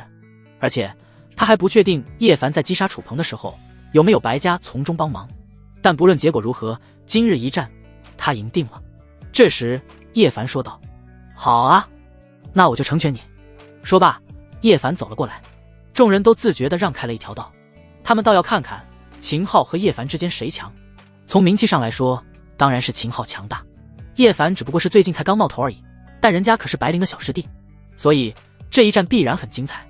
秦少，弄死他，不要给他任何机会。秦昊的2名跟班连忙说道。当然秦昊也有这个意思，弄死叶凡他倒是不敢，但把叶凡打得半身不遂还是没有问题的。于是他对叶凡提醒道：拳脚无眼，倘若你有个什么损伤，可别怪本少。你的废话真多，还打不打了？叶凡不耐烦地问道。此话一出，秦昊当场暴怒，径直杀了过来。给我死！随着秦昊一拳落下，众人色变，这一拳的力道之刚芒，当真罕见，看来他已经有了无忧战皇的几分风采。砰！当2拳碰撞的瞬间，咔嚓一声脆响之后，哼！秦昊发出一声闷哼，因为这一拳已经让他的五指断裂。什么？众人顿时目瞪口呆，没想到秦昊竟然不是叶凡的对手，这就恐怖了。要知道秦昊年纪轻轻就已经大放异彩，甚至连啸天战神都想收他为徒，现在竟然被叶凡这个无名小子击败，这其中的落差哪怕是众人都无法接受。再看白灵，还是一如既往的高冷，仿佛这个结果他早就有预料一般。这时秦昊一脸难堪，被白灵羞辱也就罢了，现在又在叶凡面前丢了面子，如果今天他不找回一点场子，恐怕会被人笑掉大牙。于是他怒喝道：再来！说罢他再次杀向叶凡，区别刚才，这一次他火力全开，把所有的力量都灌输到了左手之上。此刻他的左手用力敌千钧来形容也不为过。来得好！叶凡冷笑一声，在秦昊靠近的刹那间果断出手，轰！只一掌，原本气势如虹的秦昊就如同断线的风筝倒飞出去。不好！就在所有人愣神之际，秦昊的2名根本大惊失色。砰！很快秦昊撞在了他们的身上，连同他们也撞飞出去很远的地方，然后3人齐齐栽倒在地，不知是死是活。嘶！全场众人看到这一幕，纷纷倒吸了一口凉气。谁能想到秦昊就这么败了？再看叶凡，一副波澜不惊的样子，众人就知道他根本没有出全力，甚至只是玩玩而已，都不知道叶凡的实力到底有多强。果然不愧是白灵的小师弟，师姐强的离谱，师弟竟然也不弱。好了，今日到此为止，你们都滚吧。随着白灵一声令下，还在惶恐之中的众人连忙逃离现场，一刻也不想停留。今夜之后，叶凡是白灵小师弟的事情必然会传开，在他们看来，或许这就是白灵举行这一场宴会想要表达的意思。叶凡是我小师弟，你们都给我长点眼。这时白灵吩咐属下将已经报废的秦昊3人抬走，今晚的宴会才算结束。小师弟，要不直接把这3个家伙弄死？此话一出，着实把舞女吓个不轻，这对师姐弟到底师从何处？一言不合就弄死。这时叶凡说道：不必，弄死他们就不好玩了，把秦昊打成废人，接下来和他有关的势力就会对付我，然后我再顺藤摸瓜，全部清除。这就是叶凡的目的，从这些人不断找林家的麻烦，不难看出他们还不知道玉佩已经丢失了，而他要在这些人知道这个秘密之前找到玉佩，绝对不能落入这些势力的手中。当然也有可能玉佩还没找到，这些势力就被他提前灭了，反正哪一个结果他都能接受。白灵点点头，反正闲着也是无聊，这一场游戏他也要参加，不为别的，主要是想拿下小师弟。不过在这之前，他有些话得和林听雪单独聊聊。小师弟，你们稍等。随后众人还在懵逼之中，就只见白灵不由分说的就把林听雪拉到房间之中。房间内，林听雪单独对上白灵。可恶，那股该死的压迫感又来了。林听雪忍不住在心中吐槽，因为现在白灵对他和刚才对叶凡的态度简直判若两人。白小姐，你把我单独拉到房间的目的是什么？在林听雪的追问之下，白灵将一张银行卡和一份合同书扔在了他的面前。什么意思？林听雪不解地问道，总感觉有大事要发生。只见白灵回应道，很简单，只要你答应离开我小师弟，这1000亿和白家的合作合同就是你的了。瞬间林听雪内心一凝，他没想到白灵会这么直白，直接开门见山，不兜圈子。该说不说，面对这份心动的条件，换作是任何人都无法忽视。先不说那1000亿，就单单这份合同而言，都是无价的。只要搭上白家这条线，最多数年就能一跃成为大夏赫赫有名的大族。在白灵看来，林听雪必然会答应，但林听雪却摇头道：“白小姐，你看错人了，我选择拒绝。”拒绝。白灵冷冷地看向林听雪，虽然内心都在战栗，但林听雪却坚定地说道：“没错，我拒绝。我想知道原因。”林听雪解释：“因为叶凡在我心中是无价的，虽然他很好色，也很纨绔，但有他在，无论是什么事，我都很安心。”是吗？白灵打击道：“如此看来，你在意的只不过是他能帮你，亦或者是帮林家解决所有的危机而已，并不是说你有多爱他。”不是这样的。林听雪连忙反驳：“如果真是如此，那我还不如选择搭上你白家这条线。而我真正在意的是他这个人。虽然我和他相处的时间不长，但在我的心中，他是无可代替的。只要他选择和我成婚，我会毫不犹豫地答应。”这就是林听雪的态度。这一幕倒是让白灵有些猝不及防。为此，他接着说道：“成婚？你认为你配得上他吗？你对他的来历一无所知，他的高度不是你能想象的，你配不上他。”这句话深深地击中了林听雪的心灵。所以，和他解除婚约才是你该做的事。癞蛤蟆就不要想着吃天鹅肉了，面对现实才是你的选择。面对白灵的无情打击，林听雪双眼通红，眼泪都快要流出来了。本来心里已经崩溃的他，突然意识到这可能是白灵的陷阱。一旦自己答应了，那白灵可就要上手了。清醒之后，林听雪果断地说道：“这一场婚约虽然从一开始就不对等，但只要叶凡不抛弃我，别人没有干扰的权利。另外，这一桩婚约还是他师娘和我爷爷定下的，就算我配不上他又如何？肯定还有其他的原因。”原本强势的白灵在听到师娘这2个字之后，内心忍不住一颤，不识抬举。白灵冷声说道：“你不解除婚约也可以，但你认为你能把握住他吗？你就不怕别人撬墙角吗？比如我。”林听雪瞬间郁闷无比，但她从小就有一颗不服输的心，于是她鼓起勇气对白灵说道：“我不怕，就算在你面前我没有任何优势，我也要为我自己的幸福搏一搏。”好啊！白灵突然露出一丝耐人寻味的笑容，那不妨看看谁先拿下他。可以。就这样，两女的谈判才告一段落。另外，我这份条件什么时候都作数，哪怕你失败了，也是我给你的补偿。哼！林听雪冷哼一声，我是不会失败的，走着瞧。来到外面之后，白灵对叶凡说道：“小师弟，我们谈完了，聊得很开心，是吗？”叶凡看向林听雪，林听雪也勉强露出一丝笑容：“没错，我们可真的是很开心。”那就好。叶凡点点头，再看白灵还不到发病的时候，所以短期内还无法帮助白灵治疗。吴师姐，你刚到江城，打算待多长时间？怎么，这才刚见面你就要赶我走吗？见白灵生气，叶凡笑道：“当然不是，吴师姐你误会了。”这时，白灵妩媚一笑：“我来江城要完成一件事，如果这件事完不成，我就不打算走了。”哦，叶凡没有追问是什么事，毕竟每个人都有自己的秘密，唯独林听雪才知道，这个撒野女人要完成的事就是拿下自己的未婚夫，她是绝对不会让对方得逞的。反正我要在江城常住，不如我去你们那里住吧。白灵突然打起了这个主意，本来林听雪是不答应的，这要是让白灵成功的混进来，估计以叶凡这样的定力，很快就会被拿下。但这又何尝不是白灵对他的挑衅？如果自己不答应，岂不是在告诉白灵，我怕你了？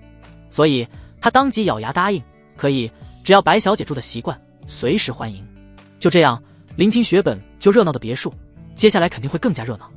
秦家，当看着躺在床上半身不遂的秦昊，秦破军顿时怒了：“白灵，你让人退婚我秦家，我忍了，没想到现在你竟然连我都不放过，我秦家定要与你斗到底。”秦昊是他最得意的儿子，年纪轻轻就有他的几分风采，被他当成接班人来培养，没想到现在算是彻底废了，这笔仇不可谓不大。这时他的属下说道：“战皇，白家势力滔天，再加上白灵力保叶凡，凭借我们的实力，怕是无法帮助少主报仇。”是啊，老公，如今怕是只能请出啸天战神才能压制白灵。此话一出，秦破军当即拒绝：“不行，我们的计划绝对不能让啸天战神知道，否则他怎可轻饶于我？不到万不得已，我不会请出他。”秦破军冷声道：“白灵虽强，但他代表不了白家，更何况只要我们几家联手，未必就怕了他。只要有人牵制住白灵，叶凡必死，他一死，就没有人能阻挡我们的计划。”说罢，他便让人去请另外2个参与的势力前来商议，制定一场惊天计划。当夜，叶凡刚来到卧室，打开灯，眼前的一幕令他差点惊掉下巴。此刻的白灵穿着凉快，正斜靠在叶凡的床上，特别是那一双黑丝大长腿，简直比他的命还长。吴师姐，你怎么会在我床上？叶凡连说话都不利索了，口中还时不时的吞咽口水。只见白灵笑道：小师弟，我怕你一个人睡不习惯，所以我就过来陪你了。刚好2楼也只剩下这一张床空着，咱俩挤挤。此刻他的一举一动都尽显妩媚动人之色。本来叶凡都差点答应了，不过一想到师娘的警告，他的脑子就瞬间清醒了很多。吴师姐，这样多不方便，我还是去沙发上对付一下。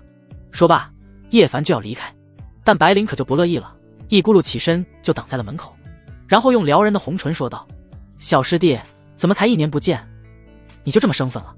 要知道在以前，你可是一直都和我们几个师姐睡一张床的。叶凡连忙回应：那不一样，那个时候我还只是个孩子，但现在我长大了，男女授受不亲。说罢，叶凡连忙逃离房间。你回来！白灵气得跺脚，小师弟变了，变得不再像之前那么单纯了。不过无所谓，她可不是娇滴滴的女王，有的是手段得逞。叶凡也不急于一时。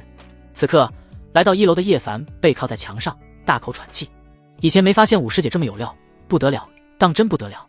叶凡在心中发自肺腑地赞叹白灵的身材，要不是来江城之前在师娘面前发誓绝对不会和几位师姐有任何染指，否则就刚才那一幕，他一定会让白灵知道什么叫做惹火上身。师娘啊师娘，你倒是给我出了一道难题，徒儿现在还能保持几分定力，以后就不知道了。不是徒儿我不争气，只怪师姐太诱人。没错，他后悔了，早知道就不该答应师娘的。而两人刚才所发生的事全都被林听雪知晓。为了防止白灵勾搭叶凡，所以他提前装了小型监控，以便实时掌握动向。可恶，他穿得这么烧杯，不就是为了勾引叶凡吗？还好叶凡坐怀不乱，否则可就真的着了他的道了。林听雪虽然气得瑟瑟发抖，但对叶凡的表现却非常满意。该说不说，他的身材太完美了。就在这时，陈青雨在一旁补刀：我找你过来不是听你夸他的，而是来帮我想办法的。林听雪没好气地看了陈青雨一眼，因为两人的关注点根本不在一个频道上。这不是挺好的吗？叶凡哥哥跑了就证明他经得起考验。话音刚落，林听雪无语道：这次经得起考验，不代表下一次他还能坚持，总有沦陷的时候。现在我们要做的就是把这个可能提前扼杀在摇篮里。有道理。陈青雨点头道：我们现在不知道的是，白姐姐在叶凡哥哥心里的位置有多重，只要搞清楚这个问题就好办了。大不了我们也买几套更凉爽的衣服穿给叶凡哥哥看。此话一出，倒是点醒了林听雪，只是一想到刚才白灵的穿着，林听雪就面红耳赤，因为她根本不敢这么穿。不过为了不让叶凡沦陷在白灵的手中，她还是决定牺牲自己，明天就和陈青雨去买。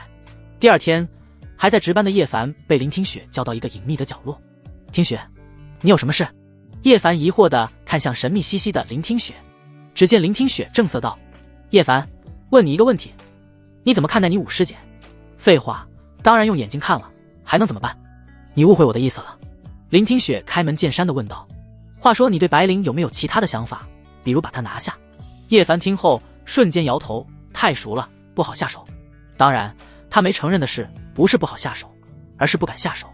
他向来天不怕地不怕，但唯独怕一人，这人便是他的师娘。林听雪松了一口气，在知道叶凡的态度之后，他便说道：好了，没事了。说罢，他就和陈青雨一起上了车。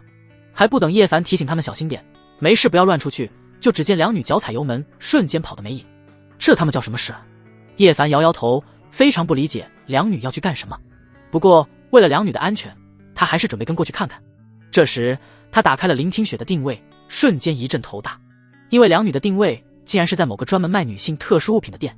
而此刻来到店内的两女接连试了好几套，当离开的时候，她们提着大包小包，全程红着脸，简直羞死个人。我长这么大还没这么穿过。林听雪脸色极其不自然。我也是。平日里两女的穿衣风格都是清纯路线，现在突然买了这么多奇奇怪怪的内衣，非常不适应。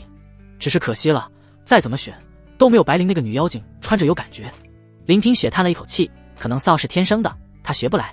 陈青雨在一旁说道：没事，我们可以慢慢学。哎，不对，我之所以买这么多衣服，主要是穿给叶凡看，留住他的心。你买这么多干嘛？反应过来的林听雪对陈青雨发出了灵魂拷问。不过陈青雨早有应对，只见他说道：我不是怕你一个人搞不定吗？有我相助，你至少不是孤军奋战。那也不行。林听雪没好气地说道，我看你就是带着别的目的，你不许穿给叶凡看。我就穿，你管我？两女在吵闹之下，全然没有注意到对面的车上有人在关注着他们。少门主，他们就是叶凡那个小子身边的女人，只要将他们绑架，到时候叶凡定会乖乖就范。话音刚落，就只见商务车内的男子放下车玻璃，嘴角露出一丝不屑。无忧战皇太谨慎了，对付一个无名小卒而已，没必要这么大费周章。此番他们制定了一个天衣无缝的计划，就算白灵会出手帮叶凡，他们也有万全之策。不过这既然是他父亲交代的，那他也不敢有什么反对意见。还好陈青雨和林听雪是1等1的绝世美人，这两女他就提前收入囊中了。于是他当即下令动手。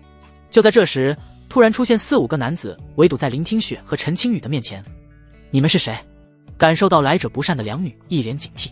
只见对方冷笑道，跟我们走一趟吧，我们少门主看上你们了。滚！两女愤怒不已，都什么年代了，竟敢强抢民女。然而几人却不由分说的当即动手。在拉扯之下，两女刚才买的衣服全部都掉落在了地上。几人错愕，然后便露出戏谑的笑容。看来叶凡那个小子把你们调教得很到位，都不用少门主亲自调教了。说罢，几人更是兴奋的就要把两女强行拖走。两女在慌乱之下拼命的反抗呼救，但周围却连一个人影都没有。不识抬举，给我打！说罢，几人就要动手殴打两女。然而就在这千钧一发之际，一道恐怖的气息将他们锁定。在这道空气的气息下，几人连动弹的力气都没有。有高手！此刻车内的男子露出震惊的神色，纵然相隔很远，他也被吓得瑟瑟发抖。这股气息太恐怖了，在他的猜测之中，恐怕比起他父亲也差不到哪里去了。就在这时，叶凡现身。当看到叶凡之后，原本内心惊恐的两女瞬间平复下来。你们胆子不小啊，光天化日之下就敢抢人，你们是真不把小爷我看在眼里。叶凡不屑地看向几人，还好他来得及时，否则今日两女可就危险了。跑！几人知道来人绝非他们所能力敌，便使出浑身解数想要逃走。但叶凡只是一掌拍出，一道强大的力量就洞穿了几人的身躯。啊！几人发出一连串的惨叫，然后倒在地上，没有挣扎就毙命。这一幕被车内的男子全程目睹。他首先想到的是叶凡不可敌，他只不过是宗师而已。但从叶凡举手投足间就灭了他几个属下来看，叶凡绝对要比他强很多。为什么一个无名小子而已，会强到这么离谱的程度？男子虽然不甘心，但也只能吩咐属下开车。不过车子刚发动，任凭他属下再怎么轰油门，都无法让车子前行半分。怎么回事？这一幕意外令他猝不及防。这时他的属下哆嗦地说道，少门主，可能是车子抛锚了。此话一出，男子好悬没被气死过去，怒骂道，那还不下去看看？是。就在他的属下即将下车的时候，突然车顶传来一阵异响。不等两人反应过来，砰一声巨响之后，车顶直接被砸穿，然后叶凡顺势跳到车内，坐在男子的身旁。正在点烟的男子瞬间呆滞住了，内心一阵惶恐。原来车子无法开动，是因为叶凡站在了车顶上，都不知道叶凡到底有多大的力气，凭借肉身之力就能撼动机械之力。这时叶凡玩味一笑，敢绑架我的人，你很有勇气吗？我不知道你在说什么。男子矢口否认，我只是路过的。是吗？叶凡突然出手，一巴掌打在对方的脸上。你！男子怒了，他好歹也是宗师之境的强者，下意识地出手反抗。不过迎接他的又是一个耳光，连牙齿都打飞了几颗。叶凡，我可是天门少主玄庭，我若有什么好歹，我父亲是不会放过你的。玄庭暴怒地威胁道，但却不敢再出手了。只见叶凡冷笑一声，为什么要绑架他们？当然是看上他们的美色不行吗？眼见玄庭还在嘴硬，叶凡又是一个耳光打在他的脸上。啪！玄庭屈辱不已，刚要继续放狠话，却只见叶凡已经把手放在他的脖子上。此刻只要叶凡一个念头，玄庭必死无疑。为此玄庭连忙说道，绑架他们是我父亲的意思，用他们来胁迫你。都说祸不及无辜，这就是你天门的手段吗？叶凡在心中鄙夷不已。该说的我都说了，你还想怎样？玄庭没好气地问道。然而叶凡却摇头道，你说的还不够完整。咔嚓一声脆响之后，啊！玄庭发出一声惨叫，对叶凡怒骂道，你既然废除了我的武道修为，我天门一定要把你碎尸万段。放心，你天门没这个机会了。说罢，叶凡一掌将玄庭打晕，至于他的司机属下，刚要逃走，就被叶凡一脚踢爆在了车里。然后他就让龙一和龙三过来，将玄庭抓回去审问。做完这一切后，叶凡很生气地来到了林听雪和陈青雨的车外，看着坐在车内惊魂未定的两女，叶凡没好气地说道：“你们两人太胡闹了，今天若不是我及时赶到，你们可就危险了。最近局势动荡，下次若没有我的允许，你们再敢偷偷跑出来，小心我打你们屁股。”虽然以现在的情况，他首先该做的应该是安慰两女，毕竟刚才的惊吓对他们造成的影响很大。但叶凡正在气头上，没有考虑那么多。用他的话来说，就是女人绝对不能惯着。哼！林听雪冷哼一声，把头转过去，一语不发。倒是陈青雨弱弱地说道：“叶凡哥哥，这次是我们不对，我们知道错了。”你们还知道错了？叶凡正要继续教训几句，就只见陈青雨继续说道：“我们出来买衣服，专门穿给你看的。你不要说了。”林听雪脸色羞红不已，暗骂陈青雨怎么什么事都往外说，不要找借口。我什么衣服没看过，有什么好看的？叶凡骂骂咧咧，不过当看到后排那一大堆衣服礼盒时，他瞬间闭嘴了。都是些杀人于无形的血滴子。我承认刚才是我说话大声了一点，在这里我向你们道歉。两女顿时无语，这个家伙本性暴露的未免也太快了吧。这时叶凡又带着怀疑的眼神问道：“真是穿给我看的？”哼！林听雪冷哼一声：“现在你还要继续数落我们吗？”“不了，不了。”叶凡和和气气地说道：“下次出门一定要带上我，保证你们的安全。”和刚才相比，他的态度来了个180度的大转弯。两女虽然嘴上还在生气，不过心里却乐开了花，看来这衣服的杀伤力对叶凡很受用。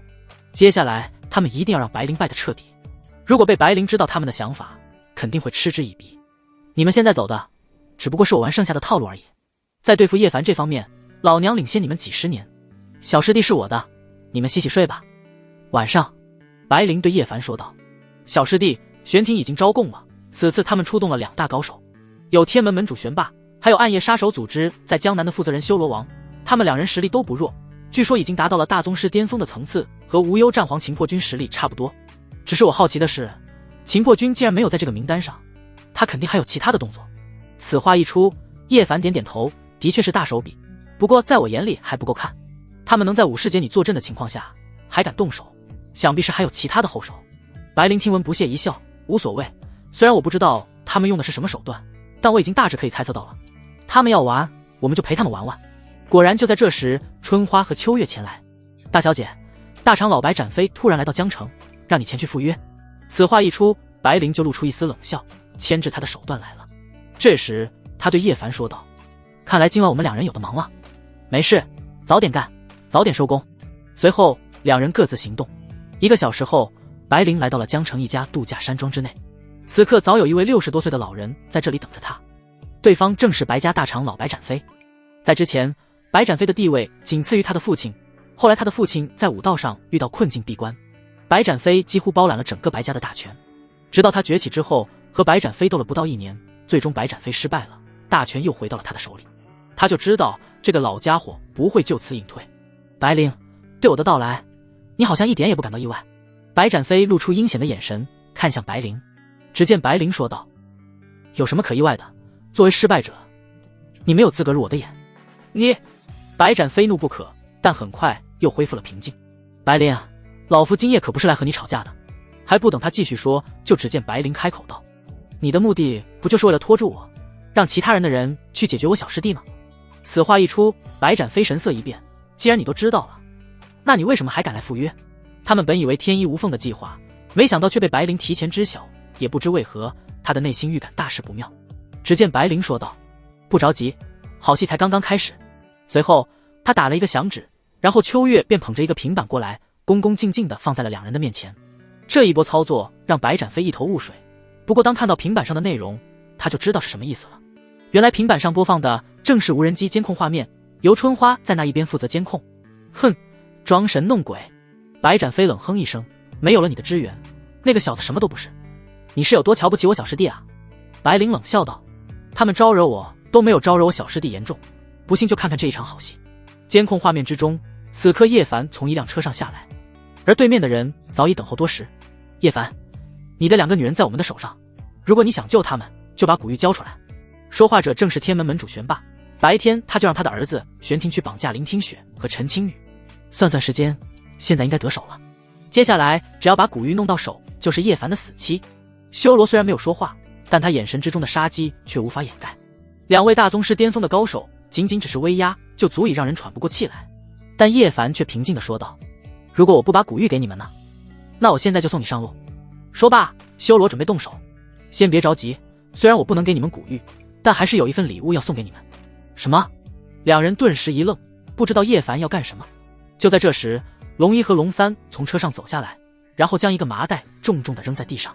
当打开麻袋的瞬间，两人瞬间震惊，因为麻袋之中装着的人不是别人，正是半死不活的玄庭。看来玄庭失败了，连人都落在人家的手中。父亲，救我！玄庭悲催地求助。玄霸顿时急了，连忙对叶凡呵斥道：“放了我儿子！放了他的条件是什么？”面对叶凡的质问，玄霸连忙说道：“你若放了我儿子，我便饶你一命。他就只有这么一个儿子，可不能有事。你的话我可不会相信。”见叶凡摇头，玄霸只好继续说道：“你放心，我的话一言九鼎。他的意思很简单，他放了叶凡，但一旁的修罗可不会放了叶凡。想要我放了他也可以。”叶凡说道：“前提是你能把修罗杀了，我早看他不顺眼了。”此话一出，两人当即震怒：“小子，你敢耍我们！”见两人都露出怒不可遏的神色，叶凡装出一副无奈的神色。如此看来，这是谈崩了，那就没有什么好说的了。说罢，叶凡从龙一手上接过匕首，唰一声响动之后，鲜血四溅，他当着两人的面直接抹了玄庭的脖子。我儿！玄霸眼前一黑，差点晕死过去。同样这一幕也被监控之前的白斩飞看在眼里。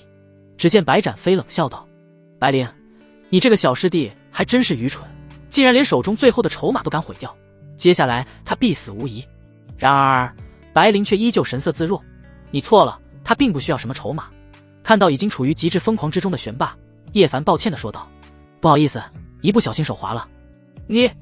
玄霸可不相信叶凡是手滑了，完全就是故意拉起他们的怒火。只见他对叶凡咬牙切齿地说道：“小子，本来你还有活命的机会，但现在却被你亲手葬送了。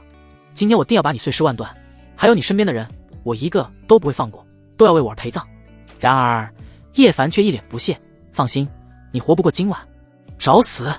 玄霸在暴怒之下迅速杀上前来，直接展开了大宗师巅峰的战力。砰！一掌之后，他如同断线的风筝倒飞出去，重重地砸在地上。反观叶凡，依旧淡定如风地站在原地，不曾倒退一步。什么？修罗的表情由刚才的戏谑变成了震惊。他没想到叶凡的实力会这么可怕。下一刻，他抽刀迅速杀来，几乎只是一个闪身就杀到叶凡的面前。但就在他的利刃距离叶凡的咽喉不到1公分的时候，却被叶凡巧妙地躲了过去，然后反手就是一掌，打得修罗五脏六腑位移。噗！修罗吐出一口鲜血，用忌惮的眼神看着叶凡。在他的眼里，现在的叶凡全然成了不可战胜的劲敌。你是战神？他惊恐地问道，就连才狼狈起身的玄霸也被吓了一大跳。如果叶凡真是战神，那么今夜的战斗将会彻底颠覆。战神可是超越大宗师的武圣之境，已经是当世战力的天花板，惹怒一位战神的代价，他们承受不起。战神？叶凡摇摇头，战神在我眼里和你们并没有什么两样，都是垃圾。什么？两人神色一凝，在他们看来，固然叶凡的话有装逼的嫌疑，但也足以证明叶凡不简单。直到现在，他们才知道自己招惹了一个什么样的可怕存在。只能说，他们都被擒破军坑了。此刻，他们内心的怒火早已消散大半。刚才叶凡一招一个草翻他们，已然没有战斗的勇气。于是修罗当即说道：“小子，今日之耻，来日我们定会亲自找回。我儿之仇，他日定要你10倍偿还，就先让你多活几天。”说罢，两人纵身一跃就要逃走，但还没等他们落地，就看到叶凡不知何时已然出现在了前方。砰！叶凡随手一挥间，两人再便重重地砸在地上。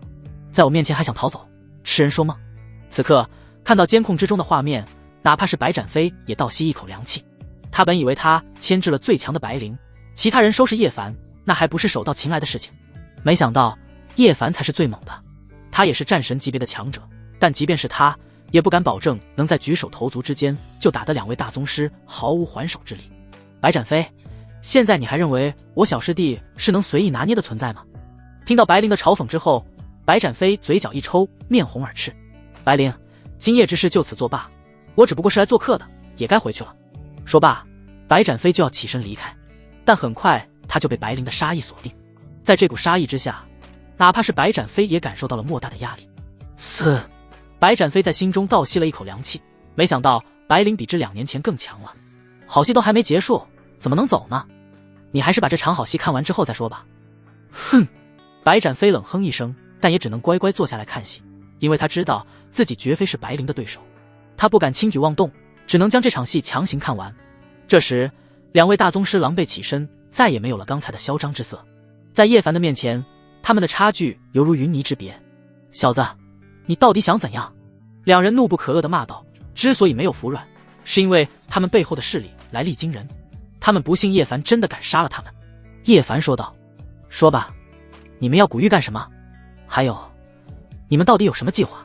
此话一出，2人神色一震，如果真把这些秘密告诉叶凡，那他们可就离死不远了。于是他们说道，小子，这些秘密不是你有资格知道的，识相的就放了我们，否则你会死得很惨。都这个时候了，还敢威胁我，都不知道是谁给你们的勇气。叶凡一个闪现来到了2人近前，2人刚做出反击，便被叶凡再次打飞出去，连起身的力气都没有了。在叶凡的面前，他们别说抵抗了，就连招架都成了奢望。这可把龙一和龙三2位跟班吓了一跳。不过能成为战神级强者的跟班，也是他们的荣幸。叶凡，虽然你实力强大，但我的后台可是天下第一杀手组织暗夜，你若杀了我，暗夜将会对你展开无休止的追杀，直到你身死道消为止。修罗愤愤不平地骂道。暗夜组织叶凡倒是听说过，势力遍布全球，组织内高手无数，只要给他们足够的好处，就连战神级强者都敢刺杀，并且还有很多成功的例子。如果这一场计划有暗夜的参与，那就不是什么小事了，只可惜他对计划一无所知。看来师娘安排他来和林听雪成婚，多半不止表面上那么简单。见叶凡愣在原地，修罗还以为叶凡害怕了，不过这也正常，这个天下就没有几个人不怕暗夜的。怎料下一刻叶凡就说道，我最讨厌的就是不识抬举之人。砰！随着他一脚踏出，瞬间将躺在地上的修罗踩成肉泥。这一幕可把躺在不远处的玄霸吓个半死，连暗夜组织的人都敢说杀就杀。至于他这个背景不强的门主，估计人家杀他都不带眨眼的。此刻叶凡在他的眼里完全就是一个实力强大、行事无所顾忌的疯子。果然，这时叶凡将目光锁定了他。知道我为什么留你一命吗？因为我想再给你一次重新组织语言的机会。此刻玄霸早已被吓傻了，只见他下意识地吞咽口水，然后压制住惊恐说道，我所知道的也不多，所有的计划都在秦破军掌握，而我天门则是被他拉入伙的。他承诺事成之后将会把我天门提拔到江南第一大势力的层次。此话一出，叶凡眼神一凝，你当真不知道计划的细节？不知道。玄霸否认道，我只知道林家这块古玉对秦破军的计划很重要，而且他也不是计划的制定人，他也只不过是一个负责人而已。修罗就是暗夜派来辅助他的，什么都不知道留你何用？就在叶凡准备出手杀了他之际，为了活命的玄霸又立马说道，我还知道一件事，有一次我和秦破军喝酒，他对我透露古玉不止林家一块，而他刚好负责拿到林家这一块而已。因为计划不能太明目张胆，所以他就把这件事交给了江南王去办，之后的事情你也知道了。叶凡听闻露出一丝冷笑，不止一块，那还真是太有意思了。说什么他也要提前把林家这块古玉找到，只要古玉在他手中，那对方无论是有什么计划，只要缺少了自己这一块，那就不可能完成。或许这也可能是师娘对他的安排，否则绝对不会让他来和林听雪成婚，毕竟追他的女人可绕地球7圈。这就是我知道的全部了，求求你放我一马，我保证天门以后绝对不会和你作对。面对玄霸的请求，叶凡说道，可以，只要你能在我面前走出7步，我就饶你不死。此话一出，玄霸顿时露出激动之色，7步而已，纵然叶凡的威压再大，他也能完成。却不料刚走出第1步，他就感到脚下重于千斤，甚至连脚都抬不起来，但他还是咬牙走出了第2步。噗！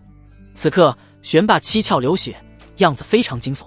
当走出第3步的时候，一股强大的威压直接震碎了他的5脏6腑。不！然后玄霸在不甘之中倒下，死的不能再死怎么可能？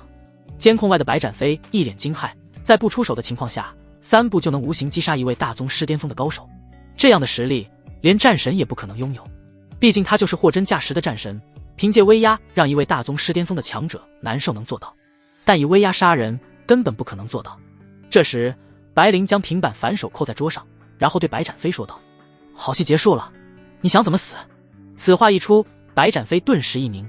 白灵，你真要和我为敌不成？白展飞没好气地说道：“我在白家虽然不及你，但也有着举足轻重的地位，和我为敌，你讨不到任何好处的。”然而白灵却摇头道：“不是和你为敌，而是要杀了你。你敢！”就在白展飞大喝之际，白灵手中不知何时突然多了一把利刃，咻！一道寒光过后，白展飞捂着咽喉，在痛苦之中倒地。没想到陪小师弟看一出好戏，也能有这么大的收获。白灵露出一丝魅惑的笑容，白展飞一死，整个白家无人再敢挑衅他的威严。收工！就在叶凡准备让龙毅和龙三开车送他回去的时候，突然出现了变故。原来正是秦破军带着差不多1万人前来，将叶凡3人围得水泄不通。老大，怎么办？两人连忙追问道。有我在，慌什么？叶凡没好气地说道，然后就把目光看向秦破军。秦破军，你来晚了一步，你的2位盟友已经嗝屁了。听到叶凡的挑衅之后，秦破军神色一怒。他之前没有出手的打算，因为在他看来，2位大宗师巅峰的强者解决一个无名小子，那是轻而易举的事。而他因为身份敏感，不能大张旗鼓的出手，只要坐等结果便可。没想到终究是他低估了叶凡的实力，连2人都死在了叶凡的手里，所以他只能被迫出手。这时秦破军冷声道：“小子，你可别乱诽谤我，明明是你们地下势力相争，在江城引起动乱，而我只不过是负责带军镇压动乱，还江城一方太平而已。”叶凡无语了，他还没见过脸皮这么厚的人。既然你亲自来了，倒也省得我去找你。叶凡冷笑道：“秦破军，是你自己束手就擒，还是我出手帮你？”此话一出，龙一和龙三傻眼了。看看，这就叫做霸气，敢一个人威胁对面带着1万人的战皇，除了叶凡之外，恐怕没有人能有这么大的胆魄。哈哈哈哈！秦破军狂笑道：“我没听错吧？你敢威胁我？你问问我身后的1万兄弟答不答应？不答应，不答应。”1万人同时开口，声音犹如天雷滚滚，响彻大地。龙毅和龙三被震得头皮发麻，唯有叶凡轻描淡写的说道：“你们1万人已经被我包围了，放下武器投降。”什么？这波操作亮瞎众人的双眼，就算他是战神，也不能这么嚣张吧？很好。秦破军眼神一冷：“兄弟们，给我上，助我铲平这个祸害！”随着他一声令下，1万人全部举起武器，气氛更是凝固到了极点。慢着！就在这时，一道洪亮的声音传来，众人还没有反应过来，就只见千锋带着2名部下赶来。无忧战皇，是谁给你的权利，敢私自调动1万大军？千锋一开口就向秦破军问罪。虽然他的职位低了秦破军一个档次，但他却是稳定江南的主要负责人，所以当看到他到来之后，秦破军的脸色非常难看。你怎么来了？叶凡不由得好奇地问道。看到他那一脸无辜的表情，千锋不由得在心里腹诽：老子要是不来，这1万人岂会还有命在？虽然心里不爽，但千锋嘴上还是说道：“我是过来带我属下离开的，没有其他的意思。”秦破军见状，冷声道：“诸多势力在江城发生动乱，我带军前来评判，有问题吗？可你越级带我的人来，已经坏了啸天战神制定的规矩。”然而秦破军却有恃无恐地说道：“你没能力镇压，我又比你高一级，这件事自然由我来负责。”哼！千锋冷哼一声，不要把话说得那么大义凛然，这一场争斗说到底只不过是你们的私人恩怨而已。你还不等秦破军开口，就只见千锋对他的副将呵斥道：“没有我的允许，你就敢带着1万人入城？今天你要不给我一个解释，老子崩了你！”他的副将被吓得一哆嗦，连忙解释：“老大，是无忧战皇拿着你调令，让兄弟们来支援的。”什么？就在千锋疑惑之际，他的副将把调令递给他。千锋接过一看，好悬没气死过去，因为上面的印章竟然是他的。好你个秦破军，你竟然私自伪造印章，调动我的大军！千锋当即呵斥道：“来人，把他给我拿下，我要亲自绑他去见啸天战神。”还好他来得及时，否则一旦发生了不可预料的后果，那他就算是跳进黄河也洗不清了。叶凡抱手在一旁看戏，因为这一幕是他也没想到的。此刻秦破军在心中把千锋的祖宗18代都问候了一个遍，但凡千锋晚一点来，他都能拿下叶凡了。现在计划败露，可谓是功亏一篑。千锋的众多属下在这个时候也是一脸愤怒，原来他们都被秦破军耍得团团转。就在他们围向秦破军的时候，秦破军连忙呵斥道：“放肆！你们敢对一个战皇动手，简直吃了雄心豹子胆！还知道你是战皇，你的行为已经罪无可恕，还不束手就擒？就在千峰准备亲自出手之际，突然秦破军扔出一颗炸弹，不好！众人被吓得连忙退出好远。然而炸弹并未爆炸，而是落在地上，散发出浓重的烟雾。给我追！反应过来的千峰顿时暴怒，刚要带着属下去追，才发现秦破军已经消失在了原地，同时消失的还有叶凡。老大，还要追吗？追个屁啊！回营！千峰知道叶凡出手，秦破军是不可能逃得出叶凡的手掌心的。此刻秦破军跑了很远，见后方没有追兵，才松了一口气。本以为万无一失的计划，到最后却功亏一篑。我不服！秦破军一拳将树干砸断。此次不仅没有弄死叶凡，还有可能会面临啸天战神的追责。江南这个地方已经容不下他了。现在他只想早点回到家族，带着家人去投靠他的靠山。却不料就在这时，一道杀气突然降临，将他牢牢锁定。不好！秦破军神色一变，前方不知何时出现了一道人影。你失败了，主人对你很失望。对方虽只是说了一句轻描淡写的话，但秦破军却是头皮发麻。于是他连忙说道：叶凡的实力已经超乎想象，连大宗师巅峰都能轻易秒杀，已经超出了我的能力范围。但对方却摇头道：失败就是失败，主人不想听这么多借口。作为失败者，你应该知道下场的。此话一出，秦破军倒吸一口凉气。我可以死，但能不能放过我的家人？听闻秦破军的请求，对方不屑道：在你失败之后，我就已经下了一道灭口命令，现在你的家族乃至天门都已经被灭口。不！秦破军当场崩溃。我对主人忠心耿耿，为什么主人却连我的家人都不放过？从你为主人做事那一天起，你就该有这个觉悟。此话一出，秦破军苦笑道：我好后悔，本就是战神候选人，却偏偏不知足，加入了你们。如果再给我一次选择的机会，我绝不可能再犯糊涂。只可惜这个世界上没有后悔药。说罢，他便愤怒杀向黑衣人影，不堪一击。黑衣人影一个闪身就躲过了他的攻击，不等秦破军再次出手，对方便一掌打在了他的头上。砰！瞬间秦破军七窍流血，倒在了地上。对方是战神级强者，他与之相比差距太大了。解决完秦破军之后，对方收手准备离开，但就在他转身的时候，才发现叶凡不知何时已经出现在了他的身后。此刻叶凡上下打量着对方。2品战神的实力，看来你们的势力还真是不小。战神有强弱之分，从1品到7品，每高一个品级，实力就能发生翻天覆地的变化。2品战神虽然在他的眼里不算什么，但放眼世俗，都是坐镇一方的强者。可即便是这样的强者，也称其背后的势力为主人。由此可见，这个计划的始作俑者，无论是地位还是实力，恐怕都已经到了骇人听闻的地步。这时对方从震惊之中反应过来，看来的确是我们疏忽大意了，竟然都没想到你也是战神级强者。他本以为叶凡之所以如此顺风顺水，屡屡瓦解他们的计划，是有白灵撑腰，现在看来叶凡本身的实力就已经足够强大了。叶凡不耐烦的回应：废话少说，出手吧。此话一出，对方眼神一凝，虽然还未交战，但他却能在叶凡的身上感受到了一股无穷的压力。就在双方出手之际，他却没有选择和叶凡硬刚，而是选择跑路。跑得了吗？叶凡迅速追了上去，他的目的很简单，生擒对方，然后问出背后的势力。能让战神级强者称之为主人，这背后的势力怕是比起白家也不差了。然而对方的速度却很惊人，很快就逃出了数千米远。就在对方全神贯注跑路的时候，突然前方一道强大的力量袭来，砰！只一招就把他击飞出去，重重地砸在地上。来者正是白灵，此刻他和叶凡一前一后地拦住了这神秘人的去路。你跑不掉的，今天定让你无所遁形。神秘人影内心一颤，面对一人他都不是对手，2大高手同时现身，绝无翻盘的可能。这时白灵冷笑一声：你有2个选择，要么乖乖露出真容，要么我和小师弟轮流教你做人。你！神秘人影被气个半死，他好歹也是堂堂战神级强者，没想到有一天也会受此大辱。可偏偏眼前这2个人，随便一个他都惹不起。见他迟迟没有反应，叶凡便笑道：五师姐，你猜他是男人还是女人？这还用猜吗？胸大屁股翘，一看就是女人。然而叶凡却不尽然，万一他是男人呢？只不过是胸肌有些发达而已，也有可能他故意男扮女装，让我们误判。哇，那他还真是够变态的。此话一出，神秘人影差点一头栽倒在地。他可是战神啊，能不能给他一点尊重？在暴怒之下，他怒骂道：够了，虽然我已经被你们包围了，但你们未必就能吃定我。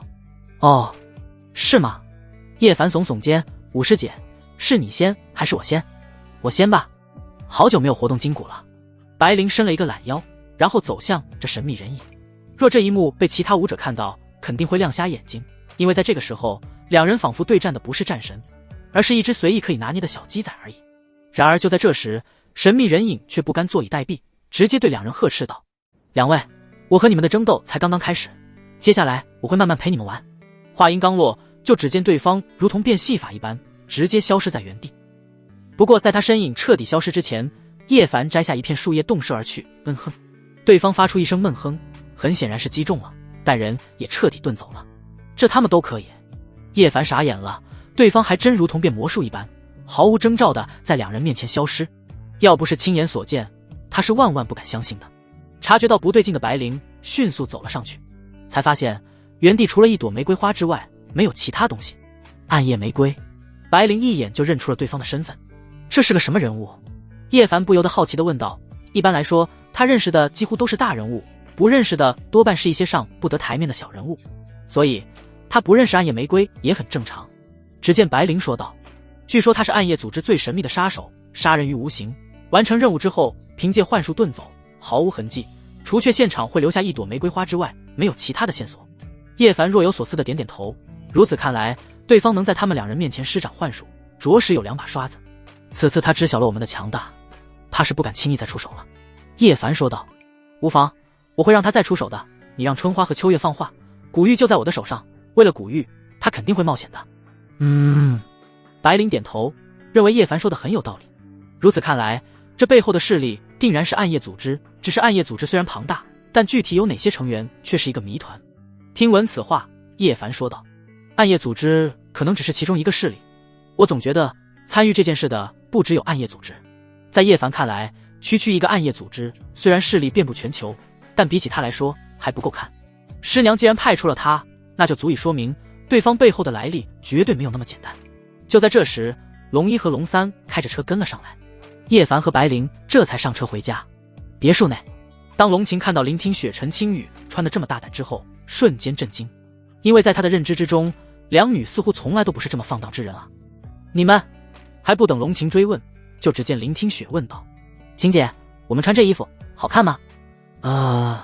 龙晴表示她欣赏不了，可能叶凡那个老色批最好这一口。陈青雨也在一旁说道，晴姐，我们买了很多套，这套送你。说罢，他就把一个礼盒递给龙晴。龙晴接过一看，顿时愣在了原地，这衣服到底是他们哪个傻缺设计的？竟然是一套上半身和下半身连接的渔网袜，中间劈叉的地方还专门留了一道口子。我才不穿这些不正经的衣服。龙晴问道，你们穿成这样是？陈青雨刚要回答，就只见林听雪立马拦住了他，然后笑着解释道，听说穿上这些衣服睡觉很舒服，所以我们就买来试试，没其他的意思。开玩笑，他可不能说是专门穿了勾叶凡的，否则多丢脸啊。对，就是这个意思。反应过来的陈青雨也立马附和道，真的吗？龙晴一脸疑惑，然后拿着衣服回到了房间之中。当穿上这衣服往镜子面前一照，龙晴瞬间脸色羞红，这他们也太野了吧，总感觉有些地方没有遮挡，凉飕飕的。但该说不说，穿这衣服还怪舒服的嘞。第二天，春花和秋月就把古玉在叶凡手中的消息放了出去。这要是一般人早就慌了，毕竟匹夫无罪，怀璧其罪，但对于叶凡来说那是不存在的，只要他足够强大，来再多都是送的。为了显示他对古玉的郑重，甚至准备了一个精致的木盒，上班下班都带在身上，寸步不离。殊不知这一幕早已被人盯上了。此刻木盒正在值班室中，确定叶凡去上厕所后，对方直接来到了值班室。谁？龙毅和龙三刚反应过来，就只见对方迅速出手，只是一招就把两人打晕过去。等到叶凡上完厕所回来之后，看到这一幕，不仅没有生气，嘴角还露出一丝微笑。终于还是忍不住出手了是吗？接下来老子一定要带到你。说罢，叶凡打开了手机定位，因为他在木盒底部放了一个定位器，只要顺着定位去找，就能找到对方是谁。但很快叶凡就傻眼了，因为对方早已经把定位器拆掉了。昏暗的房间内，此刻那神秘人影盯着木盒，嘴角露出一丝不屑。叶凡，你以为我不知道你安装了定位器吗？这么拙劣的伎俩也想抓到我，你太天真了。说罢，他就把手伸向木盒，不出意外，任务已经完成了。却不料就在打开木盒的瞬间，啊！一声惨叫响彻整个房间，他的嘴角哆嗦不已。原来手上不知何时已经扎了好几根银针，连他也没想到，盒子里不仅没有古玉，还为他准备了暗器。叶凡，我他妈弄死你！女子气得直发抖，她本以为自己就够老六的了，却没想到叶凡比她还老六。随后，她便换上衣服，若无其事地走出房间。然而，当走出房间的那一刻，她就傻眼了。原来是叶凡正在笑盈盈地看着她。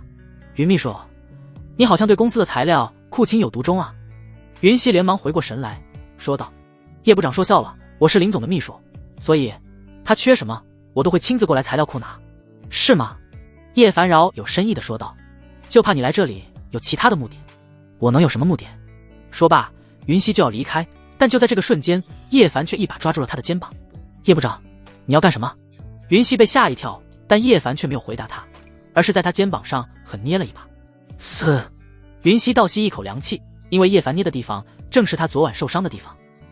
于是他立马委屈地说道：叶部长，你想对我做什么？不做什么？叶凡耐人寻味地笑道：我最近正在抓一只老鼠，这只老鼠挺会藏的，不过现在已经被我找到了。你说这只老鼠的下场会怎么样？这我哪知道啊！云溪脸色极其不自然，他可以确定叶凡已经知道他的身份了。他想要脱身，怕是难上加难。你不知道，那就让我来告诉你。说罢，叶凡就要动手，而云溪则是冷汗齐流。和叶凡交手过的他知道自己远非叶凡之敌。你隐藏得挺深的啊，连我都被你骗过了。叶凡没想到云溪隐藏在林听雪身边的时间会这么长，似乎在他没来江城之前就已经混入林听雪的身边了。你是怎么发现我的？云溪一脸疑惑地问道。他自认为自己做的天衣无缝，没想到还是被叶凡给识破了。这时叶凡说道：因为我在你身上嗅到了那朵玫瑰花的香味，再加上你肩膀上的伤势，我就足以断定你就是暗夜玫瑰。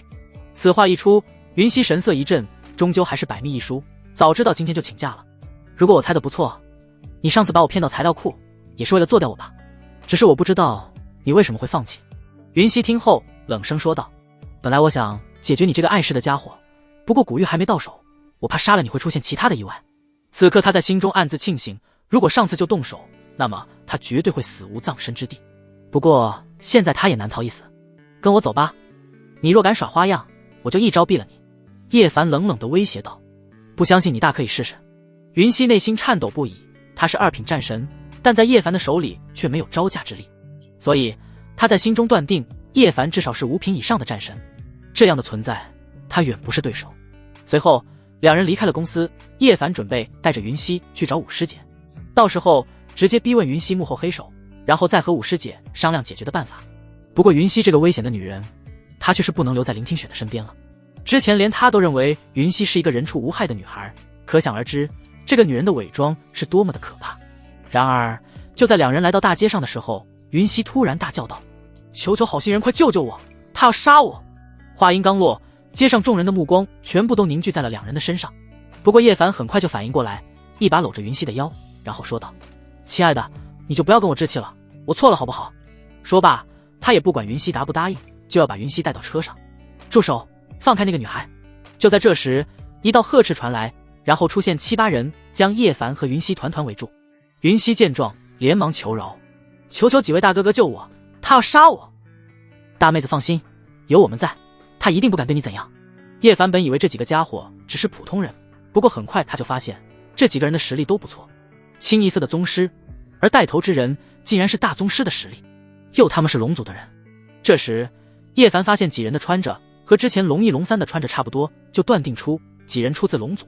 于是叶凡没好气地说道：我们情侣之间的破事关你们外人什么事？我劝你们不要多管闲事。然而为首之人却说道：光天化日之下欺负弱女子，我蛮牛绝对不会坐视不管。叶凡本想把几个人直接打飞出去，但却没想到围观的人是越来越多，这让他很无语。这时蛮牛问道：大妹子，说说看他为什么要杀你？云溪见状连忙说道：他是一个赌鬼，把家里所有的钱都输光了，为了能够继续赌，他竟然要拉着我去卖，我不同意，他就要杀了我。此话一出，叶凡瞬间愣在了原地，这女人着实可恶，竟然败坏他的名声。眼看现场众人越来越多，叶凡知道此地不宜久留，然后便一把搂住云溪的胸，狠狠骂道：家丑怎么能外扬呢？还不赶紧给老子去卖，老子还等着拿钱呢。众人瞬间无语，见过渣的，没见过这么渣的男人。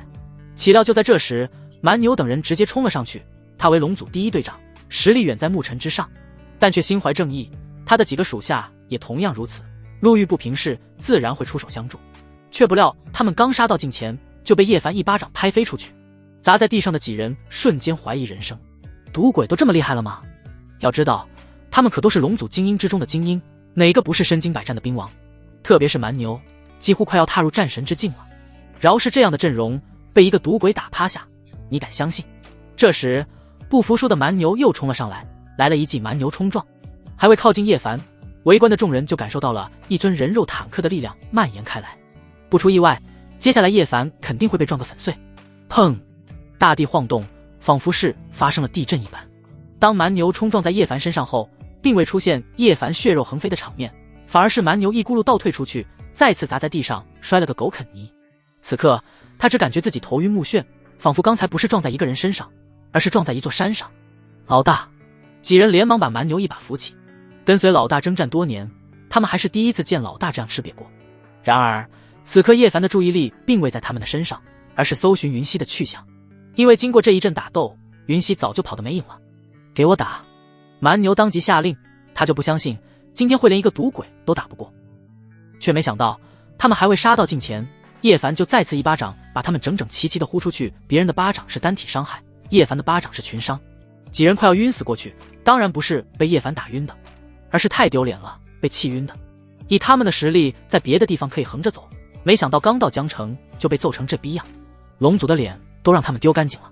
这时蛮牛摇摇晃晃地起身，硬气地说道：士可杀不可辱。没错，我们绝不是贪生怕死之辈，有本事你就杀了我们。几人也坚决地站在叶凡面前。叶凡本来就不耐烦了，又被几人这么挑衅，瞬间怒火翻涌，直接他2步跨越来到几人面前，一拳就砸在蛮牛的肚子上。辱你大爷的！叶凡一边咒骂，一边给剩下的几人一人一拳，然后几人捂着肚子痛苦地倒在地上，那叫一个悲催。呸！叶凡啐了几人一口就追了上去，虽然他也知道不可能追得上云溪了，但他还是没有放弃，毕竟好不容易带到这只老鼠。但刚走2步他就越想越气，要不是这几个傻缺见义勇为搞破坏，哪会让云溪逃走？鼻青脸肿的几人还没缓过劲来，就看到叶凡折返。嘶！几人瞬间倒吸了一口凉气，愣在当场。果然叶凡又狠狠在他们身上踹了几脚，才生气地离开现场。然后过了好久，缓过劲来的几人悲催地搀扶着走向林听雪的公司，一个个在心里憋屈不已。没想到江城还真是卧虎藏龙之地，难怪龙琴会被扣押。见几个人来到公司，龙琴瞬间傻眼了。蛮牛哥，你们怎么会弄成这样？龙琴满脸不可置信，他如果没有看错，此刻蛮牛的脸上还有一只鞋底印。剩下几人也同样如此，脸上肿得连他都差点认不出了。这时蛮牛连忙说道：龙琴妹子，我们刚才再来的时候不小心摔了一跤。对，就是摔了一跤。几人连忙附和道，他们可不会承认自己被暴打了，毕竟真的没脸说，总不能告诉龙琴他们被一个赌鬼打成这逼样吧。龙琴着实无语，这几个家伙就不会找一个好点的借口吗？他们之中除却蛮牛之外，都是清一色的宗师，摔一跤会这么严重？不过龙琴也懒得追究，直接问道：你们来找我干什么？蛮牛说道：我们刚执行任务回来，就听说你被扣押在了江城，这一次我们是专门来救你的，顺便再调查一下江城几大势力灭门的案子。当然此行的任务是以后者为重，不过只有这样说才能表达出他们对龙琴的重视。只见龙琴拒绝道：救我就不必了，我和那个家伙决战输给他1年，我愿赌服输。此话一出，几人瞬间神色一震，没想到不可一世的龙家二小姐也有服输的时候，当真是难得一见。在他们看来，龙琴多半是被胁迫了，于是蛮牛拍着胸脯保证道：龙琴妹子，你放心，这件事我这个当哥的会为你主持公道。那个敢扣押你的小子是谁？把他叫出来，你看我们怎么收拾他就完了。对，没错。剩下几位队友也附和道：我们非得把他揍成猪头不可，让他见识一下我们龙族的厉害。但龙琴却摇头道：恕我直言，你们在他面前还不行，这件事你们就别管了。哎呦，几人可就来劲了，这件事我们非管不可，就是没有人敢骑在我们龙族头上拉屎。见几人这么自信，龙琴都不愿意打击他们，不过为了他们的安全着想，他还是准备再提醒一下。却不料就在这时，外面的龙一和龙三连忙恭敬地说道：“叶部长好。”此话一出，蛮牛几人可就不乐意了。什么人竟敢让龙族的特战精英这么点头哈腰？这可不行！我就是输给叶凡，他回来了。龙琴刚要提醒几人不要轻举妄动，却不料脾气早已压制不住的几人一溜烟跑了出去。不好！龙琴头疼无比，这不是找揍吗？于是他也连忙追了出去。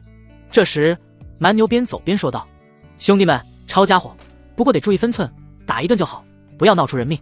老大放心，我们可都是宗师，待会一定会让那个小子吃些苦头。”很好。然后几人信誓旦旦地冲到保安亭：“谁他妈是叶凡？给我出来受死！”蛮牛一声大喝，声音震耳欲聋：“你找小爷，我有事！”就在这时，叶凡从保安亭里出来，正欲动手的几人看到这一幕之后，瞬间石化在了原地。原来刚才暴揍他们的人就是扣押龙琴的叶凡，一个个小心脏吓得扑通扑通直跳，嘴角不停地吞咽唾沫。刚才的雄心万丈在这一刻消失得无影无踪。卧槽，怎么又是你们几个傻缺？叶凡那叫一个气急败坏，这还阴魂不散了是吧？这是一个误会。几人吓得连连后退，心中叫苦不迭。本想帮龙琴找回场子的他们，此刻哪里还有这个勇气？他们可不想再被暴揍一顿。刚走出来的龙琴见双方没有打起来，当即松了一口气，于是他连忙上前：“叶凡，这几位是我龙组的队友。”叶凡点点头，既然认识，那就算了。之前我们已经见过面了。蛮牛连忙小声对龙琴说道：“龙琴妹子，别说哥不提醒你，他可是一个渣男。”什么意思啊？龙琴略有疑惑地看向蛮牛，渣不渣男他不知道，但可以确定的是叶凡是一个老色批。只见蛮牛继续说道：“刚才我们在来的路上，他非要拉着一个大妹子去卖，给他赚钱赌博，然后在我们正义的出手之下，那大妹子才逃脱了他的魔掌。”此话一出，龙琴瞬间无语。他知道叶凡没有钱，但如果叶凡需要钱的话，简直太简单了，怎么可能会做出如此荒诞之事？于是他问道：“所以你们的伤也是被他打的？”几人一脸羞愤，虽然没有承认，但他们的答案已经写在脸上了。这时叶凡没好气地说道：“都怪你们几个家伙，要不是你们坏了老子的好事，老子早就拿下暗夜玫瑰了。”什么？几人神色一震，没想到刚才的云溪竟然是暗夜玫瑰。他们龙组的职责就是消灭一切威胁大夏的存在，当然也知道暗夜玫瑰这号存在。原来刚才他们是好心办了坏事，那这一顿打还真是挨得一点都不远。叶少，之前的事情抱歉了。蛮牛抱拳说道：“不过我们此番前来是为了解救龙琴妹子的，希望你能看在我龙组的面子上放了她。你龙组在我面前可没有面子。”叶凡嘲讽道：“1年之后再来领人吧。”你几人怒不可遏，但一想到叶凡的实力，火气便消了7、8分。再不滚，老子要你们好看！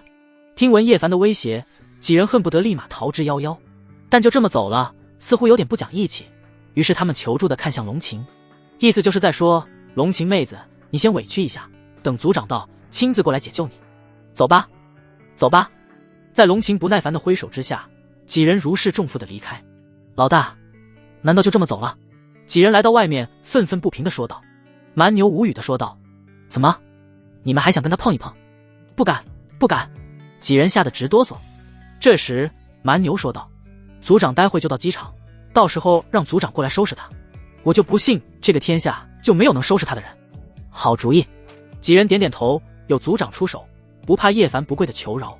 几位队友慢走不送，龙毅和龙三对他们打了一个招呼，但几人却毫不领情。叛徒！叶凡和龙琴来到办公室之后，就只见正在办公的林听雪问道：“秦姐，你看到云秘书了吗？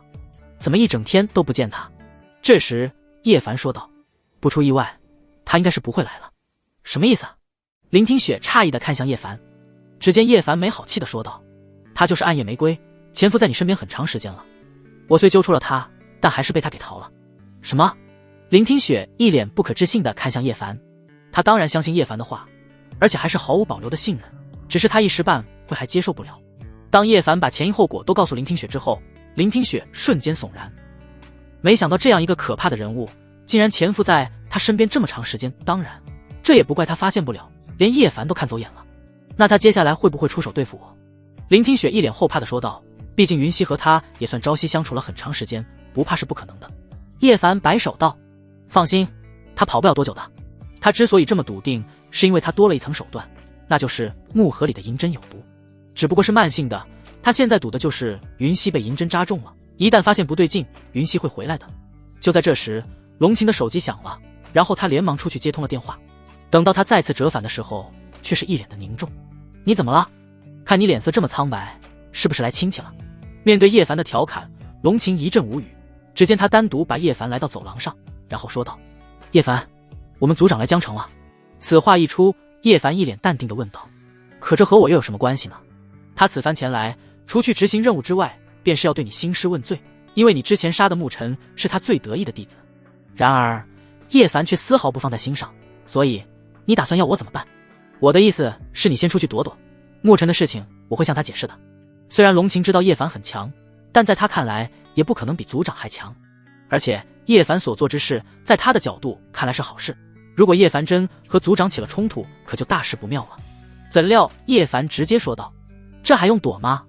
屁大点事而已，我现在就和你去见你们组长。你真要去？龙晴震惊地看向叶凡，你看我像是在开玩笑吗？无奈之下，龙晴也只能让叶凡一起去。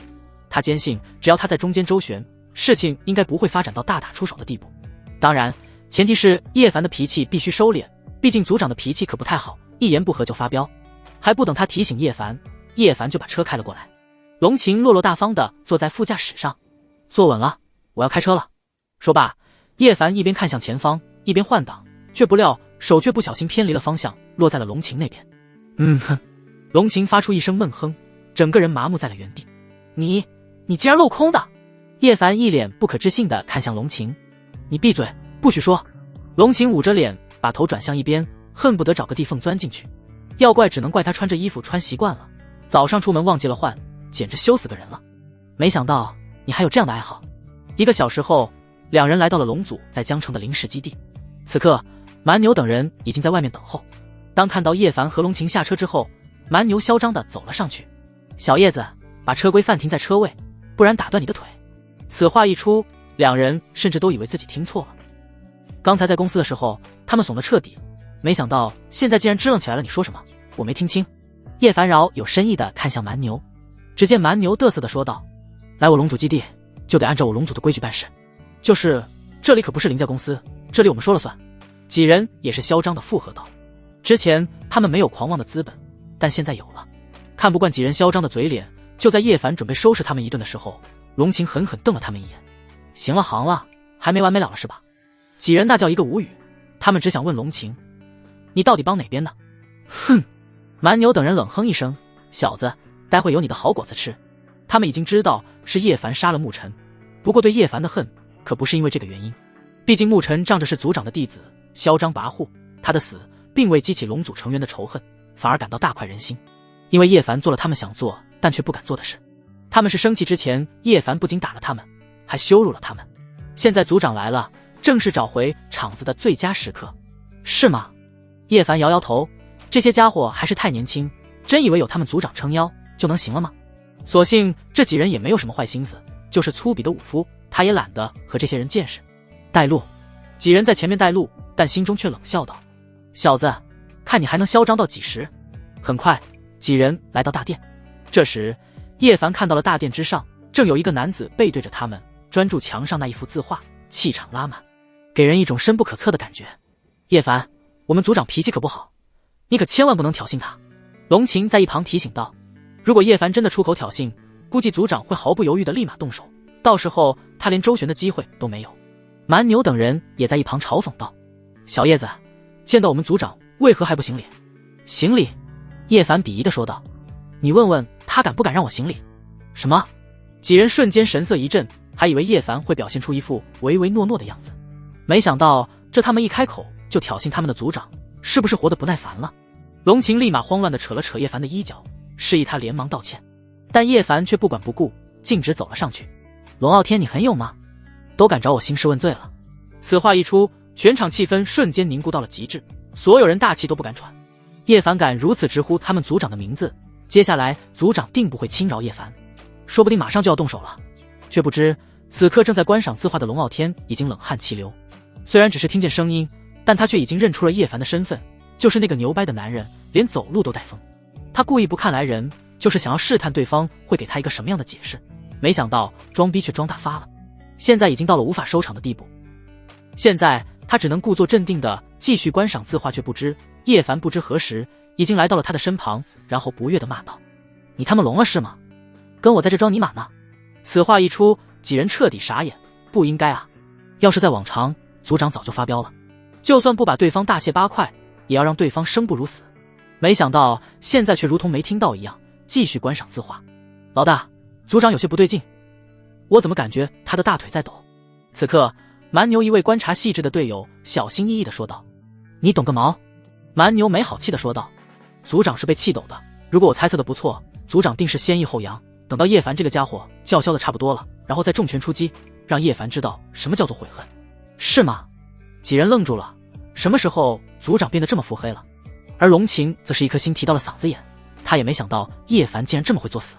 现在他只能在心中祈祷，族长下手不要太狠。果然，就在这时，龙傲天回过神来，全场再次陷入安静。不出意外，龙傲天要发飙了，而叶凡却还在笑眯眯地看向龙傲天。他们算是服了，论作死，叶凡绝对称得上第一人。这幅字画当真是千古名篇，看得我都渐入意境，忽略了身边的事，也不知是出自哪位大师之手。龙傲天一脸陶醉地说道，但众人却无语。这幅画不就是电脑合成的坤坤打篮球吗？不过像族长这样的盖世强者，都不喜欢无缘无故动手，在动手之前都要找一个借口。只不过这个借口太敷衍了吧。果然，很快龙傲天就把目光转向叶凡。最恐怖的一幕终究是要来了，所有人的心都在颤抖。神王，你怎么来了？龙傲天连忙恭敬地说道。神王降临，当真是令我龙族蓬荜生辉，快请坐，快请坐。什么？众人瞬间眼前一黑，差点一头栽倒在地，因为这一幕反差简直亮瞎了他们的双眼。说好的收拾叶凡呢？老子早就来了。叶凡一脸不悦，索性也懒得拆穿这个家伙了，直接一屁股坐在了属于龙傲天的座位上。不仅如此，为了坐姿舒服，他还把大腿翘在了桌子上。但龙傲天不仅没有任何的愤怒之色，反而在一旁陪笑，这让众人大失所望。这还是他们那个高高在上的族长吗？这时蛮牛等人立马提醒道，族长，他就是叶凡，那个杀了牧尘的小子，但错不在他，是牧尘先惹的事，要不您把他收拾一顿就算了。此话一出，龙傲天顿时满脸黑线，他能不知道吗？但就算是知道，也要装作不知道。如今这几个家伙一提醒，等于是把他架在火上烤啊。还不等他训斥几人，就只见叶凡说道，没错，人是我杀的，龙傲天，你想为他报仇吗？龙晴瞬间眉头一皱，他一个劲的给叶凡使眼色，但对方完全没有注意到他的眼神，索性他准备亲自解释一番。却没想到龙傲天却率先讨好的说道，神王言重了，牧尘那个逆徒肯定是做了什么不对的事情，不然他哪里值得你出手杀他？说罢，他还不忘为叶凡点了一支烟。这一波操作吓煞全场，谁能想到连族长都怂了。在叶凡面前，牧尘都成了逆徒，蛮牛等人简直不敢相信自己的眼睛。完了，这下找回场子多半是不可能了。叶凡到底有什么样的惊人来历？神王，龙晴在心中疑惑，他也算是见多识广了，但却没有听过这个名号。当然不是神王不出名，而是他的级别还不够，没听过也正常。若在顶尖大佬那个圈子，神王之名可谓是深入人心。遥想当年，谁见神王不递烟？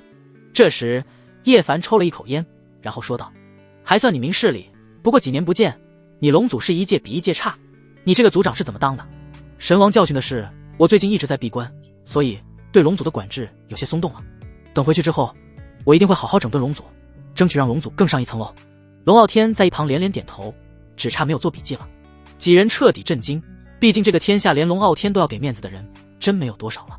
而且在叶凡面前，龙傲天可不只是给面子那么简单，简直就像是一个做错事的孩子。这时叶凡又说道，龙傲天，你对江城所发生的事情了解多少？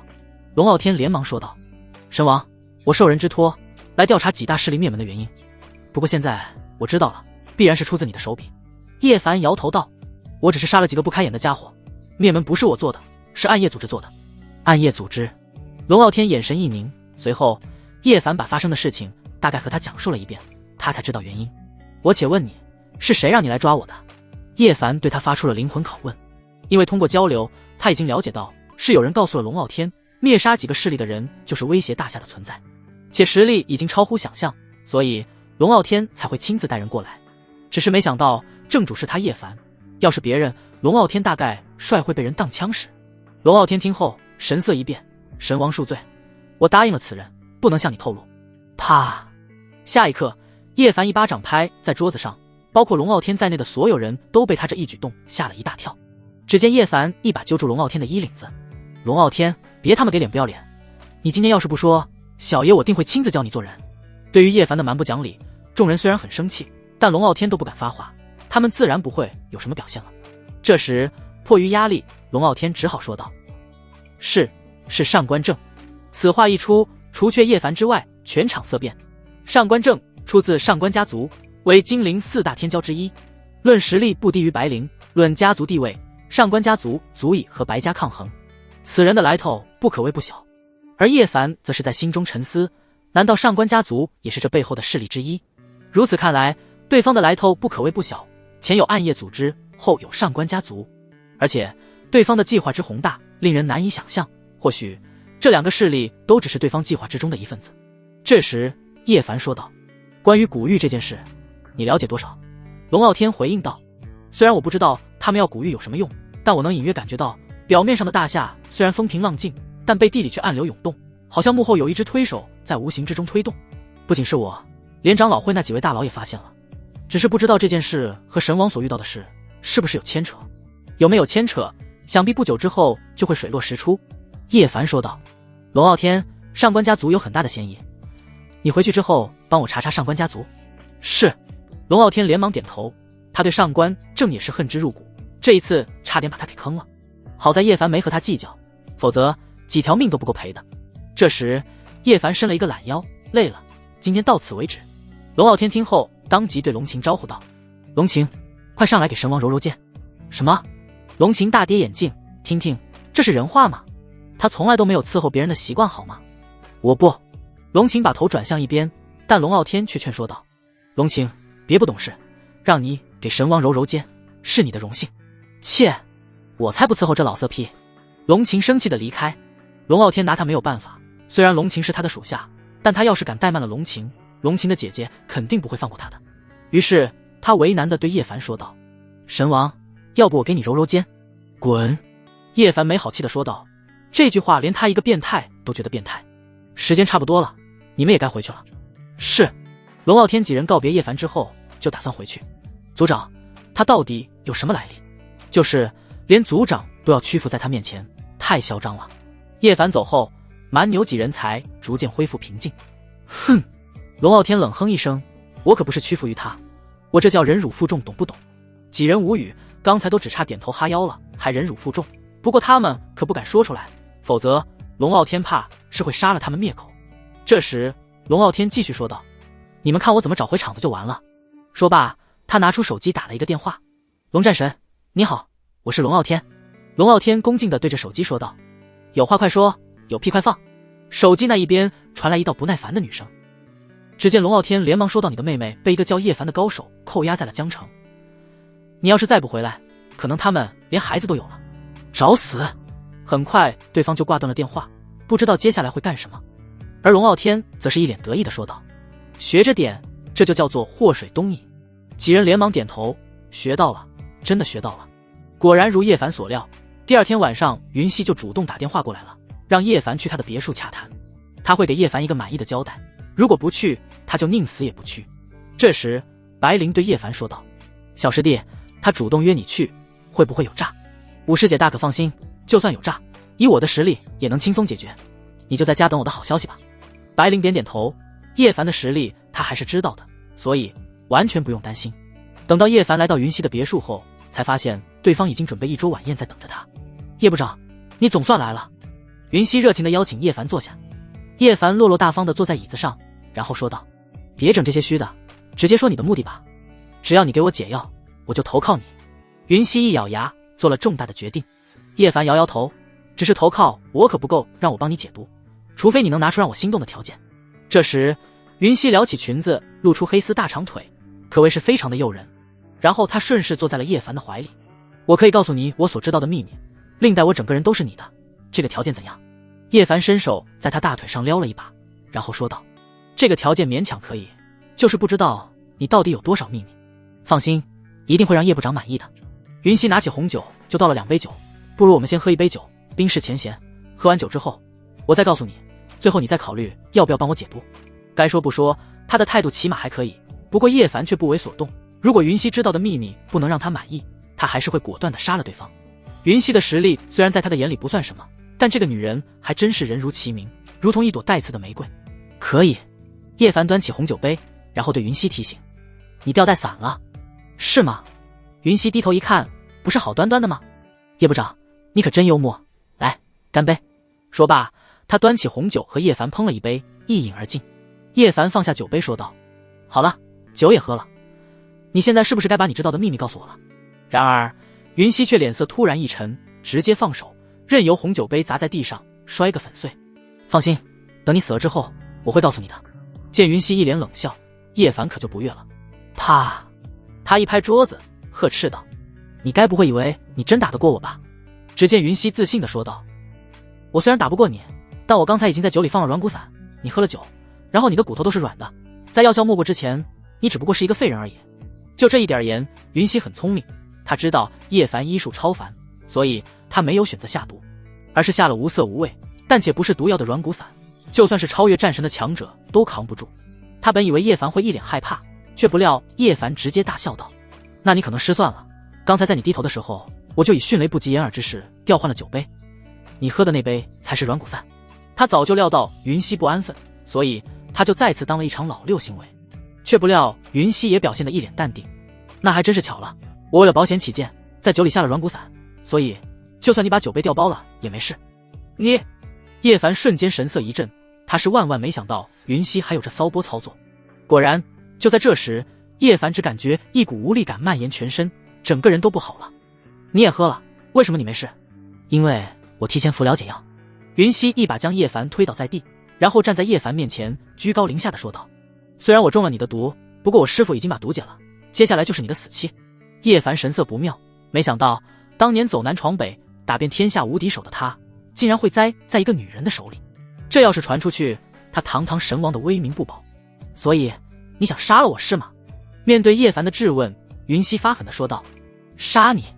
那太便宜你了，我要亲手掐死你。”说罢，他一屁股坐在叶凡的身上，然后伸手掐住了叶凡的脖子。瞬间，叶凡直翻白眼，感觉连大气都喘不过来了。让你欺负老娘！云溪对叶凡可谓是恨之入骨。然而就在这时，叶凡不知道从哪里来的力气，一把挣脱云溪的双手。都这个时候了，你还是省点力气吧。说罢，云溪再次掐了上去。情急之下，叶凡一口咬向云溪的胸口。啊！很快，云溪的惨叫传来，疼痛让他下意识地推开了叶凡。这时，云溪低头一看，那傲人的地方留下了一排牙印，还好没咬在红豆上，否则肯定会被咬掉。嘶！云溪倒吸了一口凉气，狠狠地怒视叶凡。不过现在的叶凡好像已经晕了过去。徒儿，做得不错。就在这时，一道威严的声音传来，然后从楼上下来一个长相平平的中年女子。师傅。云溪恭敬行礼，对方就是他的师傅暗夜凶影，专门负责训练高级杀手，而他就是被凶影训练出来的，成为了凶影手里的一张王牌。他已经没有反抗之力了，徒儿决定亲自杀他。但凶影却摇头道：“不用，我会亲自出手杀他。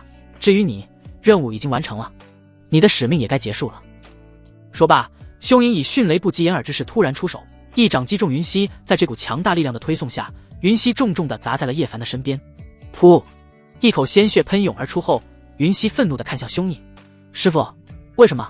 只见凶影说道：“你已经暴露了，不仅白灵知道你的身份，可能连龙族也知道了你的身份，所以按照组织的规矩，你不能活，这就是你的命运，你得认命。”此话一出，云溪一颗心跌到深渊里，连他也没想到，辛辛苦苦训练他多年的师傅会在这一刻毫不留情地对他痛下杀手。原来可悲的那个人是我。云溪苦笑一声，闭上眼睛等死。虽然他还有反抗的力量，但他知道自己绝非师傅之敌，又身受重伤，反抗只不过是徒劳的而已。这时他看向一旁晕倒的叶凡：“对不起了，连累你和我一起死。”只见凶影说道：“乖徒儿，有他陪你，你去地狱不会孤单。”说罢，他就率先杀向一旁的叶凡。却不料就在这一刻，叶凡猛然睁开双眼，一掌打了出去。不好！凶影也没想到叶凡竟然是装晕的，不过对方已经中了软骨散，根本改变不了任何局面。于是他凝聚全力，足足4品武神的实力迎接叶凡这一掌。砰！一掌落下之后，凶影如同断线的风筝倒飞出去，重重地砸在地上。嗨嗨嗨嗨！他发出一连串的咳嗽，连五脏六腑都位移了。什么？这一幕把云溪看得目瞪口呆。这一掌要是打在他的身上，必然是生死道消的结局。此刻的他冷汗齐流，简直不敢想象，在软骨散的折磨之下，叶凡还能打出这盖世一掌。连4品武神的凶影都失去了反抗力。事实上，叶凡也是无奈的。本来在云溪掐他的时候，他就准备打出这一掌，但随着凶影的出现，他就留了一手，还以为凶影会先杀云溪，然后再杀他，到时候他这一掌也足以打出意想不到的效果。只是他没想到，对方不按套路出牌，竟然先杀他。现在他是真的一点反抗力都没有了。这时，凶影连忙对云溪说道：“乖徒儿，快杀了他。”然而云溪却冷笑道：“我已经犯了一次错误，你以为我会再犯吗？”凶影顿时内心一惊，只见他继续蛊惑道：“只要你杀了他，你就立功了，到时候我自会向主人求情，免你一死。”只可惜云溪不为所动，只见他摇了摇头：“我对组织已经心灰意冷了，师傅，你说这就是我的命，但我绝不认命。”这时云溪挣扎着起身来到了凶影面前，这个阵仗可把凶影吓了一大跳。你要干什么？当然是杀了你。说罢，云溪抓起桌上的餐刀，对着毫无反抗力的凶影捅了下去。徒儿，不要！任凭凶影在求情，但云溪的速度可没有停下，直接在他身上捅了几十刀之后，才扔下餐刀。此刻的凶影已经死得不能再死了。随后他转头看向叶凡：“你要杀了我吗？”叶凡一脸忌惮地问道：“当然不是。”云溪说道：“现在的我已经生无可恋了，自然也不会对你出手。比起暗夜，你更有人情味。就算你事后想要杀我，我也无所谓了。”此话一出，外面才走进来一道人影。“吴师姐，你怎么来了？”叶凡好奇地问道，但整个人却面红耳赤，毕竟这么丢脸的一幕被武师姐看到了，他也要面子的好吗？只见白灵说道：“见你迟迟未归，还以为你要干什么坏事呢，原来是被人撂倒了。”云溪被吓一跳，还好他刚才没有想杀叶凡的意思，但凡刚才有一个念头，他都要身首异处。我这就上楼拿解药。云溪连忙上楼，白灵也随之跟了上去。小师弟，为了防止他再弄出其他手段，我亲自盯着他。好。叶凡点点头，以他的实力，就算没有解药，最多再过1个小时，他也能恢复。不过有解药更好。这时，白灵来到2楼，一把抢过了云溪手中的药瓶。白小姐，你要做什么？云溪有些慌乱，因为眼前的白灵实力可是远远的超过了他。他还以为白灵是对他不放心，却没想到白灵直接问道：“你说我小师弟中了软骨散，是不是什么都不能反抗，任由别人欺负？”是的。云溪连忙回答道。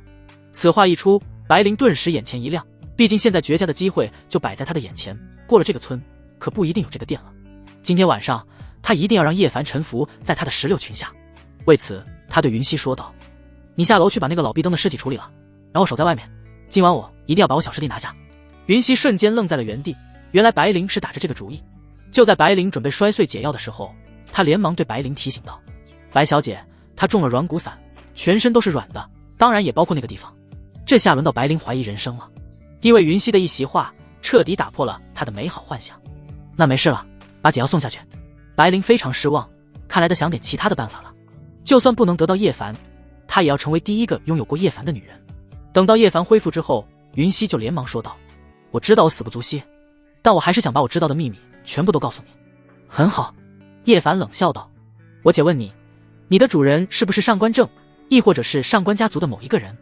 云溪摇头：“不是，上官家族和我都是暗夜的一员，只不过他们的级别比我高而已。”此话一出，两人眼神一凝，还真被他们猜对了。白灵追问道：“暗夜组织是一个什么样的势力？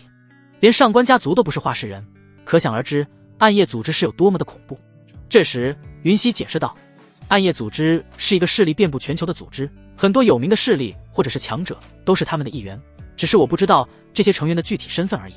这些人和势力都听命于暗夜长老会，如此看来，暗夜长老会就是暗夜组织的掌控者。”面对叶凡的疑问，云溪否认：“不，他们只是负责暗夜组织的运转，而暗夜组织的最高掌控者乃是暗夜女帝。”暗夜女帝，两人一脸疑惑。一般来说，暗夜组织各自都有各自的代号，女帝估计也是一个代号，就如同云溪的代号是暗夜玫瑰，实际上云溪才是他的真名。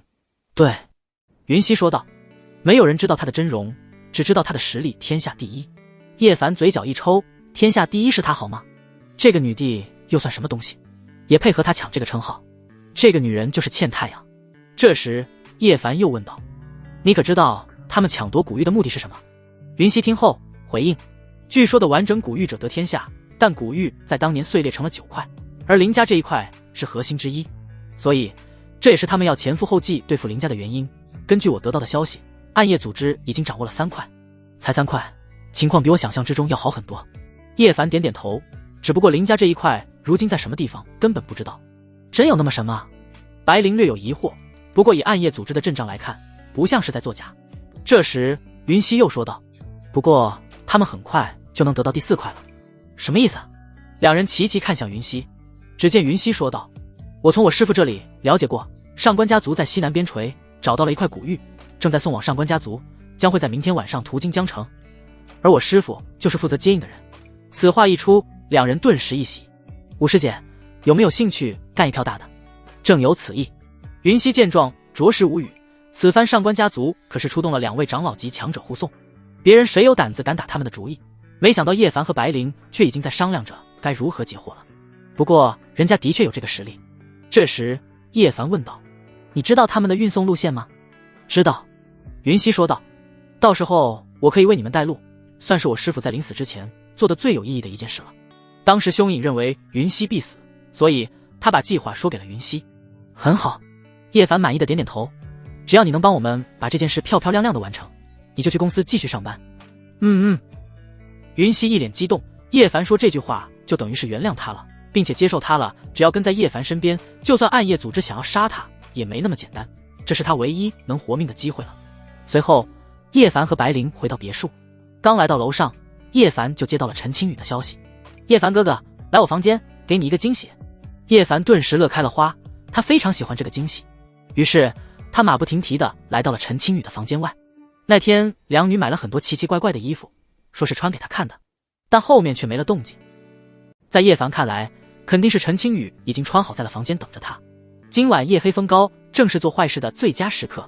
一想到这里，叶凡内心就激动无比，把持了这么多年，终于可以肆无忌惮一回了。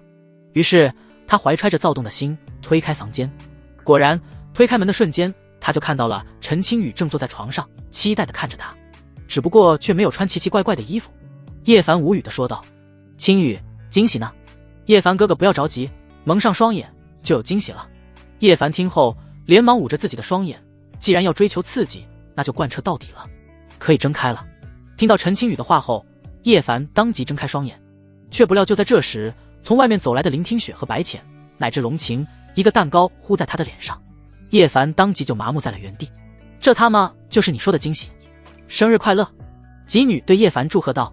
叶凡眼神凄凉，哭笑不得，因为他对这个惊喜一点也不满意。你们怎么知道今天是我的生日？你入职的时候不是填了你的出生日期吗？林听雪解释道。好吧，他们不说自己都忘记了。虽然不是他想要的惊喜，但他的心里还是暖暖的。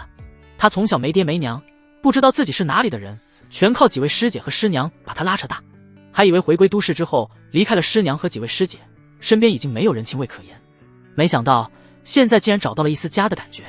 原来不知不觉身边这群人已经逐渐融入到了他的生活之中。今天既然是我的生日，那你们送我什么礼物？在叶凡激动的眼神之中，四女各自把他们的礼物都放在盒子里递给叶凡，当然还有白灵的。然后他们又重新来到客厅，重新拿出一个新的生日蛋糕放到叶凡的面前。叶凡，快许愿吹蜡烛。好。叶凡从懵逼之中反应过来，然后就开始许愿。我的愿望只有一个，那就是余生泡更多的美女。然后叶凡就吹了蜡烛，看他们准备了很多酒水零食，叶凡就知道今夜一定是一个狂欢之夜。他已经准备好了，怎么嗨？却只见吉女对他问道，搞定了吗？搞定了。叶凡点头，搞定你就下去睡觉吧。说罢，几个女人联手直接把他推倒了楼梯口。意识到不对劲的叶凡连忙问道，我去睡觉了，你们干什么？我们几个姐妹当然是接着嗨啊，而且待会春花和秋月也会过来。此话一出，叶凡没好气地问道，你们是不是忘记了一个人？我才是今晚的主角好不好？然而他们却说道，知道啊，你生日都已经过了，现在没你的事了。然后他们一起联合把叶凡推到2楼，然后关起门来在3楼自嗨。叶凡整个人都麻了，暗骂几人不讲义气，合着他才是外人啊，当真是世风日下，人心不古啊。叶凡很明显的感受到自己被孤立了，刚才还在心中信誓旦旦自己找到家的感觉了，这一转眼就被现实打得支离破碎。这个家他是一天也待不下去了。还好他脸皮厚，硬是格格不入的加入了这一场派对之中。无所谓，既然融入不进这个圈子，那他就强行融入其中。只是连他也没想到几人这么能喝，都喝到半夜了，他们竟然还不醉，一边玩游戏一边喝酒，时不时还会唱几首歌。叶凡遭不住了，摇摇晃晃的来到了2楼，迷迷糊糊的进了房间，就躺在了床上。这一幕可把身边之人吓了一大跳。他怎么会来到我的房间？此刻睡意朦胧的秋月猛然苏醒，因为不胜酒力，所以他连上半场都没结束，就来2楼找了一个空闲的房间就睡了。没想到因为叶凡的突然闯入，让他此刻在心中慌乱不已。这一幕要是被白灵知道了，那肯定会要他的命，但他又不敢把叶凡吵醒，因为他害怕打扰到叶凡。所以在这个时候，秋月再也没有了之前的镇定。要不我走？在秋月看来，就目前而言只有这个办法了。索性他蹑手蹑脚的起身，正准备离开房间，没想到却被醉意朦胧的叶凡一把拉住，然后投入了叶凡的怀中。啊！秋月被吓得不轻。虽然他知道自己现在应该快速逃离现场才是王道，但叶凡浑身散发的气息却让他身子一软，一时间竟忘记了反抗。殊不知此刻的叶凡正在做着多年以来同样一个重复的梦。在梦中，他只有2岁，是一个步履蹒跚的孩子，然后就看到一道模糊的人影将他放在冰天雪地之中，转身就离开。叶凡拼命的起身，想要去追赶那道人影，但只可惜人影却越来越远。他一次次栽倒在雪地里，对着人影消失的方向哭喊道：不要抛弃我，不要抛弃我。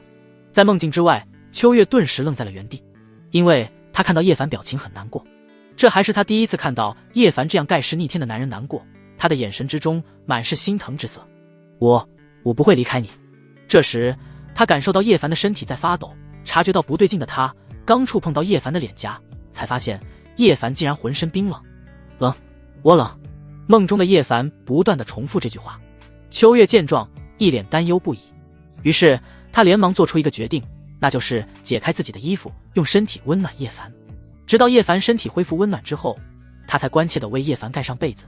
他没想到她会是唯一一个在江城目睹叶凡脆弱一面的女子。或许就算是再强的人，内心也有不为人知的柔弱一面。叶凡一直以来都是他崇拜且内心爱慕的强者。在那一刻，他心疼的甚至想要付诸行动，但最终他还是被理智战胜了，因为叶凡是大小姐预定的男人。首先他不能对不起大小姐，其次如果被大小姐知道了，他都不知道自己会怎么死。他决定将这个秘密永远的保守下去。这时秋月一脸苍白的从房间离开，因为叶凡刚才体内所散发出来的寒意太霸道了，就连身为宗师无限接近大宗师的他都扛不住。秋月离开不久之后，叶凡从梦境之中苏醒，当感受到自己浑身暖洋洋的之后，他瞬间呆滞在了原地。要知道每次做完这个梦醒来之后，他的身体就会陷入了至少1天以上的煎熬和寒冷。没想到这一次竟然没有这样的后遗症。他也曾怀疑这是不是病，但以他的医术都没察觉出来，这定然不是病。至于是什么原因，即便是他也不知道。不过很快他就知道是什么原因了，因为他更感受到身上和床上传来的幽香，也就是说刚才有人用体温温暖了他。只是这幽香并非是香水，很快就消散了。想要查证，除非是挨个闻。如果真那样做，他肯定会被打上变态的标签。到底是谁？叶凡若有所思，刚才喝断片了，根本不记得是谁。第二天，白灵正在喝着下午茶，而秋月则是恭恭敬敬地站在一旁。一想到昨晚的事情，他的内心就有些忐忑，甚至脸色都有些苍白。这时白灵问道：秋月，你的脸色不好看，是生病了吗？回大小姐，可能是昨晚喝酒喝太多的原因。白灵淡定地点头，然后问道：秋月，你跟我也有好多年了吧？大小姐，已经18年了。当年若不是家主把我们2姐妹从垃圾桶里抱回来抚养，也没有我们的今天。秋月一脸感激，那个时候他们还是刚出生不久的婴儿，被亲生父母所遗弃了。正是白家给了他们第2条生命，后来又被大小姐所看中，才能有今天的成就。白灵点点头，你还记得就好。秋月内心疑惑，不知道白灵为什么会突然说这些。然而就在下一刻，白灵直接捏碎了手中的咖啡瓷杯，然后一把抓住他的头发，就把他狠狠按在了桌子上。大小姐饶命啊！秋月早已吓破胆，整个过程快到连他都反应不过来。这时白灵冷声道：你知道我为什么要收拾你吗？属下不知。秋月连忙回答，但白灵却直接将平板扔在了他的面前。脑袋被按在桌子上的秋月便看到了昨晚叶凡喝醉了闯进他房间，然后过了差不多2个小时，他脸色绯红的从房间里跑出来。离开房间的时候，他衣衫不整，就算是傻子也能想到到底发生了什么。大小姐，我……白灵冷笑道：你是什么身份？我小师弟是身份，他起誓你能染指的，你想怎么死？秋月一脸绝望地说道：大小姐，求求你给我一个解释的机会。然后他把昨晚的事情大致给白灵讲述了一个遍。白灵一听脸都黑了，都怪他昨晚贪杯误了大事，否则昨晚如果换作是他，早把叶凡拿下了。他在心里暗暗悔恨，就不该和林听雪拼酒的。不过这件事秋月也有责任，打个电话给他不就好了。秋月不敢做出越线的事，他敢啊！现在都不知道什么时候有这个机会。这时他放开了秋月，秋月冷汗齐流，这种死里逃生的感觉他可没勇气再体验一回了。多谢大小姐开恩。秋月连忙跪在地上感激道。只见白灵说道：感激就不必了，待会我小师弟会回来接我，被他看到了还以为我欺负你。不敢。秋月连忙说道：这件事本就是属下的错，和大小姐无关。就在这时，有脚步声从楼下传来，秋月连忙起身，果然来人正是叶凡。小师弟，你回来了，准备的怎样？白灵早已收起了冷意，对叶凡一脸媚笑。叶凡差点沦陷在他的笑容中，连忙回避他的目光，然后拍手保证道：一切准备妥当，就等师姐出发。白灵点头，什么时候出发？先缓一会儿。叶凡说道：昨晚喝断片了，现在浑身难受。然而就在白灵准备帮叶凡接一杯水的时候，只见秋月连忙说道：叶少，你昨晚的确喝多了。叶凡和白灵同时看向秋月，当然他们的目的各不相同。叶凡是想要知道断片之后发生了什么，至于白灵则是带着冷意，难道秋月要把昨晚发生的事情告诉叶凡？只见秋月压制住心中的恐惧说道：昨晚我看到你喝多了，然后跑进了大小姐的房间。什么？叶凡被吓一跳，难道昨晚那幽香是武师姐的？以前他不懂事的时候，喜欢和几位师姐睡在一间房，但因为香味太杂，他根本分辨不出来。而白灵则是眼神之中充满了诧异，没想到秋月会把这件事强加在他的身上。随后他在内心快速分析了一番，才明白了秋月的好意。他知道叶凡的婚约是师娘亲自定下的，想要撬墙角根本不可能。如果他真把叶凡抢走了，估计师娘会亲自上白家杀了他这个逆徒。但师娘又没有规定叶凡不能没有其他女人，所以他现在的目标只有一个，那就是率先尝鲜。通过昨晚的事情，完全可以再次拉近他和叶凡之间的距离。武师姐，秋月说的是真的吗？叶凡连忙追问道。只见白灵一脸为难的说道：是真的，本来我是不想告诉你的，但谁让这个小妮子嘴不严实，她既然说出来了，那我也就大方的承认了。此话一出，叶凡瞬间被吓一大跳。武师姐，我没有对你做什么吧？哦不，是你没对我做什么吧？男人在外面一定要注意安全，哪怕是自家人也不能掉以轻心啊。当然这些都没事，他主要是怕师娘知道了这件事会教训他。瞧你这话说的，白灵生气的说道，没想到你连师姐我的人品都不相信，小师弟你太让我伤心了。叶凡只好连忙说道：吴师姐，你误会我的意思了，主要是师娘那里。怕什么？白灵没好气的说道，如果师娘知道了，一切后果我承担就行。啊！叶凡无语，心说你承担个屁啊，到时候你跑得比谁都快。这时白灵说道：小师弟，我可是正经人，昨晚没对你做什么，只不过是用身体温暖了你而已，你可不能辜负师姐我一番好意哦。是，那是当然。叶凡在心中松了一口气，只要没越过那条线就可以，但是再这么发展下去，还能不能遭得住，那就只能看命了。然后两人离开了别墅，只不过看着叶凡离开的背影，秋月的眼神之中满是失落。黑夜，江城一个安静的休息区内停了数辆豪车，房间外有7、8位宗师高手负责警戒，全神贯注地关注着周围的一举一动。而在房间内却有2位强者围着一个盒子，两人的实力很强，都是战神级强者，他们就是上官家族的2位长老，一位是上官惊鸿，一位是上官惊天。这时上官惊天冷声道：“这个凶影是怎么回事？怎么到现在都还没来？连电话都打不通？”一旁的上官惊鸿说道：“不要着急，再过半个小时，他若是不来，我们就先运送古玉回去。”哼！上官惊天冷哼一声，他敢不来，只是好不容易到了江城，就这么走了，老夫着实不甘心，还不如趁此机会灭了那个敢和我们作对的小子。他所说之人自然是叶凡。只见上官惊鸿在一旁提醒道：“那个小子有少主对付，他必死无疑。而我们的主要任务是把古玉运回上官家族，不能出现任何差错。也罢，就让那个小子多活几天。”上官惊天叹了一口气。然而就在这时，外面突然传来一连串的惨叫，这让两位战神级强者顿时震惊。当他们来到门口的时候，才发现负责警戒的7、8位宗师已经倒在了地上。谁？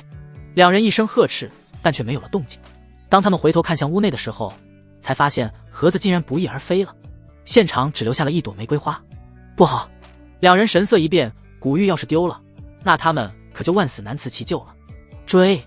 两位长老连忙追了出去，才发现白灵早已经站在原地等候多时了。白灵，是你？两人震怒地看向白灵。只见白灵说道：“两位长老，别来无恙，你最好是把东西还给我们，否则你死定了，就算白家也保不住你。”但白灵却不屑地说道：“东西是老娘凭本事抢来的，凭什么要还给你们？你当真要与我上官家族为敌不成？”两人一脸暴怒地看向白灵。虽然白灵可是少年天骄，但他们两人可都是货真价实的4品战神，联手对敌，哪怕是白灵也要饮恨西北。只见白灵说道：“不是为敌，而是杀了你们，找死！”两人在暴怒之下迅速杀了上去，想要在短时间内击败白灵。然而面对两大强者的同时出击，白灵却露出一丝冷笑。下一刻，一道流光划过，两人被刺激的同时眨眼。但就在他们眨眼的瞬间，战斗已经结束了。哼！两人同时发出一声闷哼，然后惊恐地看向白灵。怎么可能？没有惨烈的战斗，至死他们都没想到，白灵竟能在瞬间秒杀他们。同是战神，这差距未免也太大了吧？你们老了，现在的时代是我们年轻人的天下。说罢，白灵收回利刃，转身离开了现场。他的任务完成了，接下来就看叶凡的了。此刻，云溪拿着盒子正穿梭在暗夜之中，但身后的黑影却紧追不舍。很快他就被来人追到了江边，退无可退。然后对方就站在他身后不远处，正在用戏谑的眼神打量着他。区2品战神也想在我面前逃走，简直痴人说梦。随即他展现出了自己的力量，竟然达到了惊人的5品战神。这样的实力放眼天下，那也是天花板之下最强的存在了。毕竟战神总共7品，超越7品的强者按照规定不得入世，所以6、7品的战神已经是能在世俗活跃的天花板了。他本以为感受到他的强大之后，云溪会跪地认怂，却不料云溪只是嘴角一笑。叶部长猜测的不错，果然还有暗中护送之人。什么意思？来人猛圈了，不知道云溪是什么意思。但很快他就感受到了一股强烈的杀气已经从后方锁定了他。他转身一看，来人不是叶凡又是谁？好强的力量，难道你是7品战神？他震惊地看向叶凡。只见叶凡说道：“你还不配知道我的实力。我很好奇，以你这么强的实力，再加上白灵，直接明抢都没问题，为什么还要兵分两路？”他不解地看向叶凡。叶凡听后冷笑一声：“明抢我一个人就足够了，但如果我真那样做，躲在暗中的你岂不是就不敢现身了？我不仅要抢到古玉，还要除掉你们。”此话一出，来人倒吸了一口凉气，没想到叶凡的胃口竟然会这么大。哼！只见他冷哼一声：“小子，少说大话。虽然我看不透你的实力，但以你的年纪，再强又能强到哪里去？这个先不谈，我现在很想知道，你又是什么身份？”这才是叶凡想要知道的。对方听后冷笑道：“只有打败我，才有资格知道我的身份。”好啊！叶凡露出一丝不屑：“打败你，不要太简单。年纪不大，口气倒不小。我纵横天下的时候，你还在穿开裆裤呢。”说罢，他主动攻杀上来。虽然叶凡还未出手就给他造成不小的压力，但他坚信那都是错觉。他决定亲自打破这个错觉。刹那间，他已然杀到叶凡近前，以5品战神的实力凝聚出最强一拳。破！随着他一声大喝，这充满力量的一拳，似乎眼前挡在他面前的就算是一辆坦克都能打碎。不过很快他就愣在了原地，因为他这刚猛霸道的一拳，在距离叶凡不到1公分的距离被叶凡牢牢抓住。怎么可能？他傻眼了，正常情况下，在如此近的距离下，叶凡不是爆碎，就是被他的拳芒震飞出去。没想到对方竟然稳稳地接住他的杀招，简直不可思议。你就这点实力吗？面对叶凡的嘲讽，他顿时震怒。想他也是堂堂五品战神，放眼天下，超过他的人也没有多少了。如今却被人视为蝼蚁，一气之下，他发挥全部实力，再次出招。哟，怎么还急眼了？叶凡从始至终都没有把他当一回事。在对方出招的瞬间，他弹出一指，点在了对方的身上。哼，来人发出一声闷哼，一头栽倒在，只感觉全身无力。仅仅只是一指，就有这么恐怖的杀伤力，都不知道叶凡全力出手之下会有多强。你太弱了。叶凡这一句话响彻天地，虽然带着无尽的嘲讽，但不可否认的是，在他的面前，对方的确弱爆了。可恶！他摇摇晃晃地起身，不甘落败。而这一幕也被云溪看在眼里，但他却见怪不怪，因为连他师父堂堂4品战神都被叶凡在虚弱之下一掌轰到差点毙命。如今叶凡在巅峰之下，就算是5品战神也扛不住的。这时他对叶凡问道：为什么你这个层次的强者来到世俗却没有受到制裁？在他看来，叶凡可能已经超越了战神。按照规定，超越战神的强者是不能入世的。制裁？叶凡并不了解，当然也不需要去了解。你输了，该告诉我你的身份了。然而他却怒喝道：不，我还没有输。说罢，他带着暴怒杀向叶凡。叶凡摇摇头，何必呢？下一刻，叶凡再次出手，在双方对战的瞬间，他使出无可匹敌的一拳，轰击在对方的身上。啊！对方发出一声惨叫后，旋即倒飞出去，躺在地上，已然丢了半条命，再无还手之力。果然，叶凡终究是他不可战胜的男人。这时，云溪走上前，挑开了他的伪装。大漠苍狼。云溪说出了他的身份，没听过。叶凡摇头，倒不是他在装逼，而是他真没听过这号小人物。只见大漠苍狼冷声道：那是你孤陋寡闻而已，我纵横大漠多年，打下赫赫威名，而我哥漠北战狼更是你们大夏的噩梦。他们兄弟2人在漠北崛起，曾引发无数动乱，大夏派去镇压动乱的战神几乎都死在了他们的手中。直到后来大夏派去了一位盖世女战神，才把他们兄弟2人打得节节败退。2人为求自保，加入了暗夜组织。这一次更是被上官正邀请前来护送古玉，只是连他也没想到，小小的江城竟然会出现了一尊这么可怕的强者。叶凡冷笑一声，只不过是2条狗而已，也敢称为狼？现在就送你上路。你敢？他对叶凡威胁道：你若是杀了我，我哥是不会放过你的。怎料话音刚落，叶凡就对云溪比出了一个抹脖子的动作。云溪点头，寒光一闪，还未反应过来的大漠苍狼人头落地。他至死都不相信对方是说动手就动手，连他大哥的名头都不怕。回家。然而就在2人转身之际，便只见一道人影不知何时已经出现在了他们的后方。来人是一位女子，应该是一位英姿飒爽、当有木兰之风的女战神，大夏第一女战神龙千羽。此刻云溪眼神一震，没想到这位竟然来到了现场，完全超乎了他的预料。眼前这位来历非凡，出自金陵龙家，一门3代，代代都登顶权力巅峰。特别是龙千羽，凭借女流之辈，一路靠着自己的实力和天赋问鼎巅峰，受封第一女战神。或许战神有很多，但女子之中能达到她这个成就的人却没有。谁说女子不如男？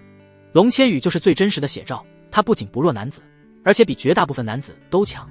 叶凡也是一愣，没想到眼前这位就是和他五师姐合称为金陵双绝之一的绝代佳人。从他的综合数据来看，倒也算名副其实。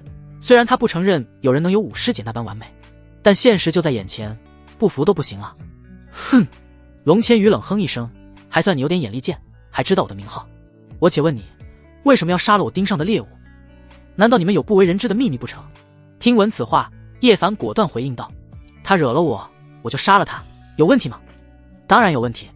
龙千羽一步一步走了过来，谁知道你们是不是他的同党，撞见我来，怕他供出你们，然后被我处决，所以你就心虚的杀了他，来个死无对证。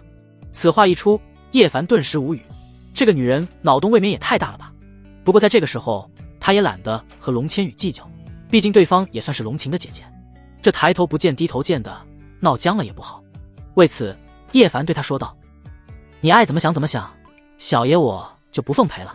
说罢，他招呼云溪就要离开现场，却不料龙千羽直接拦住了他的去路。在我没有查清楚真相之前，你们不能走。瞬间，双方剑拔弩张，气氛变得严肃了起来。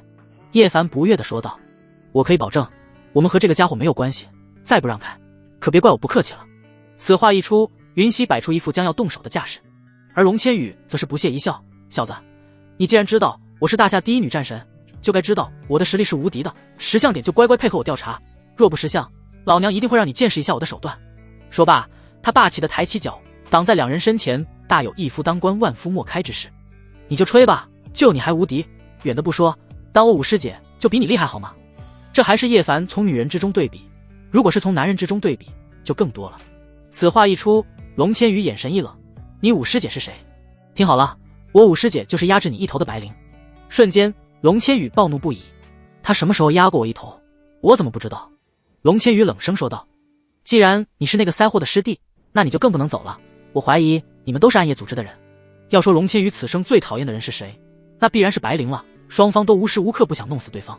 如今得知叶凡的身份，那他就更不可能放过叶凡了。只见叶凡正色道：“我们能不能走，不是你说了算，而是我说了算。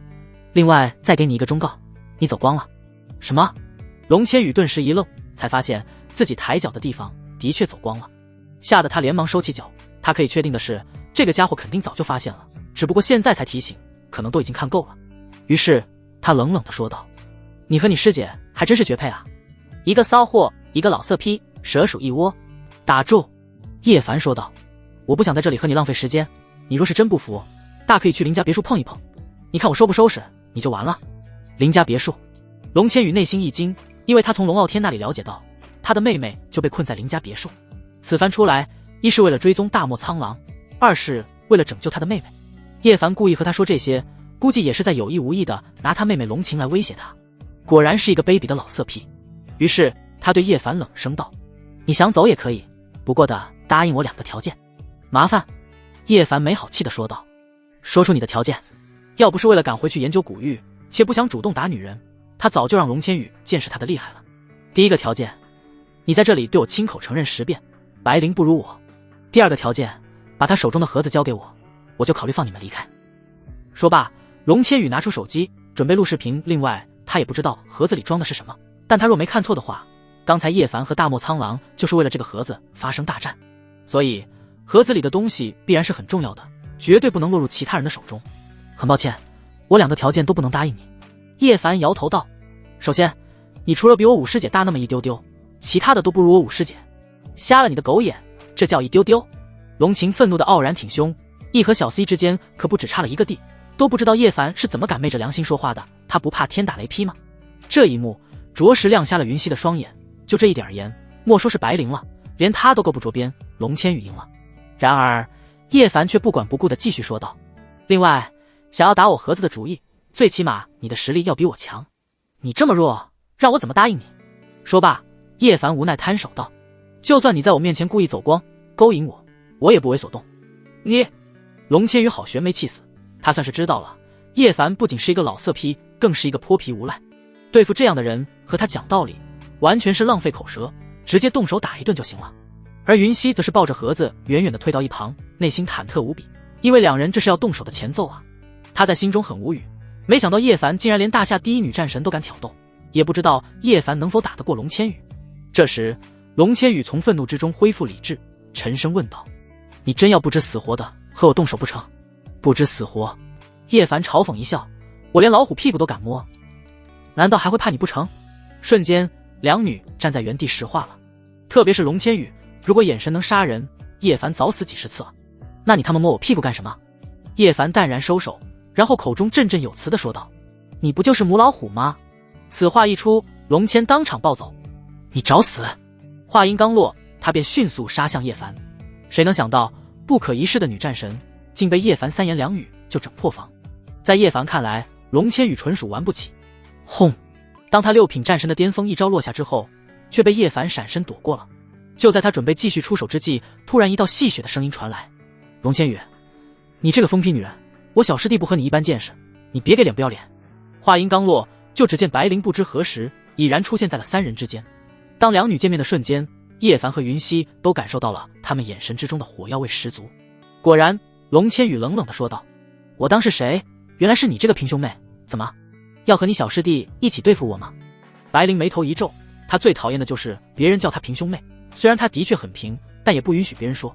对付你还需要联合我小师弟，你太看得起你自己了。白灵不屑地继续说道，我一个人就可以随意拿捏你，是吗？本就是同水火的两女，在这一刻终于动手了。叶凡知道两人的实力不相上下，所以他倒不担心武师姐吃亏。战神之间的大战破坏力惊人，他准备和云溪退远一些，以免影响两人发挥。但接下来的一幕却让他和云溪站在原地彻底目瞪口呆。他们的战斗和别人不一样，总算是长见识了，原来还能这样战斗。只见龙千羽此刻一把逮住白灵的头发，而白灵也不甘示弱，一把抓住龙千羽傲人的地方，谁也不服谁。这哪里是战神打架啊，完全是两个女流氓之间的撕扯。见叶凡看得津津有味，云溪连忙提醒道，叶部长，要不你还是上前劝劝吧，毕竟再打下去还不得羞死个人。然而叶凡却回头狠狠瞪了他一眼，我劝你少管闲事。鄂云溪着实无语，这个家伙的本性在这一刻展现的可谓是淋漓尽致。我掐死你这个疯批女人，我打死你个平兄妹。就这样，两女相互撕扯了10来分钟，直到谁也占据不了上风，才相互放开。但此刻两女哪有以往高高在上的风范，一个个披头散发，简直太惹火了。叶凡算是知道了，武师姐和龙千羽之间应该是没有生死仇恨，否则就不会这么打了。所以在这一刻，他收起意犹未尽的目光，当即上前当一个和事佬。住手，你们不要再打了。虽然叶凡表面劝说，但在心中却不断的怂恿两女继续打起来。这撕扯的就剩最后一件衣服了，别半途而废啊！两女回头狠狠比叶凡一眼，这个家伙就是看热闹不嫌事大。哼！龙千羽冷哼一声，今日之战，你我不分胜负，来日定要与你一较高下，随时奉陪。白灵也不甘示弱地说道。叶凡无语，心说你们就别再丢人了，堂堂两大战神强者，打架能不能别这么流氓？但嘴上却说道，没事，等你们下次决战的时候，能不能叫上我？我可以公正地当裁判，绝不偏袒谁。切！两女再次狠狠鄙视叶凡一番，然后相互挽着手离开。叶凡站在原地开始怀疑人生了，他是万万没想到，上一刻还打得要死要活的两女，下一刻就如同姐妹一般形影不离。要不是亲眼所见，他都不敢相信这是真的。然而他不知道的是，两人本来就是相爱相杀的好闺蜜，每次打完架之后关系都能维持一段时间。回到别墅之后，当看到狼狈的两女，几个女人瞬间露出疑惑的神色，她们之间到底发生了什么？姐，你怎么来了？龙晴下意识地问道。当然是为了救你，否则你以为我想从漠北跑来江城受罪？龙千羽没好气地瞪了他一眼。龙晴不敢与之对视，连忙说道，姐，愿赌服输，我是自愿留下的。闭嘴！龙千羽呵斥道，你身为我龙家千金，却留在一个臭流氓的身边，成何体统？叶凡听后顿时不爽，龙战神，你好像对我有什么偏见，我和他清清白白，你可别瞎造谣，难道不是吗？龙千羽知道叶凡就不是一个正经人，初次见面就敢挑衅他堂堂第一女战神，都不知道他这傻妹妹已经遭了多少次毒手。这时白灵说道，好了，不要吵了，我小师弟的人品我可以担保，绝对是正人君子。怎料话音刚落，外面就划过一道耀眼的闪电，紧接着打了一道炸雷，把白灵吓得连忙捂住嘴，表示不敢再乱说话了。于是他连忙转移话题，小师弟，你看看盒子里的东西是不是古玉？叶凡这才想起来，他们今晚的行动不就是为了这个破盒子吗？从云溪手中接过盒子，叶凡打开一看，里面果然是一块残缺的古玉。这时叶凡拿起古玉一看，上面的确雕刻了一些纹路，初步估计可能是一幅地图，只是仅仅凭借一块残玉是不可能将地图还原到完整的。难道大漠苍狼也是为了这块古玉而来？还在蒙圈之中的龙千羽根本不知道事情的细节。随后白灵为他解释了一番，他才彻底明白，原来古玉竟然牵扯出这么多的事情。接下来上官家族怕是要坐不住了。叶凡露出一丝玩味，之前主动权不在他，但有了这块古玉，他就能牢牢掌握主动权。只见龙千羽说道，把古玉给我，我要把古玉上交。却不料下一刻，叶凡直接将古玉收起，放在了自己内裤的拉链之中。古玉暂且由我保管，你要是不服，只管过来抢。恶心！龙千羽嫌弃的把手缩回去，这个家伙还要不要点碧莲了？数日后，江城来了一位重量级人物，他就是啸天战神。此番他低调来江城是为了2件事。第一件事，有人在江城杀了他的得力助手无忧战皇，虽然千封上报给他的结果是啸天战皇勾结地下势力，得罪了不该得罪的大人物，纯属咎由自取。但在哮天战神看来，就算对方无忧战皇该杀，那也要提前和他打招呼。如果他知晓事情的真实原因，就算对方不出手，他一定会亲自毙了无忧战皇。这样不打招呼就杀了他的人，无疑是打了他的脸。至于他为什么不知道叶凡的真实身份，其实是千锋有意隐瞒。毕竟哮天战神曾被叶凡狠狠打脸，如果他把叶凡的真实身份透露给哮天战神，那哮天战神的心理阴影必然会再犯。在千锋看来，哮天战神是一个明事理的人，只要知道无忧战皇该死，肯定不会再来江城了。他这么做也是为了哮天战神考虑。只是他没想到，哮天战神会亲自来江城。第二件事就是上官正亲自找到了他，说上官家族的至宝在江城被人抢走了。对方不仅抢了上官家族的宝物，还杀了2位上官家族的长老，让他出面把上官家族的宝物要回来，到时上官家族必有重谢。本来哮天战神不想搭理上官正的，他对上官家族并无好感，但江城毕竟是他管辖的地方，而且对方还是杀了无忧战皇的凶手，所以他就亲临江城会会这位所谓的大人物。当他来到林家别墅的时候，他的属下就问道：战神，要不要属下带人亲自冲进去，将所有人给您抓出来一一审问？怎料属下话音刚落，就被哮天战神一脚踹飞出去。混账东西，我此番来江城，只想会会那个凶手，切莫牵连无辜之人。是。然后哮天战神亲自走了进去。站住！龙一和龙三上前呵斥：未经允许擅闯别墅者，杀无赦。话音刚落，只见哮天战神虎躯一震，2人就被弹飞出去，想要再度起身，却连力气都没有。好强！2人神色一变，没想到来人竟会这么强。随后哮天战神板着脸来到了院子之中，却没想到映入眼帘的竟然是白灵。哮天战神，你来这里作威作福是几个意思？白灵没好气地看着哮天战神，他们都是名动天下的大人物，所以他认识哮天战神也不奇怪。是你？哮天战神眼神一凝，他就说是哪位大人物，不仅杀了他的属下，还敢抢走上官家族的宝物。原来是白灵，那么一切都说得通了。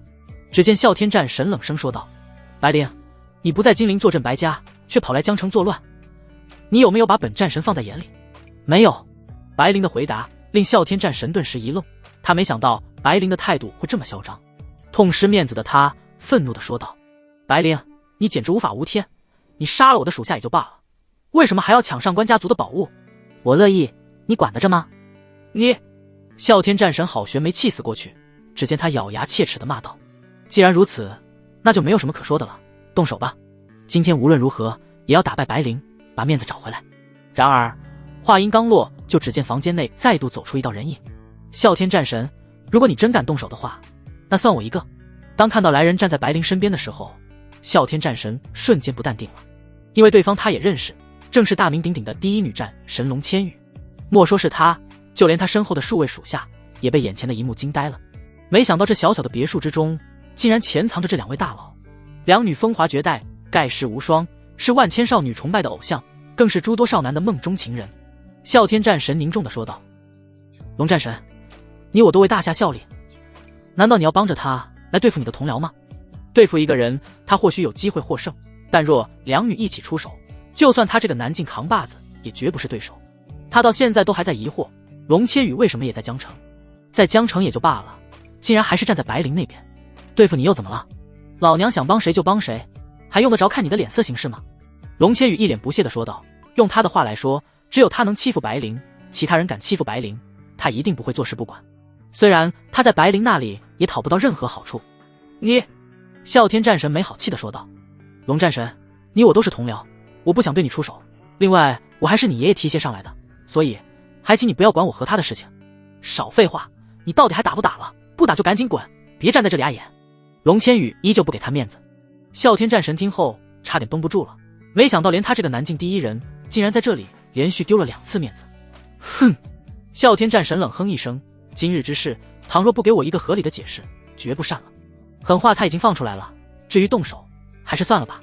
1对2，他只会落得自取其辱的下场。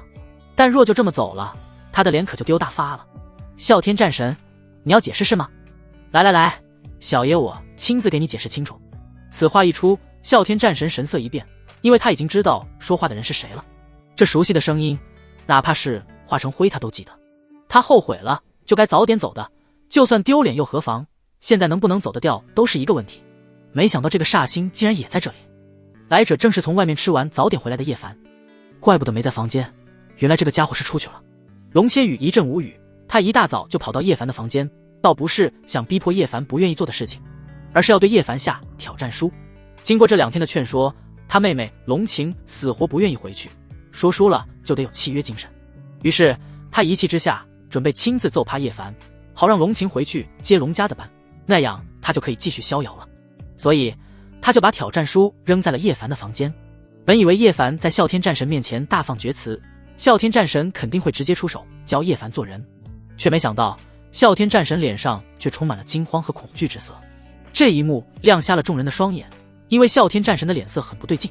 这时哮天战神强行压制心中的恐惧，对叶凡呵斥道：神王，你莫要欺人太甚，当年我怕你，现在我可不怕你。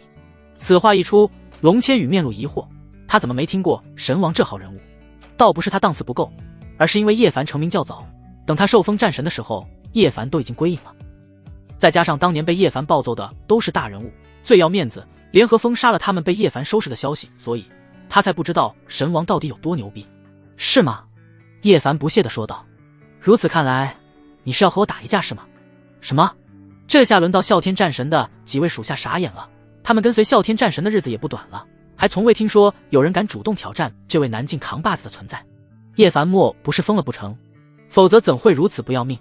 哪怕是龙千羽也认为叶凡之所以这么嚣张，肯定是因为有白灵坐镇的关系，否则就算借他1万个胆子，他也不敢主动挑衅哮天战神。哮天战神听后眼皮一抽，说实话，自从那一败之后，他已经没有勇气再战叶凡。不过转念一想，如果不击败叶凡，那他心里的阴影将挥之不去，所以他便鼓起勇气对叶凡呵斥道：自当年那一战之后，我卧薪尝胆，刻苦磨练，实力再进一步，为的就是能够有朝一日亲手击败你。5年磨一剑，这一天我等了很久。叶凡听后不耐烦地说道：我可不想听你说那么多的废话，出手吧。哮天战神顿时震怒，他之所以说这么多，只想告诉叶凡他有多么的励志。为了能够打败叶凡，他无时无刻不在努力。没想到这个家伙竟然不当一回事，为此他愤怒地说道：很好，你会为你的敷衍付出代价的，都给我让开。随着哮天战神一声令下，他的几位属下连忙退开，战斗一触即发。而站在白灵身旁的龙千羽却很为难，毕竟他已经给叶凡下了战书，只是叶凡还不知道而已。如果叶凡被哮天战神击败了，那以他和白灵相爱相杀的关系，怎么好意思再次收拾叶凡？不过在他看来，白灵应该不会眼睁睁地看着叶凡被哮天战神收拾。眼下这一战看似是叶凡和哮天战神的战斗，实则是白灵和哮天战神的战斗。随后他下意识地看向白灵，发现对方抱手看戏，完全没有出手的意思。于是他疑惑地提醒道：平兄妹，你不打算出手？出手！白灵没好气地说道：这个哮天战神自己找虐，我为什么要出手调解？龙千羽瞬间无语，他发现白灵好像和他不在一个频道上。就在这时，哮天战神振臂一呼，迅速杀向叶凡。仅仅只是气息，就让众人感受到了无穷的压力。不愧是南境扛把子，他的实力已经强到了离谱的程度。白灵和龙千羽眉头一皱，看样子哮天战神的实力似乎还要在他们之上。完了完了！龙千羽在内心惊呼，这下叶凡肯定会被哮天战神打废了，那自己岂不是错过收拾叶凡的机会？我这一拳足以粉碎山河，给我破！随着哮天战神一声大喝，这惊天一拳奔着叶凡落下。所有人都倒吸了一口凉气，连他们都感受到了拳芒蕴含的能力。处于暴风中心的叶凡肯定必死无疑，因为哮天战神完全没有留手的意思。更出人意料的是，叶凡竟然淡定如风地站在原地，甚至脸上都没有任何害怕。难道说叶凡已经被吓呆了不成？轰！当哮天战神这一拳砸在叶凡身上的瞬间，众人色变，一个个瞠目结舌地站在原地。因为哮天战神这充满能量的一拳竟被叶凡牢牢抓住。这不可能！龙千羽和哮天战神的几位属下眼神之中露出不可置信的神色。就哮天战神这一拳，哪怕是龙千羽也没那个信心正面迎接，有多么可怕就不用说了。所以在他们看来，哮天战神应该是留手了，否则叶凡岂能还有命在？这就是你5年磨一剑的成果。叶凡嘲讽地看着哮天战神，他还以为都这么多年过去了，对方应该有所进步，结果却让他大失所望，弱鸡还是那个弱鸡。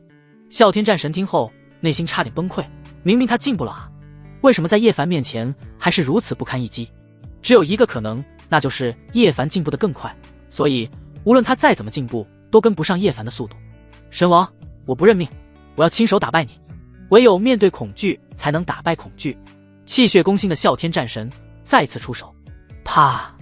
下一刻，叶凡一巴掌直接把他拍飞出去49米远。然后叶凡拍了拍手上的灰尘，抱歉，我是你战胜不了的恐惧。这一幕来得太过猝不及防，等到他们反应过来的时候，啸天战神已经砸了个倒栽葱。这怎么可能？啸天战神的几位属下傻眼了，他们心中无敌的南境扛把子怎么可能会输？而且还是以如此离谱和滑稽的方式输了战斗。特别是龙千羽，要不是亲眼所见，他都怀疑是不是白灵在暗中偷袭，才会导致啸天战神一个回合就被 KO 了。看什么看，还不快过来扶我一把！在啸天战神的呵斥下，他的几位属下才连忙跑过去把他扶起来。战神，您没事吧？几人连忙关心地问道，但却被啸天战神一把推开。这时他暴怒地说道，我不信你真的不可战胜，哪怕是拼尽全力，我也要打败你。说罢，他再度气势汹汹地冲了过来，眨眼之间便杀到叶凡近前。光是气势就足以排山倒海。众人眼前一亮，如果他们没看错，啸天战神已经开始认真了，接下来叶凡不可能再有任何侥幸。然而出乎意料的是，这一次叶凡连看都不看啸天战神一眼，只是反手一转，啪！不出意外，啸天战神再次被击飞出去，砸在原来的位置。嘶！众人见状倒吸了一口凉气，这未免也太随意了吧。如果刚才啸天战神被叶凡击飞出去是侥幸，那么这一次呢？他们还从未见过，这个天下竟有单手就能随意拿捏啸天战神的存在，简直离谱到家了。你小师弟一直都这么强的吗？龙千羽下意识地吞咽口水，啸天战神尚且如此，如果换作是他，估计情况更加不容乐观。只见白灵说道，当然，因为他是天下第一。什么？龙千羽瞬间震惊，竟然还有人敢称自己为天下第一。殊不知不是叶凡自称，而是公认的第一。这时啸天战神再次被属下扶起来，一脸的狼狈，哪里还有南境扛把子的风范？我输了，无话可说，随你处置。啸天战神露出一副生不如死的表情。5年前他在叶凡面前是渣渣，没想到5年后也是渣渣，他感觉人生已经没有意义了。岂料叶凡一把抓住他的衣领子，啸天战神，你纵容属下加入暗夜，为祸一方，老子都没问你要交代，你倒敢主动问我要交代，你信不信老子一掌毙了你？见叶凡如此粗暴，啸天战神的几位属下刚要发作，不过一想到刚才人家一巴掌就 KO 啸天战神之后，一个个就冷静了下来。我也不知情啊！啸天战神气急败坏地说道，如果我知道，非得弄死他可不可。我听说无忧战皇是你钦点的接班人，如果真让他坐在你那个位置，后果不堪设想。你连这些都不知道，你简直比猪还蠢。听闻叶凡的怒骂，啸天战神却是连一点脾气都没有，因为叶凡说的是事实。如果不是叶凡提前终结了无忧战皇，对方继续欺上瞒下，还真有可能走到那一步，到时候他可就成了千古罪人。我错了，就算你杀了我，我也毫无怨言。听到啸天战神心悦诚服的认错，众人傻眼了。没想到高不可攀的啸天战神竟也会主动认错，当真稀奇。哼！叶凡冷哼一声，如果杀了你就能了事，我会毫不犹豫地杀了你。我且问你，你在知道真相之后有没有自查了？有。啸天战神说道，我对外震慑宵小，却没想到内部出了这么大的问题。经过我的查证，身边的人有3位都有问题，不过已经被我拿下了。叶凡听后讽刺地说道，你一个人打入敌人内部，倒也为难你了。啸天战神面色铁青，但也无话可说。如此说来，上官家族也有问题。啸天战神一想到自己来的目的，就发现了其中的端倪。没错，叶凡点头道，上官家族也是暗夜的人。操！啸天战神破口大骂，他们竟敢拿我当枪使，我这就发兵灭了上官家族。省省吧，叶凡不屑地说道，上官家族只是暗夜的冰山一角，好不容易露出马脚，如果现在动了上官家族，必然会打草惊蛇，只能一步一步的来。此话一出，啸天战神逐渐恢复了理智神王。你有什么好办法？他好奇地对叶凡问道。只见叶凡说道，这件事你先别管，交给我便是。啸天战神听后松了一口气，暗夜的势力之大，覆盖面之广，令人难以想象。不过暗夜敢得罪神王，在啸天战神看来，覆灭只不过是时间问题而已。这个天下，若说最惹不起的人是谁，那必然是眼前的神王无疑。不过我倒是有一件事要交给你去做。神王请说。叶凡说道。听雪的父母当年出了车祸，意外消失，南京又是你的主场，你帮我将他父母找到。没问题，包在我身上。啸天战神答应了下来，心想一定要把此事办妥，逐渐弥补他的过错。滚吧！这时啸天战神连忙带着属下离开，至于心结却是再也没有了。开玩笑，打败他的可是天下第一的神王啊，别说是他，换做谁来都一样。就这样，一场误会就此解开。叶凡没有为难啸天战神，虽然这个家伙没有与其实力比肩的智商，但也称得上保家卫国这4个大字。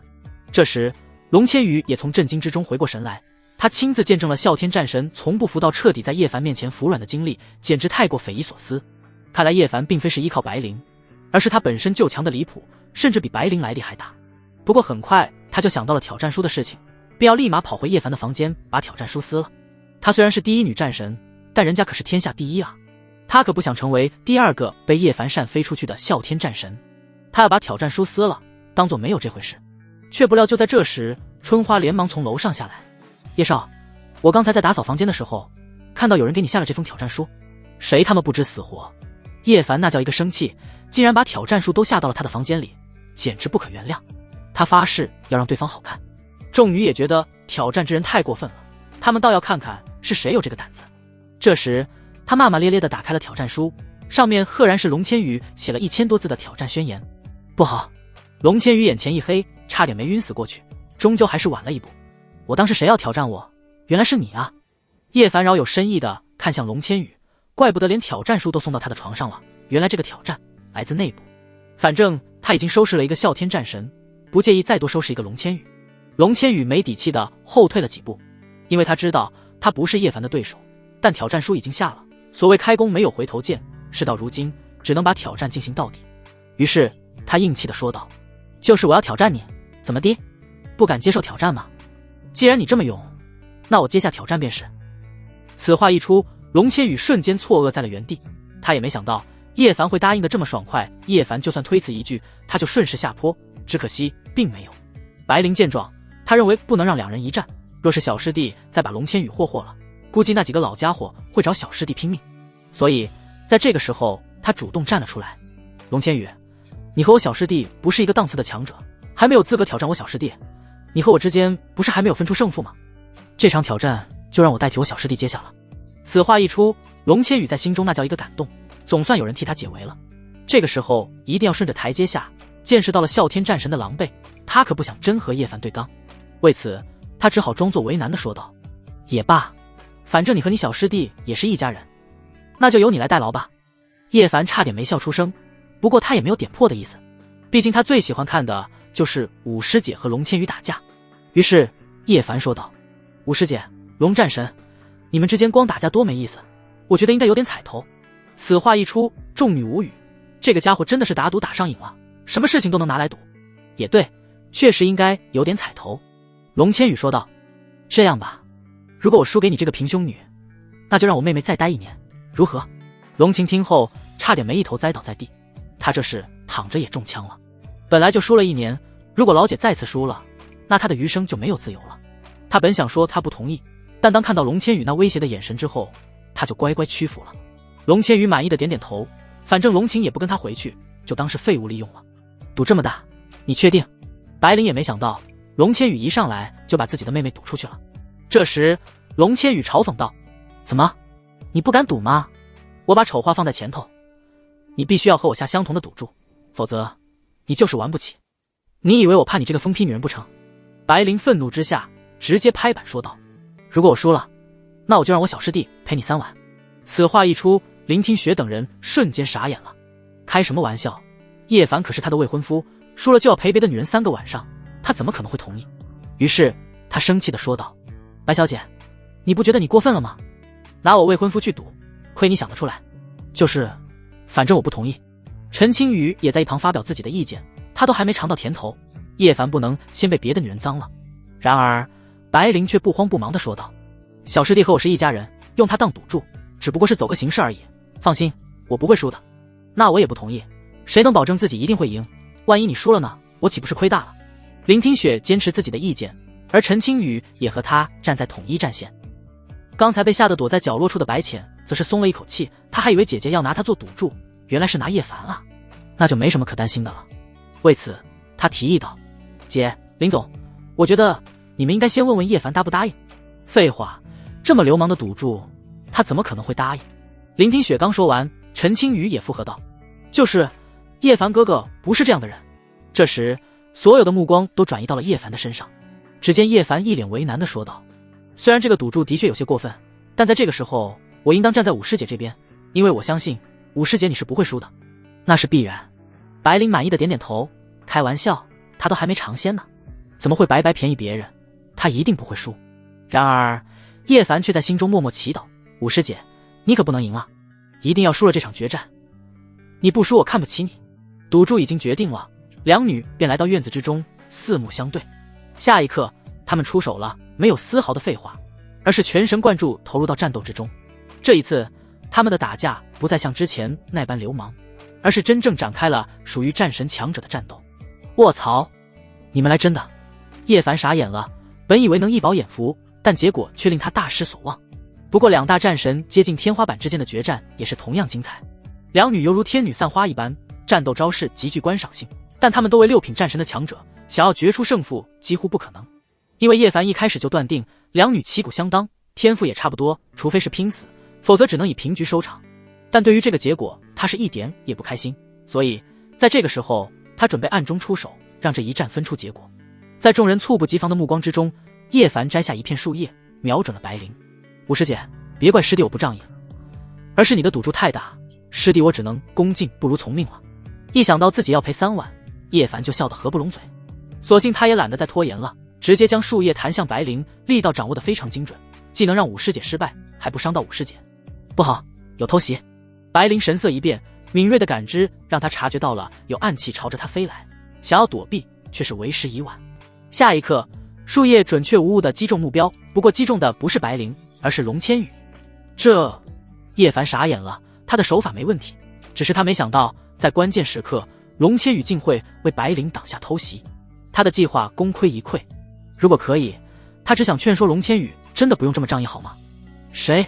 就在这时，心虚的叶凡为了洗脱嫌疑，装模作样地追了出去，而白灵则是担忧地对龙千羽问道：“疯批女，你没事吧？”“我没事。”龙千羽在回答这个问题的时候，连自己都感觉有些不可思议，因为他只是感觉到被击中的地方有些微麻而已，除此之外没有他的表现。白灵当即查看他的伤势，才发现连一点痕迹都没有。怎么可能？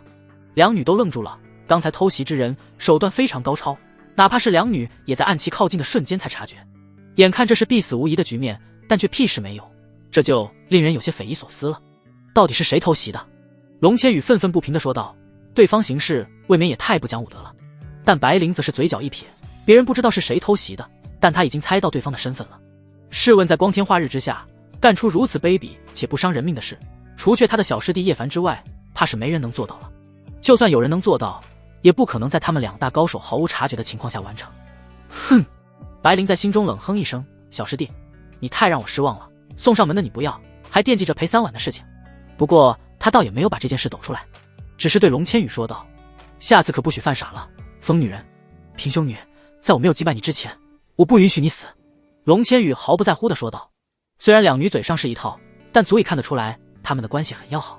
就在这时，叶凡折返，然后解释道，凶手太狡猾，让他给跑了。哼！龙千羽愤恨道，这个偷袭之人太卑鄙了，我诅咒他一辈子不举，生个儿子还是隔壁老王的。叶凡瞬间愣在了原地，他甚至怀疑龙千羽是故意的。噗！白灵笑个不停，小师弟完全是偷鸡不成蚀把米，活该。见龙千羽还要继续咒骂，叶凡连忙说道，龙战神，只要人没事就好，其他的都无关紧要。另外，你们这一战胜负如何判定？两女听后异口同声地说道，平局收场。那你们岂不是白打了？要不继续打，分出胜负。叶凡在一旁拱火道，下次见面再打。两女同时回绝，你这是要走了吗？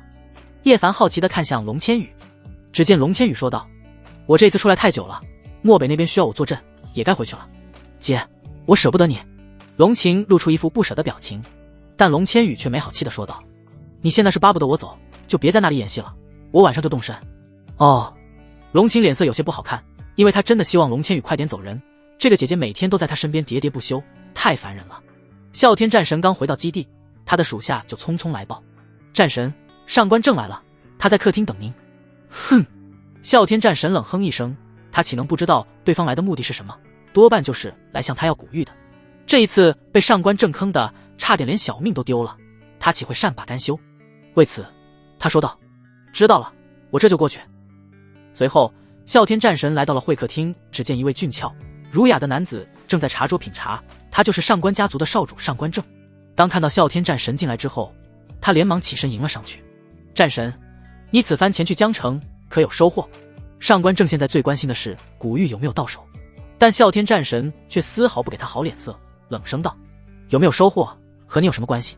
上官正还以为啸天战神要好处，于是他承诺道：只要战神能将我上官家族丢失的东西还给我，那我一定会给你丰厚的酬劳。怎料话音刚落，啸天战神就一巴掌打在了他的脸上。啪！挨了一巴掌后，上官正直接掀翻在地，连昂贵的金丝眼镜都被打歪了。啸天战神，你为什么要打我？上官正捂着脸颊愤怒地问道。怎料迎接他的又是一脚。砰！上官正再次倒飞出去，别提有多狼狈了，甚至连牙齿都磕在了桌子上，掉了一大块。哼！啸天战神冷哼一声，你还有脸说，本战神差点被你坑死。江城可不只有白灵，连龙千羽也在，本战神差点回不来。他故意没有泄露叶凡的身份，为的就是阴一把上官正。虽然叶凡告诉他暂时还不能杀了上官正，但让上官正吃点苦头还是没有问题的。刚才的暴打就是他对上官正的发泄，毕竟他在江城可是吃了3次窝囊气。什么？上官正瞬间呆滞了，他就说一个连白家力量都没有动用的白灵，怎会把他们的布局打得节节败退？有龙千羽插手，那就完全能做到了。此事是我的疏忽，没有察觉到龙千羽也在江城，在这里我先赔个不是了。忍着怒意道完歉后，上官正问道：所以我上官家族的东西也没拿回来，你说呢？啸天战神狠狠地瞪了他一眼。为此，上官正只好说道：既然此事你无法解决，那我自会解决。说罢，他带着人就要离去，不想在这里浪费时间。呸！还不等上官正走出会客厅，啸天战神就在他衣角上啐一口，场面瞬间严肃了下来。要知道，上官正可是有洁癖的，换做别人这么挑衅他，估计连命都没有了。少主，走！上官正忍着怒意离开了会客厅。软蛋！啸天战神也不管上官正有没有听到，直接破口而出。等人走了之后，他就命令属下去调查林听雪父母的事情，毕竟这可是叶凡的交代，耽误不得。来到外面之后，上官正将外套脱了扔在垃圾桶里。啸天战神，这笔账我记住了。上官正眼神之中露出阴狠之色，刚才他差点就忍不住动手，但一想到这里可是有整整几十万大军驻扎之后，他就怂了。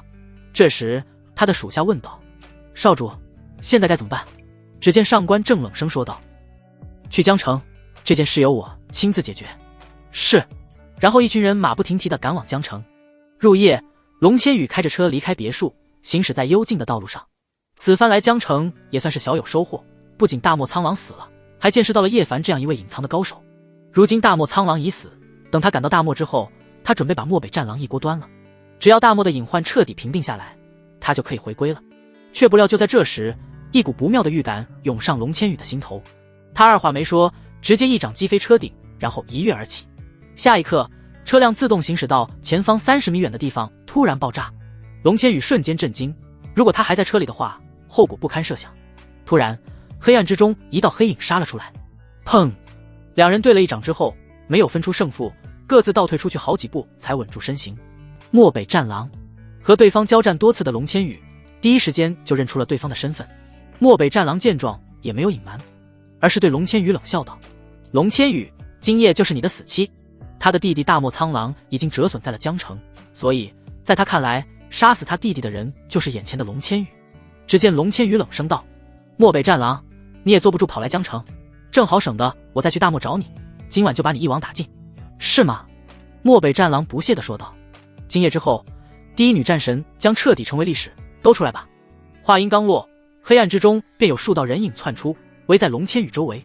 而千米之外的密林之中，上官正和他的属下也在目睹这一切。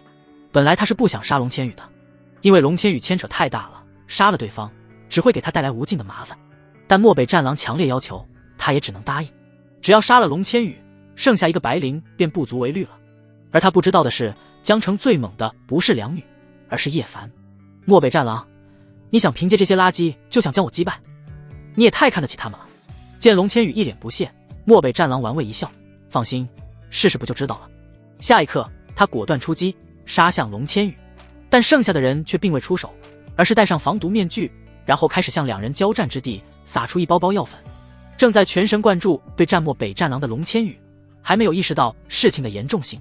果然，就在双方交战到第10招的时候，随着漠北战狼一道强大的力量落下，龙千羽被震退出去很远的距离，才勉强稳住心神。怎么回事？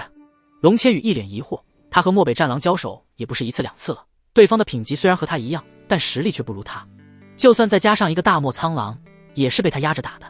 没想到今夜自己竟然不是漠北战狼的对手，这就有些匪夷所思了。不过在这个时候，他可不敢分心，正要继续出手，便感觉到身体一软，栽倒在地，不好。龙千羽首先意识到就是自己中毒了，毒素已经蔓延到他的体内，随着他用功越多，毒素就扩散得越快。漠北战狼，你好卑鄙，不敢堂堂正正和我一战，却用毒算计我。龙千羽愤恨地怒骂道。但漠北战狼却一脸玩味地说道，只要能杀了你，这些手段算什么？现在你已经是待宰的羔羊，你准备怎么死？当看到这一幕之后，上官正露出满意的神色。千手毒王的毒还真是好用，能在悄无声间让一位高品战神没有再战之力。虽然威力小了一点，但只要能稳定局面便可。只是让他感到遗憾的是，千手毒王自从被玄一圣手击败之后，便如同惊弓之鸟，不敢再现身，只敢龟缩在上官家族。若有千手毒王在他身边，做什么事都好办。随即他又将目光落在龙千羽的身上。这时龙千羽冷声道，漠北战狼，有本事你就杀了我，少说废话。他可不是一个怕死之人，都不知道经历了多少生与死的拼杀才走到这一步，绝不是温室里的花朵。漠北战狼戏谑一笑，你把我们兄弟俩压制得那么惨，怎可让你如愿死去？来人，把他带走，等我和少主玩够了再杀。是。龙千羽心如死灰，准备咬舌自尽。就在几人刚走几步，还未靠近龙千羽的瞬间，黑夜之中突然飞出几片树叶。啊！随着一声声惨叫传来，漠北战狼的几位属下在顷刻间毙命。谁？漠北战狼一脸警惕，连密林之中的上官正也有些猝不及防。就在这时，叶凡的身影悄然出现在龙千羽的身边。你怎么来了？龙千羽不敢置信地看向叶凡，当然是担心你一个人出门不安全，就一路尾随而来了。龙战神，我对你不错吧？此话一出，龙千羽俏脸一红，好在叶凡及时到来，否则今夜他必死无疑。殊不知叶凡只是站着说话不腰疼而已，他之所以能来现场，是因为啸天战神打了一个电话给他，把上官正的行踪告诉了他，还好来得及时。这个小子又是谁？躲在密林之中的上官正露出疑惑的神色。虽然之前叶凡在江南已经小有名气，但还入不得他的眼，从头到尾他都没有关注过叶凡，因为在他的眼里，叶凡只是一个不入流的小角色，真正的劲敌是白灵。这时漠北战狼冷声道，小子，你敢管我的闲事，不论你是谁，你都已经是死人一个了。此话一出，叶凡没好气地问道，你他妈是谁啊？说话这么冲。漠北战狼听后傲然地说道，我乃漠北战狼。漠北战狼。叶凡不屑地说道，我在前几天杀了一只哈士奇，它叫做大漠苍狼，想必你就是另外一只哈士奇吧？什么？漠北战狼眼前一黑，强如他们兄弟俩，竟被人称作哈士奇，这是对他们最大的羞辱。他还以为他的弟弟是被龙千羽杀死的，没想到竟然是死在眼前这个无名小卒的手里。同样震惊的还是上官正，他怎么没听说过江城还有这样1号强者？小子，我要你为我弟弟陪葬！下一刻，漠北战狼迅速杀了过来，犹如暗夜中嗜血的狼，悄无声息间就杀到叶凡近前。小心！龙千羽连忙提醒，却只见一道寒光划破夜空，宣布战斗结束。哼！紧接着，漠北战狼发出一声闷哼，一头栽倒在地。连他也没想到，自己堂堂6品战神会被叶凡一招之间就秒杀，甚至他连叶凡是怎么出招的都没看清就嗝屁了。如此实力，当真惊为天人。这么快就结束了？龙千羽露出目瞪口呆的神色。虽然叶凡之强，他早就知道，但他在心中始终认为，那天是啸天战神内心恐惧不在状态，才被叶凡打飞出去，水分很大。现在看来，叶凡本身就有秒杀战神之境的恐怖实力。难道叶凡真是超越战神的强者？可世俗不是规定超越战神的强者不能出现在世间吗？他是从哪里冒出来的？至于6品之上还有一个7品战神，那才是战神的天花板。可7品战神就能瞬杀6品战神吗？答案已经摆在眼前了，不可能。好强！上官正在千米开外的密林之中，嘴角颤抖不已。若不是亲眼所见，他都不会想到小小江城竟有这般恐怖如斯的存在。刚才那一招，就算是他对上也要凉凉。如此看来，一直压着暗夜打的人未必就是白灵和龙千羽，绝大可能就是眼前这位牛人。少主，现在怎么办？他的属下也是哆嗦地问道。废话，当然是走人了。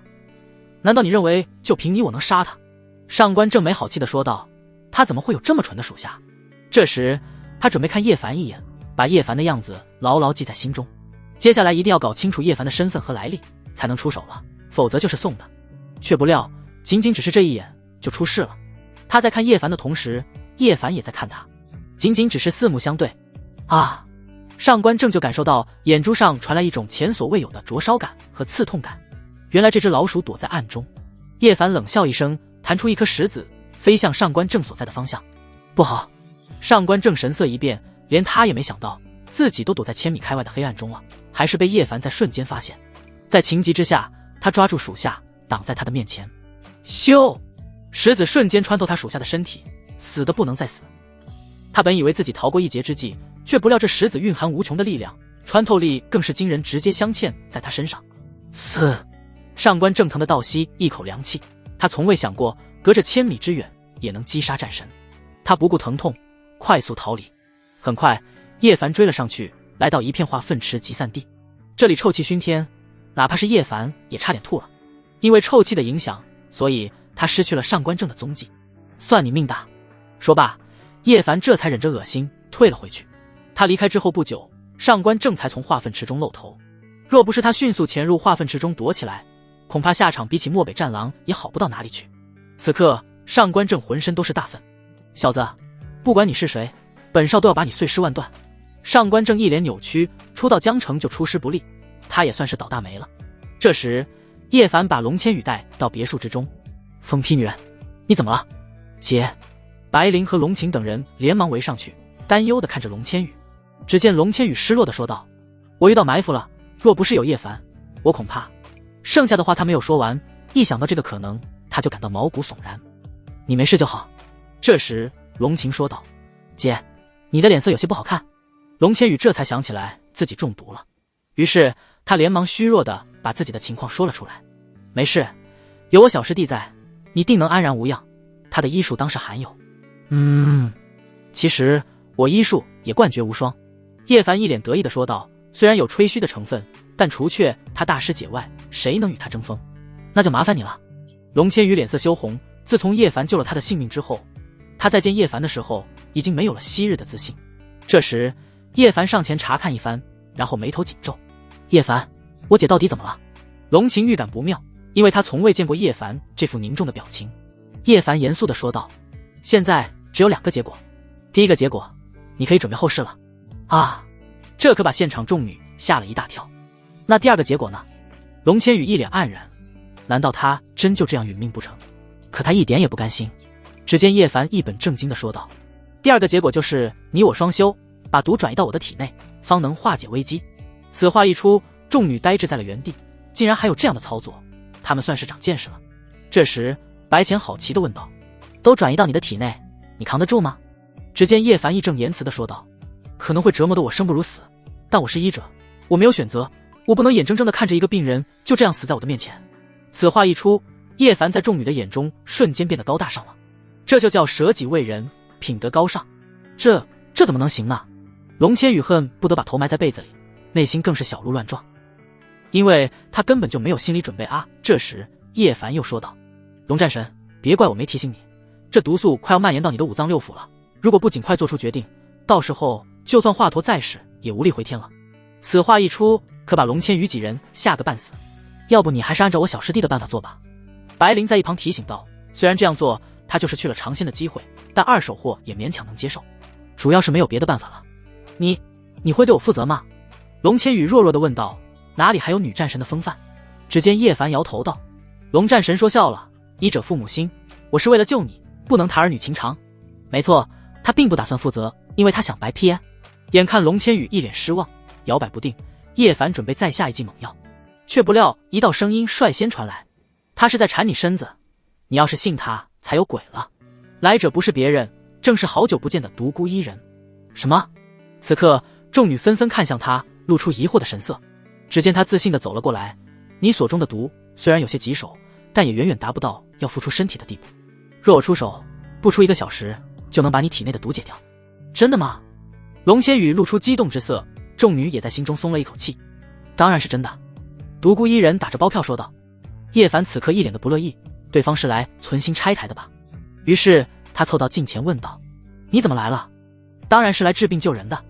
独孤伊人一句话就敷衍过去，其实是林听雪打电话让他来的，毕竟他的未婚夫都要和别人双休了，所以他就抱着试一试的心态让独孤伊人过来。没想到这一招还真管用。叶凡听后不耐烦地说道：“就你那点三脚猫的医术，就别来丢人现眼了。别人不了解独孤伊人有多少水准，他还不了解吗？”然而独孤伊人却自信地说道：“巧了不是，这段时间我都在研究医术，所以我的医术又进了一步。师傅告诉过他，自己在医术这方面天赋很高，以后达到师傅那一步也不是没有可能。人命关天的大事，你就别来捣乱了行不行？”随后叶凡给他使了一个眼色，意思就是在告诉他，只要你不管老子的闲事，事后少不了你的好处。但独孤伊人铁了心要拆台，对叶凡的示意不管不顾，径直走到龙千羽的面前。龙千羽弱弱地问道：“情况严重吗？”“小问题，包在我身上。”独孤伊人自信地说道。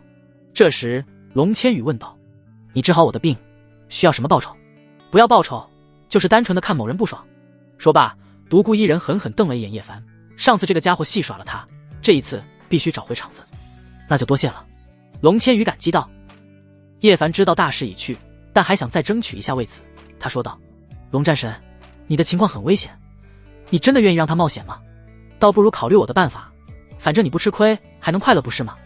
此话一出，龙千羽顿时羞红了脸，他就没见过如此厚颜无耻之人。“你出去！”话音刚落，叶凡墙倒众人推，直接被白灵和林听雪赶出去了。操！叶凡忍不住在心中爆粗口，没想到这个世界上真的没有一点人情味可言。果然，只是10多分钟，独孤伊人就从房间里走了出来。在他的治疗下，龙千羽体内的毒已经解开了。“我说你有点多管闲事了，真以为小爷我不敢收拾你？”叶凡堵在别墅门口，一脸不爽地看着独孤伊人。然而独孤伊人却说道：“现在我还真不怕你，我师父很快就回来了，到时候他自然会收拾你这个臭流氓。”“是吗？”叶凡冷笑道。“等你师父回来，老子连他也一起收拾，那就拭目以待。”独孤伊人嚣张地离去，这一次总算在叶凡手里找回场子了。事到如今，叶凡也只能认栽了。这时安然无恙的龙千羽也准备离开，不过当看到叶凡之后，他便气呼呼地说道：“叶凡，我没想到你是这种人，算我看错你了。唉，别啊，让我检查检查，你的毒真的解了吗？”坐在车内的龙千羽可谓是非常的生气，他倒不是生气叶凡借着解毒的理由要和他双休，而是生气这个家伙的态度，完全就是奔着提起裤子就不认人的目的去的，这就过分了。开车，在龙千羽的催促下，龙晴开车带着他离开别墅。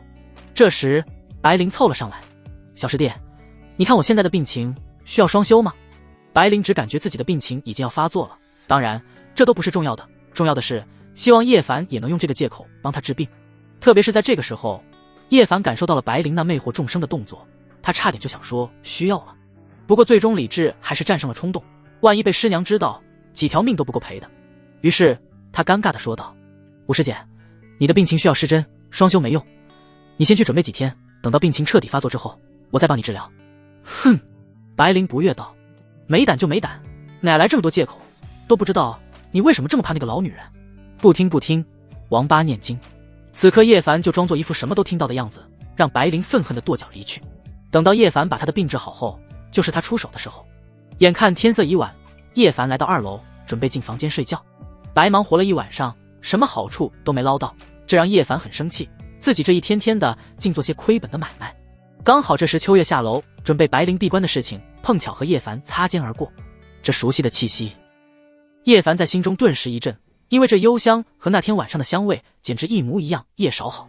打了招呼之后，秋月就准备离开。却不料突然被叶凡一把抓住，然后跌落在了叶凡的怀里。秋月瞬间色变，叶少，你干什么？此刻他的小心脏扑通扑通的跳个不停。只见叶凡笑道，没什么，只是想要知道那天晚上我身边的人是不是你。叶少别开玩笑了，那天晚上的人是大小姐。说罢，秋月连忙从叶凡的怀里挣脱出来，这要是被白灵看到，他又免不了一顿毒打。虽然他很想说是他，但在这个时候是万万不敢说出口的。见秋月慌乱的离去，叶凡不免有些好笑，还真是一个有意思的女人，我会让你亲自承认的。现在他已经完全可以确定，秋月就是那天温暖他的人，因为香味一模一样，绝非是他五师姐，香味不一样，一个是霸道猛烈的玫瑰花，另外一个则是优雅的兰花香。第二天，叶凡还没起床，就接到了啸天战神打来的电话。神王，我有大事要禀报。说。电话那头的啸天战神连忙说道，神王，你要我查林小姐父母的事情，还没有线索，不过却有另外一个收获。什么收获？叶凡不由得好奇地问道，这个家伙能不能一次性把话说完，和他拉什么期待感？只见啸天战神继续说道，林家丢失的古玉出现在了龙图阁，准备明天就拍卖了。什么？叶凡顿时一震，这个消息对于他来说简直炸裂。这时啸天战神又说道，根据神王你给我的图纸来看，确定是林家丢失的古玉，图纸还是林振南老爷子凭借着记忆画下来的，肯定没有错。叶凡有些好奇，林家丢失的古玉为什么会在龙图阁？现在看来，事情绝对没有那么简单。你把拍卖地址发给我。好。挂断电话之后，叶凡把情况告诉了林听雪。叶凡，我和你一起去，我不仅要拿回我林家的传家宝，还要找到我父母的消息。这时叶凡说道，听雪，此番想要把古玉带回来，肯定会有很多麻烦，你就在公司等我，拍卖的事情交给我。林听雪也知道自己如果跟着去一定会成为累赘，所以他对叶凡说道，我这就去筹钱，毕竟此番古玉的竞拍者肯定有很多，只可惜公司的现金流不多。不用，我让我五师姐拿钱帮忙。叶凡也知道公司的情况，五师姐可是不折不扣的富婆，虽然五师姐闭关了，但她已经发消息过去，想必很快五师姐就会帮她弄到钱。林听雪听后心里不是滋味，这样算下来，自己岂不是欠了白灵的人情？毕竟两人可是竞争关系啊。好了，别想那么多，时间紧，任务重，剩下的交给我。林听雪没有多想，以后的事情以后再说。就在这时，春花带着银行卡过来，对叶凡说道，叶少，此次竞拍我和你一起去。好。叶凡点头，既然是五师姐安排，那肯定有其原因。叶凡和春花离开之后，心事重重的林听雪来到了白灵闭关的地方。哟，还真是难得，你会主动来找我。白灵似笑非笑地看着林听雪，我听说你准备了500亿帮叶凡。白灵说道，此次拍卖时间太赶，我能调动的只有500亿。虽然我和你不对付，但这一次我还是要感激你。林听雪是一个落落大方的女人，别人的恩情她是不会忘记的。不过我是不会让出叶凡的。然而白灵却说道，不用那么担心，我知道小师弟是不可能和我成婚的。什么意思？林听雪一脸不解，这可不是他印象之中信誓旦旦要从他身边抢走叶凡的白灵。有些事我不能和你多说，不过只要你答应我一件事，我就不再和你竞争。白灵知道，只要师娘不松口，那么他是永远都不可能和叶凡成婚的，所以他在心中其实已经断了这个念想。什么事？林听雪好奇地问道。这时白灵说道，你只要帮我得到我小师弟，哪怕一次，我就离开江城回金陵，不再和你作对。此话一出，林听雪瞬间呆滞在了原地，他也没想到白灵竟然有这个要求。不行，如果我真这样做的话，岂不是给自己扣上了一顶绿帽子？林听雪觉得白灵的要求太荒诞了，而且他心里也无法接受。然而白灵却不慌不忙地说道，你认为你不答应我，你就不用戴绿帽子了吗？小师弟身边这么多女人，这还只是你知道的，你不知道的更多。而且以小师弟这个老色批，早晚会和他们发生故事，但只要你答应我，这一切就可以免了。免了？林听雪表示不理解。这时白灵继续说道，只要你帮我得逞之后，我可以保证的是，这些女的将不再是威胁，因为我会帮你扫平障碍，到时候她就是你的了。此话一出，林听雪在内心有些恍然，也不知道为什么，她竟然有一丝丝答应的冲动，简直太不可思议了。毕竟这件事对她的诱惑太大了。这时白灵直接来了一个灵魂拷问，你是想和一群人分一块蛋糕，还是先让我尝一口，然后蛋糕永远都是你的？我选后者。林听雪果断地说道。这就对了。白灵露出一丝满意的笑容，既然你答应了，不如我们来商量一下拿下他的事。林听雪始终觉得这件事太变态了，内心或多或少有些膈应，当然这都不是重要的。你让我先考虑几天。可以，白灵说道，不过要尽快。我知道。林听雪突然想到了什么，连忙问道，那你派春花和他去，就不怕羊入虎口吗？白灵听后冷笑道，道高一尺魔高一丈，我早就准备好了应对的办法，到时候会给他一个惊喜。阿 T 刚到龙图阁拍卖行外，叶凡就不由自主地打了一个喷嚏。这时春花对叶凡说道，叶少，我们先进去吧。叶凡点点头，却不料在上台阶的时候，春花的高跟鞋突然打滑，就要摔倒在地。眼疾手快的叶凡连忙上前，一把扶着春花。多谢叶少。春花连连感激道，走路小心点，要不是我，你肯定被摔惨了。叶凡一边提醒，一边把左右手分别从春花的腰往上下挪动。我看看你有没有摔伤了。春花无语，他根本就没摔倒好吗？啊！下一刻，叶凡发出一声惨叫，把手缩了回去。因为就在刚刚，他的左右手都被刺到了，春花衣服底下竟然有暗器。这时春花连忙解释道，叶少，在我离开之前，大小姐给我关键的部位装了护体的刺甲，防止我被色狼骚扰。此话一出，叶凡瞬间语塞，以春花已经接近大宗师的实力，哪个色狼不要命了敢骚扰他？说白了就是防自己的，不然怎么会在那2个地方装上这套刺甲？五师姐简直太卑鄙了。这时春花又继续说道，而且大小姐还装了密码锁，连我都打不开。什么？叶凡瞬间呆滞在了原地，还有这种操作？那我想问，你要上厕所洗澡的时候怎么办？打电话给大小姐，她会在软件上帮我打开。春花无辜地回应道。你狠。叶凡竖起大拇指，而内心则是悲愤不已。他感觉自己和五师姐的关系已经疏远了，远到不仅不相信她的人品，还防着她了。师姐弟之情终究还是淡了。随后两人一起进入了拍卖场。果然不出叶凡所料，今日到场的人全都来历非凡，看来都对这块古玉虎视眈眈。其中最显眼的就是蛮牛以及上官正。当看到叶凡的时候，蛮牛连忙跑过来打招呼，而上官正则是眼神一冷。上次潜入化粪池才逃过一劫的事情历历在目，只可惜在见识到叶凡的强大之后，他到现在都还没有机会除掉对方。现在看来，叶凡也是奔着古玉而来。不过他对今日的拍卖胜券在握，毕竟这一次他可是带来了上官家族的所有现金流。叶少，这边请。随后叶凡和春花坐在蛮牛身边，这一幕引得众人瞠目结舌。蛮牛他们是知道的，目前是龙祖最有可能接班龙傲天的存在，这样的存在现在虽然还不是大人物，不过也快了。没想到他会对叶凡这个名不见经传的叶凡这么恭敬，难道叶凡还有什么不为人知的来历不成？这时拍卖行的负责人说道，我叫崔晨，负责今天的竞拍，我已经知道诸位今天是为了什么而来，你们放心，我龙图阁从来都不会让大家失望。少废话，直接放出古玉吧。上官正不耐烦地催促道。崔晨笑道，上官少主不要着急，马上就开始。这块古玉是他们的副阁主所得，但窥伺古玉的势力太多了，所以龙图阁才会把这块烫手的山芋拿出来，从中捞到一笔。不过龙图阁作为大夏最大的拍卖行，肯定不会只拍卖一件古玉，在古玉登场之前得先捞一笔。于是他说道，接下来就拍卖第一件至宝，是一把千年不锈且削铁如泥的古剑，起拍价1个亿。此话一出，众人纷纷震惊，没想到第一件拍卖的东西就这么牛叉。于是众人纷纷喊价，1个亿、3个亿。上官正极其不悦，不过这把古剑其实还可以，为了终结这一场竞拍，他当即喊价10个亿。话音刚落，全场寂静，没办法，这个价格太高了，他们买下并不划算。更何况这可是上官正喊出的，如果他们继续加价，那就是得罪了上官正，所以此刻已经没有一个人敢跟拍。哼！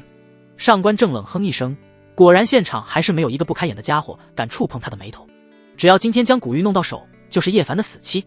怎料就在这时，叶凡直接说道：10亿1000万。什么？众人纷纷看向叶凡，从一开始他们就关注过叶凡，但也没想到叶凡敢和上官正对着干。看来叶凡当真来历非凡。上官正当场就炸毛了，小子，你几个意思？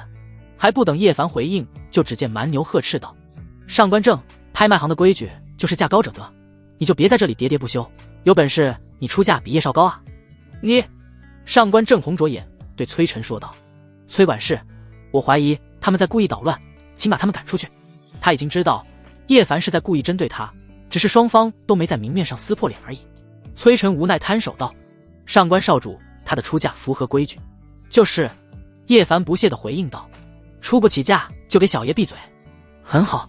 上官正怒不可遏地说道：“我出20亿，20亿1000万，50亿。”上官正继续叫价，而他的属下则是提醒道：“少主，一把古剑就算再好，也不值这个价，不要冲动啊！”闭嘴！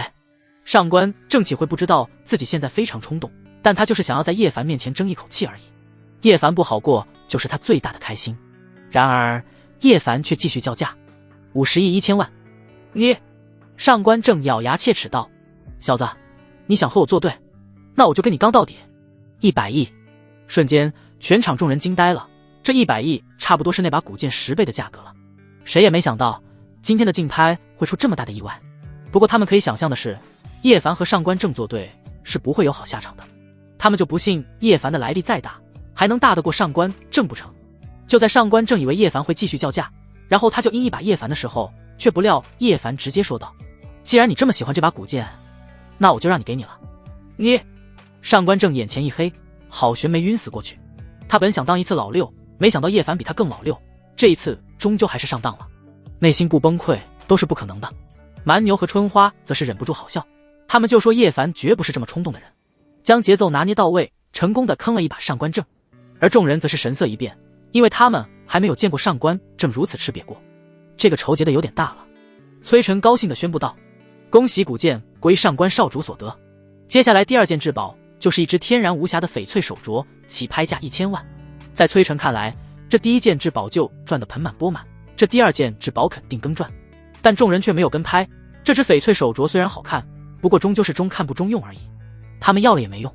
叶凡见状，毫不犹豫地说道：“1100万。”此话一出，全场众人的目光纷纷转向叶凡，又是熟悉的套路，难道他还要再坑上官正一次吗？都不知道叶凡哪来的勇气敢和上官正作对，就算他和蛮牛是好朋友，也不够格与上官正争锋吧。全场顿时陷入了寂静之中，接下来就看上官正能否跟拍了。这时叶凡对上官正问道：“你不打算跟拍吗？难道本少还怕你不成？”上官正在暴怒之下就要跟拍，但他的属下却及时拦住了他：“少主，不要再上当了，古玉才是最重要的。”顿时上官正逐渐冷静下来，然后对叶凡冷笑道：“本少不跟拍了，你坑不到我，是吗？”叶凡玩味一笑：“我还真没有坑你的意思，因为这只玉镯我是真要。”什么？众人不知道叶凡一个大男人要这只玉镯干什么，毕竟花1100万买这只玉镯根本不值得。哈哈哈哈！上官正狂笑道：“你莫不是跟我开玩笑的吧？我看你就是没有算计到我，所以才找了这么一个烂借口给自己个台阶下。”在他看来，叶凡肯定不甘心，所以在这个时候他准备刺激一番叶凡。至于叶凡之前坑他100亿，那都无所谓，因为很快就是叶凡的死期，就当是买命钱。叶凡顿时无语，这个家伙莫不是吃错药了吧？随后崔晨宣布玉镯为叶凡所得，命人将玉镯送到叶凡面前。当然他的内心还是有些肉痛的，虽然玉镯中看不中用，但也是他们拍卖行用来赚钱的。谁能想到这么轻松就被叶凡拍下了。当玉镯送到眼前的时候，春花瞬间眼前一亮，这玉镯真的是一点瑕疵都没有，这也太漂亮了吧。在他看来，叶凡多半是要买了送给林听雪或者大小姐，毕竟这么美的首饰也只有这2人才有资格戴了。怎料叶凡直接对他说道：“伸手！”什么？还不等春花反应过来，叶凡就把玉镯戴在了他的手上，尺寸刚好合适，仿佛是为他量身定做一般。这让春花当场愣在了原地，然后不敢置信地对叶凡问道：“叶少，你这是在让我是玉镯吗？送给你的。”此话一出，春花在心中掀起惊涛骇浪，她是万万没想到会是这个结果，她甚至都怀疑自己听错了，亦或者是做了一个不愿意醒来的美梦。虽然1000多万她也出得起，但情况不一样，叶凡送的和他买的犹如天差的别一般。虽然感动归感动，但春花还是连忙说道：“叶少，我不能要。开什么玩笑，这要是被大小姐知道了，非得打断她的腿不可。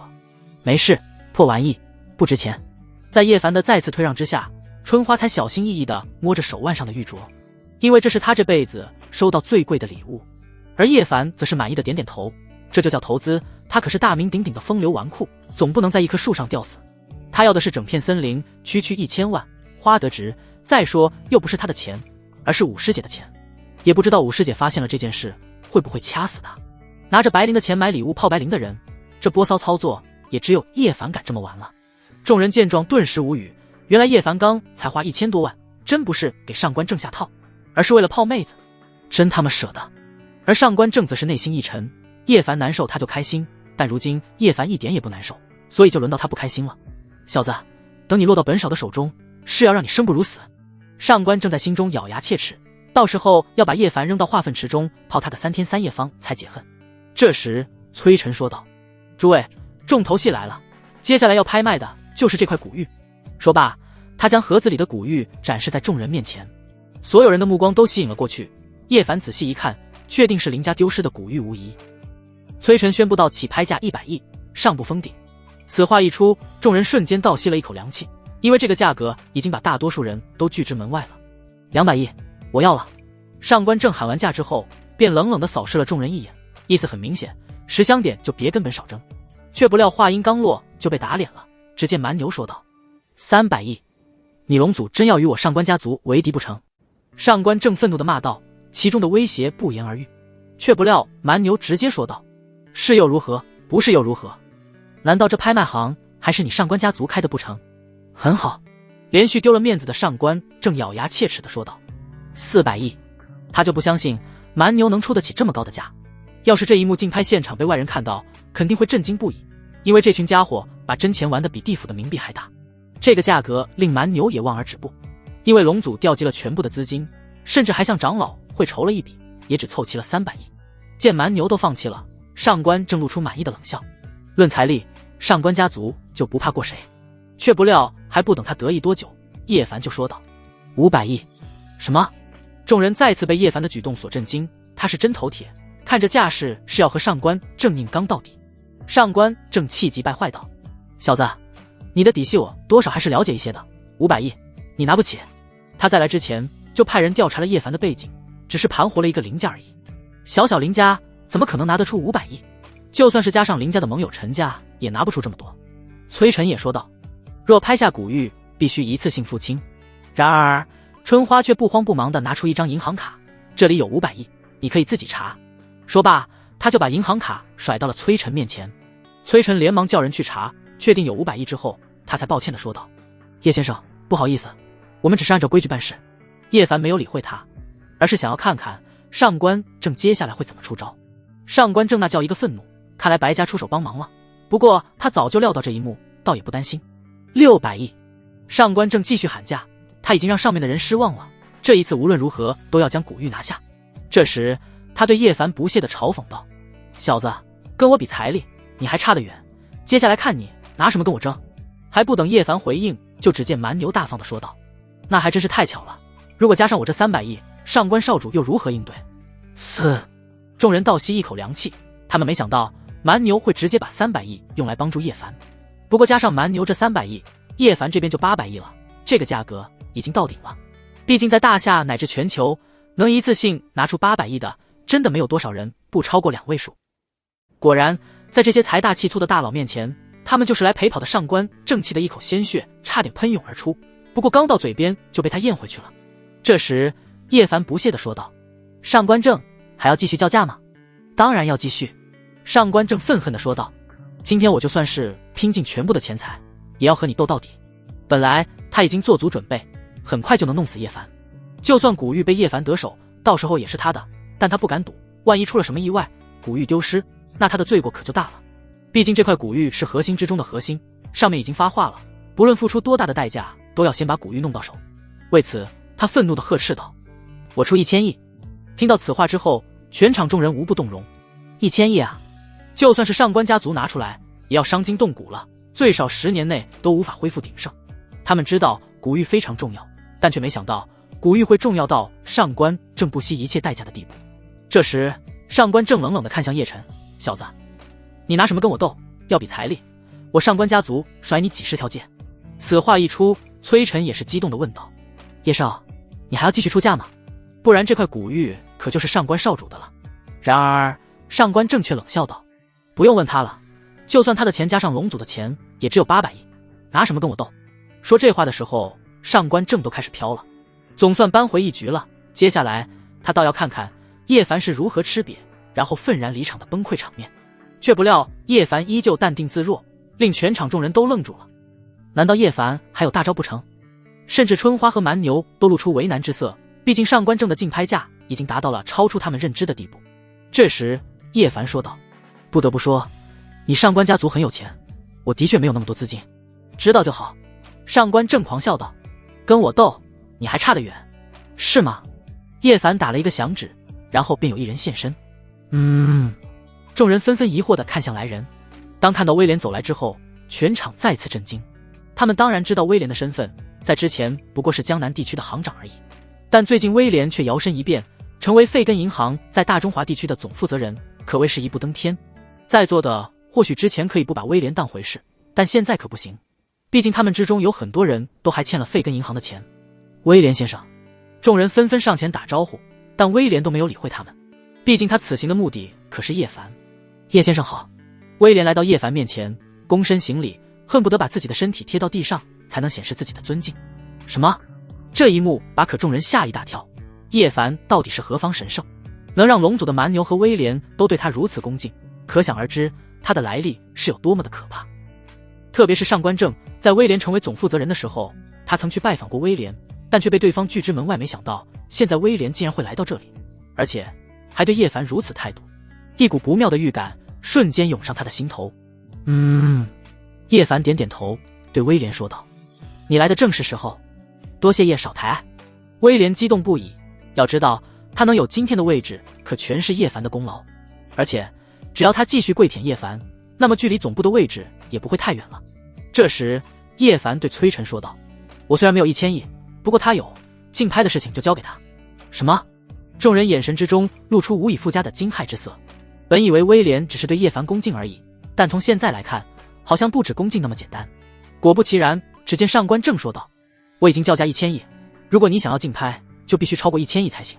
而一旁的崔晨则是露出疑惑的神色，难道威廉真的会帮叶凡不成？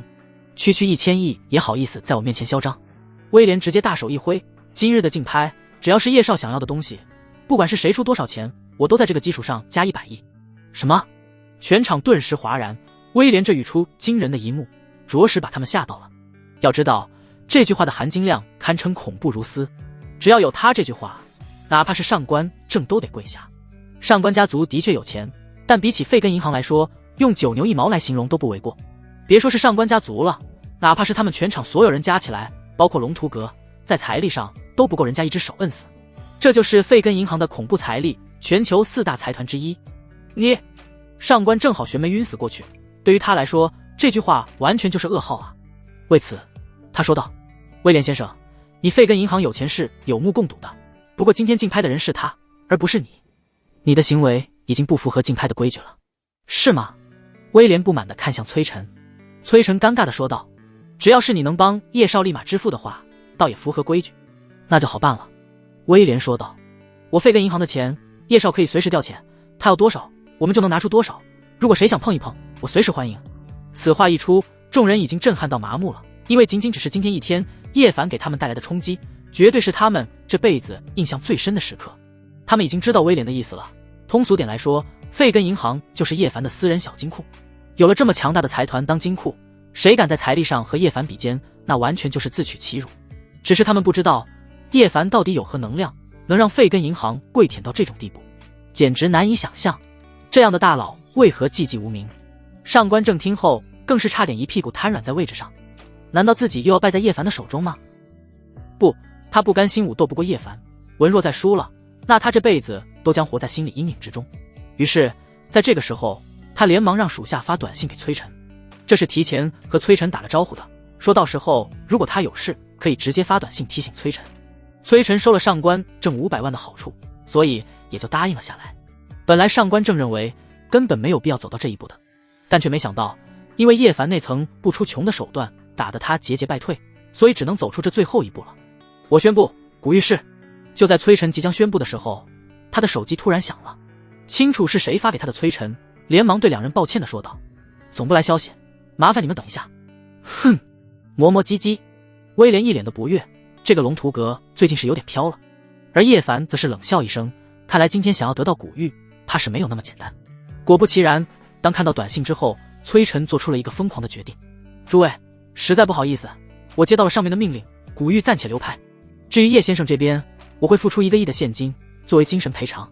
此话一出，众人神色一变，早不留拍，晚不留拍，偏偏在这个时候留拍，未免也太巧合了吧。不过人家家大业大，就算是突然反悔，也不是他们有资格过问的。殊不知，根本不是上面发来的短信，就是上官正的主意。只要崔晨把古玉留拍，那么他就会送给崔晨100亿的酬劳。要知道，龙图阁虽然富得流油，但其实和崔晨没有任何关系，他只不过是一个管事而已。每个月拿着几十万的工资，如果这100亿到手，莫说是这辈子了，连下辈子都不用愁了。在金钱的诱惑之下，崔晨违背龙图阁做了这个决定。到时候上面若是问下来，他直接把责任推给上官正就可以了。这也是上官正让他安心说出的条件。你说什么？威廉愤怒地看向崔晨，这就是你龙图阁的规矩。崔晨虽然内心害怕，但表面上还是强装淡定地说道：这是上面的意思，我无权过问。1个亿的赔偿金，我会尽快打到叶少的卡里。放屁！威廉呵斥道：今日若是不把古玉给叶少，我拆了你龙图阁。叶凡3人也是冷冷一笑，对方的目的他们已经猜测到了一个大概。崔晨内心一凝，就要坚持不下去的时候，上官正立马说道：威廉先生，我知道你费根营形势大，但人家的规矩也不能破坏，毕竟这里是大夏。哼！威廉冷哼一声，就算是他们的规矩，在我的面前该改还是得改。说罢，他拿出手机打了一个电话。不知威廉先生突然打电话给我，是有什么要事吗？电话那边小心翼翼地问道，生怕一个不小心得罪了威廉。哼！威廉一声冷哼，差点把对方吓个半死。这时他说道：赵刚，不管你在哪里，我要你1个小时之内赶到龙图阁江南分部，否则后果自负。此话一出，众人疑惑不已，这个赵刚又是谁？就连崔晨也不知道，不过他却松了一口气，连他都不知道，估计也不是什么大人物。只见他对威廉说道：威廉先生，在大夏有钱可不能为所欲为，今日拍卖已经结束，请你们自便离去。很显然，在这个时候他已经下了逐客令。不过威廉却没有要走的意思，甚至都没有理会崔晨，而是对叶凡说道：叶少，最多1个小时，我会给您一个满意的交代。叶凡点点头，1个小时他还是等得起的。就这样，他们就坐在竞拍现场，就算崔晨下了逐客令，也不敢赶他们走。为了防止意外发生，上官正还特地给崔晨使了一个眼色，那就是先把古玉拿下去。却不料这一幕早就被叶凡察觉，只见他一个闪身来到了场上，站在古玉身边。叶少，难道你要明抢不成？崔晨冷声说道。固然叶少来历强大，但我龙图阁也不是吃素的，希望叶少不要犯傻。说罢，他身边不知何时出现了10个护卫。只见叶凡不屑地说道：我若要明抢，你们龙图阁还有拍卖的机会。在这件事没有解决之前，谁也别想带走古玉。你！崔晨气得咬牙切齿，当即下令：来人，把他赶出去。却不料他的属下刚上前，就被早已等候多时的蛮牛和春花一招一个直接打飞出去。上官正看到这一幕之后，脸色铁青，他知道叶凡的实力，只要叶凡在古玉身边，那他根本没有机会拿走。你们简直胆大包天！崔晨那叫一个气急败坏，但却没有别的办法。双方就这样僵持了差不多半个小时的时间，不过全场却没有一个人离开，因为众人也想知道接下来会发生什么重大的事情。又过了不久，一道人影匆匆赶来，不知威廉现身大驾光临，有失远迎。来者正是赵刚。得知威廉在江南之后，他动用了最快的私人飞机赶到现场。此刻他松了一口气，还好没有超过1个小时，否则就真的罪过了。当看到来人之后，众人依旧一脸茫然，不知道这个突然出现的胖子有什么来历。不过崔晨却双腿一软，差点栽倒在地。因为这个赵刚正是龙图阁3大副阁主之一，他虽然是管事，但和人家的地位差了几条银河系。只要赵刚愿意，随时都可以拍死他。他不知道赵刚的真名，是因为赵刚只是以代号示人。哼！威廉冷哼一声：赵刚，我的朋友叶少在你龙图阁竞拍古玉，但我都叫价1100亿拍到手了，他却说流拍了。面对我和叶少的质问，他说是你龙图阁的规矩，我倒要问问你，你龙图阁有没有这个规矩？此话一出，赵刚好悬没吓死过去，都没等他来得及质问崔晨，就只见威廉继续说道：今日你要不把这件事处理好，还叶少一个公道，那我不仅要把收回你们龙图阁3000亿的贷款，还要全面打压你龙图阁。此话一出，众人瞬间色变，这下他们总算知道是怎么回事了，一个个震惊在了原地。在得知赵刚的来历，再加上威廉的要挟之后，他们知道崔晨死定了。先不说有没有这个规矩，就算有这个规矩，龙图阁会为了一个小小的管事而得罪威廉吗？费根银行若全面打压，那简直就是灾难中的噩梦。赵刚听后暴怒至极，连忙对两人保证道：我龙图阁从未有过这个规矩，请叶少和威廉先生放心，此事我一定会给你们一个满意的交代。说罢，他一把抓起瘫软在地的崔晨，二话不说就是一顿拳脚伺候。等他停手的时候，崔晨已经被打得上气不接下气了。很显然，这已经赵刚可以留手的结果，否则他岂能还有命在？至少在了解出真相之前，还要留崔晨一条狗命。操你妈的，是谁指使你这么做的？此刻崔晨早就丢了半条命，连忙支支吾吾地说道：是我自己做主的。哼！赵刚冷哼一声，根本不相信崔晨的话。事实上，崔晨也是抱着蒙混过关的心态，只要自己不说，在没有损失的情况下，最后的结局无非就是被踢出龙图阁。在他没有出卖上官正的情况下，至少还能得到些许好处。如果现在说出来，那就什么都得不到了，连工作都不保。看来你的处理方式并没有让叶少满意。威廉在一旁冷笑道：叶少不满意，后果很严重。赵刚听后内心一颤，事到如今只能出大招了。啪！只见他又是一个耳光打在了崔晨的脸上，然后阴狠地说道：你不说也没事，不过你总得为你全家老小考虑吧？你也不想他们出事吧？此话一出，原本内心坚定的崔晨突然破防了，连他也没想到，事情远比他想象之中要严重很多。赵阁主，一人做事一人当，看在我为龙图阁办事多年的份上，求求你放过我一家老小。见崔晨不断的磕头求饶，现场众人倒吸一口凉气。这个叶凡到底有如此来历，能让赵刚不惜以崔晨全家的命要挟，也要问出真相。然而赵刚不为所动，来人把崔晨一家老小控制起来。崔晨好悬没吓死过去，连忙说道：我说。然后他把上官正交代的事情全部都抖了出来。众人听后瞬间色变，果然是上官正搞的鬼。再看上官正早已经消失在了原地。叶少，他跑了。春花在一旁提醒道，只见叶凡淡定地说道：放心，他跑不掉的。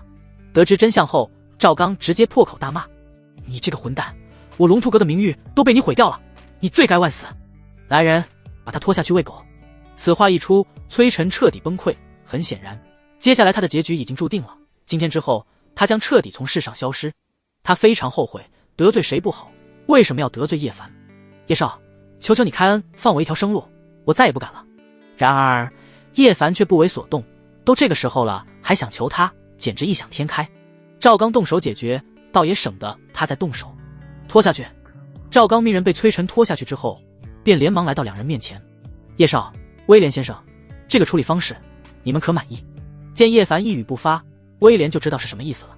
只见他对赵刚冷声道：这本来就是你龙图阁自己的错误，处理叛徒不是你们该做的事吗？是。赵刚连忙点头，继续说道：这件事错在我龙图阁，所以我愿意将古玉以500亿的价格卖给你们，如何？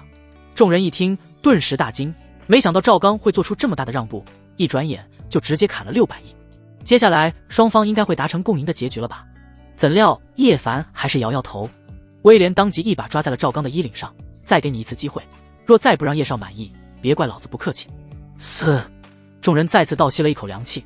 谁能想到叶凡会这么头铁？难道他真不怕得罪龙图阁吗？在他们看来，这个时候叶凡应该见好就收，毕竟谁都知道赵刚之所以如此让步，完全是看在威廉的面子上。威廉总不能时常在叶凡身边吧？如果龙图阁以后要报复叶凡，估计也不是什么难事。不只是他们这么认为的，连赵刚也是这么认为的。不过现在他可不敢把自己的不满说出来，而是一咬牙说道：我愿意无偿将古玉送给叶少，不收1分钱。什么？听到这个答案后，众人难以置信。毕竟一转眼龙图阁就损失了1000多亿，他们都知道赵刚是妥协威廉了。接下来叶凡多半会被龙图阁给记恨上，只是他们不知道叶凡敢把龙图阁彻底得罪死，难道还有别的依仗吗？否则他怎敢做出这么蠢的事情？这时威廉对叶凡问道：叶少，这个处理方式如何？勉勉强强合格。叶凡淡定地回应了几个字，然后又对赵刚问道：看赵阁主一脸不甘的样子，是准备以后报复我吗？不敢。赵刚连忙小心翼翼地回应道，心说叶凡怎么会看穿他的心思？那就好。叶凡冷笑道，人都要为自己的错误买单，包括你龙图阁也一样。如果你龙图阁还敢执迷不悟，那也没有存在的必要了。此话一出，众人瞬间色变，在他们看来，叶凡吹牛皮吹过头了吧？就连威严都只敢说打压，让龙图阁寸步难行。但龙图阁的势力也是不容小视的，都不知道叶凡有什么资格敢放出如此豪言。就连赵刚也一样，他龙图阁能成为大夏第一拍卖行，其背后的能量没有人能小瞧。不过又不能得罪威廉，所以他就无视了叶凡的话。只有春花、蛮牛、威廉三人才知道，叶凡所说之话绝非是吹牛，别说一个龙图阁了，就算是10个龙图阁也不顶用。就在众人准备散去之时，突然一道惨叫声传来，紧接着便是上官正如同断线的风筝飞了进来，重重地砸在地上。噗！上官正吐出一口鲜血，惊恐地看向外面。这一幕把众人的目光也吸引了过去，难以想象竟然有人打败了上官正。毕竟上官正的实力可不弱，有着4品战神的实力，更不敢想象谁敢明目张胆地得罪上官家族。就在这时，外面有一道伟岸的人影走了进来，当看到来人之后，众人瞬间麻了。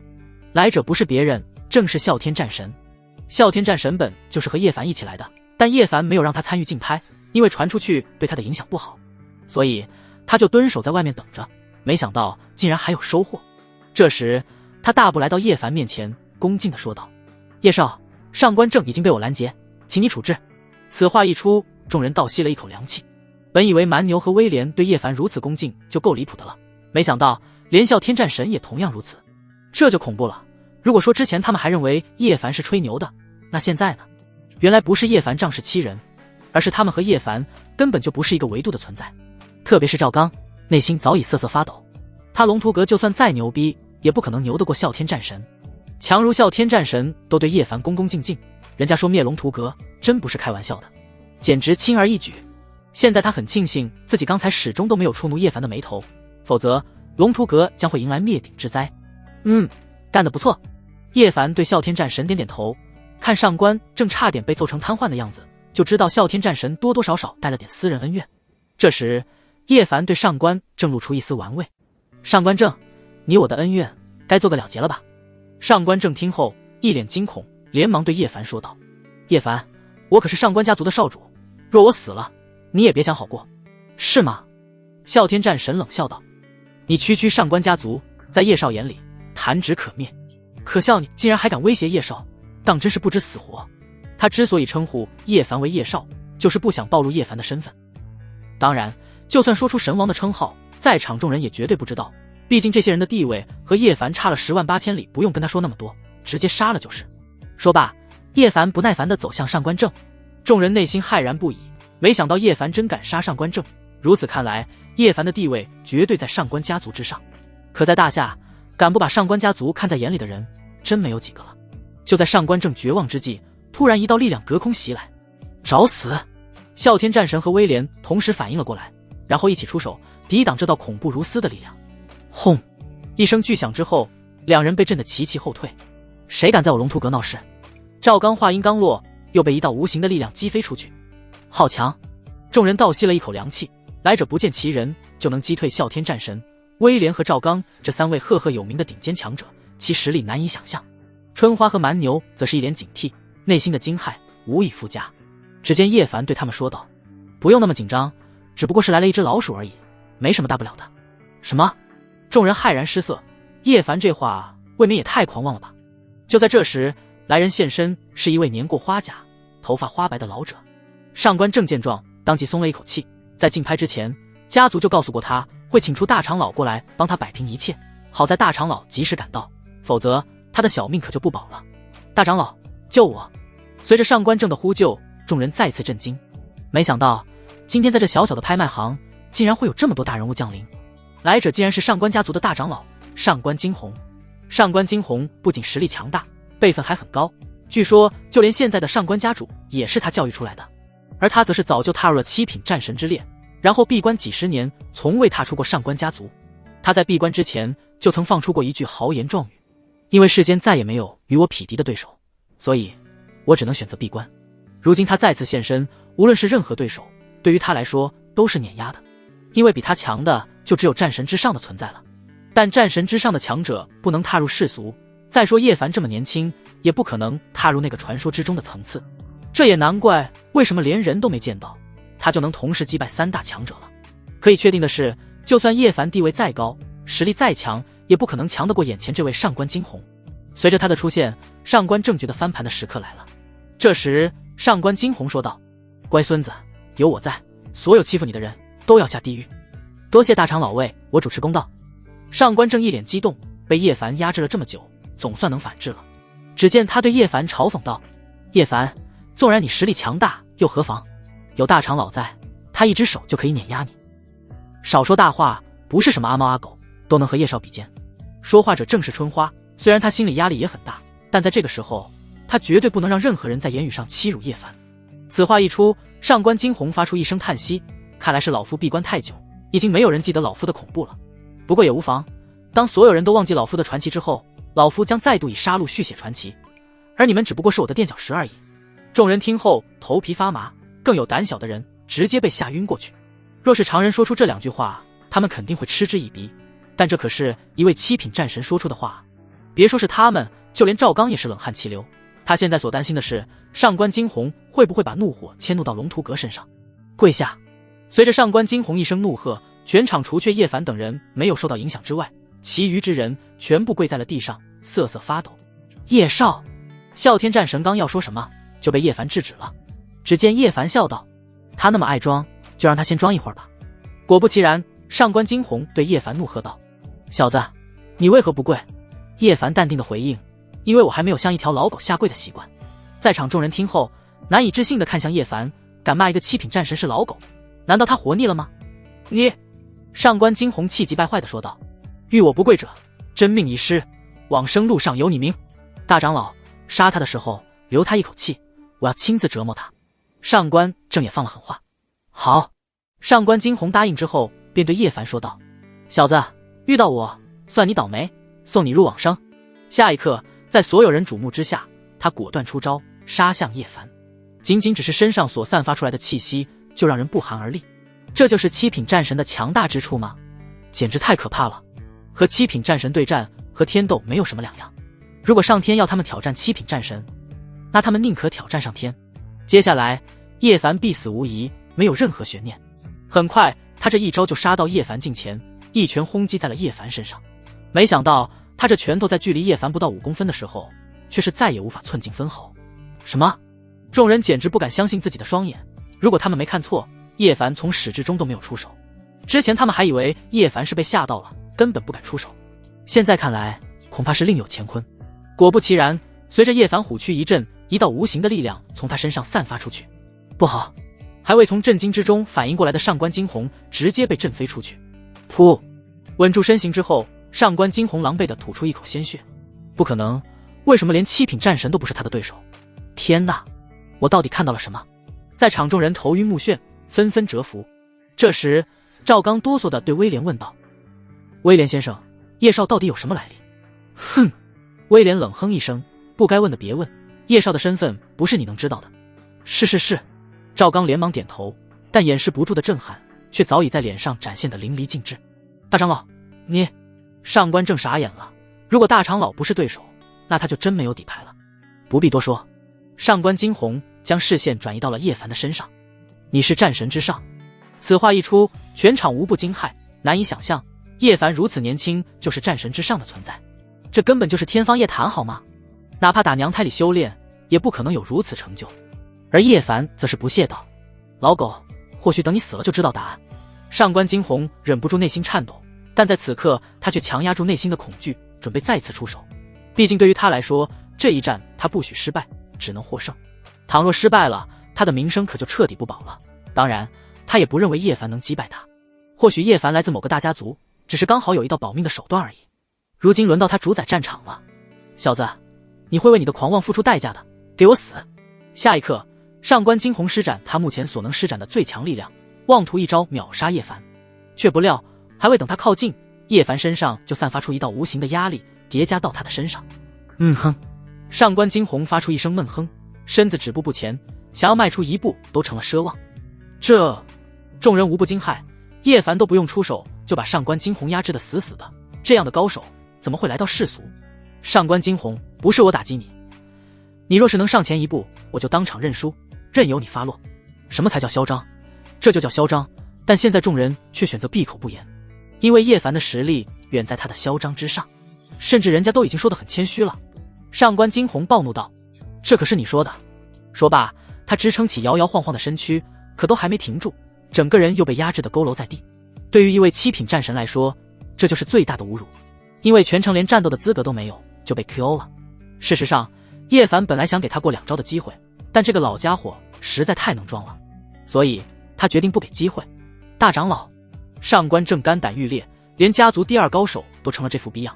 他现在才知道，叶凡远比他想象之中更为强大。他实在不明白，暗夜组织为什么要派他来对付这样的牛人，这和白送有什么两样？趁着上官惊鸿被折磨的瞬间，他想要率先逃走，但才刚动手就被啸天战神一掌打了回来。游戏都还没有结束，你就想走？啸天战神冷笑道：“你是有多看不起叶少啊？我就不信老夫无敌一生，会连你的脚后跟都碰不到。”下一刻，上官惊鸿彻底发飙了，他以拼命的架势起身，准备做最后一搏。如果是在之前，众人会震惊恐惧，因为他的确算是无敌一生了，无敌到都要靠闭关来排解寂寞。但现在他所谓的无敌已然成为了笑话。原来并非是上官惊鸿无敌，而是因为以他的段位还碰不到更强的存在，只是这一次他比较倒霉，撞到枪口上而已。啪啪啪啪，随着一连串的响声传来，把所有人的目光都转移了过去。只见上官惊鸿的身躯直接炸裂开来，散发出一团团血雾。啊！上官惊鸿发出一声惨叫之后，整个人血肉横飞，现场只留下了一滩血水。嘶！啸天战神倒吸了一口凉气，一想到当年和前几天他对叶凡发出的2场挑战，他就忍不住颤抖。原来叶凡把他一掌打飞出去，已经算是客气的了，否则他连战斗的机会都没有，就会沦为上官惊鸿的下场。而全场众人更为夸张，直接吓得一屁股坐在了地上。到你了。说罢，叶凡戏谑地看向上官正：“叶凡，求求你不要杀我，我愿意帮你对付暗夜组织。”上官正连忙对叶凡求饶道，但叶凡却不屑道：“古玉到手之后，你就没有什么利用价值了，因为主动权已经在我的手上。”还不等他继续求饶，就只见春花剑影一闪，直接将上官正的头颅斩落在地。撤！叶凡把玩着手中的古玉离开现场，4人连忙跟了上去。恭送叶少。赵刚颤抖着躬身行礼，直到现在他都还在脑海中不断复盘刚才有没有得罪过叶凡。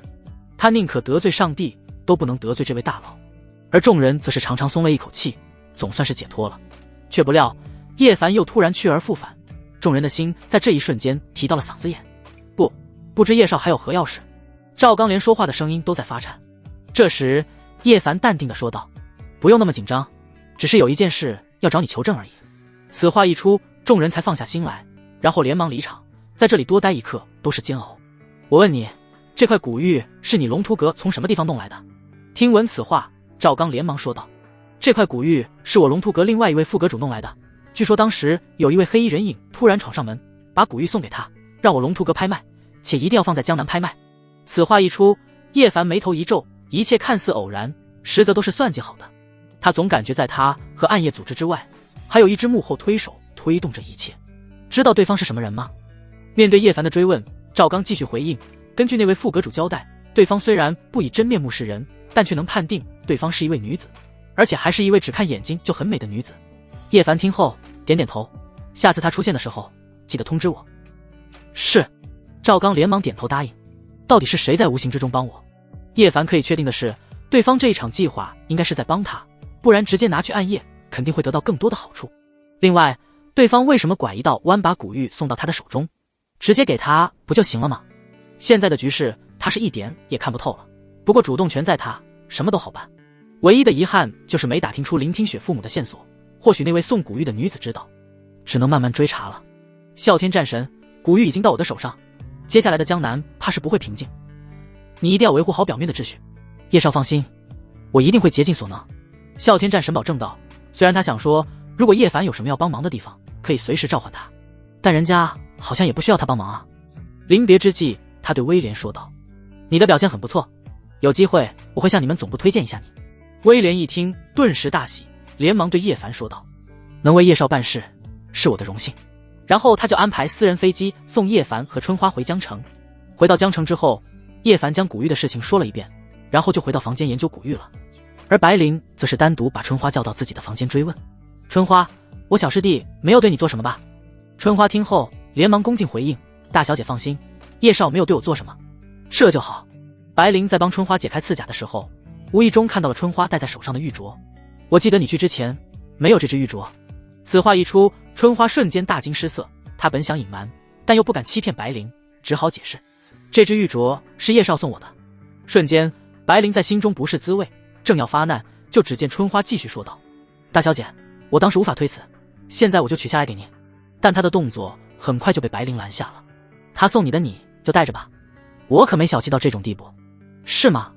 春花在心中很无语，因为此刻若是眼神能杀人，她恐怕要死好几十次了。这时白灵对她说道：“出去吧，以后少和他见面。”“是。”春花如释重负地离开，然后白灵就把林听雪单独叫来商量：“听雪妹子，那天我和你说的事考虑的怎样？”林听雪听后俏脸一红，毕竟这件事只要是一个正常人都不能答应啊。于是她坚决地说道：“我已经决定了，还是顺其自然吧。”“我不答应。”白灵早就料到她不答应，为此白灵继续说道：“你可能不知道，我小师弟已经送了春花一只价值1000万的玉镯。”“什么？”林听雪听后大惊失色，虽然价值不能证明什么，但无缘无故送别的女人玉镯，那就值得推敲了。虽然脸色很难看，但他还是要强地说道：“我虽然是叶凡的未婚妻，不过也不能连他送别人礼物我都要管吧。”“哼！”白灵冷哼一声：“你要真这么说，我可就不约束他们了。到时候谁抢走我小师弟，我可不管。”“你……”林听雪脸色非常不好看，她知道自己没法选择。原来在不知不觉间，她都可以为了一个人疯狂到这种程度了。“说吧，你想怎么办？”白灵见对方上钩，也不藏着掖着了：“只要你今晚把所有人都支开，只留下我和小师弟，明日之后就没有人能再和你竞争了。”“好，我答应你。”不知不觉间，林听雪的眼角流泪了，但白灵却露出一丝不悦：“你伤心个勾巴，反正他又不会少一根毛，你不会有什么损失的。毛是不会少，但几亿甚至几十亿精兵强将必然会折损。”林听雪当然知道不会有什么损失，但心里膈应啊。最终两女达成合作，晚上林听雪就以公司出了问题为由，把所有人都支开了。此刻叶凡正从房间里出来，研究了几个小时，连眼睛都看花了，还是没有研究出个所以然。要不是已经确定这块古玉是最核心的一块，他都怀疑是不是弄错了人呢。叶凡愣住了，要知道平日里这个点别墅里面是最热闹的，但现在却这么安静，让他都有些不习惯了。这时白灵说道：“小师弟，公司有事，他们都去加班了，估计要很晚才回来。”“原来是这样，我已经为你准备了晚餐，我们先吃饭吧。”白灵热情地说道。“正好我也有些饿了。”叶凡点点头，对于公司的事情他倒是不怎么担心，如果严重，林听雪一定会打电话给他。然后两人就来到厨房吃饭，看着叶凡亲自喝下一杯红酒，白灵的嘴角就露出一丝得逞的笑容，毕竟他可是在叶凡的酒杯里放了3倍的量，他就不信叶凡遭得住。刚把酒喝下，叶凡就有一种奇怪的感觉，然后越来越强烈。“小师弟，你怎么了？”白灵装作不知情地问道，实则内心早就乐开了花，铺垫了这么多，终于到了收网的时候了。叶凡连忙解释：“吴师姐，我可能是喝醉了，我先回房间休息一下。”说罢，叶凡就快速开溜，不能让武师姐看到自己狼狈的样子。却不知白灵也紧随其后追了上去。“小师弟，你跑不掉了。”回到房间里的叶凡立刻把门反锁。此刻就算是傻子也知道是怎么回事了。很显然，武师姐在酒里做了手脚。如果换做别人，他只能说我好喜欢，但换做武师姐，那多多少少就有些卑鄙了。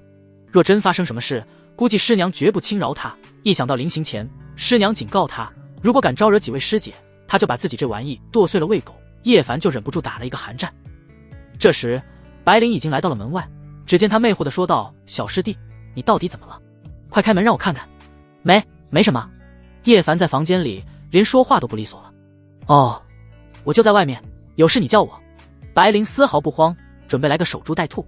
而房间里的叶凡连意识都已经不清醒了。“师娘，不是徒儿不遵从您的规矩，而是条件不允许，您就原谅徒儿吧。”在经历过一番强烈的思想斗争之后，叶凡决定豁出去了。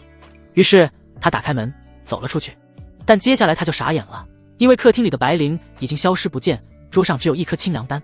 只要服下这颗丹药，他的情况就可以破解。这叫什么事啊？叶凡崩溃了，不带这么玩人的好不好？他都不怕师娘收拾了，没想到武师姐却临阵脱逃了，他感觉自己被套路了，只能服下这颗清凉丹。而此刻白灵则是被人带到了一座废弃的工厂之中，身上扎着的3颗银针封锁了他的经脉，让他连动弹的力气都没有。以他的实力当然不可能这么踩，但对方从背后偷袭，他却是一点办法都没有。更何况偷袭者的实力还在他之上，出其不意，一招就把他制服。你是谁？白灵由气力无力地问道。这时对方转过身摘下面纱，白灵瞬间被吓一跳。大师姐。没错，来人正是他和叶凡的大师姐玄一圣手苏庆。苏庆虽然有30几岁了，但脸上却没有丝毫的岁月痕迹，因为他吞服过驻颜丹，所以他能保持青春永驻。这一点白灵倒是没有感觉惊讶，毕竟他们的师娘更是逆天，在他小的时候师娘就是20几岁的样子，到他们闹掰之前师娘还是没有什么变化，所以苏庆看上去只有不到30的样貌，他丝毫没有觉得诧异。哼！苏庆冷哼一声，你还知道我是你大师姐，没想到你竟然把魔爪伸向了小师弟，你罪无可恕。这一刻连端庄大气知书达理的苏庆也被白灵的贪婪行为给气到了，因为当年他们还没有闹掰的时候，白灵就不止一次想要打叶凡的主意。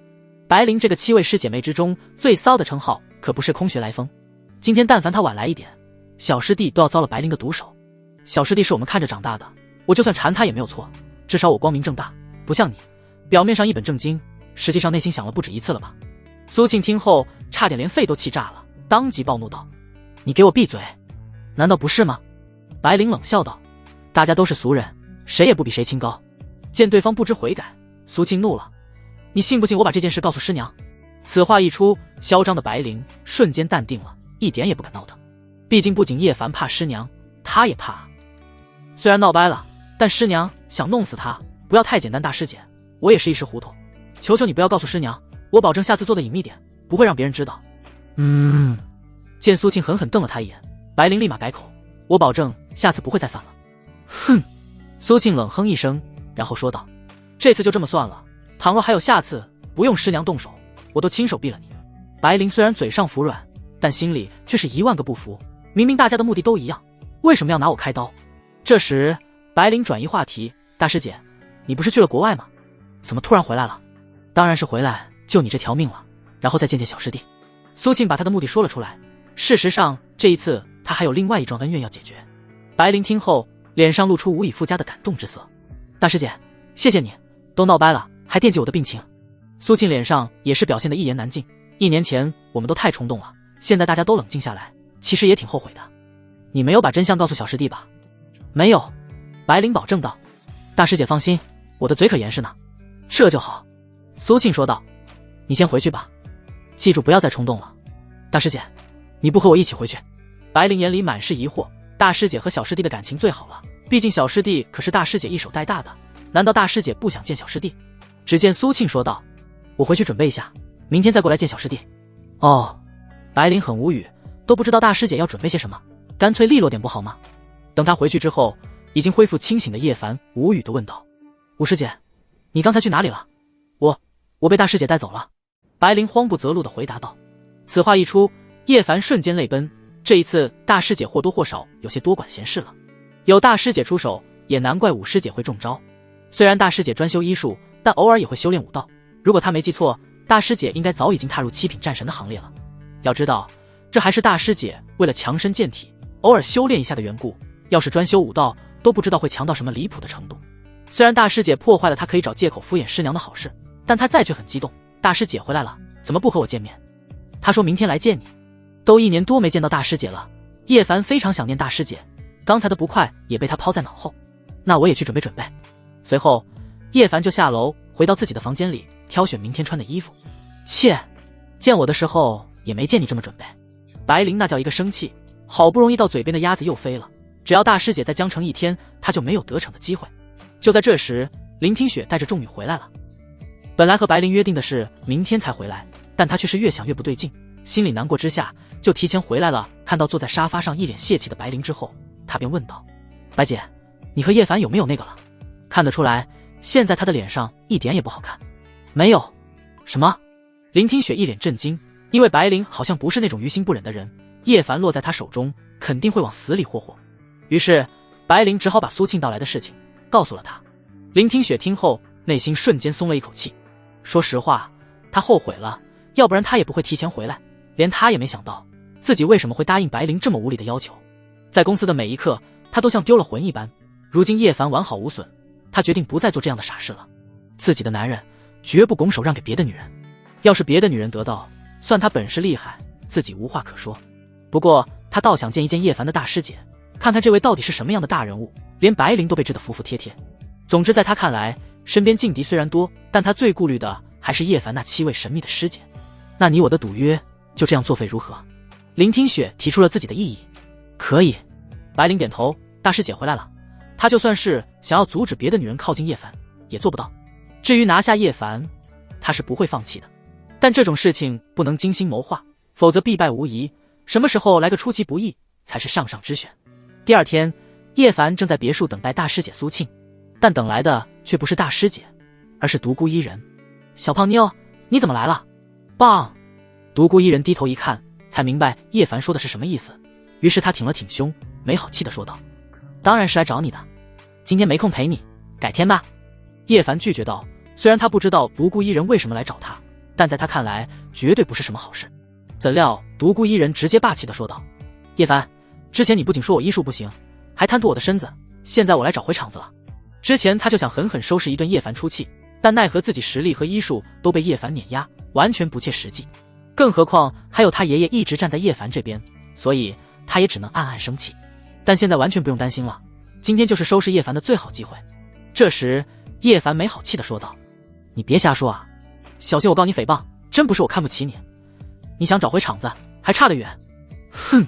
独孤伊人冷哼一声，那又如何？实话告诉你吧，我师父回来了，你要是有本事就和他过上几招。一边玩去。叶凡不耐烦地说道：你要是觉得你师父行，就带他来跟我过几招，少在这里打嘴炮。很好。独孤伊人咬牙切齿地说道：你等着，我师父马上就从酒店过来。切，谁怕谁啊？叶凡出道至今就没再怕的，就算独孤伊人的师父过来了，他也要把对方揍成猪头。果然就在这时，一辆豪华商务车停在别墅门口，司机开门后，从上面走下来一个端庄贵气的女子。独孤伊人立马迎上去：师父。他一大早上接到师父电话，说要来林家别墅，让他先过来。在他看来，师父肯定是为他找回场子来了。现在师父到来，待会他要叶凡好看，毕竟在他眼里，师父就是无所不能的存在。为此他特地说道：师父，就是这个小子，不仅在医术上打败我，还说我的医术根本不入流。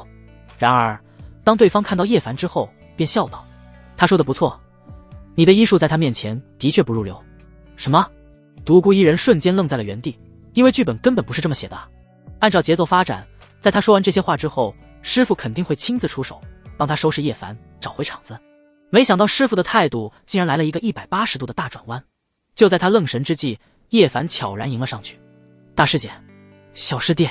苏庆也是一脸激动地走向叶凡，他们是师姐弟。这一刻，独孤伊人愣在原地，彻底怀疑人生了。千算万算，真的没有算到这一步。他只想说，怎么所有牛逼的人都能和叶凡有牵扯啊？自己敬若神明的师父竟是人家的大师姐，完了完了，这仇还怎么报啊？若是换成别人，比如白灵，肯定和叶凡拥抱在一起了。但苏庆是一个比较懂礼数的人，肯定不会像白灵那么出格。大师姐，1年多没见了，我可想死你了。说罢，叶凡就要上前求抱抱，但却被苏庆阻止了。只见他对叶凡正色道：小师弟，注意形象。好吧。叶凡这才收敛了一些。7位师姐性格各异，5师姐色傲，大师姐端庄优雅，言谈举止都是非常板正的。要说7位师姐之中还有他不敢惦记的，那么就是眼前这位大师姐了。大师姐，此番你回来要准备待多久？苏庆回应道：可能会多待几天，我先去见见你未婚妻。好。叶凡点点头，本来林听雪几人要下来迎接的，但还没有化好妆，所以他就准备先把大师姐引进去。这时独孤伊人小心翼翼地问道：师父，这个臭流氓真是你小师弟吗？闭嘴，叫小师叔。苏庆非常生气，自己这个徒弟什么都好，就是没学会他的端庄的体。我才不呢。独孤伊人不甘心地说道。在之前他还装中毒，逼着我和他双修，差点就上他的当了。此话一出，叶凡顿时一凝，心说这小妮子懂不懂规矩啊？这种场合就不要说这些敏感的话题了好吗？再看苏庆正在用一副异样的眼神盯着叶凡，叶凡连忙解释道：大师姐，我只不过是和他开个玩笑而已，小打小闹，不要当真。可是独孤一人还想继续辩解，就只见叶凡立马说道：我可是你小师叔，怎么可能会对你不轨？大家都是一家人，等到大师姐离开之后，我还要替大师姐多多照顾你，不是吗？此话一出，独孤一人吓得不敢再说什么了。叶凡这几句话看似是在关心他，实际上是在威胁他，意思就是在说，你要是敢继续捅破天，小心大师姐离开之后，老子收拾你。哼！独孤一人气的说不出话，要是师傅一直在他身边就好了，那样他就不用被叶凡欺负了。好了，既然是一个误会，那就算了，下次可不许这样了。苏庆当了和事佬，言语之中敲打之意满满。叶凡是他从小看着长大的，是什么人，他心里最清楚不过了。好的，好的。叶凡在心中松了一口气，看来以后自己寻找目标得避开和各位师姐有关的人，否则到时候真不好收场。还不等他们进去，林听雪就已经跑出来了。苏姐，实在不好意思，没能到外面亲自迎接你。林听雪一脸歉疚，内心则是忐忑不安。她也没想到苏庆会来得这么早，自己过了半天才慢吞吞的出来，估计在苏庆面前已经留下了不好的印象。但苏庆却笑道：没事，你就是小师弟的未婚妻听雪吧？林听雪连连点头，同时她也打量了一下苏庆，发现苏庆属于那种大气的漂亮，且端庄得体，不像白灵，整天就知道欺负她。苏庆说道：看来师娘的眼光真不赖，为小师弟找到你这么优秀的老婆。林听雪听后心里顿时乐开了花，没想到苏庆对自己的评价这么高，于是她连忙说道：苏姐谬赞了，比起苏姐来说，我还差太远。真会说话。苏庆心情愉悦了不少，当即对林听雪说道：听雪，我小师弟的性格有点放荡不羁，你平日里可要多多约束他。林听雪内心无语，她觉得完全没有必要再加后面两个字，光放荡这两个字就行了。然后双方一阵寒暄之后，林听雪整个人都变得自信起来了，因为苏庆是完全站在自己这边的，如此一来，谁还能争得过他？就连最大的竞争对手白灵都怕苏庆，哪怕是叶凡，在苏庆面前也很乖巧。天时地利人和都倒向他这边，得苏庆者得天下，顺庆者昌，逆庆者亡。再加上苏庆真如一个大姐姐一般，言谈举止对他都受益匪浅，所以苏庆才来别墅不到一天，他就已经成为了苏庆的小迷妹了。切，有什么好嚣张的？等大师姐离开之后，就是老娘施展拳脚的时候。失势的白灵那叫一个心酸，这下是真的遇到克星了。这时秋月连忙对白灵说道：大小姐，您来江城太久，家族那边很多大事，正等着您回去主持。一想到此处，白灵就一阵头疼。她现在满脑子都是在策划该如何拿下小师弟，哪里有心思管家里的事。于是她打了个电话，把白浅叫了过来。姐，你找我。虽然通过这段时间的相处，两姐妹已经很熟了，但面对白灵的时候，她还是有些拘束。另外，白灵不让她和叶凡有过多的接触，所以这段时间她也很少见到叶凡。这时白灵对她说道：妹妹，家族那边需要有人主持大局，你就拿着我的令牌回去接管白家，敢有不服者，杀无赦。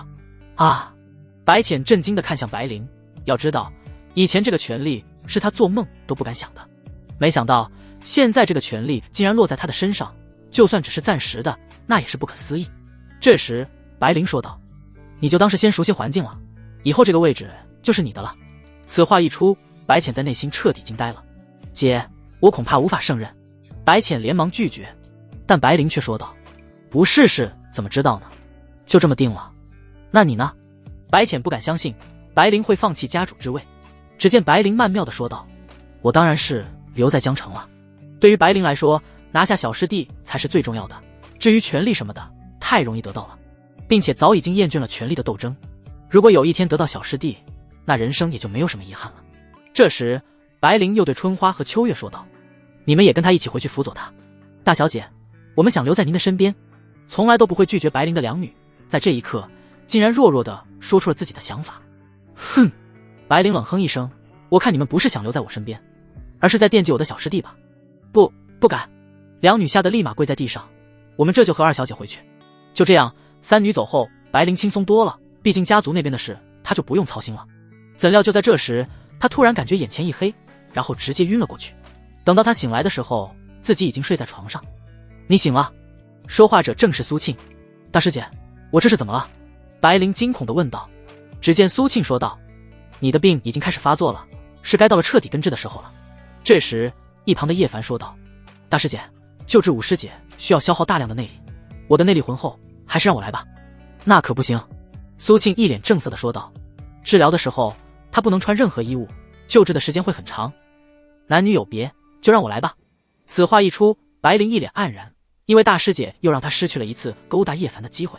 但苏庆却狠狠瞪了他一眼，意思就是在告诉他，连小命都快要保不住了，就别满脑子想着那些龌龊的事情了。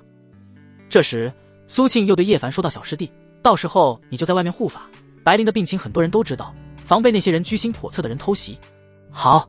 叶凡点头。武师姐小时候还没有成为师娘的弟子，她的先天疾病就发作过好几次，当时白家家主请了很多人医治，但都没有效果，她的病情每隔3年就会发作一次，这是很多人都知道的事情，小心一点准没错。白灵病情发作的当夜，林家别墅外正有2位神秘高手到场，一人是上官家族的族长上官浩南，另外一人则是暗夜组织的黄金级杀手暗影。这时上官浩南说道：“白灵已经是废人一个，待会我出手迎战叶凡那个小子，而你则是躲在暗中对他发动致命一击，注意留他一条命，务必要把古玉拿到手。”放心，暗影说道，我出道几十年，杀过的高手数不胜数，自会掌握分寸。很好。上官正点点头。2人正准备杀入林家别墅的时候，就听到一道玩世不恭的声音传来：“2位好算计，不过现在才计划，是不是晚了一些？”话音刚落，叶凡就出现在了2人眼前。什么？2人顿时一惊，没想到叶凡竟然在这里提前蹲守他们。这时上官浩南冷声说道：“叶凡，你来了正好，交出古玉，我便给你一个痛快。”对于眼前这个杀了他儿子和大长老的仇人，他可谓是恨得咬牙切齿。叶凡冷笑道：“古玉就在我身上，有本事就只管过来拿。”果然，如今他掌握了2块古玉，还有1块核心，主动权就在他的手上，都不要他费尽心思去找人，敌人会乖乖送上门。比如今天就来了2条大鱼。小子，这可是你说的。下一刻，上官浩南主动出击，展现力量之后，竟然超越了战神，乃是战神之上的强大存在。这样的实力本不该出现在世俗的，在他的面前，哪怕是战神都要逊色太多了，因为他的实力已经超越了世俗允许的天花板。上官浩南对自己的实力很有信心，因为他坚信，就算叶凡再强，也不可能是他这超越天花板的对手。眨眼之间，他已经杀到了叶凡近前。轰！2人对了一掌之后，上官浩南大惊，因为从叶凡所发挥的实力来看，丝毫不弱他这位武圣级别的存在。你也是武圣？他震惊地看向叶凡，因为叶凡的年纪和实力根本不对等。只见叶凡淡定一笑：“我是什么境界不重要，重要的是能杀了你就行。”狂妄！上官浩南再次出击，他就不信叶凡真的有他强。下一刻，他手中凝结出一道力量，犹如排山倒海般汹涌，仅仅凭借这一招就足以碾压战神。这就是武圣强者的恐怖之处。因为武圣强者每次战斗所造成的破坏力太惊人了，所以武圣强者并不允许出现在世俗。给我死！上官浩南一声大喝，发挥巅峰的一拳。他坚信在自己这一拳下，叶凡定会碎成肉泥。却不料叶凡不仅没有丝毫的闪躲，反而出动迎战上来，这让上官浩南大吃一惊。这个小子难道真的不怕死吗？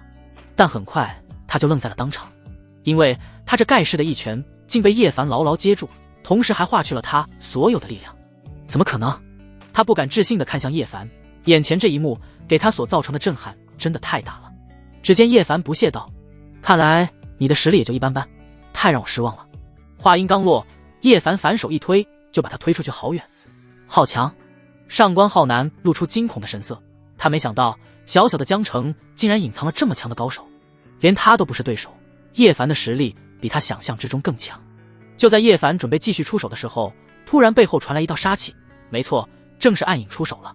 作为黄金级杀手，他的实力已经达到了7品战神，执行任务多年，他从未失手过，除却实力强大之外，那就是他对局势的把控非常到位，往往一出手就是致命一击。死在他手中的战神强者至少也有2位数了，但他却还没有刺杀过战神之上的存在。今日若是刺杀叶凡成功，那么他就能名动天下，一跃成为钻石级杀手。要知道，这个层次的存在已经逐渐接近暗夜组织的核心了。为了圆梦，他特地在最关键的时候出击，就是为了对叶凡造成一击毙命。此刻，他的剑距离叶凡的咽喉不到1公分的距离，然后他猛地呲了下去，中了。暗影一阵激动，没想到他竟然成功刺杀了超越战神的强者，简直不可思议。此战他注定封神。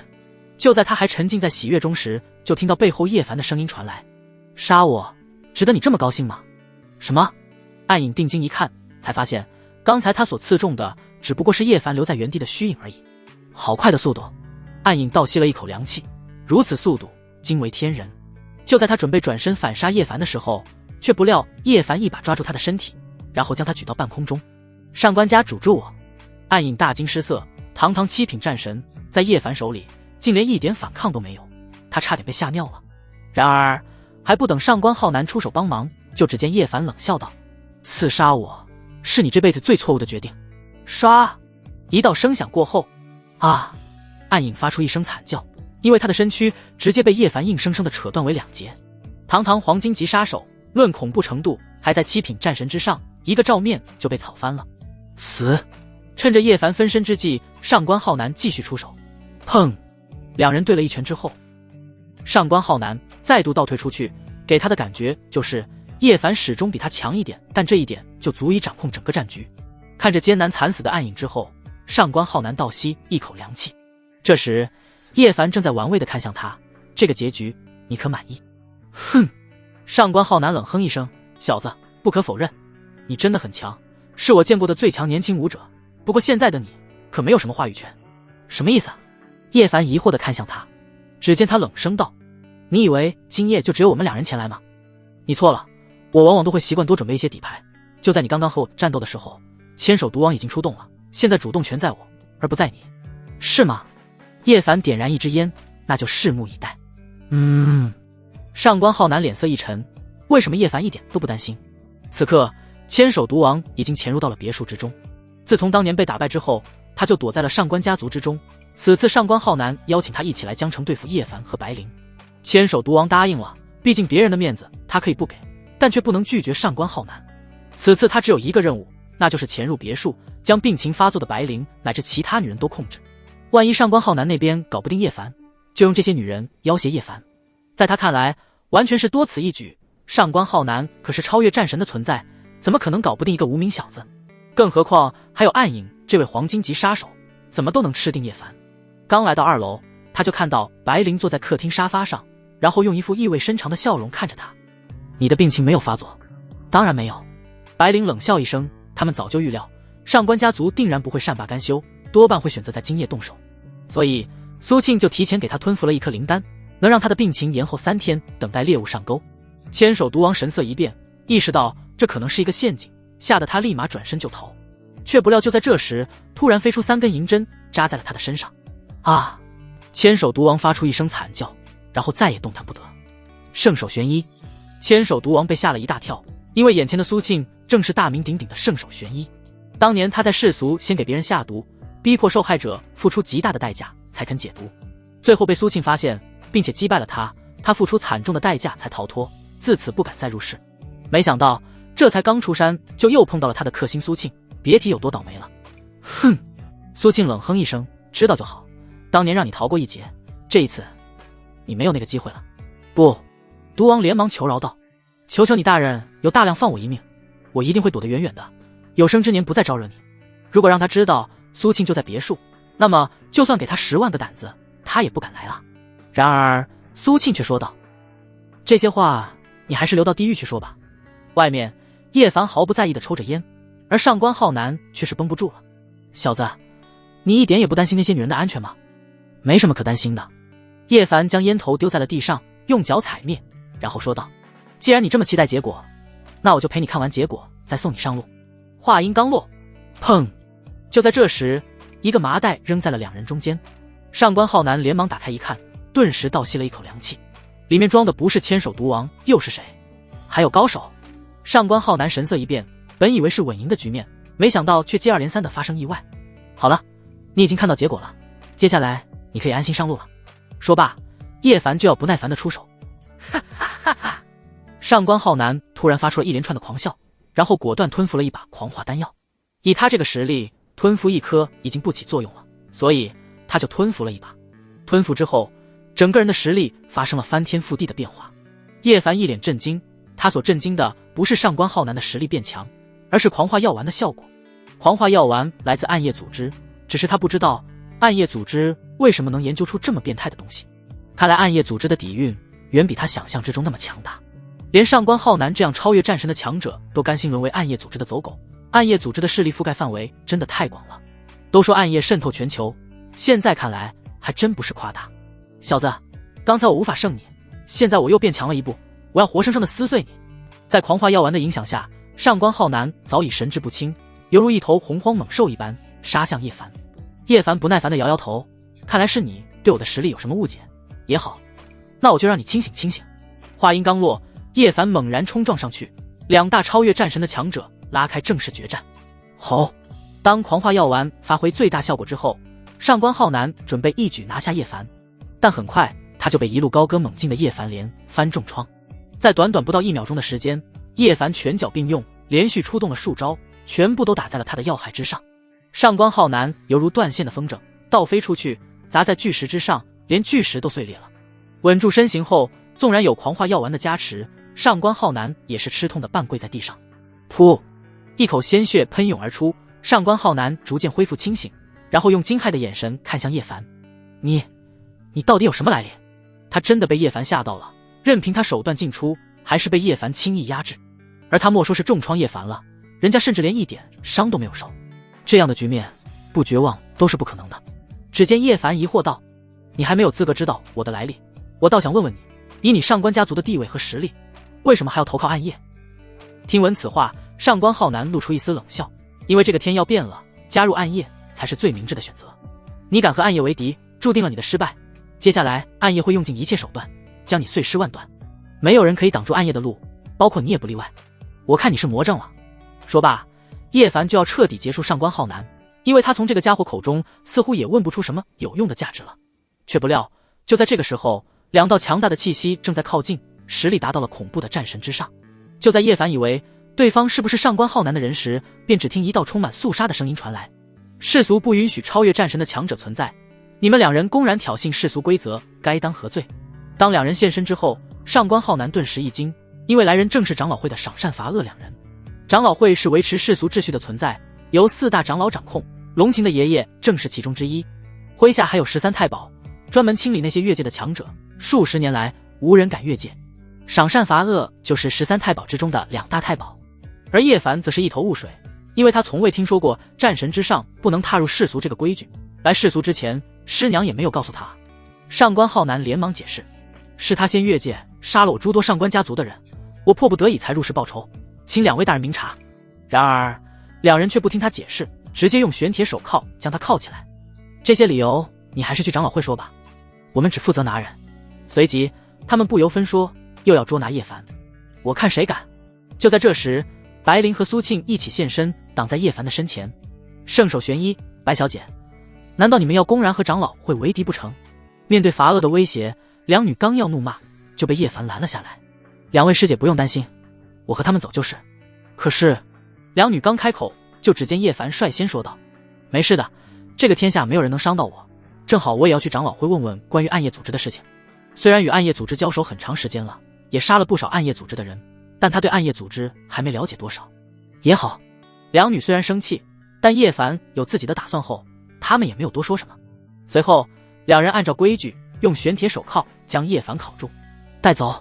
说罢，两人就把叶凡和已经半死不活的上官浩南带走。大师姐，现在怎么办？白灵连忙问道。只见苏庆说道：明天晚上我治好你的病情，然后一起上金陵。白灵点头，虽然他知道以叶凡的实力谁也奈何不了他，但心中不免有些担忧。另外一边，两人刚把叶凡和上官浩南压出一段距离，然后他们就不走了。2位这么磨蹭干什么？叶凡平静地提醒道，丝毫不慌。只见上善冷声说道：差不多了，该上路了。就在叶凡疑惑之际，两人突然出手，直奔他袭来。2大超越战神的强者同时出手，且还是在偷袭的情况下，能将一位绝世高手瞬间秒杀。却没想到，当他们打到叶凡身上的时候，原地只不过是叶凡的残影而已。至于叶凡，早就站在数十米开外。什么？两人也没想到叶凡的反应力和速度会这么快，面对如此绝杀的情况下，竟然躲过了他们的致命一击。早就发现你们两人有问题，现在看来我的猜测是对的。叶凡冷笑着看向两人，毕竟他们毫无征兆的出现就已经让人匪夷所思了，且在他即将杀了上官浩南的情况下出面制止，所以叶凡就配合他们演了一出戏。哼！伐恶冷哼一声，就算你发现我们有问题又如何？你手上戴了玄铁手铐，双手不能战斗，而我们却有3人同时出手的情况下，就算你再强也必死无疑。这时被赏善打开手铐的上官浩南则是一脸后怕的说道：两位，多亏你们及时赶来，否则我就栽在这个小子手里了。没用的东西，这点小事都办不好。两人狠狠瞪了上官浩南一眼，上官浩南不敢有任何不满，只能受着。不过这也不能怪他，只是叶凡太强了，强到已经超出了所有人的预料。面对如此绝境，叶凡依旧谈笑风生。看来暗夜又给了我一个天大的惊喜，都已经渗透到了长老会。赏善冷笑一声，暗夜的惊喜多到你无法想象的程度，不过你是注定看不到了。是吗？叶凡不屑一笑，你们就不怕长老会知道吗？只要你死了，又有谁能知道呢？上官浩南愤恨地骂道：杀了你，我们再逼迫你的女人交出古玉，计划就算成功了。你放心，我们一定会将你的女人玩弄致死，然后再嫁祸到你的头上，来个死无对证。只见伐恶露出一丝猥琐的笑容，明天就会出现一则大新闻，你违背世俗规则，来到世俗奸淫掳掠，祸害数位无辜少女，然后被我们就地正法，这个理由可还行？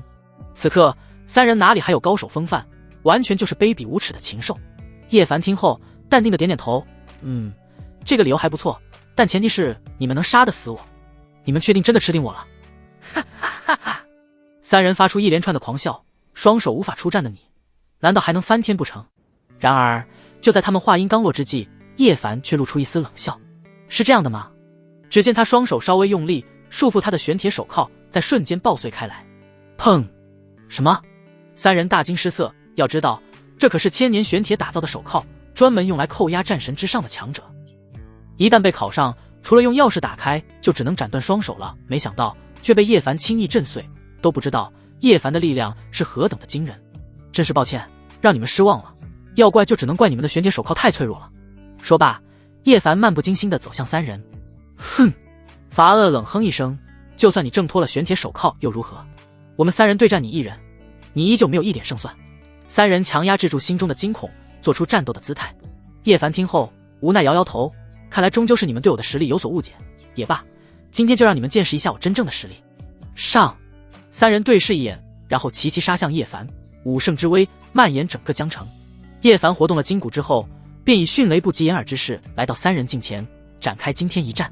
当双方碰面之际，赏善伐恶联手各自打出最强一掌。砰！叶凡双掌齐出，当掌心碰撞到一起的时候，周围纷纷炸裂开来。武圣强者所造成的破坏力堪称逆天。噗！赏善伐恶同时吐出一口鲜血，只感觉5脏6腑都在翻涌。叶凡的内力简直强得离谱。上官浩南刚冲到近前，都还没动手，就被叶凡一脚踢飞出去。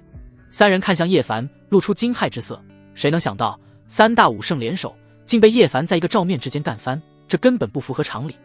你到底是谁？3人面色惊恐，冷汗齐流，还未从刚才的惊骇之中全面反应过来。只见叶凡淡定自若地说道：连我神王都不认识，就敢贸然前来杀我，看来你们的准备工作一点也不足。神王？3人倒吸了一口凉气，虽然他们不曾与神王对战过，但却听过神王的代号。当年神王手持一把西瓜刀，从地中海砍到耶路撒冷，连眼睛都不眨一下，更是以一己之力单挑全球数十位成名已久的高手，没有一人能在其手下坚持3招。然后神王就以满级的状态退隐了，自此只留下了他的无敌传说。没想到数年后神王现身了，与之对战的他们说不倒霉都是不可能的，这他们都能碰上神王。在知道叶凡的真实身份之后，3人皆是倒吸了一口凉气。只见赏善忌惮地说道：神王，我们将上官浩南交给你处置，然后就此退走，不再与你为敌。没错，伐恶也说道。回去长老会之后，我们就与暗夜断绝联系，今日之事就当什么也没发生。此刻两人的态度来了180度的大转弯，可谓是怂得彻底。没办法，就算他们是战神之山的存在，在神王的面前根本不值一提，他们可没勇气对战号称天下第一的神王。神王之威不容挑衅。两位朋友，大家都是站在同一条船上，今日你们若弃我而去，暗夜是不会放过你们的。上官浩南吓得差点肝胆欲裂。因为两人和叶凡有缓和的机会，但他却没有啊。然而此刻两人恨不得对他避之不及，哪里还会理会他？他们也不管叶凡答不答应，转身就准备离开，却没想到叶凡一个闪身就挡在了他们的面前。在我这里可没有浪子回头这条路选。叶凡不屑道，做错了事就该接受惩罚。你……两人神色一凝，我们的身后可是长老会，你确定不给我们面子？天下间的确有那么几人能让我给面子，但却不是长老会，更不是你们。话音刚落，叶凡悄然出手。不好！两人迅速做出应对，但在得知叶凡是神王之后，他们的底气已经不足3分，哪里还有刚才的勇气？这时叶凡以一记惊涛骇浪掌隔空锁定两人，自知避无可避的两人只能一咬牙拼了。实力不足1平5胜的两人联手之后达到了1平5胜，正面硬刚叶凡。吼！随着一道强大的力量激射而过，瞬间洞穿了两人的身体。怎么可能？两人低头看向被洞穿的身躯，露出不甘之色，然后重重地倒在地上。啊！上官浩南发出一声惊恐的尖叫，一招秒杀2位5胜，要不是亲眼所见，谁敢相信？神王一怒，山河俱碎。此刻他双腿瘫软，一屁股坐在了地上，向后爬去。神王，只要你饶我一命，我不仅将上官家族的全部财产奉上，还将你视为主人，从此我上官家族任由你差遣。上官浩南为了活命可谓是费尽心思，但叶凡却嫌弃地摇摇头。你认为我缺钱吗？还是缺走狗？你的条件并不能打动我。上官浩南听后一脸绝望。没错，叶凡不缺钱，只要他一开口，全球不知道有多少财团排队给他送钱。他更不缺走狗，只要他振臂一呼，就会有无数势力前来投靠，每一个势力都比上官家族强不止一个档次。那我该怎样做你才满意？上官浩南期待地问道。叶凡冷笑一声，说出暗夜组织的势力分布具体有哪些棋子。然而上官浩南却摇头道，我不知道，暗夜组织有专门的人联系我们这些棋子，只要一颗棋子暴露，他们就会毫不犹豫地掐断，绝不影响其他棋子。这也不知道，那也不知道，老子留你有何用？下一刻叶凡一巴掌拍了下来。不！上官浩南连惨叫都来不及发出，就被叶凡一巴掌拍碎了脑袋，当场死于非命。这时听到战斗动静的两女赶来，才发现3人都被叶凡解决了，这让他们不由得在心中震惊。看来经过1年的沉淀，小师弟的实力又变强了。小师弟，你杀了长老会的人，要不要我去解释一下？白灵担忧地问道。毕竟在世俗，长老会就是天，杀了长老会的人会有很多麻烦的。叶凡霸气地说道。没事，我会亲自去一趟，不过不是去解释的，而是问他们要个交代。苏庆点头，然后说道，到时候我也和你一起去，顺便要一笔旧账。旧账？叶凡和白灵同时疑惑地看向他。只见苏庆解释，5年前我游历金陵的时候救了周家的老太奶一命，当时周家承诺给我1半的产业，但他们却以资金周转为由，说等产业全部运转之后再给我，没想到他们却一拖再拖，这一次我决定亲自把账要回来。此话一出，白灵顿时一震，周家可是10大家族之首，1半的产业那可真不少。不过周家的老太奶可是他们的泰山，1半产业还一命，周家一点也不亏。叶凡不由得好奇地问道，大师姐，你可不是爱财之人，怎么会要他们的产业？别的东西好像更值钱。然而苏庆却白了他一眼，我是不爱财，这不是为了帮你赚老婆本吗？不然你以后哪来的钱娶媳妇？此话一出，叶凡在心里感动不已，原来大师姐都是为了自己，不过他好像也不缺钱，但金口玉言，说出去的承诺就得兑现，敢赖账，他弄死周家。切！白灵在心中嗤之以鼻，说是帮叶凡赚老婆本，他就不信苏庆对叶凡没有一点想法，只是没有他这么直接而已。这时苏庆对白灵说道，现在危机已经解除，我决定今夜就帮你治疗。大师姐，要我在一旁护法吗？叶凡顿时来了兴趣，白灵也是一脸期待，看来是时候让小师弟见识一下自己的完美身材了，以后看小师弟怎么拒绝自己的攻势。然而早已看穿他们心思的苏庆却拒绝道，不用，我准备带他秘密治疗。回到别墅的叶凡一脸失落，因为苏庆没有选择在别墅治疗白灵，而是带到了其他地方。特别是五师姐被带走之前，那幽怨的小眼神，当真是我见犹怜啊。这时叶凡准备洗洗睡觉，突然手机传来震动，他打开一看，上面正是林听雪发来的语音。叶凡，我穿了那天买的凉快衣服，你来我房间，我单独穿给你看。叶凡听后瞬间变得精神抖擞，他就说买了那么长时间，也没见穿给他看啊，原来是等着开大招。难得林听雪这么开窍，于是他一溜烟跑来3楼主卧室之外。让叶凡感到奇怪的是，往常热闹的3楼今天怎么这么安静？打开卧室房间之后，叶凡走在足足100多平米的地板上，眼前漆黑一片。然后他打开了房间灯，眼前看到的一幕让他的双眼发直，甚至都舍不得眨眼。因为此刻林听雪正穿着半腿黑丝躺在床上，上身除却王者之罩外就没有其他的衣物。该说不说，这身材简直太完美了。这时林听雪将手从大腿上划过，然后对叶凡问道：好看吗？好看。叶凡忍不住吞咽口水。林听雪扑哧一笑，然后对叶凡说道：好看就凑近看看，就等你这句话了。叶凡连忙来到了林听雪的身边。这时林听雪继续问道：想不想再进一步？叶凡虽然没有说话，但一切都在不言中，答案都写在脸上了。什么叫做福利？这才叫福利。只要你给我一样东西，我就随你处置。什么东西？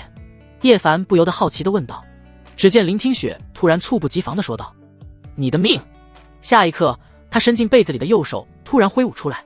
就在他以为接下来就是鲜血飞溅的场面时，却不料当匕首贴近叶凡的脖子时，却被他牢牢地抓住了。此刻叶凡也是倒吸一口凉气，还好他反应得快，否则必死无疑。连他也没想到，原本今晚变得乖巧懂事的林听雪竟然会突然下杀手。你不是听雪？叶凡冷声问道。哼！对方冷哼一声，终究还是棋差一招，让你侥幸躲过一劫。说罢，对方将被子一把扔向了叶凡。等叶凡稳住身形之后，卧室里早已经没有了对方的影子。叶凡想都没想，直接追了出去。来到外面之后，才发现对方早已消失无踪。担心林听雪的叶凡立马折返回3楼，然后打开了陈青雨的房间。啊！陈青雨被吓得尖叫，连忙用被子捂着自己的身体。当看到是叶凡之后，他才松了一口气。叶凡哥哥，这大晚上的你怎么来到我的房间？陈青雨揉揉眼，很显然还没有反应过来。只见叶凡说道：刚才有人扮成听雪的样子刺杀我，现在听雪不见了。叶凡哥哥，那你没事吧？陈青雨担忧地问道。没事，现在当务之急是找到听雪。陈青雨点点头，然后从床上起身。就在叶凡转身的瞬间，他的嘴角突然露出一丝冷笑。咻！刀光剑影间，叶凡一把抓住了陈青雨的匕首，然后浑身起了鸡皮疙瘩。这刺杀还真是防不胜防。刺激吗？陈青雨冷笑着问道。你他妈！叶凡刚准备动手，就发现对方将灯一关，瞬间房间内陷入黑暗。等到他再次开灯时，对方已经消失不见了。接连2次的吃瘪，叶凡的怒火已经达到了极致。他走出房间，就看到了龙晴正从房间里出来。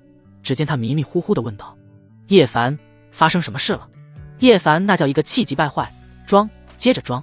他二话没说，直接冲上去，一把抓在了哈密瓜之上，弹性十足，差点把他的手都弹飞出去。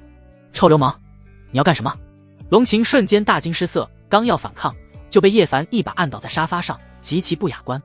还不快显出原形！龙晴听后委屈得快要哭了，能不能去房间啊？在沙发上他放不开。好在这个时候和他同住一间房的云溪听到动静也跑了出来。当看到眼前这一幕，他傻眼了。难道叶凡现在都不收敛，开始明目张胆了吗？叶凡见状当即上前，一把抓在了相同的地方。你是不是装的？叶少，你在说什么？云溪也傻眼了，因为此刻叶凡非常的疯狂，他和龙晴都被吓到了。确定不是两人之后，犹如惊弓之鸟的叶凡才开始冷静下来，把刚才的情况告诉了两女。两女瞬间色变，这也多亏对方刺杀的是叶凡，如果是他们必死无疑。哈哈哈哈！就在这时，外面一阵狂笑传来。神王，你也不过如此，就算你实力强大，还不是被我耍得团团转？你到底是谁？叶凡愤怒地问道。敢不敢和我正面一战？我知道他是谁了。一旁的云溪瑟瑟发抖地说道。谁？千变女王。叶凡表示没有听过，但对方的实力是真的很强，和刚才被他杀死的三人不是一个段位的存在。更恐怖的是，对方还知道他的身份。只见云溪继续解释道，据说他只要见过任何女人都能易容成对方的样子，让人防不胜防。同时他还是暗夜女帝最信任的属下，如同左膀右臂。算你这个叛徒有点见识。对方不屑地说道。这一次为了对付这个家伙，就暂且饶你一命，记住，你的命是暗夜的，迟早你要还给暗夜。云溪听后差点晕死过去，这威胁简直要命啊。而叶凡则是说道，把听雪和青雨交出来，有什么事冲我来。你想要救他们，就带着2块古玉来金陵吧，到时候我会慢慢陪你玩。说罢，对方的声音渐行渐远，很显然已经离开了。叶凡不由得眉头一皱，对方绑架了陈青雨和林听雪，让他从主动变成了被动。对方的实力他倒是不担心，但对方能伪装成任何女人的样子，这才是让他头疼的地方。这个伪装技能就非常牛掰，如果谁得到千变女王，那岂不是等于得到所有女人？想想都刺激。2天后，白灵身体彻底好转，叶凡几人就匆匆赶来金陵。云溪和白灵去白家，着手调查千变女王的下落，毕竟林听雪和陈青雨还在对方的手中。关于2女的安危，叶凡并不担心，倒不是他没良心，而是古玉在手，对方没得逞之前也不敢撕票，只要找到千变女王的踪迹，就能把他们救出来。而大师姐苏庆则是带着独孤一人去周家要账了。这时叶凡对龙晴问道：你不和我进去吗？不去。龙晴打死都不进去长老会，毕竟现在他对爷爷避之不及，自从和叶凡打赌输了之后，他就不敢联系爷爷了，生怕爷爷把他的腿打断。那我一个人进去。说罢，叶凡就准备进去长老会，而龙晴则是想回家看看。怎料叶凡突然折返，都忘记和你告别呢。说罢，他直接给龙晴来了一个爱的抱抱。龙晴瞬间无语，这个家伙一天不占便宜，是不是活不下去了？生气之下，他一把抓向叶凡，没想到手一滑，抓错了方向，直接抓在了千斤坠上。龙晴骇然色变，如此庞然大物，握不住，根本握不住，吓得他立马逃之夭夭。这要是谁以后当了叶凡的女人，估计得遭老罪了。切，到底谁占谁便宜？叶凡很气愤，本想要龙晴知道他的厉害，没想到竟然逃走了。这时他径直走向长老会，准备从长老会这里知道更多暗夜组织的下落，同时希望能和长老会合作，与白灵那边双线进行，找出千变女王，救林听雪和陈青雨。当看到叶凡到来之后，长老会上下一个个怒火横生，因为赏善罚恶死在了叶凡的手中，现在的叶凡成为了长老会的公敌。神王，你在江城称王也就罢了，如今还敢来长老会撒野，你这是欺我长老会无人吗？为首的几人对叶凡怒喝道。叶凡无奈摊手，如果你们真要这么认为，那就这样吧，小爷我就是看不起你们长老会。你！众人怒不可遏，这个家伙未免也太嚣张了吧。叶凡当着众人的面直接坐在了石凳上，翘起2郎腿。虽然众人恨不得把他大卸8块，但却没有一个人敢上前。这时龙千羽及时出来解围。自从漠北战狼和大漠苍狼死后，龙千羽在很短的时间内就平定了大漠，现在他已经进入了长老会，成为长老会的一员。见是龙千羽到来，叶凡立马变得一本正经，拍拍自己的大腿。龙战神，来这里坐。龙千羽顿时眼前一黑，都不等他反应过来，叶凡就一把将他拉过来，坐在自己的大腿上。众人见状彻底呆滞在了原地，没想到叶凡在长老会撒野也就罢了，还公然调戏他们的女神。还不等他们发怒，龙千羽就红着脸快速起身，这个臭流氓是一点也没变啊，当着这么多人的面都不知道收敛一点，他不要面子的吗？叶凡，2位长老已经在大殿等你。龙千羽黑着脸在前面带路，心情大好的叶凡也跟了上去。现场众人只能干瞪眼，他们不知道为何叶凡如此调戏龙千羽，女神竟然没有发怒，这根本不科学好吗？要知道龙千羽的脾气刹那可是出了名的，以往谁只要多看他一眼都会被收拾，现在叶凡亲自上手了都没事，要不是亲眼所见，谁敢相信啊？2人来到长老会大殿之外，突然出现11个人拦住了叶凡的去路。他们的实力都不弱，都是5圣级强者，他们就是13太保剩下的11太保。诸位，你们想干什么？叶凡冷笑道，虽然对方人多势众，但他却是一点也不看在眼里，完全一副桀骜不驯的目光。但他们却没有回答叶凡，而是将叶凡围在中间，而龙千羽则是去禀报2位长老去了。就在这时，一道浑厚的声音传来，神王，我长老会不是你想来就来的。话音刚落，便有2道人影出现在了众人的后方，居高临下的看着叶凡。2人都已经步入了花甲之年，头发花白，但身上散发出来的威严气势一看就不是好惹的主。其中一人为龙战轩，他是龙秦和龙千羽的爷爷，另外一人为唐敖，和龙战轩一样都是4大长老之一。一般很少会出现2位长老同时做镇长老会的情况，除非是有大事发生。而今天他们同时出现在这里，就是为了给叶凡一个下马威。虽然叶凡所做之事并无过错，但他们就是看叶凡不顺眼。2个老头，我来长老会是和你们商量大事的，你们拦着我做什么？叶凡语气之中充满不悦之色。只见龙战轩冷声说道，叶凡，你想和我们商量大事，也得看看你有没有这个资格。就是，唐敖附和道。除非你能过11太保这一关，才有和我们商量的余地。此话一出，11太保齐齐看向叶凡，将所有的气息都笼罩在叶凡身上。不过叶凡似乎没有受到什么影响，而是不乐意地问道：这是对我的考验吗？没错，就问你敢不敢接受。两位长老戏谑地看向叶凡，当年没有人制衡叶凡，这一次他们定要彻底把叶凡治得服服帖帖。然而云帆却回答道：我没兴趣接受你们的考验，告辞。站住！龙战轩呵斥道：就你还敢称为神王，连这点考验都不敢接，干脆回家种地吧。就是，唐敖也不屑地说道：你这个天下第一的名头，赶紧让出去，你不配。我擦！叶凡瞬间来气，虽然他知道这两个家伙是在对他用激将法，但在这个时候要是不接受考验，他颜面何存？为此叶凡愤怒道：少给我打嘴炮，你们的考验我接了，不过我若能通过考验，有什么好处？你要什么好处？两位长老露出一丝阴谋得逞的笑容，因为叶凡不可能通过他们的考验。如果我能过了他们这一关，就把龙战神书给我暖被窝吧。叶凡并不是信口拈来，而是经过深思熟虑的，此番来金陵肯定不能空手而归，因为他从来都不做赔本的买卖。如果能引几个美人回去当通房丫鬟，也是一个不错的选择。你放屁！龙战轩刚爆粗口，就被唐敖及时阻止。众人也是彻底惊掉下巴，这个小子是真敢提条件啊！他不怕龙战轩用意大利炮轰他吗？特别是龙千羽，他没想到自己会躺枪，他才不乐意给叶凡暖被窝呢。毕竟叶凡身边女人那么多，如果只是他一个到，是可以考虑考虑。只见唐敖沉着脸说道：龙老头可以答应他，反正他又不能通过考验，现在他有多嚣张，待会他就摔得有多惨。龙战轩逐渐冷静下来，和唐敖对视一眼，都认为此计可行。于是他黑着脸对叶凡说道：小子，这可是你说的，只要你能通过考验，我就把千羽输给你。此话一出，龙千羽差点一头栽倒在地，他是万万没想到爷爷竟然真的答应了。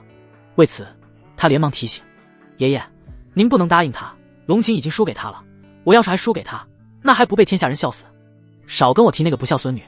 龙战轩一脸气急败坏，当他得知龙琴出去执行任务都能把自己交代在江城时，他恨不得去江城打断龙琴的腿，但怎料任务繁忙，这件事就被耽搁了。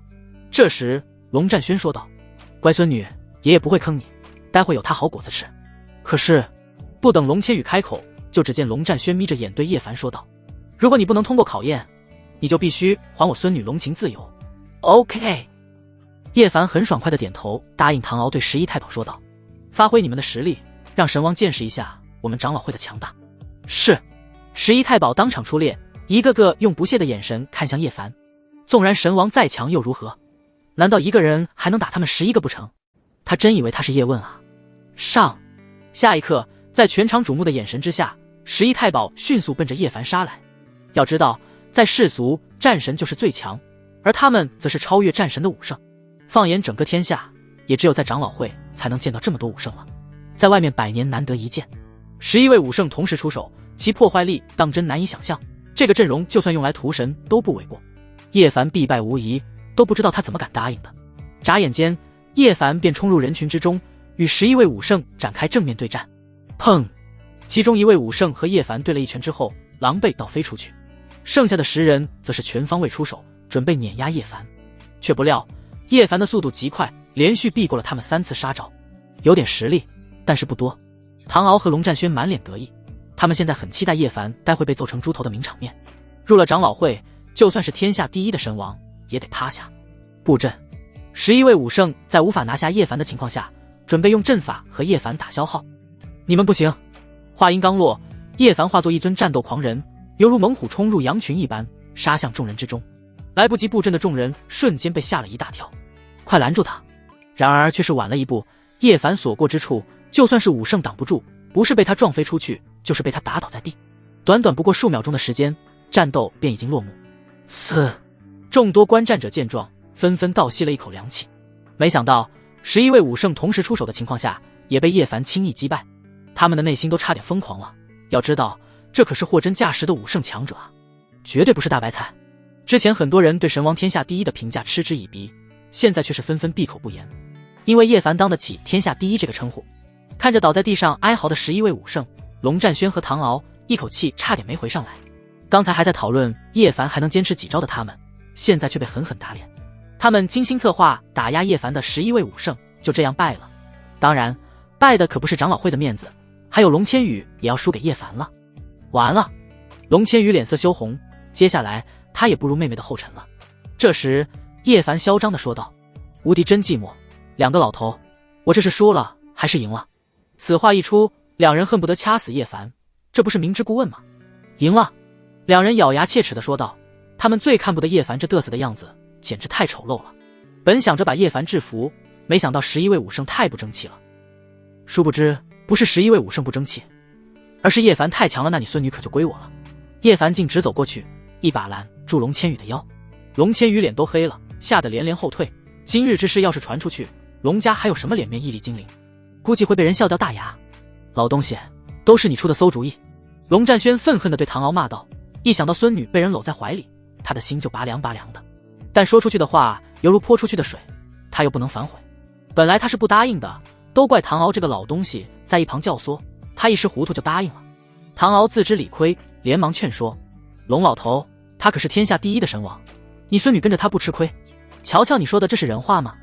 龙战轩在气急败坏之下，当即对叶凡呵斥道：“小子，你还敢不敢再打一场？有好处吗？”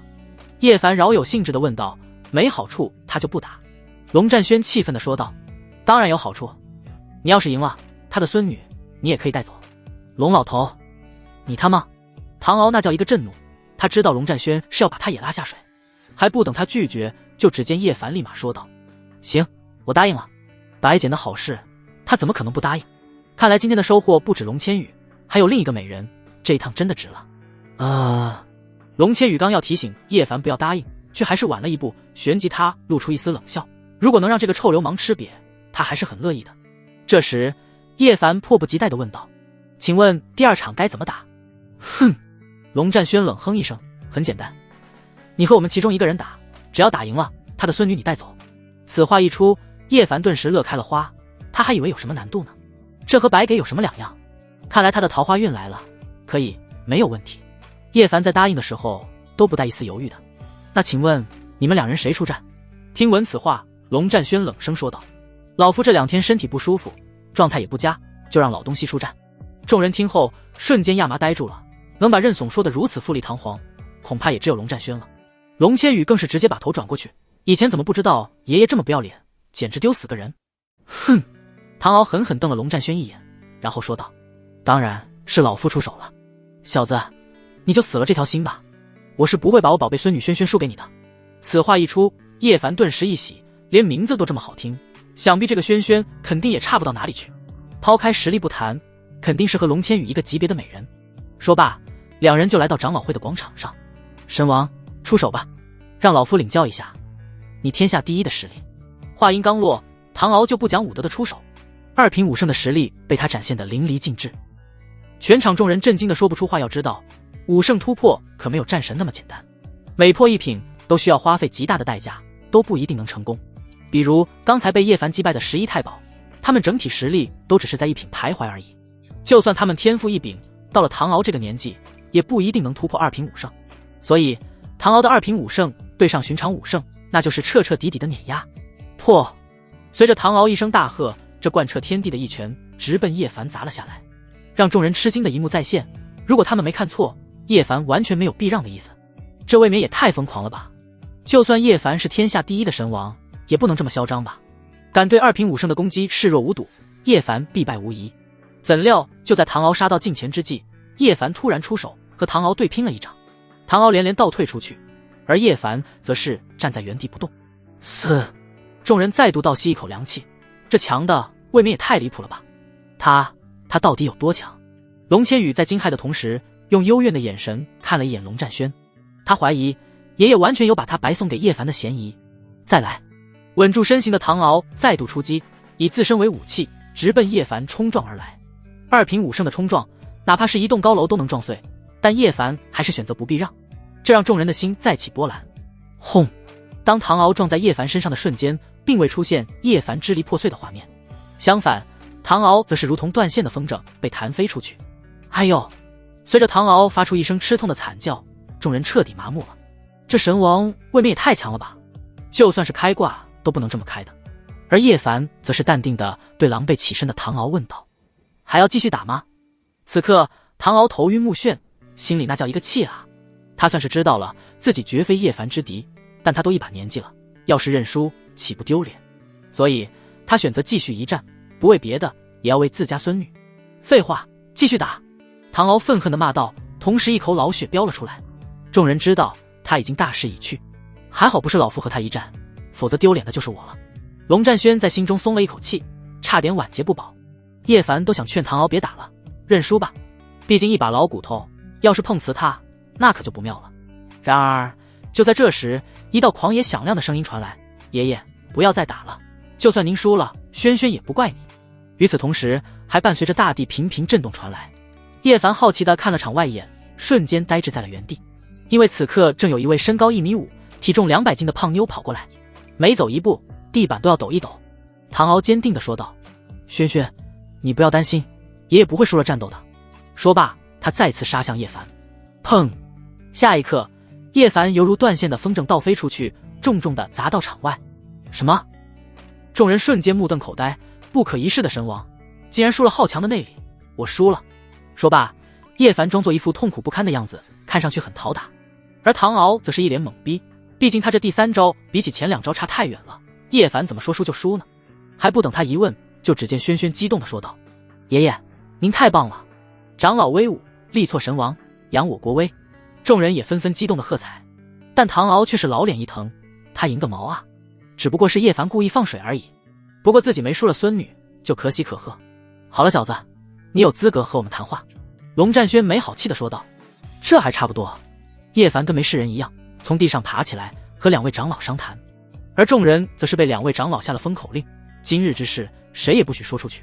来到房间之后，叶凡一脸不满：“我说2老，你们长老会内部出现了叛徒，你们不知道吗？”2人也是老脸一黑：“此事我们正在彻查，一定要把叛徒全部揪出。”叶凡点头，然后问道：“你们对暗夜组织了解多少？”“了解的不多，但却交战数年，他们行踪神秘。我长老会到现在为止还没有彻底弄清楚他们有多少势力，但他们连我长老会都渗透了，暗夜组织的势力怕是已经遍布朝野。”此话一出，叶凡眉头一皱，然后继续说道：“我可以帮你们对付暗夜组织，不过你们要帮我找出一个人。”“谁？”“千变女王。”2人对视一眼，虽然另外2位长老无法到来，但他们也完全可以做主。好，这合作我们接了。双方达成协议，叶凡还想问一些其他关于暗夜组织的事情，却不料就在这时，他的手机响了，是独孤一人打来的。“叶凡，不好了，师傅收账遇到困难了。”“好的，我马上过来。”叶凡挂断电话后，一脸气愤，看来周家是真的想把老赖进行到底了。不过没事，他最喜欢收拾的就是老赖。“2老，今天的商谈到此为止，我还有别的事情要忙。”见叶凡如此匆忙，2人怕他又要搞事情，便对他提醒道：“小子，这里可是精灵，你做事最好收敛一点，否则我们也不好收场。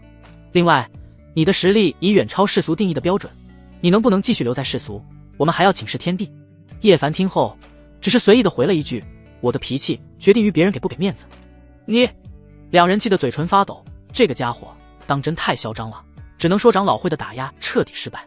他们不放心之下，决定派2位太保暗中跟踪。来到门口之后，叶凡又折返来到龙千羽的身边，双手不由自主地在哈密瓜上顺了一把。“龙大小姐，记住你已经输给我了，你回去准备准备，到时候和你妹妹一起过来给我暖床。”说罢，叶凡便大摇大摆地离去。这个家伙都20几岁了，还没断奶吗？龙千羽那羞愤不已，不是他不想反抗，而是叶凡速度太快，等他反应过来的时候，人家已经占完便宜走了。一想到自己走上了妹妹的老路，龙千羽就一阵发愁，暗骂叶凡身边那么多美人都还不够，偏偏要招惹他，真是一个小冤家。金陵某处神秘的庄园之中，林听雪和陈青雨刚走到院子门口，就被几个女人拦住了。“没有主人的命令，你们若再敢踏出一步，小心主人家法伺候。”此话一出，2女瞬间打了一个寒战。这2天他们可没少被家法伺候过，只要他们敢出逃，千变女王就用绳子把他们绑住，然后用鞭子狠狠抽打他们，然后还没完，最后还要在他们身上揩油一遍才肯放过他们。明明是一个女人，但他们觉得对方比叶凡还色。他们现在已经断定千变女王只对女人有兴趣，一想到这里，2人就打了一个冷战，觉得自己已经不干净了。“我们想出去透透气，不可以吗？”林听雪生气地问道。还不等几个女人回答，就只见一道声音传来：“不可以！”两女听后，脸上露出害怕之色，因为是千变女王来了，对方今天又换了一副伪装，简直每天不重样。更变态的是，对方竟然换成了叶凡的样子，若不是对方的身材太炸裂，他们甚至都怀疑是不是叶凡本人亲自过来。直到现在，两女都没有见过对方真正的样子。千变女王，你关押我们，无非是想要从叶凡身上得到古玉，那我只能告诉你，做梦去吧。对，叶凡哥哥是不会妥协的。陈青雨也在一旁附和道。然而千变女王却不屑地笑道：要换我早换了，我不仅要得到古玉，还要弄死他。至于你们，还有点姿色，我可舍不得弄死你们。你一个女人，能不能别这么变态？话音刚落，两女的下巴就被千变女王一把拖住，怪不得连神王都被你们迷得神魂颠倒，还真是一对尤物啊。说罢，他就把鞭子拿出来，两女吓得立马折返回去，再也不敢招惹千变女王。现在他们只能祈祷叶凡能早点找到他们，毕竟这个地方他们是一刻也不想多待了。这时千变女王冷笑一声：“叶凡，你敢与女帝为敌，简直不自量力。接下来我的第一张牌就问你接不接得住。”周家。此刻苏庆正在和周家少主周顺对峙。周顺，让你周家太奶出来和我谈，你还没有资格和我谈判。苏庆虽然表面平静，但心中早已怒火滔天。本以为这一次他亲自过来，周家会把一半财产奉上，没想到时隔5年，周家依旧是这副嘴脸，不想把酬金给他。只见周顺玩味一笑：“苏神医，300万已经是我周家的底线了，你要就拿走，不要的话那就算了。”独孤一人听后愤怒地骂道：“周顺，亏你好意思说出口，你周家一半的产业，少说也有500亿，你想300万就了事，真当我师父好欺负的吗？”然而周顺在贪婪打量两女的同时，继续玩味地说道：“我周家的却拿得出500亿，不过却不会给你们，这里是金陵，我周家的地盘，你们若是不识抬举，那就别怪我周家翻脸不认人了。看你们两个还有点姿色，不如先赔本少一碗，我再考虑你们的条件。”哈哈哈哈！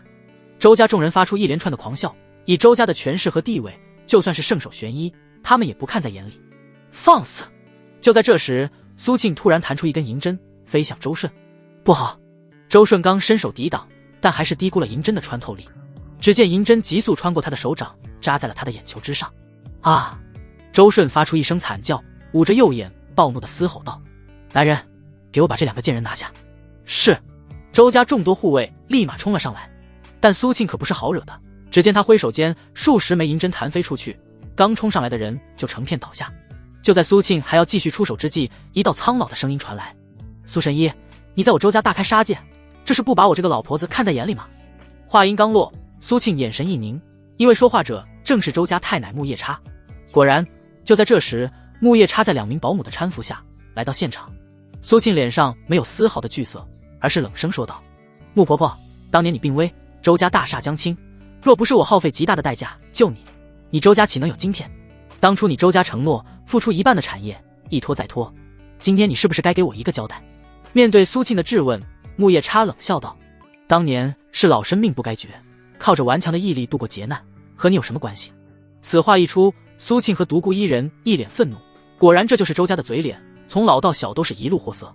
这时苏庆沉着脸问道：“如此看来，你也不打算认账了？”认账？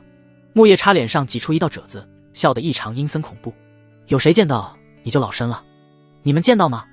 周家众人连忙摇头，没见到，分明是他借着神医的头衔来我周家强取豪夺，请老太奶明鉴。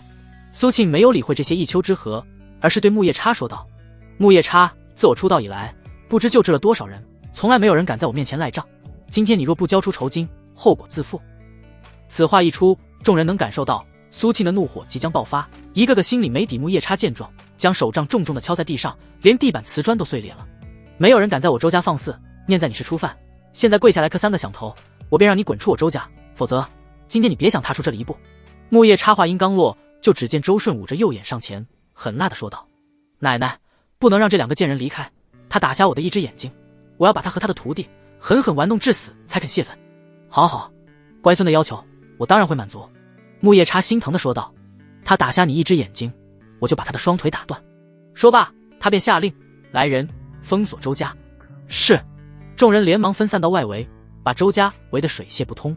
这时独孤一人担忧地问道：“师父，怎么办？”“不要害怕，有我在。”苏庆一句放心的话，让独孤一人悬着的心彻底放松下来。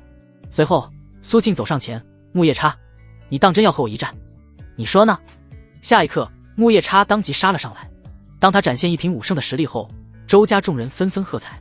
不愧是周家的泰山，只要他出手，别说是一个苏庆了，就算再来10个也必败无疑。苏庆敢在周家撒野，简直就是活腻了。然而苏庆却没有退避，而是选择正面迎战。砰！两人对了一掌之后，各自倒退出去。周家众人瞬间色变，本以为苏庆只是医术逆天，没想到连实力也这么强，竟然有和他们的泰山五五开的实力，当真恐怖如斯。木叶叉也是一脸凝重：“你竟然是半步武圣？半步武圣比7品战神战力高，但却没有武圣强大，还差一步就能踏入武圣行列。”“没错。”苏庆冷声道，“真当我只会医术吗？”“你……”木叶叉一脸震怒，虽然他是一品武圣，但因为年纪太大，再加上当年病重，被苏庆从鬼门关里拉回来之后，实力已经下滑了。现在的他空有一品武圣的境界，但却没有一品武圣的战力。就算你无限接近武圣又如何？只要你不是武圣，你就翻不了天。说罢，木叶叉再次出手。虽然他已经没有武圣的战力，但实力依旧是战神之上。苏庆迅速出击，两人在这周家展开了一场惊天动地般的战斗。虽然木叶叉实力的确比苏庆强，但因为状态不佳的缘故，只能做到和苏庆五五开。这时周家有人急了，连忙对周顺提醒：“少主，现在该怎么办？”周顺一脸阴狠，然后果断下令，先把他的徒弟拿下，不怕他不乖乖就范。是。随后周顺率先出手，杀向独孤一人。不好！独孤一人神色一变，他连宗师都不到，自然不可能打得过步入战神多年的周顺。小心！苏庆果断舍弃木叶叉，前去帮助独孤一人。啪！他隔空甩出一个巴掌，就把周顺打飞出去，连牙齿都掉了几颗。然而独孤一人却神色一变：“师傅小心！”还不等苏庆反应过来，木叶叉就一拐杖砸在了他的身上。噗！苏庆口吐鲜血，倒飞出去。周家众人见状，顿时松了一口气。虽然木叶叉的手段不光彩，是出手偷袭，但只要赢了就行。师傅，对不起，是我连累了你。独孤一人一边扶起苏庆，一边自责地说道。苏庆摇摇头：“不怪你，毕竟今日之劫，连我也没想到。”哈哈哈哈！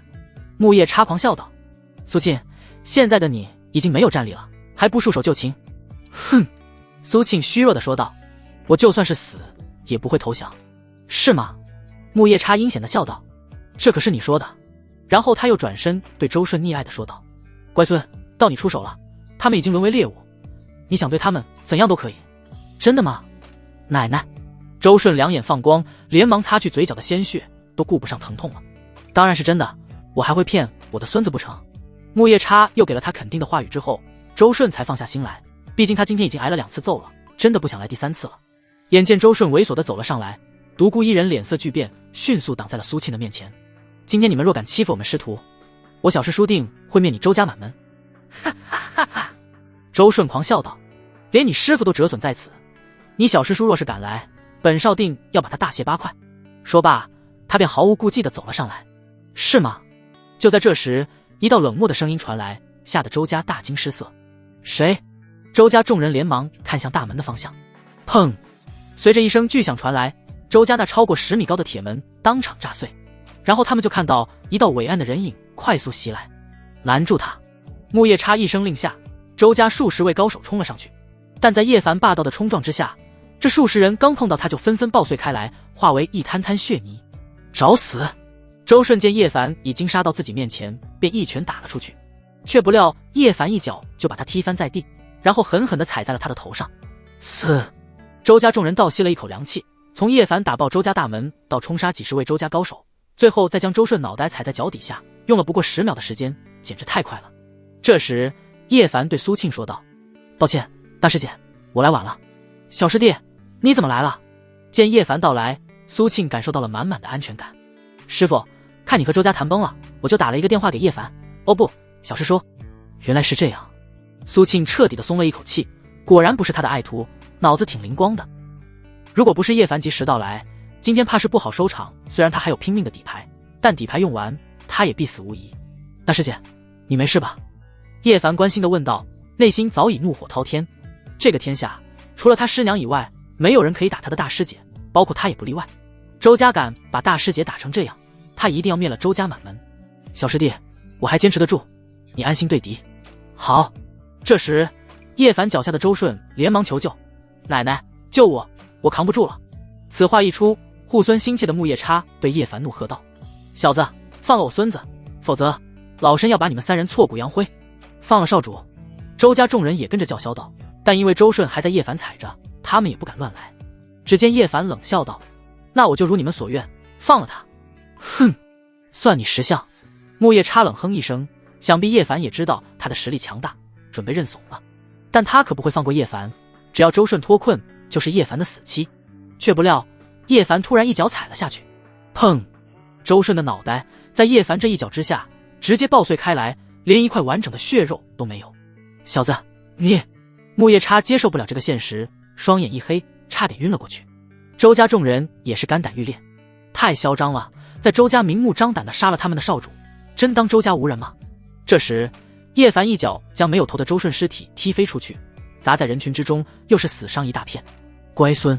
木叶叉见状，气急败坏地对叶凡咆哮道：“小子，今天就算天王老子来了，也保不住你！老身要把你碎尸万段才肯罢休，是吗？”叶凡不屑一笑：“老逼灯，你以为这就结束了吗？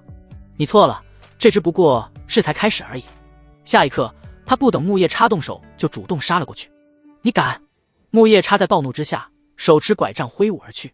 这时，叶凡施展无可匹敌的一拳，在砸断木叶叉拐杖的同时，还精准无误地轰击在他的身上。啊！木叶叉发出一声惨叫，犹如断线的风筝，倒飞出去，重重地砸在地上。太奶！周家众人一个个呆滞在了原地。强如木叶叉，5胜1品的强者，竟挡不住叶凡一拳，这说出去，谁敢相信？回过神来的众人在倒吸一口凉气的同时，瑟瑟发抖。周家到底招惹到了一个什么样的存在？小尸手好帅！独孤一人犯了花痴，在这么一瞬间，他只觉得叶凡肯定是这个天底下最猛的男人。小子，你找死！木叶叉踉跄起身，都还没来得及继续出手，就只见叶凡已经来到他近前。这一幕着实把他吓个不轻。啪啪！叶凡连续打了10个耳光之后，木叶叉血肉横飞，倒在地上，只感觉脑子天旋地转。此刻他的心中只有一个念头，那就是来人太强了，强到让他绝望的境地。然后叶凡一脚将他踢到苏庆身前：“大师姐，他的命任由你发落。”苏庆一脸骄傲的点头，不愧是他一手带大的小师弟，他出事了，当场就帮他找回面子。这样的小师弟，谁人不爱啊？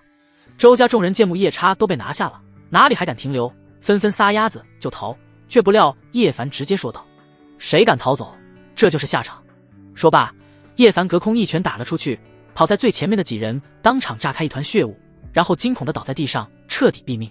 剩下的人见状，一个个定格在了原地，心里早已绝望至极。木叶叉逐渐恢复些许意识后，便对叶凡呵斥道：“小子，你敢违背世俗的规则，长老会是不会放过你的！”砰！叶凡直接一脚踩在他的头上，地板砖碎裂之后，他的半个头都埋在了坑里。但饶是这样，他还没死，只能说除却叶凡故意不让他死之外，5胜强者是真的抗揍。就你他妈话多！叶凡丝毫没有把木叶叉的威胁放在眼里，因为他来周家之前就已经把长老会揍了一个遍。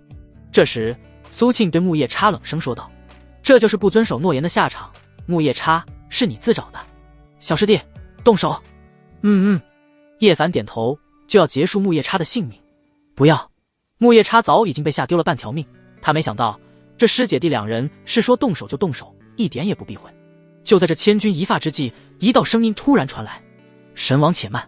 然后便有2人匆忙赶来，他们就是长老会负责跟踪叶凡的2位太保降龙和伏虎。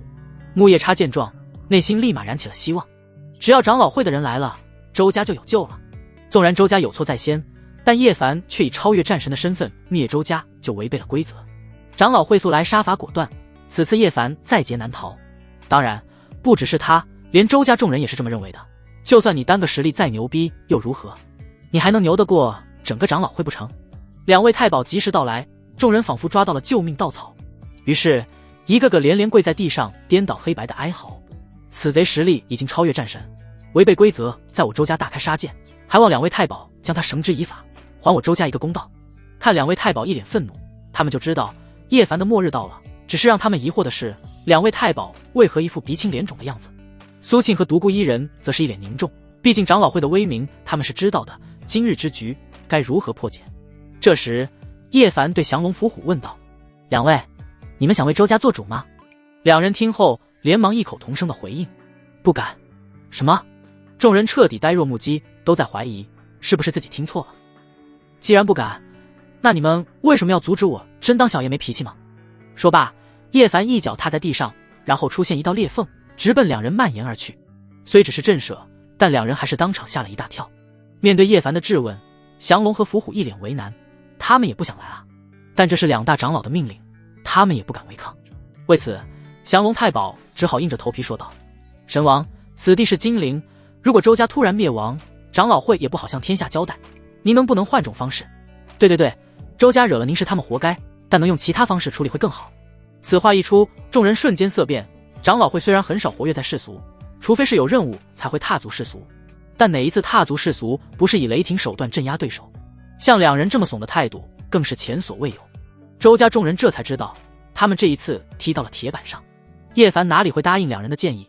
不过还不等他发话，就只见苏庆率先说道：“小师弟，只要周家把500亿的报酬给我，那就算了。”苏庆对待敌人也不会心慈手软，不过他也要为叶凡考虑，有暗夜这个强大的敌人在前，和长老会交恶不是一个明智的选择。叶凡倒是不知道苏庆的考虑，毕竟他就没有怕过谁。不过既然大师姐发话了，那他也没有再为难两人。两位大人，你们可是来为我周家主持公道的，怎么能为他们说话呢？毕竟是他们违背世俗规则在先。木叶叉不甘心地说道，想要做最后的争取。叶凡听后对降龙伏虎冷笑道：“看来有人并不领你们的情。”两人顿时勃然大怒，这个木叶叉竟是如此的不识抬举。只见他们两人一步上前，一人一个耳光打在了木叶叉的脸上。木叶叉懵逼了，忘记疼痛，露出一脸不可思议的表情。他没想到自己的争取换来的不是两人的秉公处理，反而得到2个大嘴巴子。周家众人也是神色一变，两位太保的行为太反常了。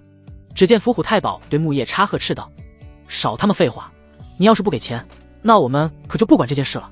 就是你算个什么东西，也敢说神王的不是？”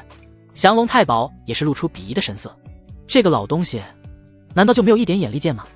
木叶叉心如死灰，他也不知道叶凡已经强到连长老会都不敢惹的程度。今天算周家认栽，不过只要主人出手，叶凡对周家的羞辱他会10倍的拿回来。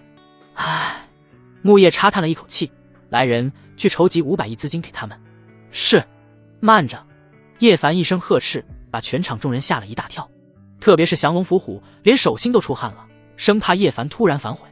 500亿可不够，你打伤了我金枝玉叶的大师姐，除非再加200亿，否则别怪小爷我不客气。叶凡冷声威胁道，让周家多加200亿，算是便宜他们了。木叶叉本想发怒，但一想到叶凡的实力后，就瞬间歇菜了。只见他一脸为难的哀求：“两位太保，你们能不能和他说个情？我周家一时半会也凑不齐这么多。”然而两人却怒喝道：“少他们做梦！按照神王说的办，半个小时内必须搞定，否则过时不候。”见两人和叶凡同仇敌忾，木叶叉知道这件事已经没有任何回旋的余地了。20多分钟后，木叶叉把银行卡拱手奉上：“苏神医，这卡里面有700亿，如今都交给你了，求求你高抬贵手，放过周家一马。”木叶叉小心翼翼地说道，和刚才的嚣张形成了鲜明的对比。哼！苏庆冷哼一声，接过银行卡，早知如此，何必当初？眼看周家的局面已经彻底化解，降龙和伏虎也是松了一口气，这位也终于肯罢休了。大师姐，我们走。说罢，叶凡牵着苏庆就要离开，但就在这时，门口突然站着一个人，来人的样子竟和叶凡一模一样。两位神王，怎么回事？降龙和伏虎一脸懵逼，因为来人和叶凡简直一模一样。不仅是他们，除却叶凡之外，全场众人也被当场的场面吓了一激灵。千变女王，叶凡咬牙切齿地看向另外一个自己，没想到这个家伙不仅能易容成女人的样子，就连男人的样子也能易容。眼前这位另外一个他，除却气势没有他强大之外，简直找不出任何瑕疵。哈哈哈哈！千变女王狂笑道：“叶凡，你看我长得像你吗？”哼！叶凡冷哼一声：“千变女王，上次让你给逃走了，这一次我定要撕下你的伪装。”话音刚落，降龙和伏虎也做出了准备战斗的状态，毕竟千变女王可不只是叶凡的敌人，也是他们的宿敌。下一刻，千变女王主动杀了上来，出手！降龙和伏虎对视一眼，迎战千变女王。却不料刚对战的瞬间，千变女王就迅速绕过了他们，还不等他们反应过来，千变女王已经神不知鬼不觉地来到了他们的背后，果断出手。小心！降龙和伏虎大惊失色，迅速做出反击，但在千变女王一招之下，也是被震得狼狈倒退出去。两人一脸凝重，本以为千变女王只是一个伪装高手，现在看来，对方的实力也是惊为天人。就算是2打1，他们也没有丝毫的胜算。看招！就在这时，叶晨一掌袭来，千变女王果断舍弃两人，转手和叶凡对了一掌。砰！一掌之后，两人被各自的气力弹开，拉开了距离。谁也不知道两人之间谁胜谁负，因为这个层次的强者已经不是他们所能看透的了。这时，千变女王一脸淡定地说道：“叶凡，都说你是地球上最牛逼的男人，现在看来名不副实。小了，格局小了，我可不只是最牛逼的男人，我还是地球上最能干的男人。”叶凡冷笑道：“和我为敌，是你最愚蠢的决定，是吗？”千变女王继续说道：“接下来我将会出2张王牌，你若能接得住，才有资格与我斗。”什么意思啊？叶凡倒是被对方这波操作给整不会了。只见千变女王解释道：“你若能接住我1张王牌，那我就放了你的一个女人，以此类推。但你若是接不住，就把古玉给我，2张王牌之后，我们一决生死，你敢接吗？”此话一出，叶凡不屑道：“有什么不敢接的？你只管出招便是。”“好，这可是你说的，拭目以待。”说罢，千变女王就要离开，因为两女还在她的手中，且两人还做了约定，叶凡只能让她离开。但就在这时，木叶叉却连忙说道：“主人，您不能就这么走了，我周家全力效忠您，如今不仅我孙子死在了这个小子的手上，他还卷走了我周家700亿，求求您一定要为我周家主持公道。”然而千变女王却说道：“作为棋子，你应该知道，现在的你已经没有利用价值了。”下一刻，她弹出一指，一枚暗器脱手而出，直接洞穿了木叶叉的脑袋，然后木叶叉在不甘和惊恐之中一头栽倒在地。“叶凡，你我的争锋才刚刚开始，我会让你后悔踏入精灵！”哈哈哈哈！一阵狂笑之后，千变女王就在众目睽睽之下消失在了原地。好高级的幻术！叶凡也是露出一丝惊讶，怪不得对方敢明目张胆地出现在他面前，原来还有逃跑的手段。这幻术比暗夜玫瑰的不止高了几个档次。太奶！周家剩余的众人忍不住哀嚎遍野。随着木叶叉一死，要不了多久，周家就会被各路势力分食干净。神王，就此别过，我们还要回去汇报工作。两人对叶凡行了一礼。去吧，去吧。叶凡不耐烦地挥挥手，然后对苏庆说道：“大师姐，我们也走吧。”这时苏庆点点头，周家之灭虽然不是他和叶凡做的，但也纯属活该。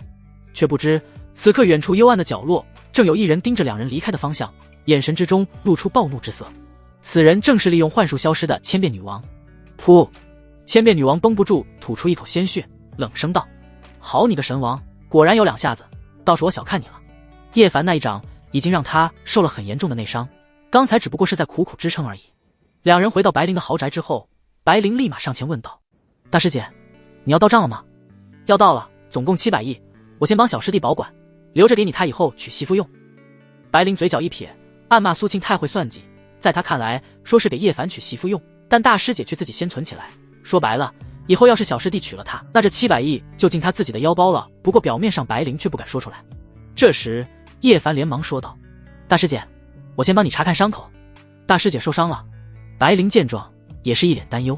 “没事，小伤。”苏庆回答后揭开了后背的衣服，才发现他雪白的后背上出现了一道淤青，这可把叶凡看得心疼不已。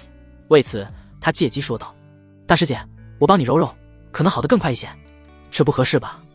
苏庆一脸为难地说道，但却把后背交给了叶凡。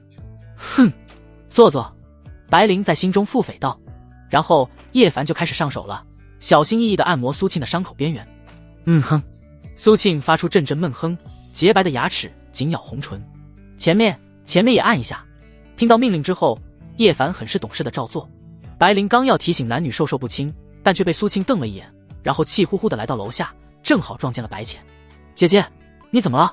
白浅疑惑地问道，毕竟他这个姐姐很少这么破防过。只见白灵生气地说道：“还能怎么了？都是被大师姐气的，我胸都气疼了。”白浅听后弱弱地说道：“姐姐，你哪有胸？你他妈！”白灵刚要收拾这个接自己短的妹妹，就只见白浅连忙逃之夭夭。而房间内，苏庆正在享受按摩，却突然神色一变，然后对叶凡说道：“小师弟，你先出去吧，我已经好得差不多了。”叶凡听后一脸无语，毕竟他的手感才刚上来，都还没来得及大展拳脚呢。不过大师姐需要多休息，他就没有打扰，而是恋恋不舍地退出了房间。大师姐，那我就先走了。去吧。等到叶凡走后，苏庆才松了一口气，然后他就迫不及待地换了一套衣服，再擦干了椅子上留下的水渍。一天后，叶凡还寻思着千变女王会如何出牌的时候，却有人来访。来者是一位资质平平的中年女子。请问苏神医在吗？你找我有事？苏庆一脸疑惑，包括正在和他聊天的叶凡几人也是一脸的不解。从这女子的着装来看，应该是某个大户人家的管家，形象气质俱佳，很有礼仪。只见女子连忙说道：我是天帝的管家阿金，冒昧前来是收到了天帝的命令，请苏神医帮忙治疗天帝的千金霓裳小姐。此话一出，几人神色一震，没想到对方的来历竟然这么大，超乎了他们的预料。这时阿金又及时补充道：若苏神医能答应，天帝许诺给你一笔丰厚报酬的同时，还允许你的小师弟逗留世俗。几人听后再次震惊，丰厚的报酬倒没有引起他们的注意，毕竟苏庆的出场费本来就高，但后面这个条件就不一般了。要知道，在叶凡之前，无论是天帝还是长老会都没有开过这样的先例，让一位超越战神的强者逗留世俗。如此看来，天帝可谓是诚意满满。为了叶凡，苏庆点头道：好，我答应。不过我最近受伤了，恐怕难以发挥全部的实力，这件事就让我小师弟代劳吧。可是还不等阿金开口，就只见苏庆继续说道：你放心，我小师弟的医术不弱我多少，我能治疗的他也没有问题。如此就多谢苏神医了。这时苏庆对叶凡说道：小师弟，这件事就交给你了。既然是大师姐答应的，叶凡当然不会推辞，于是他点头道：大师姐放心，包在我身上。一辆豪华商务车停在一栋有专人看守的别墅外，叶凡和阿金从车上下来。若被他身边的众女看到，肯定会露出吃惊的神色。什么时候叶凡对女人有这么规矩过？殊不知他也是有标准的好不好？非美人不占便宜不可。叶少请。阿金在前面带路，而叶凡则是打量周围，心说不愧是天帝的千金，周围除却这些守卫之外，竟然隐藏着2位战神高手，一位一品武圣。这个阵容只为了保护霓裳，用奢侈来形容也不为过。说这是一栋别墅都谦虚了，看似是别墅，实则却大得像宫殿，金碧辉煌。看来天帝对他这位女儿太宠爱了。两人刚进入别墅大厅之后，就发现有人已经先在这里等着了。除却一位闭目养神的中年男子之外，还有一位长得非常妩媚动人的女子，让人看一眼就忍不住沦陷在其中。就算以叶凡不动如山的定力，看了一眼之后都差点压不住枪。可想而知，这女子当真是一个绝世尤物。特别是对方那30几岁，正是彻底成熟的年纪，对于男人来说有着十足的杀伤力。不过对方看他却不太友好，从他一进门就对他充满了浓浓的敌意。这时女子沉声问道：阿金，这个小子是谁？你怎么能把一个外人带到这里？此话一出，阿金连忙回应：千妹大人，他是苏神医的小师弟叶凡，我把他带来这里，正是奉天帝之命，请他前来救治小姐。哼！人如其名的千妹冷哼一声：我已经把昆仑医王请来为霓裳救治，这个小子就别在这里丢人现眼了。可这是天帝的命令。阿金继续小心翼翼地重复道。啪！千妹一拍桌子，呵斥道：就算是我哥的命令也一样，霓裳千金之躯怎么能冒险让他救治？万一出了问题，你负得起责任吗？阿金吓得不敢再说什么，一脸为难。这时一旁的昆仑医王也说道：千妹大人考虑得非常周到，小姐的病情已经到了生死胶着的时候，自然由我出手更为稳妥。而这个小子只不过是无名之辈而已，别说是他，就算是他大师姐圣手玄衣也远不如我。此话一出，叶凡眼神顿时一冷，本来对方不欢迎他也就罢了，大不了他不救便是，毕竟他从来都不受什么窝囊气，就算是天帝的面子他都不给。没想到对方竟然贬低他的大师姐，叔可忍，婶不可忍。于是叶凡不屑地嘲讽道：你算哪根葱，也敢说医术比我大师姐厉害？你连给我大师姐提鞋都不配，至少小爷我走遍天下，根本没有听过狗屁的昆仑医王。你！昆仑医王一脸震怒，对叶凡怒喝道：老夫行医的时候，别说是你，就连你大师姐都不知道姓甚名谁。你若有胆子，便和老夫比一场，你若输了，就跪下来给老夫磕3个响头，再自断双腿。倘若老夫输了，也同样如此，你敢吗？叶凡听后饶有兴致地说道：还得再加一条，从此退出江湖，不再行医。好，老夫与你赌便是。昆仑医王气愤地拍板决定。千妹对此也是露出满意的笑容，看来他对昆仑医王的医术很有信心。那就由我来定输赢，谁敢耍赖，我绝不饶他。很显然，这个威胁他是对叶凡说的，但叶凡毫不在意，他就没再怕的。但让他疑惑的是，千妹为什么要阻止他行医？难道这其中有什么端倪不成？这时，阿金连忙小声对叶凡提醒道：“叶少，你一定要赢了这场比斗。”为什么？只见阿金解释：“千妹大人和小姐素来不和，天帝又在闭关，无法亲自出面调解。若你输了，我也不敢保证千妹大人会不会对小姐下手。”叶凡一听，瞬间明白了，原来是这么一回事，那就说得通了。这时，叶凡对千妹说道：“那就麻烦你们找一位病入膏肓的病人过来吧。”“不用那么麻烦。”千妹冷笑一声，突然拿出一瓶药水，丢给他的属下喝下去。“大人！”千妹的属下吓得腿一软，直接跪在了地上。喝！在千妹的强迫下，他的属下只能硬着头皮把药水喝了下去。哼！下一刻，他的属下发出一声闷哼，倒在地上翻滚，痛苦不堪。这时，千妹戏谑地说道：“他已经中了断肠之毒，若在10分钟内无法解毒，就会肠穿肚烂而死。两位，请开始你们的表演吧。”我擦，这么狠！叶凡傻眼了。毫无疑问，千妹绝对是他见过最狠的女人，用蛇蝎美人来形容千妹，一点也不为过。但叶凡和昆仑医王却是一脸的无语，看来千妹对神医什么误解，毕竟治病救人和解毒是两码事。我先来。昆仑医王率先出手，毕竟他的阴阳神针有起死回生的功效，想必解毒也不是什么难事。但当他把针施展到中毒者身上之后，却并无什么奇效。千妹不满地看了一眼昆仑医王，意思就是在问你行不行。随后，昆仑医王摇摇头，独以攻心，他活不了了，恕我无能为力。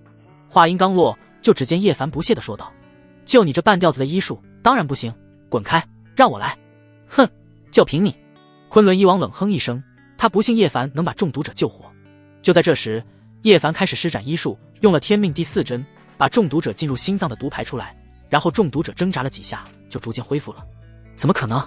众人傻眼了，没想到叶凡竟真的把人治好了。请问谁赢了？叶凡看向千妹时，带着调侃的意味。可恶！千妹愤怒无比，竟让叶凡给装到了。你赢了！千妹一字一句，咬牙切齿地说道。哼，只不过是运气而已，老夫这就告辞。说罢，昆仑医王就要离开，但叶凡一个闪身就拦住了他的去路。想走也可以，不过要先把你的吹的牛逼完成。昆仑医王勃然大怒，小子，刚才老夫只不过是说说而已，难道你敢当真不成？说出去的诺言就要履行，既然你不体面，我就帮你体面。叶凡冷笑连连，本来他倒是不想为难这个老匹夫，不过对方敢出言侮辱他的大师姐，那他就不会心慈手软了。你好大的胆子，竟敢当着千妹大人的面威胁我，你到底有没有把千妹大人放在眼里了？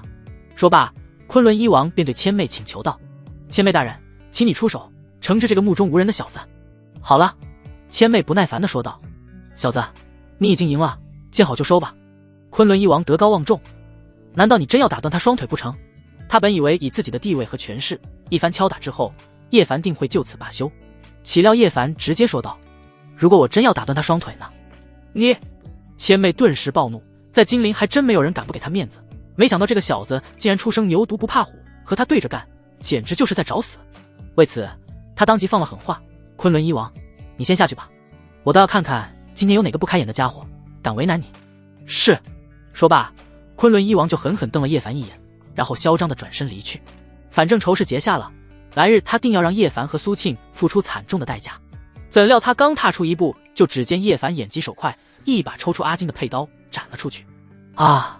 随着一声凄厉的惨叫传来，昆仑医王双腿断裂，一头栽倒在地上，然后晕了过去，不知是死是活。死！众人倒吸了一口凉气，没想到叶凡还真斩断了昆仑医王的双腿。小子，你敢！千妹气得说不出话，她身居高位，从来没有敢像叶凡这般当众打他的脸。这时，叶凡问道：“这个结果你可满意？”“你找死！”千妹双眼饱含怒火，力量不断汇聚到掌心，很显然，她是要出手了。阿金从震惊之中反应过来，连忙硬着头皮上前劝解：“千妹大人息怒啊，毕竟是昆仑医王有错在先，您若杀了叶少，小姐的病可就没人救治了。”阿金此刻内心颤抖不止，他也没想到叶凡会这么头铁，敢得罪千妹。毕竟以千妹的毒辣手段，得罪他的人几乎都没有好下场。滚开！千妹一把推开阿金，然后迅速杀向叶凡。小子，是你自找的，把命留下吧。下一刻，叶凡轻易避过了他这必杀的一击，反手一掌把他震退出去。什么？此刻阿金愣在了原地，谁敢相信叶凡竟有如此实力？要知道千妹可是武圣强者啊！纵然千妹刚才轻敌大意，但却在叶凡手中吃了亏。目测叶凡也是武圣强者，这么年轻的武圣还是头一次见。你找死！千妹已然失去了理智，在暴怒之下一跃而起，裙底随风摆动，直接骑在了叶凡的脖子上。趁着裙子扰乱叶凡视线之际，千妹拔下头上的簪子，直刺叶凡脑袋。不好！就在阿金尖叫之际，叶凡突然腾出一只手，抓住了千妹的簪子，直接把千妹掀飞出去。等千妹稳住身形之后，叶凡露出一丝玩味：毒蝎美人，不是我说你，你的胃也太大了！可恶！暴怒的千妹刚迈出一步，就感觉身上好像少了什么，凉飕飕的。这时叶凡继续说道：还有，长这么大还尿裤子，可不是一个好习惯哦。说罢，他将一件三角裤拿在手中甩来甩去。完了！阿金眼前一黑，若刚才还有回旋的余地，那现在是彻底没有了。另外，他可以证明千妹没有尿裤子，因为那根本不是尿，只能说女人都是水做的。小子，就算你实力强大，我也要杀了你！从未受过如此耻辱的千妹发疯似的杀向叶凡。砰！一掌之后，千妹被叶凡的强大力量打飞出去，重重的撞在石柱上，连石柱都化为粉末。噗！千妹吐出一口鲜血，整个人也逐渐恢复清醒，自知不敌，没有继续出手。啧啧，你不是我的对手。叶凡玩味一笑，从他出道至今就没有遇到一个能打的。哼！千妹冷哼一声，要不是我昨夜受了伤，杀你易如反掌。吹牛谁不会？叶凡不屑地说道。今天小爷我心情好，就饶你一命。倒不是他心软，而是师娘曾交代过他，皇家之人身怀皇家气运，不到万不得已，千万杀不得，以免被气运反噬。所以千妹也只是侥幸捡回一条命。哼，我记住你了，走着瞧。千妹生气地转身离开。今日和叶凡的博弈，她算是彻彻底底的失败。不过以她睚眦必报的性格，定然是不会善罢甘休。等等！就在这时，千妹愤怒地转身对叶凡问道：小子，你还想怎样？不怎么样，你有东西忘记拿了。说罢，叶凡将三角裤扔了过去。千妹眼前一黑，差点没有晕死过去。一气之下，她又一把扔了过来，不偏不倚地掉在了叶凡的头上。见对方这么不领情，叶凡直接出言威胁：给你3天的时间，你要是不付出足够的代价赎回去，那我可就把它拿去拍卖了。你敢！千妹气得发抖，这要是真拿去拍卖，那她的脸可就丢尽了。你等着，3天之后我要你好看。说罢，千妹气呼呼地上了车，然后对她的属下说道：去我的私人温泉山庄。她此生最讨厌的就是男人，因为在她的眼里，男人都是臭的、恶心的。今天被叶凡碰到了她的身体，她一定要泡上1天的温泉，才能消除心里的反感。此刻叶凡还在寻思着怎么敲诈千妹，虽然他可以放过对方一命，但对方不付出代价怎么行？直到阿金提醒道：叶少，虽然你和千妹大人已经结仇，但只要你能治好小姐，有小姐作保，他也会忌惮几分的。你想多了，他还没资格与我结仇。这时叶凡对他说道：带我去救治你家小姐。是。然后阿金带着叶凡穿过一层层的关卡，来到密室之中。叶凡没想到霓裳所住的地方竟然这么复杂，如果他没猜错，刚才阿金解锁3道指纹，2次密码，以这里的防御，估计是武圣强者都进不来。此刻叶凡看到一张高科技床上正躺着一个娃娃脸萝莉型的少女，看上去非常的楚楚动人。要不是皇家之人不能轻易招惹，他非要把霓裳也拐去暖被窝。叶少，她就是天地唯一的爱女霓裳小姐，也是你此次救治的对象。阿金介绍道。叶凡点点头，上前查看，发现这病情非常复杂，经脉紊乱，气息低沉，似乎随时都有陨灭的可能。于是他好奇地问道：霓裳小姐发生了什么？为什么会变成这样？只见阿金连忙解释：半个月前，霓裳小姐的生日宴上混入杀手，天帝为了救小姐被杀手击中，身受重伤，而小姐则是被另外一位潜藏的杀手打晕过去，只是偶尔才会醒。此话一出，叶凡顿时一震，连天帝都敢刺杀，除去暗夜组之外，他真想不到还有哪个势力敢如此胆大包天。就在这时，霓裳醒了。你就是叶凡吧？他的声音清脆，有些许稚嫩，开口的第一句话就让叶凡一愣。你认识我？不认识。霓裳解释。不过我却听说过你的称号，天下第一的神王。此次治病由我代替我大师姐出手。可以，我相信你的实力。霓裳点头，然后对阿金说道：“你先下去吧，让叶少安静地为我治疗。”可是阿金还要说什么，就只见霓裳率先开口：“难道你还怕叶少对我不利不成？”是。阿金听话地退了下去。如果叶凡真要对霓裳不利，就算他在场也不可能阻止。那我们开始吧。说罢，叶凡就准备治疗。但在这个时候，霓裳却发出了自己的疑问：“叶少，你确定你没有打着治病的幌子占我便宜？”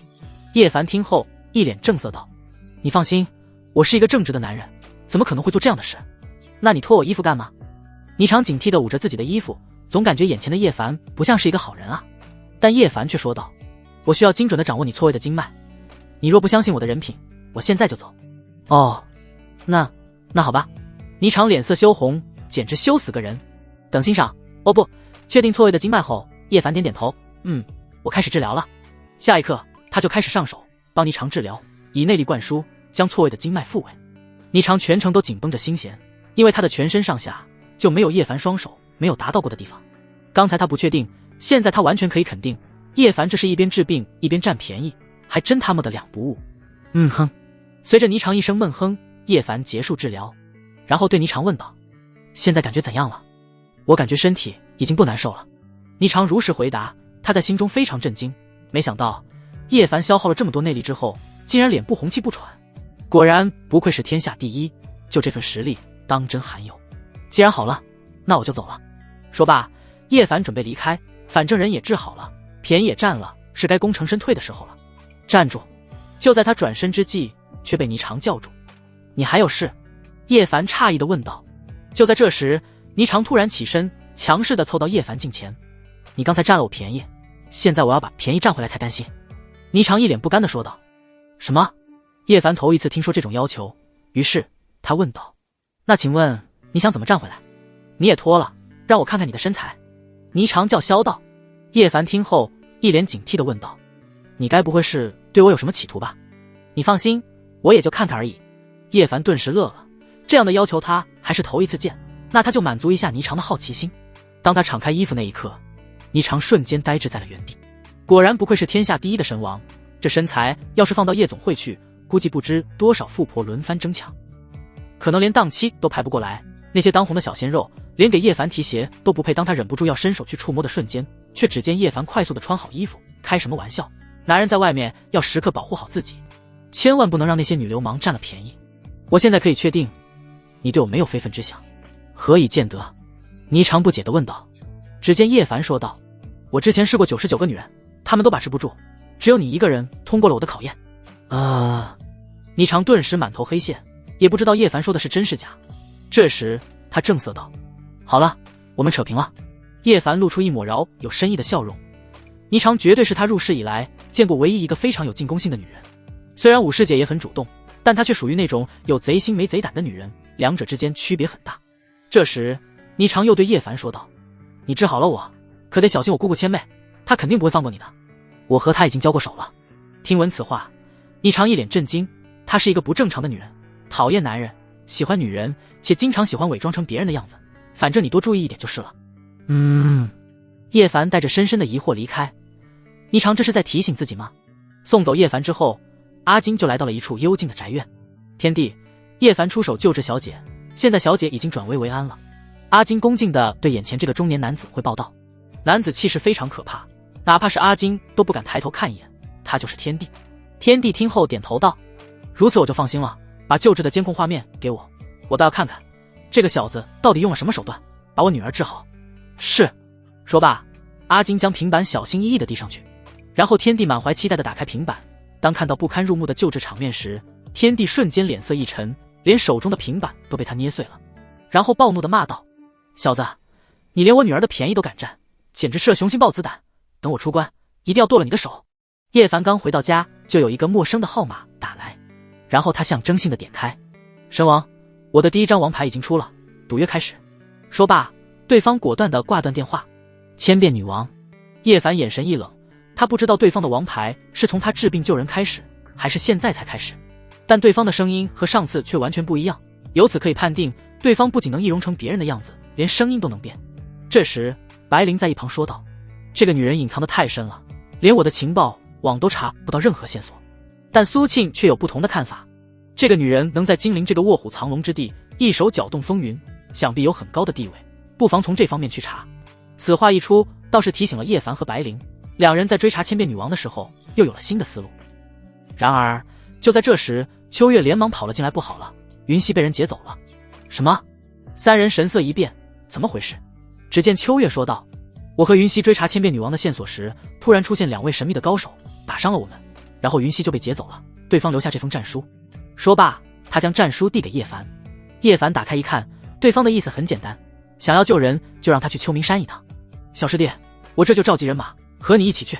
白灵非常生气地说道，苏庆也是一脸坚决，但叶凡却拒绝道，两位师姐，既然这是我和千变女王的赌约，那就让我去完成，省得让他找到借口做文章。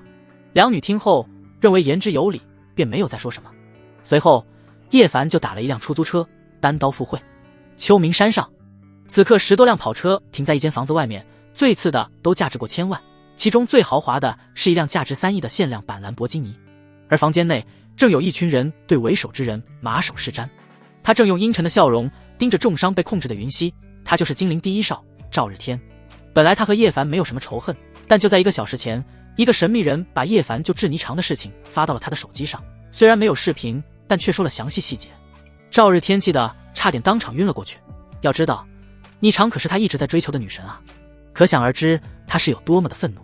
在暴怒之下，他直接派人把云溪抓来，今天无论如何他都要整死叶凡。若非对方提醒他，叶凡乃是天下第一的神王，他都想亲自杀上白家了。不过现在有云溪这个人质，他有100种方法弄死叶凡。云溪见状怒骂道，你敢绑架我，叶少和白小姐是不会放过你的。怎料话音刚落，啪，赵日天一个耳光就打在了他的脸上。我赵家乃金陵第一世家，区区白家我怎会看在眼里？至于那个小子，你看我怎么弄死他。赵日天冷笑道，看你还有点姿色，本少就先拿下你，找点利息。哈哈哈哈！赵日天身旁的诸位大少跟着狂笑道，不好！云溪神色一变，刚要反抗，却根本反抗不了。就在这时，赵日天已经把魔爪伸向云溪，不过还未到达云溪面前，就只见一个头盔飞了过来。要不是赵日天把手缩回得快，估计就要被头盔砸中了。是谁他妈敢坏本少好事？赵日天顿时勃然大怒，他的人也跟着怒目而视。不过当看到来人之后，他们却怂了。只见穿着机车服、身材火辣的千媚正从外面走来，所过之处，众人纷纷退避三舍，谁都知道他讨厌男人，生怕遭受到无妄之灾。千媚姐，你怎么来了？赵日天的嚣张态度有所收敛，毕竟千媚可是位高权重的女人，哪怕是赵家也要礼让3分。只见千媚冷笑道，我听说你要弄死叶凡，所以就特地过来看戏。原来是这样，欢迎欢迎。赵日天摆出一副笑脸相迎的姿态，但千媚却说道，你可以杀了他，也可以用他来对付叶凡，但却不能玷污他。此话一出，赵日天怒火横生，这千媚管得未免也太宽了吧。但他却没有表露任何的不满。多谢。云溪对千媚感谢道，但千媚却凑到他近前冷笑道，不用感激我，我知道你的身份，暗夜组织的叛徒，如今投靠了叶凡，你就不怕暗夜组织弄死你吗？瞬间云溪汗毛倒立，他知道千变女王是不会放了他的，毕竟暗夜组织最讨厌的就是叛徒。就在这时，外面有人匆忙来报，大少，叶凡那个土鳖来了，走，出去会会他。说罢，赵日天就起身向外走去，然后又对那2名战神级高手说道，看好他，谁敢救他，格杀勿论。是。来到秋名山的叶凡见赵日天正居高临下的看着他，便问道，就是你在找我麻烦？没错。赵日天嚣张的说道，敢惹我金陵第一少赵日天，你简直活腻了。惹你？叶凡疑惑之际，千媚坐在自己价值数百万的机车上，冷笑着提醒，忘了告诉你，霓裳可是他的女神，你亵渎了他的女神，他当然不会放过你。此事你这个蛇蝎美人也有参与。叶凡冷冷地看向千媚，千媚阴沉一笑，多谢夸奖，不过我只是来看戏的，看到你吃瘪我就很开心。这时赵日天说道，叶凡，你想救你的女人就和我比一场，赢了我就放你的女人，输了你会死得很惨。来来来，老子今天非打死你这个傻逼不可。叶凡早就迫不及待想要动手了，但赵日天却说道，叶凡，本少知道你是神王，当然不会给你动手，而是要和你比赛车，谁先到终点谁赢。说罢，他便上了他那一辆价值几亿的限量跑车内。那我的车呢？你的车自备。说罢，赵日天一脚油门跑得没影。千妹则是在一旁幸灾乐祸地问道：你该不会没有准备车吧？那很可惜，你要输了。放心，输不了。叶凡纵身一跃就跳到了千妹的机车上，紧紧顶着千妹。你给我滚下去！千妹极其不适应，都还没来得及反抗，就只见叶凡给了油门，动力十足的机车直接飞了出去。别人是用开的，但叶凡却是用飞的，看着已经超过200多码的速度，哪怕是千妹也吓得紧闭双眼。虽然这个速度还不到极速，但这里山路崎岖陡峭，稍不慎就可能翻下万丈悬崖。更可恶的是，叶凡还时不时的提速又减速，在后面一顶一顶的。千妹杀了叶凡的心都有了，但在这种速度下，哪怕是他身为武圣，体质也感受到了非常的不适应。土鳖，就你还想跟我斗？下辈子再做梦吧！此刻正在飙车的赵日天一脸的不屑，现在叶凡恐怕连车都借不到吧？这一场比赛他赢定了。他对自己的技术非常有信心，哪怕是在这危险的路面，他也把车速提到了150多码。但很快就有一辆快冒烟的摩托车从后面急速而来，在一个弯道超过了他的跑车，然后一个拐弯，他就连尾灯都看不到了。谁开得这么快？找死！赵日天那叫一个生气，不过一想到刚才的摩托车有些熟悉，好像是千妹的，不好！赵日天一惊，千妹不敢玩得这么疯狂，唯一的可能就是有人开了他的机车。也不知为何，他突然想到了叶凡，不管是不是叶凡，他都不敢赌，于是他猛踩油门跟了上去。只可惜他都提到危险的速度了，连跑车都被路边的物体擦伤了，他还是看不到对方的尾灯。而此刻一群人已经在出发点等着，因为出发点也是终点。虽然叶凡抢走了千妹的机车，还顺带把千妹也拐跑了，但他们坚信首先到终点的肯定是赵日天。眼看时间已经差不多了，他们都在准备待会该如何庆祝赵日天的胜利，却没想到就在这时，远处一辆机车迅速驶来。什么？众人傻眼了，没想到首先到终点的竟是叶凡，这根本不可能。但这本来就是一个 U 字形跑道，没有任何近路可言，所以也不存在作弊的嫌疑。叶凡刚来到终点，就来了一个漂移，灰尘溅得众人满身都是。嗨嗨嗨嗨！众人发出一连串的咳嗽。等到灰尘散去之后，叶凡已经把机车稳稳地停在路面上。天哪，他竟然跑赢了大少！众人无法接受这个残酷的现实。要知道，赵日天可是金陵第一赛车手啊，为什么会输给叶凡这个名不见经传的小子？不多时，赵日天开着跑车赶来，虽然他已经把速度拉满了，但比起叶凡还差了一个档次。当看到叶凡正坐在机车上，对他竖起一根中指的时候，赵日天怒了。我怎么可能会输？赵日天只差没有当场咆哮了，输给叶凡是他最大的耻辱。众人也是一脸沮丧，因为赵日天的却输了。怎料就在这时，赵日天突然一脚油门踩了上去，瞬间把速度提升到100几，然后撞向叶凡。小子，我赢不了你，就撞死你！赵日天面目狰狞地说道。这一幕可把刚从不适中反应过来的千妹给吓了一大跳。你他妈没看到老娘还在车上吗？千妹对着赵日天怒骂道。但很显然，正在全力撞向叶凡的赵日天根本没听到。他当然看到机车上还有千妹，但他作为金陵第一少，平日里嚣张惯了，不疯狂的时候他还会忌惮千妹，但现在他早已上头，管不了那么多了。以赵家的地位，不管他闹出多大的祸事，都有家族为他摆平。更何况在他看来，叶凡之所以能赢，完全是千妹的因素。若千妹没有把机车借给叶凡，叶凡就算技术再逆天，也不可能赢了他。要是让千妹知道他的想法，肯定会把他祖宗18代都给问候一个遍。那是他借给叶凡的吗？分明是叶凡强取豪夺的好不好？就在跑车即将撞上两人的瞬间，叶凡突然一提，机车被他提起数米之高，然后重重的落下。不好！赵日天神色一变，立马从座位上弹射出去。砰！下一刻，机车准确无误地砸在了跑车上，直接发生了剧烈的爆炸。在爆炸之前，叶凡一把拉着千妹，纵身一跃，稳稳地落在路面之上。嘶！千妹倒吸一口凉气，双手捂着屁股，疼死了。她都不知道叶凡身上是不是装了金刚钻。此刻，她顾不上疼痛，上前质问道：“赵日天，你什么意思？”刚从暴怒和震惊之中恢复过来的赵日天咧嘴一笑：“千妹姐，实在不好意思，我的刹车失灵了。”你！千妹气得准备找赵日天算账之际，突然叶凡一脚踢出，正好踹在了赵日天的身上，然后赵日天倒飞出去，重重地砸在人群之中。啊！人群之中哀嚎一片，那些跟着赵日天混的大少身躯当场炸裂开来，死伤无数。而赵日天又接近战神巅峰，所以他没有死，只是被踹得无法站起身来。小子，你敢踹我？你不想要你的女人活命了吗？赵日天疯狂地怒骂道。但很快叶凡就一脚狠狠地踩在了他的脸上，让你的人把云溪交出来，一命换一命。想得美！赵日天话音刚落，就只见叶凡加重了几分力道。啊！赵日天发出一声惨叫，千妹姐，救我！活该！千妹怒骂一声，没有多管闲事。虽然赵家在金陵威望不小，但他可不想救赵日天，毕竟赵家一直以来都和霓裳走得很近，他还巴不得叶凡弄死赵日天，激起两方势力的争斗，然后他就能坐收渔翁之利。且慢！就在这关键时刻，两位战神级强者押着云溪走了出来。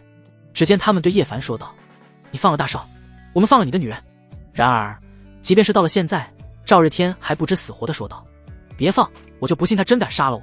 我若有个什么好歹，他扛不住我赵家的雷霆怒火的。”怎料话音刚落，叶凡又是一脚踩在了他的手掌上。我最讨厌别人威胁我。咔嚓一声脆响之后，他的手掌都被叶凡踩烂了。小子，你找死！就在两人准备折磨云溪的瞬间，却不料叶凡不知何时已经来到了他们的后方。不好！两人刚反应过来，就只见寒光一闪，然后两人捂着咽喉，重重地倒在地上。好快的速度！千妹瞬间震惊，她虽然也能秒两位战神，但却做不到叶凡这样的急速。她也是和叶凡交过手的，知道叶凡无比强大，但从现在看来，叶凡似乎远比他想象之中要强。想要解决这么一个强大的敌人，真是不容易。而赵日天也没想到，叶凡是说动手就动手，完全不带一点犹豫的。这样的男人，多看一眼都会爆炸。叶少，我给你添麻烦了。云溪抱歉地说道。没事，你也是为了帮我做事，才会被他们挟持而来。叶凡对云溪问道。你没事吧？我没事。云溪心中暖暖的，没想到叶凡也会关心他。当看到他连忙的巴掌印之后，叶凡就知道是怎么回事了。这时，叶凡不屑地看向赵日天，本来是打算交换人质后再动手，但我没耐心了，不陪你玩了。我警告你，最好不要乱来。赵日天颤抖地说道。我赵家可是金陵少有的大族，连10大家族都要屈居我赵家之下，就算你是神王，惹了我赵家也别想好过。作为战神级强者，到了外面都是呼风唤雨的存在，但在叶凡面前，他却连振作都做不到。从你招惹我那一刻开始，就注定了你赵家的毁灭。说罢，叶凡一脚踩在了赵日天的身上。不！赵日天还未反应过来，就被叶凡一脚踩碎心脏，一代战神级强者就这样覆灭在叶凡的脚下。嘶！千妹倒吸一口凉气，杀伐果断的人她见过不少，但像叶凡这般利索的人，她还是头一次见。太让我失望了，竟然没看到你吃瘪的样子，希望下次不要让我失望。千妹摇摇头，还不忘嘲讽叶凡两句，就要转身离开。在离开之前，还饶有深意地看了云溪一眼，看得云溪头皮发麻。他总感觉千妹要对付他，但他却没有证据。这时，叶凡对千妹说道：“等等，帮我做件事再走。”开什么玩笑？千妹冷笑道：“我是什么身份，会帮你做事？别异想天开了。”然而叶凡却不慌不忙地说道：“既然如此，那我明天就把三角裤拿出去拍卖，说明来历之后，肯定能卖个好价钱。”你……千妹差点被叶凡气死，然后沉着脸问道：“你要我帮你做什么？把他的人头送去赵家？你这么快就要与赵家对上了？”这倒是出乎了千妹的预料，两方势力对上是迟早的事情，但他却没想到叶凡连缓冲期都省略了。报仇不过隔夜，我的对手太多，我可不想在赵家这件事上浪费时间。你牛！千妹竖起大拇指，然后对叶凡问道：“如果我帮你做这件事，你是不是就把我的东西毁掉？”可以，没有问题。叶凡调侃道：“蛇蝎美人，屁股还疼吗？”此话一出，千妹瞬间打了一个激灵：“小子，你嚣张不了多久的，我们走着瞧。”说罢，千妹就让人来善后，而她则是头也不回地离开了。和叶凡这个臭男人多待一刻，他就觉得恶心，心里则是松了一口气。还好刚才坐在机车上没扎进去，否则就危险了。白家，小师弟已经解决麻烦了，现在在回来的路上。白灵对苏庆报平安，毕竟叶凡离开之后，苏庆就心事重重。但在这个时候，苏庆却将一条三角裤扔在了白灵的面前。大师姐，你干什么？白灵嫌弃地问道。只见苏庆说道：“这是从小师弟的口袋里搜出来的东西，你知道是谁的吗？”叶凡从小就是苏庆照顾到大的，所以他的衣服几乎都是苏庆洗的，因为别人洗的他穿不惯。在苏庆回来之后，叶凡的衣服都是他亲力亲为的洗，不想借其他人之手。刚才洗衣服的时候就翻到了这玩意。白灵仔细看了一遍，然后摇头道：“我可以确定，不是他身边这些人的。何以见得？”苏庆疑惑地看向他，只见白灵解释道：“只有赛里吧唧的女人才会穿这种大红色的玩意，所以我敢断定肯定是外面的女人的。此话一出，苏庆脸色顿时一沉，如此看来小师弟可能学坏了。这时他对白灵说道：小师弟出去外面鬼混，我们两个当师姐的也有责任。这件事要是被师娘知道了，你我免不了一顿毒打，看来得想办法解决小师弟某些方面的需要。这个简单，白灵说道，我完全可以帮小师弟解决。闭嘴！苏庆呵斥道，收起你的歪心思，你就不能像我一样正经一点吗？此话一出，白灵可就不乐意了。只见他心中腹诽道，哼，还好意思说我，你也不看看你是什么德行，无非就是假正经而已。要不是我偷偷去了你的房间，我还被蒙在鼓里呢。一提起这件事，白灵就来气，因为大师姐收藏了几条小师弟的三角裤，所以他敢断定大师姐绝对不是正经人。正经人说做这事啊，至少不会像表面上这么正经。别问他为什么知道那是小师弟的，问就是他也偷看过。这时白灵内心抱怨完后，表面上和和气气地问道，大师姐，你说该怎么办？可能是我们误会了小师弟，虽然小师弟表面不正经，风流纨绔，但至少不会乱来。这件事你我就憋在心头，不许让小师弟知道。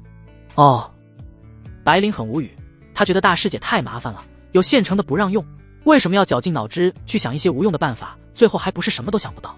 很快叶凡和云溪回来了，只是刚到家寒暄不久，春花便匆忙来报，叶少，果然不出你所料，赵家出动了，他们的家主带着5位长老前来，看样子动静闹得很大。此话一出，叶凡冷笑一声，有意思，让他来吧，我在这里等着他。既然这也是千变女王和他赌约的一环，那他就把赌约进行到底。不一会儿，赵家家主赵玄机便带着5位长老前来问罪。叶凡，你给老子滚出来，敢杀我儿，今天定要你血债血偿。赵玄机此刻怒不可遏，他的儿子赵日天要收拾叶凡的事情，其实他早就知道了，但他却没有管束，因为在他看来，在金陵这片地方，赵家完全可以只手遮天。赵日天的性格他一清二楚，一般要收拾谁都会变着花样将对方弄死。对此他也只是睁一只眼闭一只眼，反正只要不惹到皇家之人，没有什么事是赵家解决不了的。赵家就是这么狂妄，只要儿子玩开心了就好。没想到这一次却翻车了，当看到赵日天的人头之后，他差点气死过去。从千妹那里得知叶凡是当年打遍天下无敌手的神王之后，他才知道赵家这一次惹到了不可招惹的大人物。但那又如何？在金陵这片地方，只许他赵家欺负别人，不许别人欺负他赵家。就算是神王也不行，毕竟当年无敌可不代表现在无敌。就在白家众人面色惊恐之际，一道声音传来，赵玄机，这里不是你能撒野的地方，你大张旗鼓的来我白家叫嚣，是打算与我白家开战吗？说话者正是白家家主白孝存。此次闭关一举突破5胜之境，却被赵玄机的到来打破了美好的心情。只见赵玄机冷声道，白孝存，我此番前来只为揪出躲在你白家的叶凡，识相的就滚开，不要拦我，否则我连你白家一起收拾。叶凡是谁？白孝存诧异了，因为他刚出关，对发生的事情并不知晓。只见一旁的管家连忙解释，家主，叶凡是大小姐的小师弟，也是天下第一的神王，因为赵玄机的儿子赵日天招惹到了他，被他击杀，所以赵玄机就带着人来抓他。此话一出，白孝存瞬间明了。哼！赵玄机冷哼一声，白孝存，交出叶凡我便既往不咎，否则你白家在劫难逃。他的态度依旧十分嚣张，不过也是有嚣张的资本。无论是上官家族还是白家，甚至周家，都只是在10大家族之列，而赵家却超脱了10大家族，所以他没有给白孝存任何面子。怎料白孝存不屑地说道，赵玄机，此事本就是你儿子的错，可怪不了叶凡，只要我白孝存在一天，你就别想从我白家抓走叶凡。此话一出，众人顿时一愣，谁能想到白孝存会为了叶凡和赵家死磕到底，毕竟这可不是一个明智的选择。殊不知白孝存也有自己的想法。首先赵玄机太嚣张了，之前白家让着赵家是因为没有5胜强者撑腰，如今他突破了，自然也就不用怕了赵家。其次叶凡可是神王，还是他女儿白灵的小师弟，说白了都是一家人，他自然会保。而且他的女儿白灵年纪也不小了，必须把叶凡留下来当他女婿，为了女儿的幸福，他也要死保叶凡。当然这是他对叶凡实力不了解的原因，因为叶凡当年打遍天下无敌手的时候，在他的认知中好像只是单挑了一群战神，所以他认为叶凡只是战神巅峰不到5胜的年轻强者。当然就连赵玄机也是这么认为的，毕竟那天叶凡干翻长老会的消息并没有外泄。另外当年叶凡干翻的对象中，战神只是最弱的一档。既然如此，那就没有什么好说的了。白孝存，你会后悔的。说罢，赵玄机就准备动手。且慢！就在这时，龙千羽带着龙晴拖着行李箱到来。赵玄机，你已经是超越战神之境的强者，按照长老会的规矩，不允许在世俗动手。难道你要公然违抗长老会的规则吗？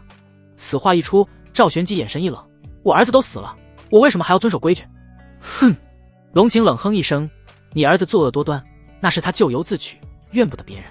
好一个咎由自取，在金陵，无论我儿做什么都是对的，轮不到你来指指点点。赵玄机呵斥道，今日我不仅要动手，还要大开杀戒，事后我自会向天地请罪。在他看来，以赵家的权势和地位，就算对天地请罪，天地也未必敢动赵家，顶多算是给点象征性的惩罚而已。至于长老会，他真的没在怕的。你好大的胆子，不知道的还以为金陵是你赵家的天下呢。龙千羽开口嘲讽道，叶凡杀了你儿子，也算是为民除害了，无知后辈也敢抹黑我儿，找死！下一刻，赵玄机果断出手，杀向龙千羽。白孝存见状，迅速上前和他对了一掌。砰！一掌之后，白孝存被震得连连后退，反观赵玄机则是一脸淡定地站在原地。2平5胜，白孝存神色一震，没想到赵玄机已经突破了2平5胜，而且他都出了全力，人家只是随意一击，就差点让他遭受重创。只见赵玄机不屑地说道，白孝存，你真以为突破5胜就能和我一战了吗？你太看得起你自己了。实话告诉你吧，我可不止2平5胜，我已经来到了2平5胜之巅，哪怕是长老会的4大长老，也没有一个人有我强。什么？白孝存神色一震，赵玄机的突破速度未免也太快了吧？他到底用了什么手段突破？而龙千羽则是一脸担忧，虽然叶凡那天击败了唐敖，但唐敖只是2平5胜，还未达到巅峰，也不知道叶凡能否击败赵玄机，毕竟赵玄机的压迫感太大了。下一刻，赵玄机再度出手，他要杀了白孝存和龙千羽这2个拦路者，然后再来杀了叶凡。今夜，他要让整个金陵都见识一下赵家到底有多恐怖。不好！就在白孝存顿感不妙之际，一道力量隔空袭来，稳稳地挡在了白孝存面前。砰！一阵爆炸之后，抵消了赵玄机的力量。然后叶凡和白灵几人走了悠哉悠哉地走了出来。然后叶凡玩味地看向赵玄机，赵玄机，你儿子是我杀的，有种冲我来！小子，你终于肯出来了是吗？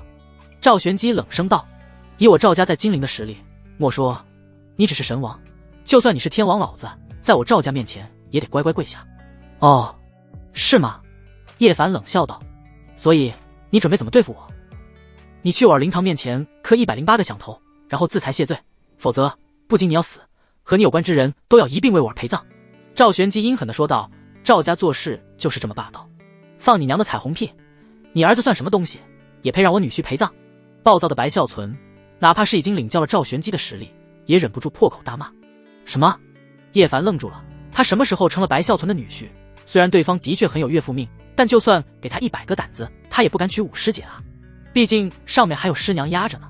同样呆滞的还有龙千羽和龙晴，叶凡什么时候娶了白灵，亦或者白浅？他们怎么不知道？爸，我和小师弟不是你想的那样。白灵也是脸色一红，虽然他内心10000个愿意，但他也面临和叶凡同样的困境。哼！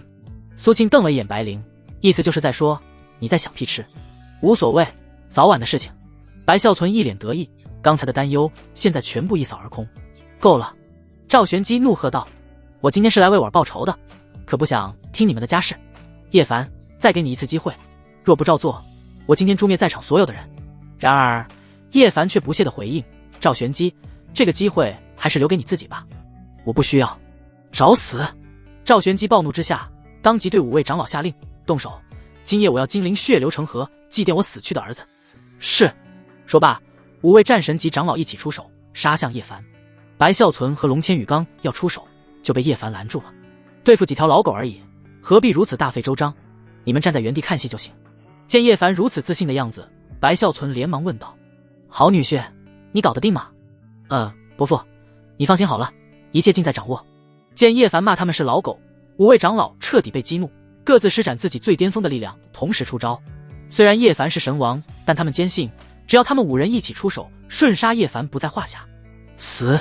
随着5道惊天力量轮番落下，原地爆炸开来，烟尘弥漫。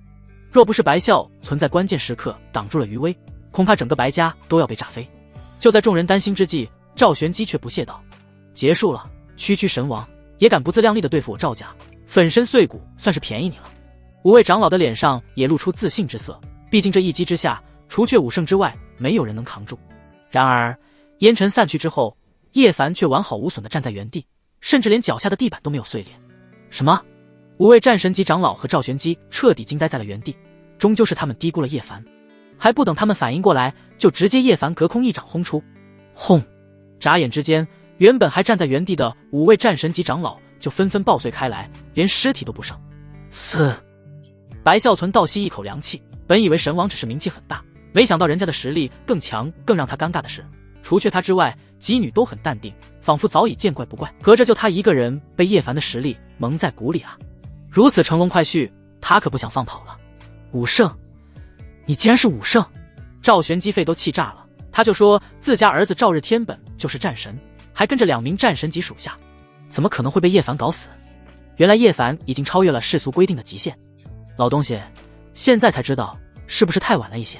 面对叶凡的嘲讽，赵玄机怒喝道：“你即是武圣，为什么长老会不管你？”在他看来，自家儿子的死固然是叶凡杀的，但长老会也有不可推卸的责任。若不是长老会纵容一位武圣强者留在世俗，那他儿子就算作恶多端也不会死。等他杀了叶凡之后，定要去长老会问罪。这个问题问得好。叶凡鄙夷道：“你都能在世俗逍遥，为什么我不可以？你也配和我比？”赵玄机不屑道：“我赵家在世俗只手遮天，你问问长老会敢对付我赵家吗？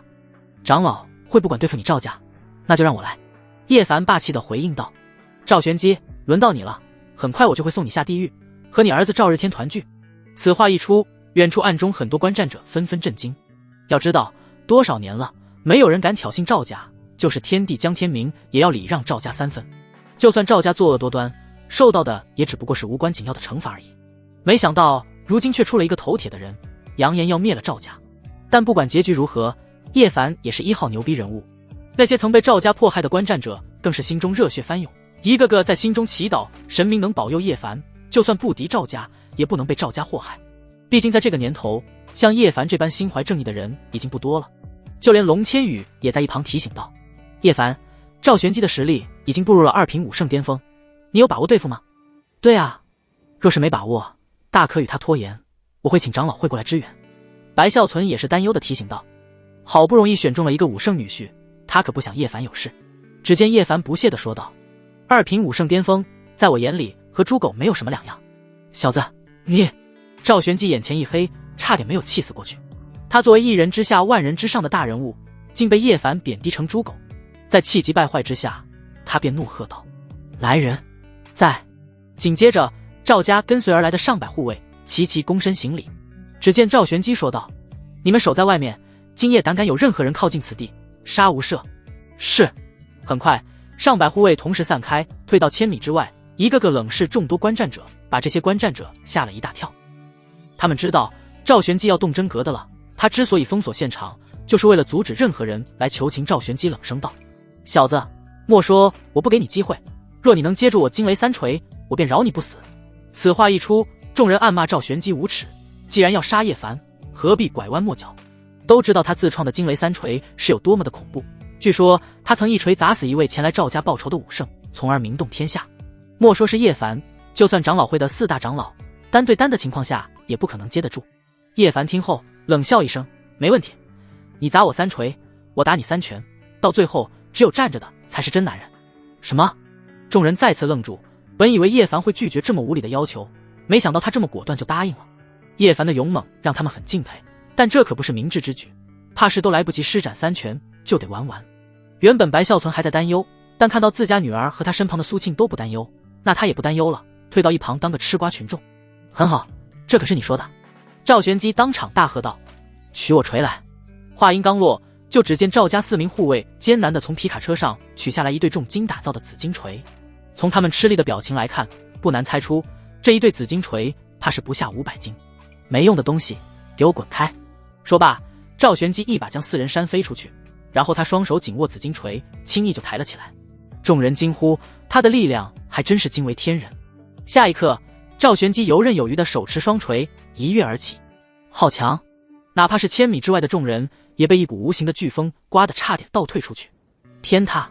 随着赵玄机一声大喝，双锤从上方重重地砸了下来。砰！顷刻间，周围爆炸开来，难以想象他这一双锤子的力量是有多强，连地面都砸变形了。不过下一刻，在场所有人都傻眼了，因为此刻叶凡竟稳稳地接住了赵玄机的紫金锤，任凭赵玄机再怎么用力，始终无法砸下去半分，简直太不可思议了。他的极限到底在哪里？白孝存哆嗦地问道。他心里清楚，但凡这一双锤子落在他的身上，他都必死无疑。但叶凡却安然无恙，可想而知两人的差距是有多么的巨大。不知道，反正再强的敌人，他都是见一个秒一个。这就是众女的答案。众人高呼，怪不得叶凡敢招惹赵家，原来人家是带着实力而来，绝不是逢场作秀。怎么可能？赵玄机一脸凝重地看向叶凡，直到现在他才知道叶凡不是好惹的。就拿这一锤来说，叶凡不仅没有让他寸进分毫，还震得他手臂发麻。也不知为何，此刻他竟有一种不妙的预感涌上心头。这时叶凡嘲讽道：赵玄机，是你锤子生锈了，还是你没吃饭连力气都没有了？说罢，他稍微一推，就把赵玄机掀飞出去，震得连连后退。这还是他多年以来第一次吃瘪。无法接受这个现身的赵玄机已经气昏头了。再来！下一刻，他再次手持双锤从两面夹击叶凡的脑袋。地线！随着赵玄机一声暴喝，紫金锤就要砸中叶凡的脑袋，但很快他的双锤就被叶凡牢牢挡住，再次宣告失败。此刻众人已经麻木了。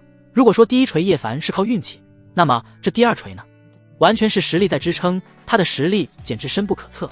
当然，第一锤也不可能是运气，因为在强大的赵玄机面前，无论什么运气都不顶用。赵玄机更是没有了刚才的嚣张和霸气，取而代之的是一脸的忌惮和惊恐。叶凡的实力或许还在他之上，赵家到底招惹到了一个什么样的怪胎？还不等他反应过来，叶凡将锤子往左右一推，差点脱手而出。回过神的赵玄机从叶凡身上感受到了一股神秘和无力感，这种感觉他从未经历过。这时叶凡摇摇头，失望地说道：赵玄机，你已经出了2锤子了，但结局却差强人意，还有最后一锤子，请继续你的表演。众人倒吸了一口凉气，他们毫不在意叶凡的嚣张，在意的是他们感觉叶凡甚至都还没出全力。叶凡到底是一个什么样的男人，能把不可一世的赵玄机逼迫到这种境地？这时赵玄机忌惮地问道：小子，你到底在什么境界？这个问题不仅是他想知道的，就连在场所有人都想知道，包括叶凡身边的几个女人。然而叶凡却不屑一笑：你打败我不就知道我在什么境界了吗？何必多此一问？装神弄鬼，我不信你还有力量接住我第3锤。说罢，他将2把锤子抛到了半空中，然后凝结自身全部的实力汇聚到双手之中，然后再接住锤子，把所有力量都灌输到锤子中。惊雷！赵玄机大喝的声音犹如天雷滚滚。没错，这就是他惊雷3锤之中的最强一锤。这一锤虽然没有什么玄妙之处，但却是刚才2锤的力量总和。仅仅只是气息，就让人感觉身处一路火花带闪电的恐怖氛围之中。他们一个个都提心吊胆地看着战场的中心，不知叶凡还能否挡住这最强的第3锤。砰！当这最强的第3锤落下之后，大地发生了巨大的震动，众人在这猛烈的摇晃之下，境界不高的直接栽倒在地，境界高的还能勉强狼狈地保持站立的姿势。难以想象这一锤到底蕴含多少的力量，其破坏力就算砸碎一辆重型坦克，恐怕也是绰绰有余了。所有人都不敢相信这是人力能接住的，即便是白灵和苏庆也是心头一颤。他们虽然对叶凡的实力非常自信，但在这个时候也不免担忧叶凡的安危。其他人就更不用说了，吓得脸色煞白。叶凡啊叶凡，你可不能死啊，否则我岂不是要守活寡了？龙千羽在心中祈祷，现在好多人都知道他已经输给了叶凡暖被窝，上了贼船，已经下不去了，但还没有尝过甜头，不知叶凡是什么滋味。然而就在众人无法看清局势的瞬间，赵玄机突然弹飞出去，重重地砸在了那辆拉紫金锤的皮卡之上，皮卡犹如纸糊一般被他砸扁。但这还不是结束，紧接着2把紫金锤便从半空中飞了过来，重重地砸在赵玄机身上，造成2次伤害。噗！赵玄机吐出一口鲜血，摇摇晃晃地起身，一脸绝望地看向叶凡。刚才砸得爽吗？叶凡冷笑道：你装完了，现在轮到我了，你准备接我的3拳了吗？什么？众人这才反应过来，叶凡的确以不可思议的实力接住了赵玄机的3锤，且都是正面硬接的。只能说他创造了奇迹。让众人期待的是，不知道叶凡的三拳到底有多强。三拳出完，能打败赵玄机吗？给我死！就在这时，赵玄机突然不讲武德的将一把紫金锤用尽全力抡飞出去，砸向叶凡。小心！白孝存等人连忙提醒叶凡，但却为时已晚。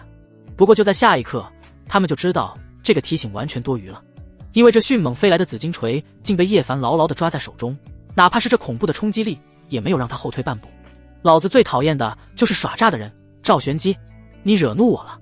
话音刚落，随着叶凡用力一捏，紫金锤当场在他的手中爆碎开来。众人呆若木鸡，一个个犹如行尸走肉般站在原地。让你见识一下我临时自创的打狗三拳。说罢，叶凡大喝：第一拳，隔山打狗！轰！随着他一拳爆发出去，赵玄机神色巨变，因为他感受到了一股滔天的力量正奔着自己袭来。不好！眼见退无可退，赵玄机只能正面抵挡叶凡这绝世的一拳。在众人惊骇的神色中，叶凡这一拳准确无误地击中赵玄机。很快，赵玄机便以摧枯拉朽之势倒飞出去。噗！赵玄机吐出一口鲜血，整个人差点生死道消，因为叶凡这一拳已经从内部贯穿了他的身体。一招秒败2品巅峰武圣，众人一个个差点惊掉下巴。武圣有7品，每晋级1品都能发生翻天覆地的变化。现在他们完全可以确定，叶凡肯定是3品武圣，否则做不到如此强大的杀伤力。赵家虽强，但招惹一位3品武圣，注定了他们的覆灭。女儿，你在九泉之下看到了吗？有一位心怀正义的少侠已经帮你报仇了，你可以瞑目了。爸妈，当年你们被赵家的车从身上碾压而过，含恨而死，儿子只恨自己无能为力，现在有叶少出手，儿子终于能看到赵家覆灭了，也不再害怕赵家报复我。老婆，当年就因为你无惧赵家权势，为民做主，仗义宣判了赵日天的罪责，就被他带着10几个人将你手脚砍断，玷污而死。如今赵家即将伏诛，而我也可以安心下来陪你了。一道道哭诉的宣泄传来，苏庆等人脸色一变，旋即怒火中烧。没想到赵家竟是如此可恨，赵家所做的每一件恶事都能震慑心扉，而且这只不过是冰山一角而已，赵家死1万次都不够赎罪。叶凡也同样如此，他之前以为赵家只不过是千变女王第1张王牌之中的一环而已，没想到赵家竟做了这么多的孽，心怀正义的他怎么能让赵玄机活下去，为祸世人？这时叶凡对赵玄机冷声呵斥道：赵玄机，听到了，这都是你赵家的手笔，你问问自己的良心，不会痛吗？痛！哈哈！赵玄机狂笑道：当你有我赵家权势的时候，你就知道，有的时候这也是取乐的一种方式。草泥马！叶凡直接爆粗口，准备出动第2拳。赵玄机差点被吓死，因为他知道他不可能接得住叶凡的第2拳，这一拳落下，他必死。为此，他连忙对叶凡威胁道：叶凡，是我低估了你的实力，但我要警告你的是，在金陵这片大地上，不是光有实力就能横行无忌的。你若敢杀我，你也别想活。此刻，众人一颗心提到了嗓子眼，因为他们害怕叶凡会妥协赵玄机的威胁。一旦让赵玄机活下去，那接下来将是一场腥风血雨。死到临头还嘴硬。下一刻，叶凡果断出击。且慢！就在这时，一道熟悉的声音传来，众人连忙扭头一看，才发现来者是一位身穿古风淡绿色连体裙的少女，紫色丝袜刚好到她的膝盖下，染着淡紫色的短发，面带薄纱，正缓缓走来。别人不知道她是谁，但叶凡可是知道的，她就是霓裳。现在看来，她的病情已经彻底好了，连走路都是这么洒脱。怎么，你想保她吗？叶凡平静地看向霓裳，该说不说，今天的霓裳真的很亮眼，她的老毛病差点就犯了。不过当着这么多人的面，她还是比较规矩的，毕竟神王可是她的金字招牌，不能毁掉好不容易树立起来的形象。私下可就没有那么多顾忌了。哼！赵玄机冷哼一声，你这不是废话吗？我赵家向来都是支持小姐的，就算你赢了，我又怎样？难道你还敢当着小姐的面杀了我吗？原本绝望的赵玄机又开始嘚瑟了，毕竟霓裳可是天帝江明月的女儿，如果叶凡真敢得罪她，那就别想在世俗混下去。虽然他们赵家为了争取到更多的权利，明里暗里都已经和霓裳反着来了，但那又如何？霓裳想要角逐成功，还得依靠他赵家。众人听后也是一脸的震惊，虽然他们普通人根本不知道霓裳的身份，但也能猜到霓裳来历不凡，毕竟地位都在赵家之上。这样的大人物，叶凡不敢得罪也正常，只是他们不甘心。难道作恶多端的赵家还能继续活下去吗？可想而知，以后又不知道有多少无辜之人要丧命在赵家的手下。然而霓裳却笑道：“你误会了，我可不是为了保他。”什么？赵玄机瞬间呆滞在了原地，简直不敢相信自己的耳朵，他竟然被霓裳放弃了。那你来干什么？面对叶凡的疑问，霓裳解释：“我来是为了提醒你，赵家还有一位高手，此人虽然常年在外，但得知赵家的噩耗，已经赶回来了。”此话一出，白孝存等人才反应过来，这位赵家的高手就是赵日天的表哥张干地。虽已外出多年，但他的大名却成为了金陵众多高手心中抹不去的阴影。说起张干地，那可是一个传奇。此人从小父母双亡，然后被他的舅舅赵玄机收养，打小就展现出了超出常人的武道天赋，同辈无敌，甚至一众前辈都被他甩在后面。就在赵家准备全力培养他的时候，他却在帝都夜总会调戏千妹，并且放言要把千妹带到酒店过夜。在众人的劝说下，千妹虽然没有吃亏，但目中无人的他却当场打了千妹2个耳光，然后大摇大摆地走人。此事惹得江天明震怒，当夜就带人前去赵家问罪。赵家为了平息江天明怒火，直接将张干的驱逐家门。等到张干的再次出现的时候，还是长老会准备拿下作恶多端的赵家。那一天，张干地同时对战2位长老，且将对方击败，一战封神，在与赵家断绝关系后潇洒离场。但也是从那一刻起，世人忌惮张干地的实力，没人再敢对付赵家，使得赵家更加猖獗。如今张干的回来，众人心中都泛起阵阵惊恐。白孝存忌惮地问道：“张干的真的要回来了吗？”“没错。”霓裳给予肯定的回答。“虽然我不知道是谁通风报信，但我可以确定他已经在赶回来的路上。”哈哈哈哈！就在这时，赵玄机发出一阵狂笑：“果然天不亡我赵家，干地回来，你们统统都要死！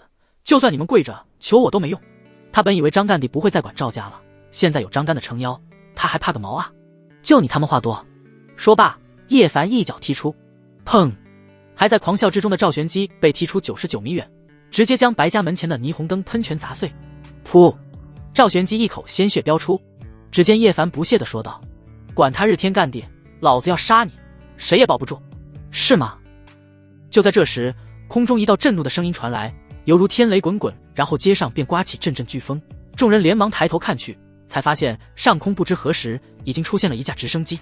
随即一道人影纵身一跃，从数十米高空上的直升机跳下，落在柏油路面之后，砸起一道大坑，混凝土块朝着四面八方弹射出去，不知道砸碎了多少门店玻璃。他就是张干地，果然名副其实，一出场就把地面干出一个好几米深的巨坑。干地就是这个小子，扬言要灭我赵家。赵玄机气急败坏地指着叶凡提醒道。此话一出，张干的冷冷地扫了一眼叶凡，这让叶凡身边的众人倒吸一口凉气，太强了，一个眼神仿佛都充满了绝对的肃杀。这时苏庆对叶凡小声提醒：“小师弟，此人不简单，你有把握对抗吗？”叶凡轻松一笑：“完全没问题。小子，是你自己了断，还是我帮你？”张干的目中无人，从头到尾都没正视过叶凡，短短一句话却已经判定了叶凡的生死。远处的众多观战者内心一阵绝望，若张干地不回来，今夜赵家必灭。只是可惜了叶凡这样嫉恶如仇的少年英雄，却要死在他的手中。他们只恨苍天不公。然而叶凡却说道：“少给小爷我装蒜，管你是谁，今夜来多少，老子统统照单全收。”什么？众人彻底呆滞了，谁敢相信面对强大的张干地时，叶凡竟也丝毫不给面子？难道说他已经强到连张干的都不怕了吗？很显然这是不可能的，毕竟张干的可是被亲自评为100年不遇的武道天才啊！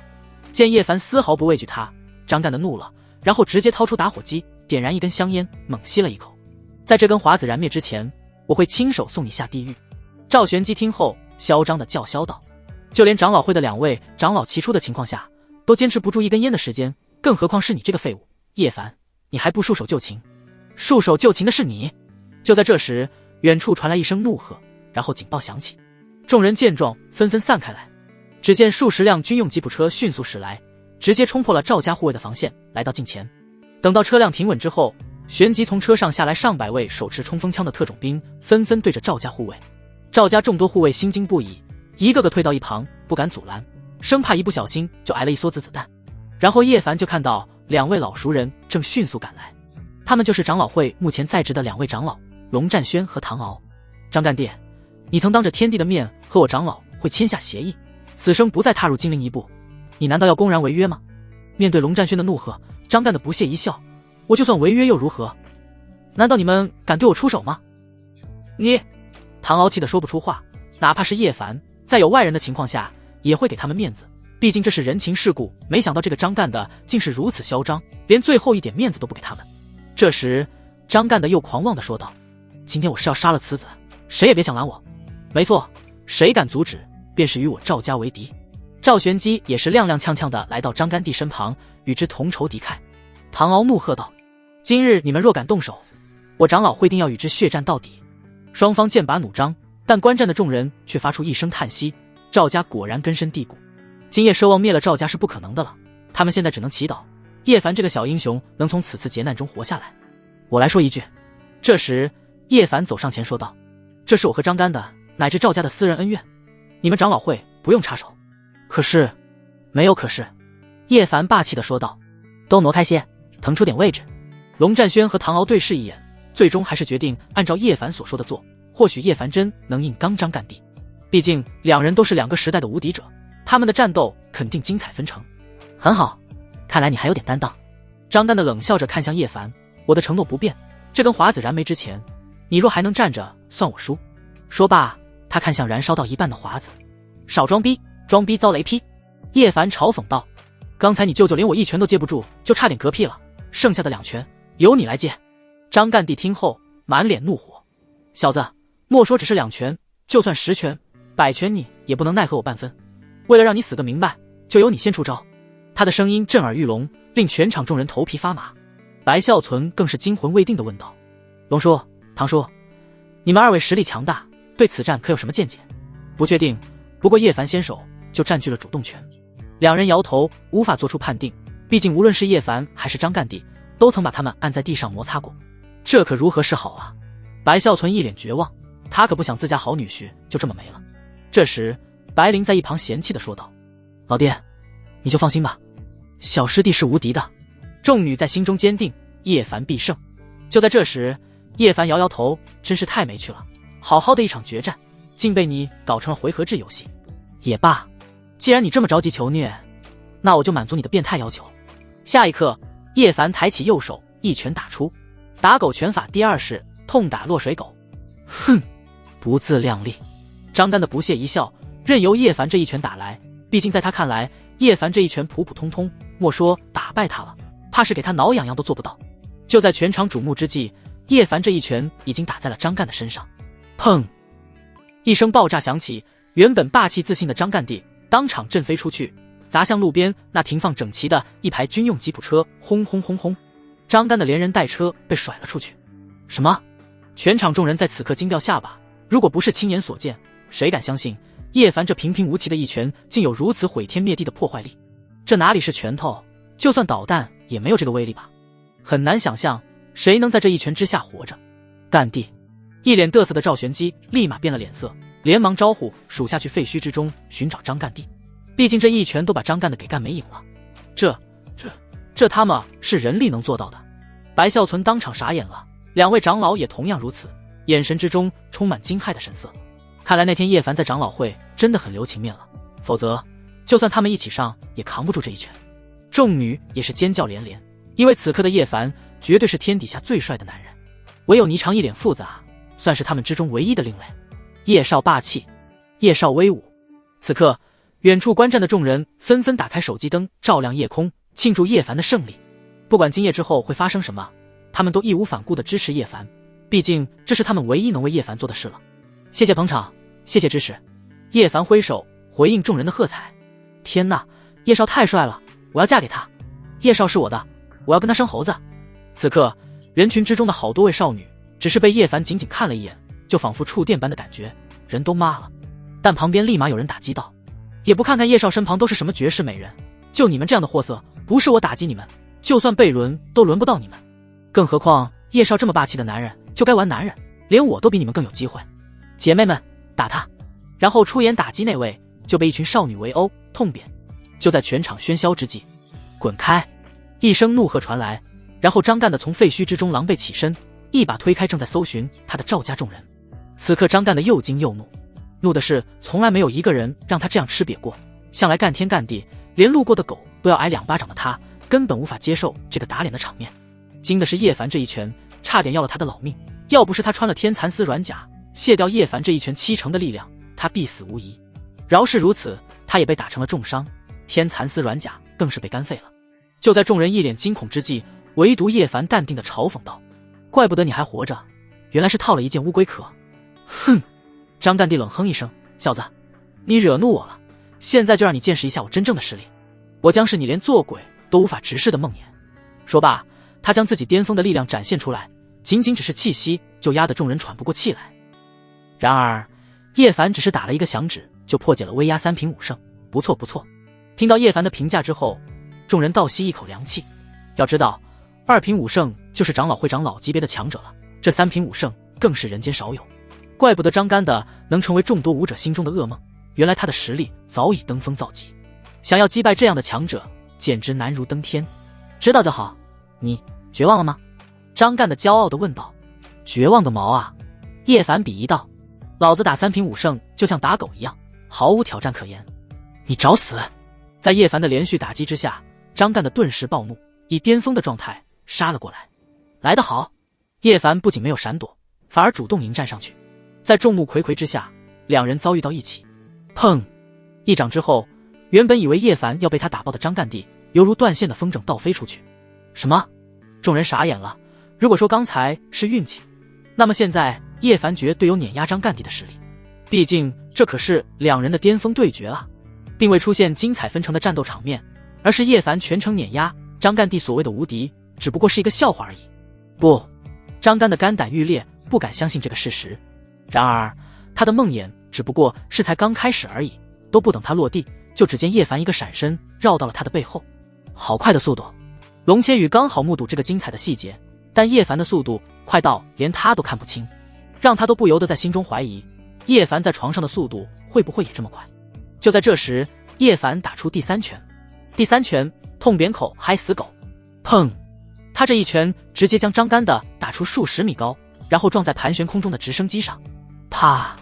然后张干的和直升机同时在空中爆炸出一团绚丽的烟花，这就叫从哪里来从哪里去。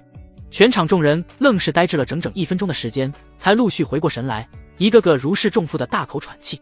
因为在过去的1分钟时间里，他们的脑袋一片空白。强如张干地竟是以这样滑稽的结局落幕，叶凡才是永远低神。干地！赵玄机眼前一黑，差点晕死过去。连赵家最大的后台都被叶凡一拳干死了，可想而知赵家接下来会面对怎样残酷的局面。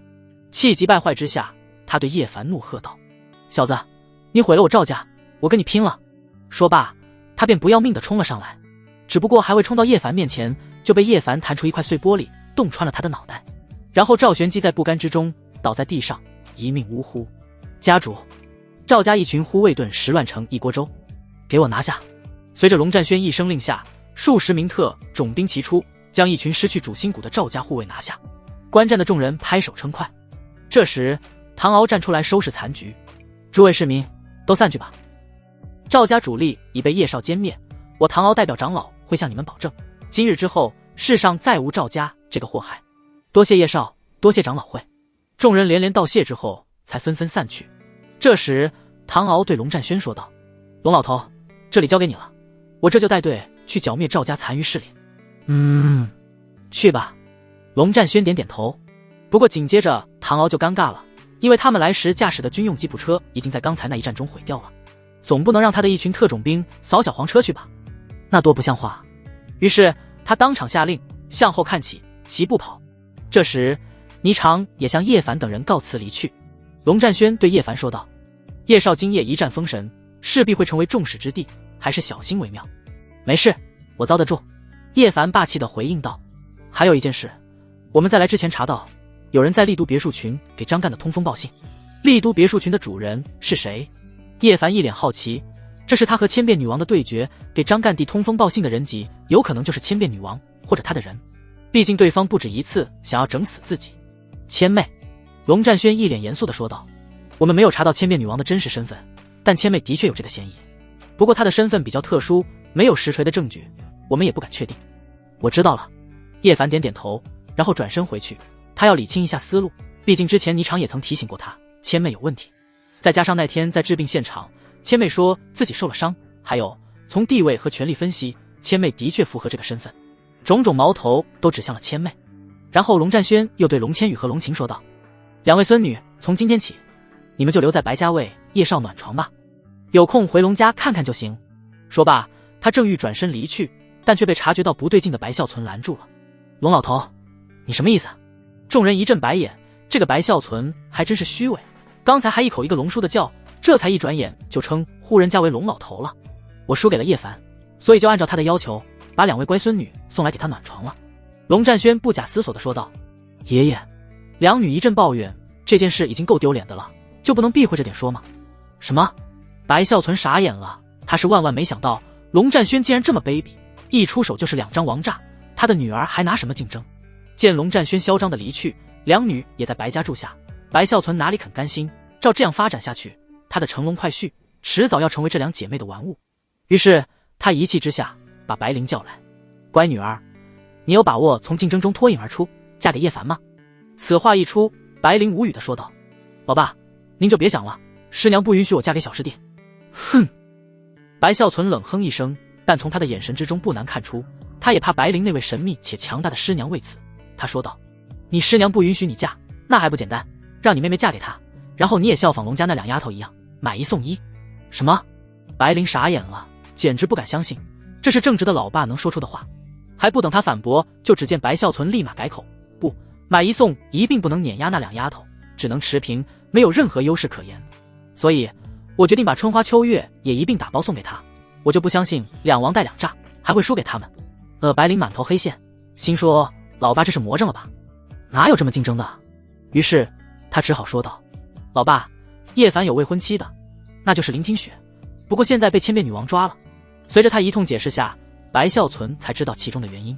在白灵看来，老爸得知真相之后肯定不会那么疯狂了，没想到白孝存却变得更加疯狂了。只见他一咬牙说道，龙老头的孙女都能做小，我白孝存的女儿也能豁得出去。完了，白灵知道老爸算是没救了。第二天，叶凡还在床上睡觉，就接到了一个神秘的电话。神王，恭喜你破解了我的第1张王牌，我愿赌服输，已经把人给你送回来了。不过你也别高兴得太早，因为我的第2张王牌马上就要开启，我们慢慢玩。说罢，对方不给叶凡开口的机会，直接挂断电话。叶凡睡意全无，连忙从床上起身，来到楼下，果然见到陈青雨回来了。当看到叶凡的那一刻，他立马扑到叶凡怀里哭泣。叶凡一边动手一边出言安慰道，不哭不哭，来我给你顺顺气。让叶凡无语的是，看来被抓走这段时间，陈青雨都瘦了1圈。他就说怎么手感有些不对劲，之前勉强握住，现在完全把握得住了。天杀的千变女王，他绝对不会放过这个罪魁祸首。臭流氓！刚好在场的龙琴和独孤一人一脸鄙夷。这时叶凡把陈青雨请到沙发上，苏庆则是递过来一杯咖啡。陈青雨喝下咖啡之后才勉强平复情绪。叶凡哥哥，我都以为差点见不到你了。叶凡连忙问道，青雨，你知道你们被关在什么地方吗？不知道。陈青雨摇头道，我们被关在一个神秘的别墅宅院，周围有他的女属下24小时看守，我们根本逃不出去。叶凡继续问道，那你们见过他的真实样子吗？千变女王每次见我们都会换一副样子，那个女人似乎很讨厌男人，只对女人有兴趣。此话一出，叶凡再次震惊，全都对上了，这不就是千妹吗？看来他不能再被对方牵着鼻子走了，今夜就去一趟丽都别墅群。丽都别墅群是千妹的私人豪宅，由多栋超豪华的别墅组成的建筑，里面各种娱乐设施一应俱全，总价值超过200亿，倒不是他利用自己的职位敛财得来的，而是他自己就有很多产业，旗下有7、8家上市公司，妥妥富婆。此刻千妹正在弹奏她那价值超过5000万的钢琴，非常的惬意，因为今天对于她来说是个好日子。张干地此刻应该和叶凡这个家伙对上了吧，最好是同归于尽，毕竟这2个人都是老娘恨不得除之后快的臭男人。千妹自言自语，一个曾打过他，另外一个最近调戏了他，他恨不得把2人碎尸万段。大人，这是您要的红酒。话音刚落，他的女属下就把1瓶红酒端了过来。虽然别墅群很大，佣人加上保镖差不多有100多人，不过清一色都是女人，毕竟千妹是不允许男人踏入她的别墅区的。千妹弹奏结束，然后淡淡的说道，放着吧。是。就在他的属下准备离开时，千妹问道，叶凡和张干地那边可有结果？现场好像被人封锁了，暂时还没有消息传出。下去吧。千妹的属下小心翼翼的退走后，千妹就给自己倒了一杯红酒，抿了一口，如此大好日子当然得庆祝一下。然而就在这时，一道声音传来：“看你笑得这么开心，说出来，大家一起分享分享。”谁？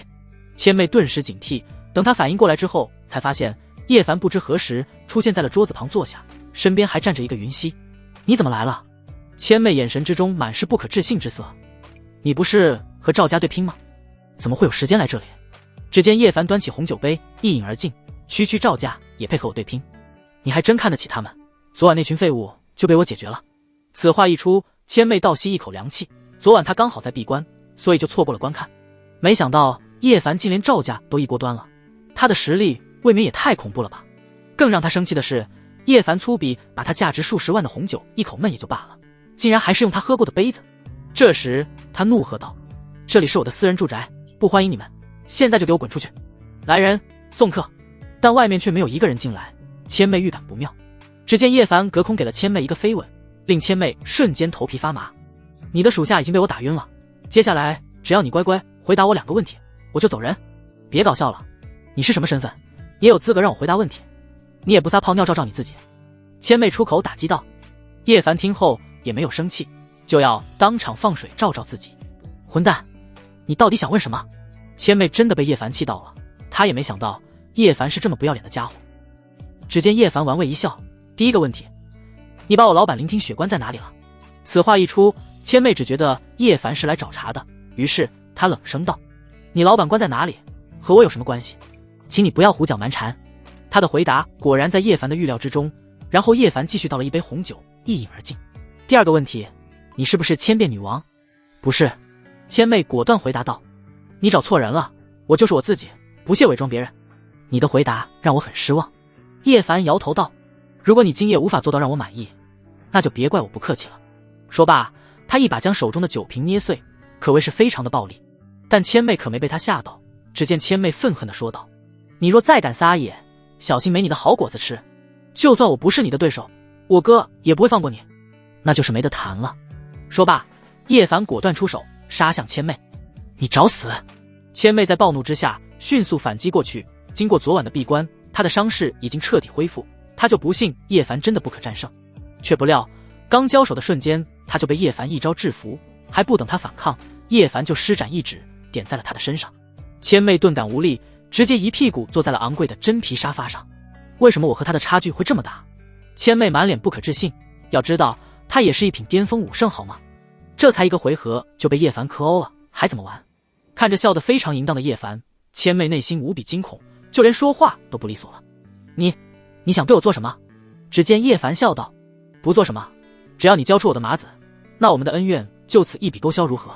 一笔勾销肯定是不可能的，不过他在对付千妹之前，必须确保让林听雪化险为夷。然而千妹依旧嘴硬地回答道：我根本就没有绑架他，怎么交出他？哼！叶凡冷哼一声，都这个时候了，还给我耍花样？我已经掌握了确凿的证据，你就是千变女王。千妹没好气地说道：你想要对付我就直说，别找这些无聊的借口。很好，但愿你待会还能这么嘴硬。说罢，叶凡就对云溪说道：你在外面守着，不许任何人靠近。好。云溪点点头，离开了房间，顺带将门关了起来。这个阵仗可把千妹吓了一大跳，但嘴上却丝毫不示弱。你想逼迫我承认吗？那我只能告诉你，别做春秋大梦了，我就算是死也不会承认。你想多了，我怎么可能舍得你去死呢？叶凡突然一把拖住千妹的下巴，然后近距离地欣赏着对方的盛世容颜。果然是一个妖媚的女人，就连她的定力都有些吃不住。再给你一次机会，你要是不说，小爷我就把你先奸后杀，然后趁热再奸再杀。你敢？千妹怒喝道：老娘不信你有这个胆子。怎料话音刚落，叶凡就直接霸气地伸手撕裂她的睡衣，露出完美身材。你混蛋！千妹被吓到了，她也没想到叶凡是说动手就动手，丝毫不带任何一丝顾忌。怎料就在这猝不及防间，叶凡又准备动手，想要再进一步，为了救林听雪，他也顾不上那么多了。此刻千妹再也绷不住，直接哭了出来。这一波操作倒是把叶凡给整不会了。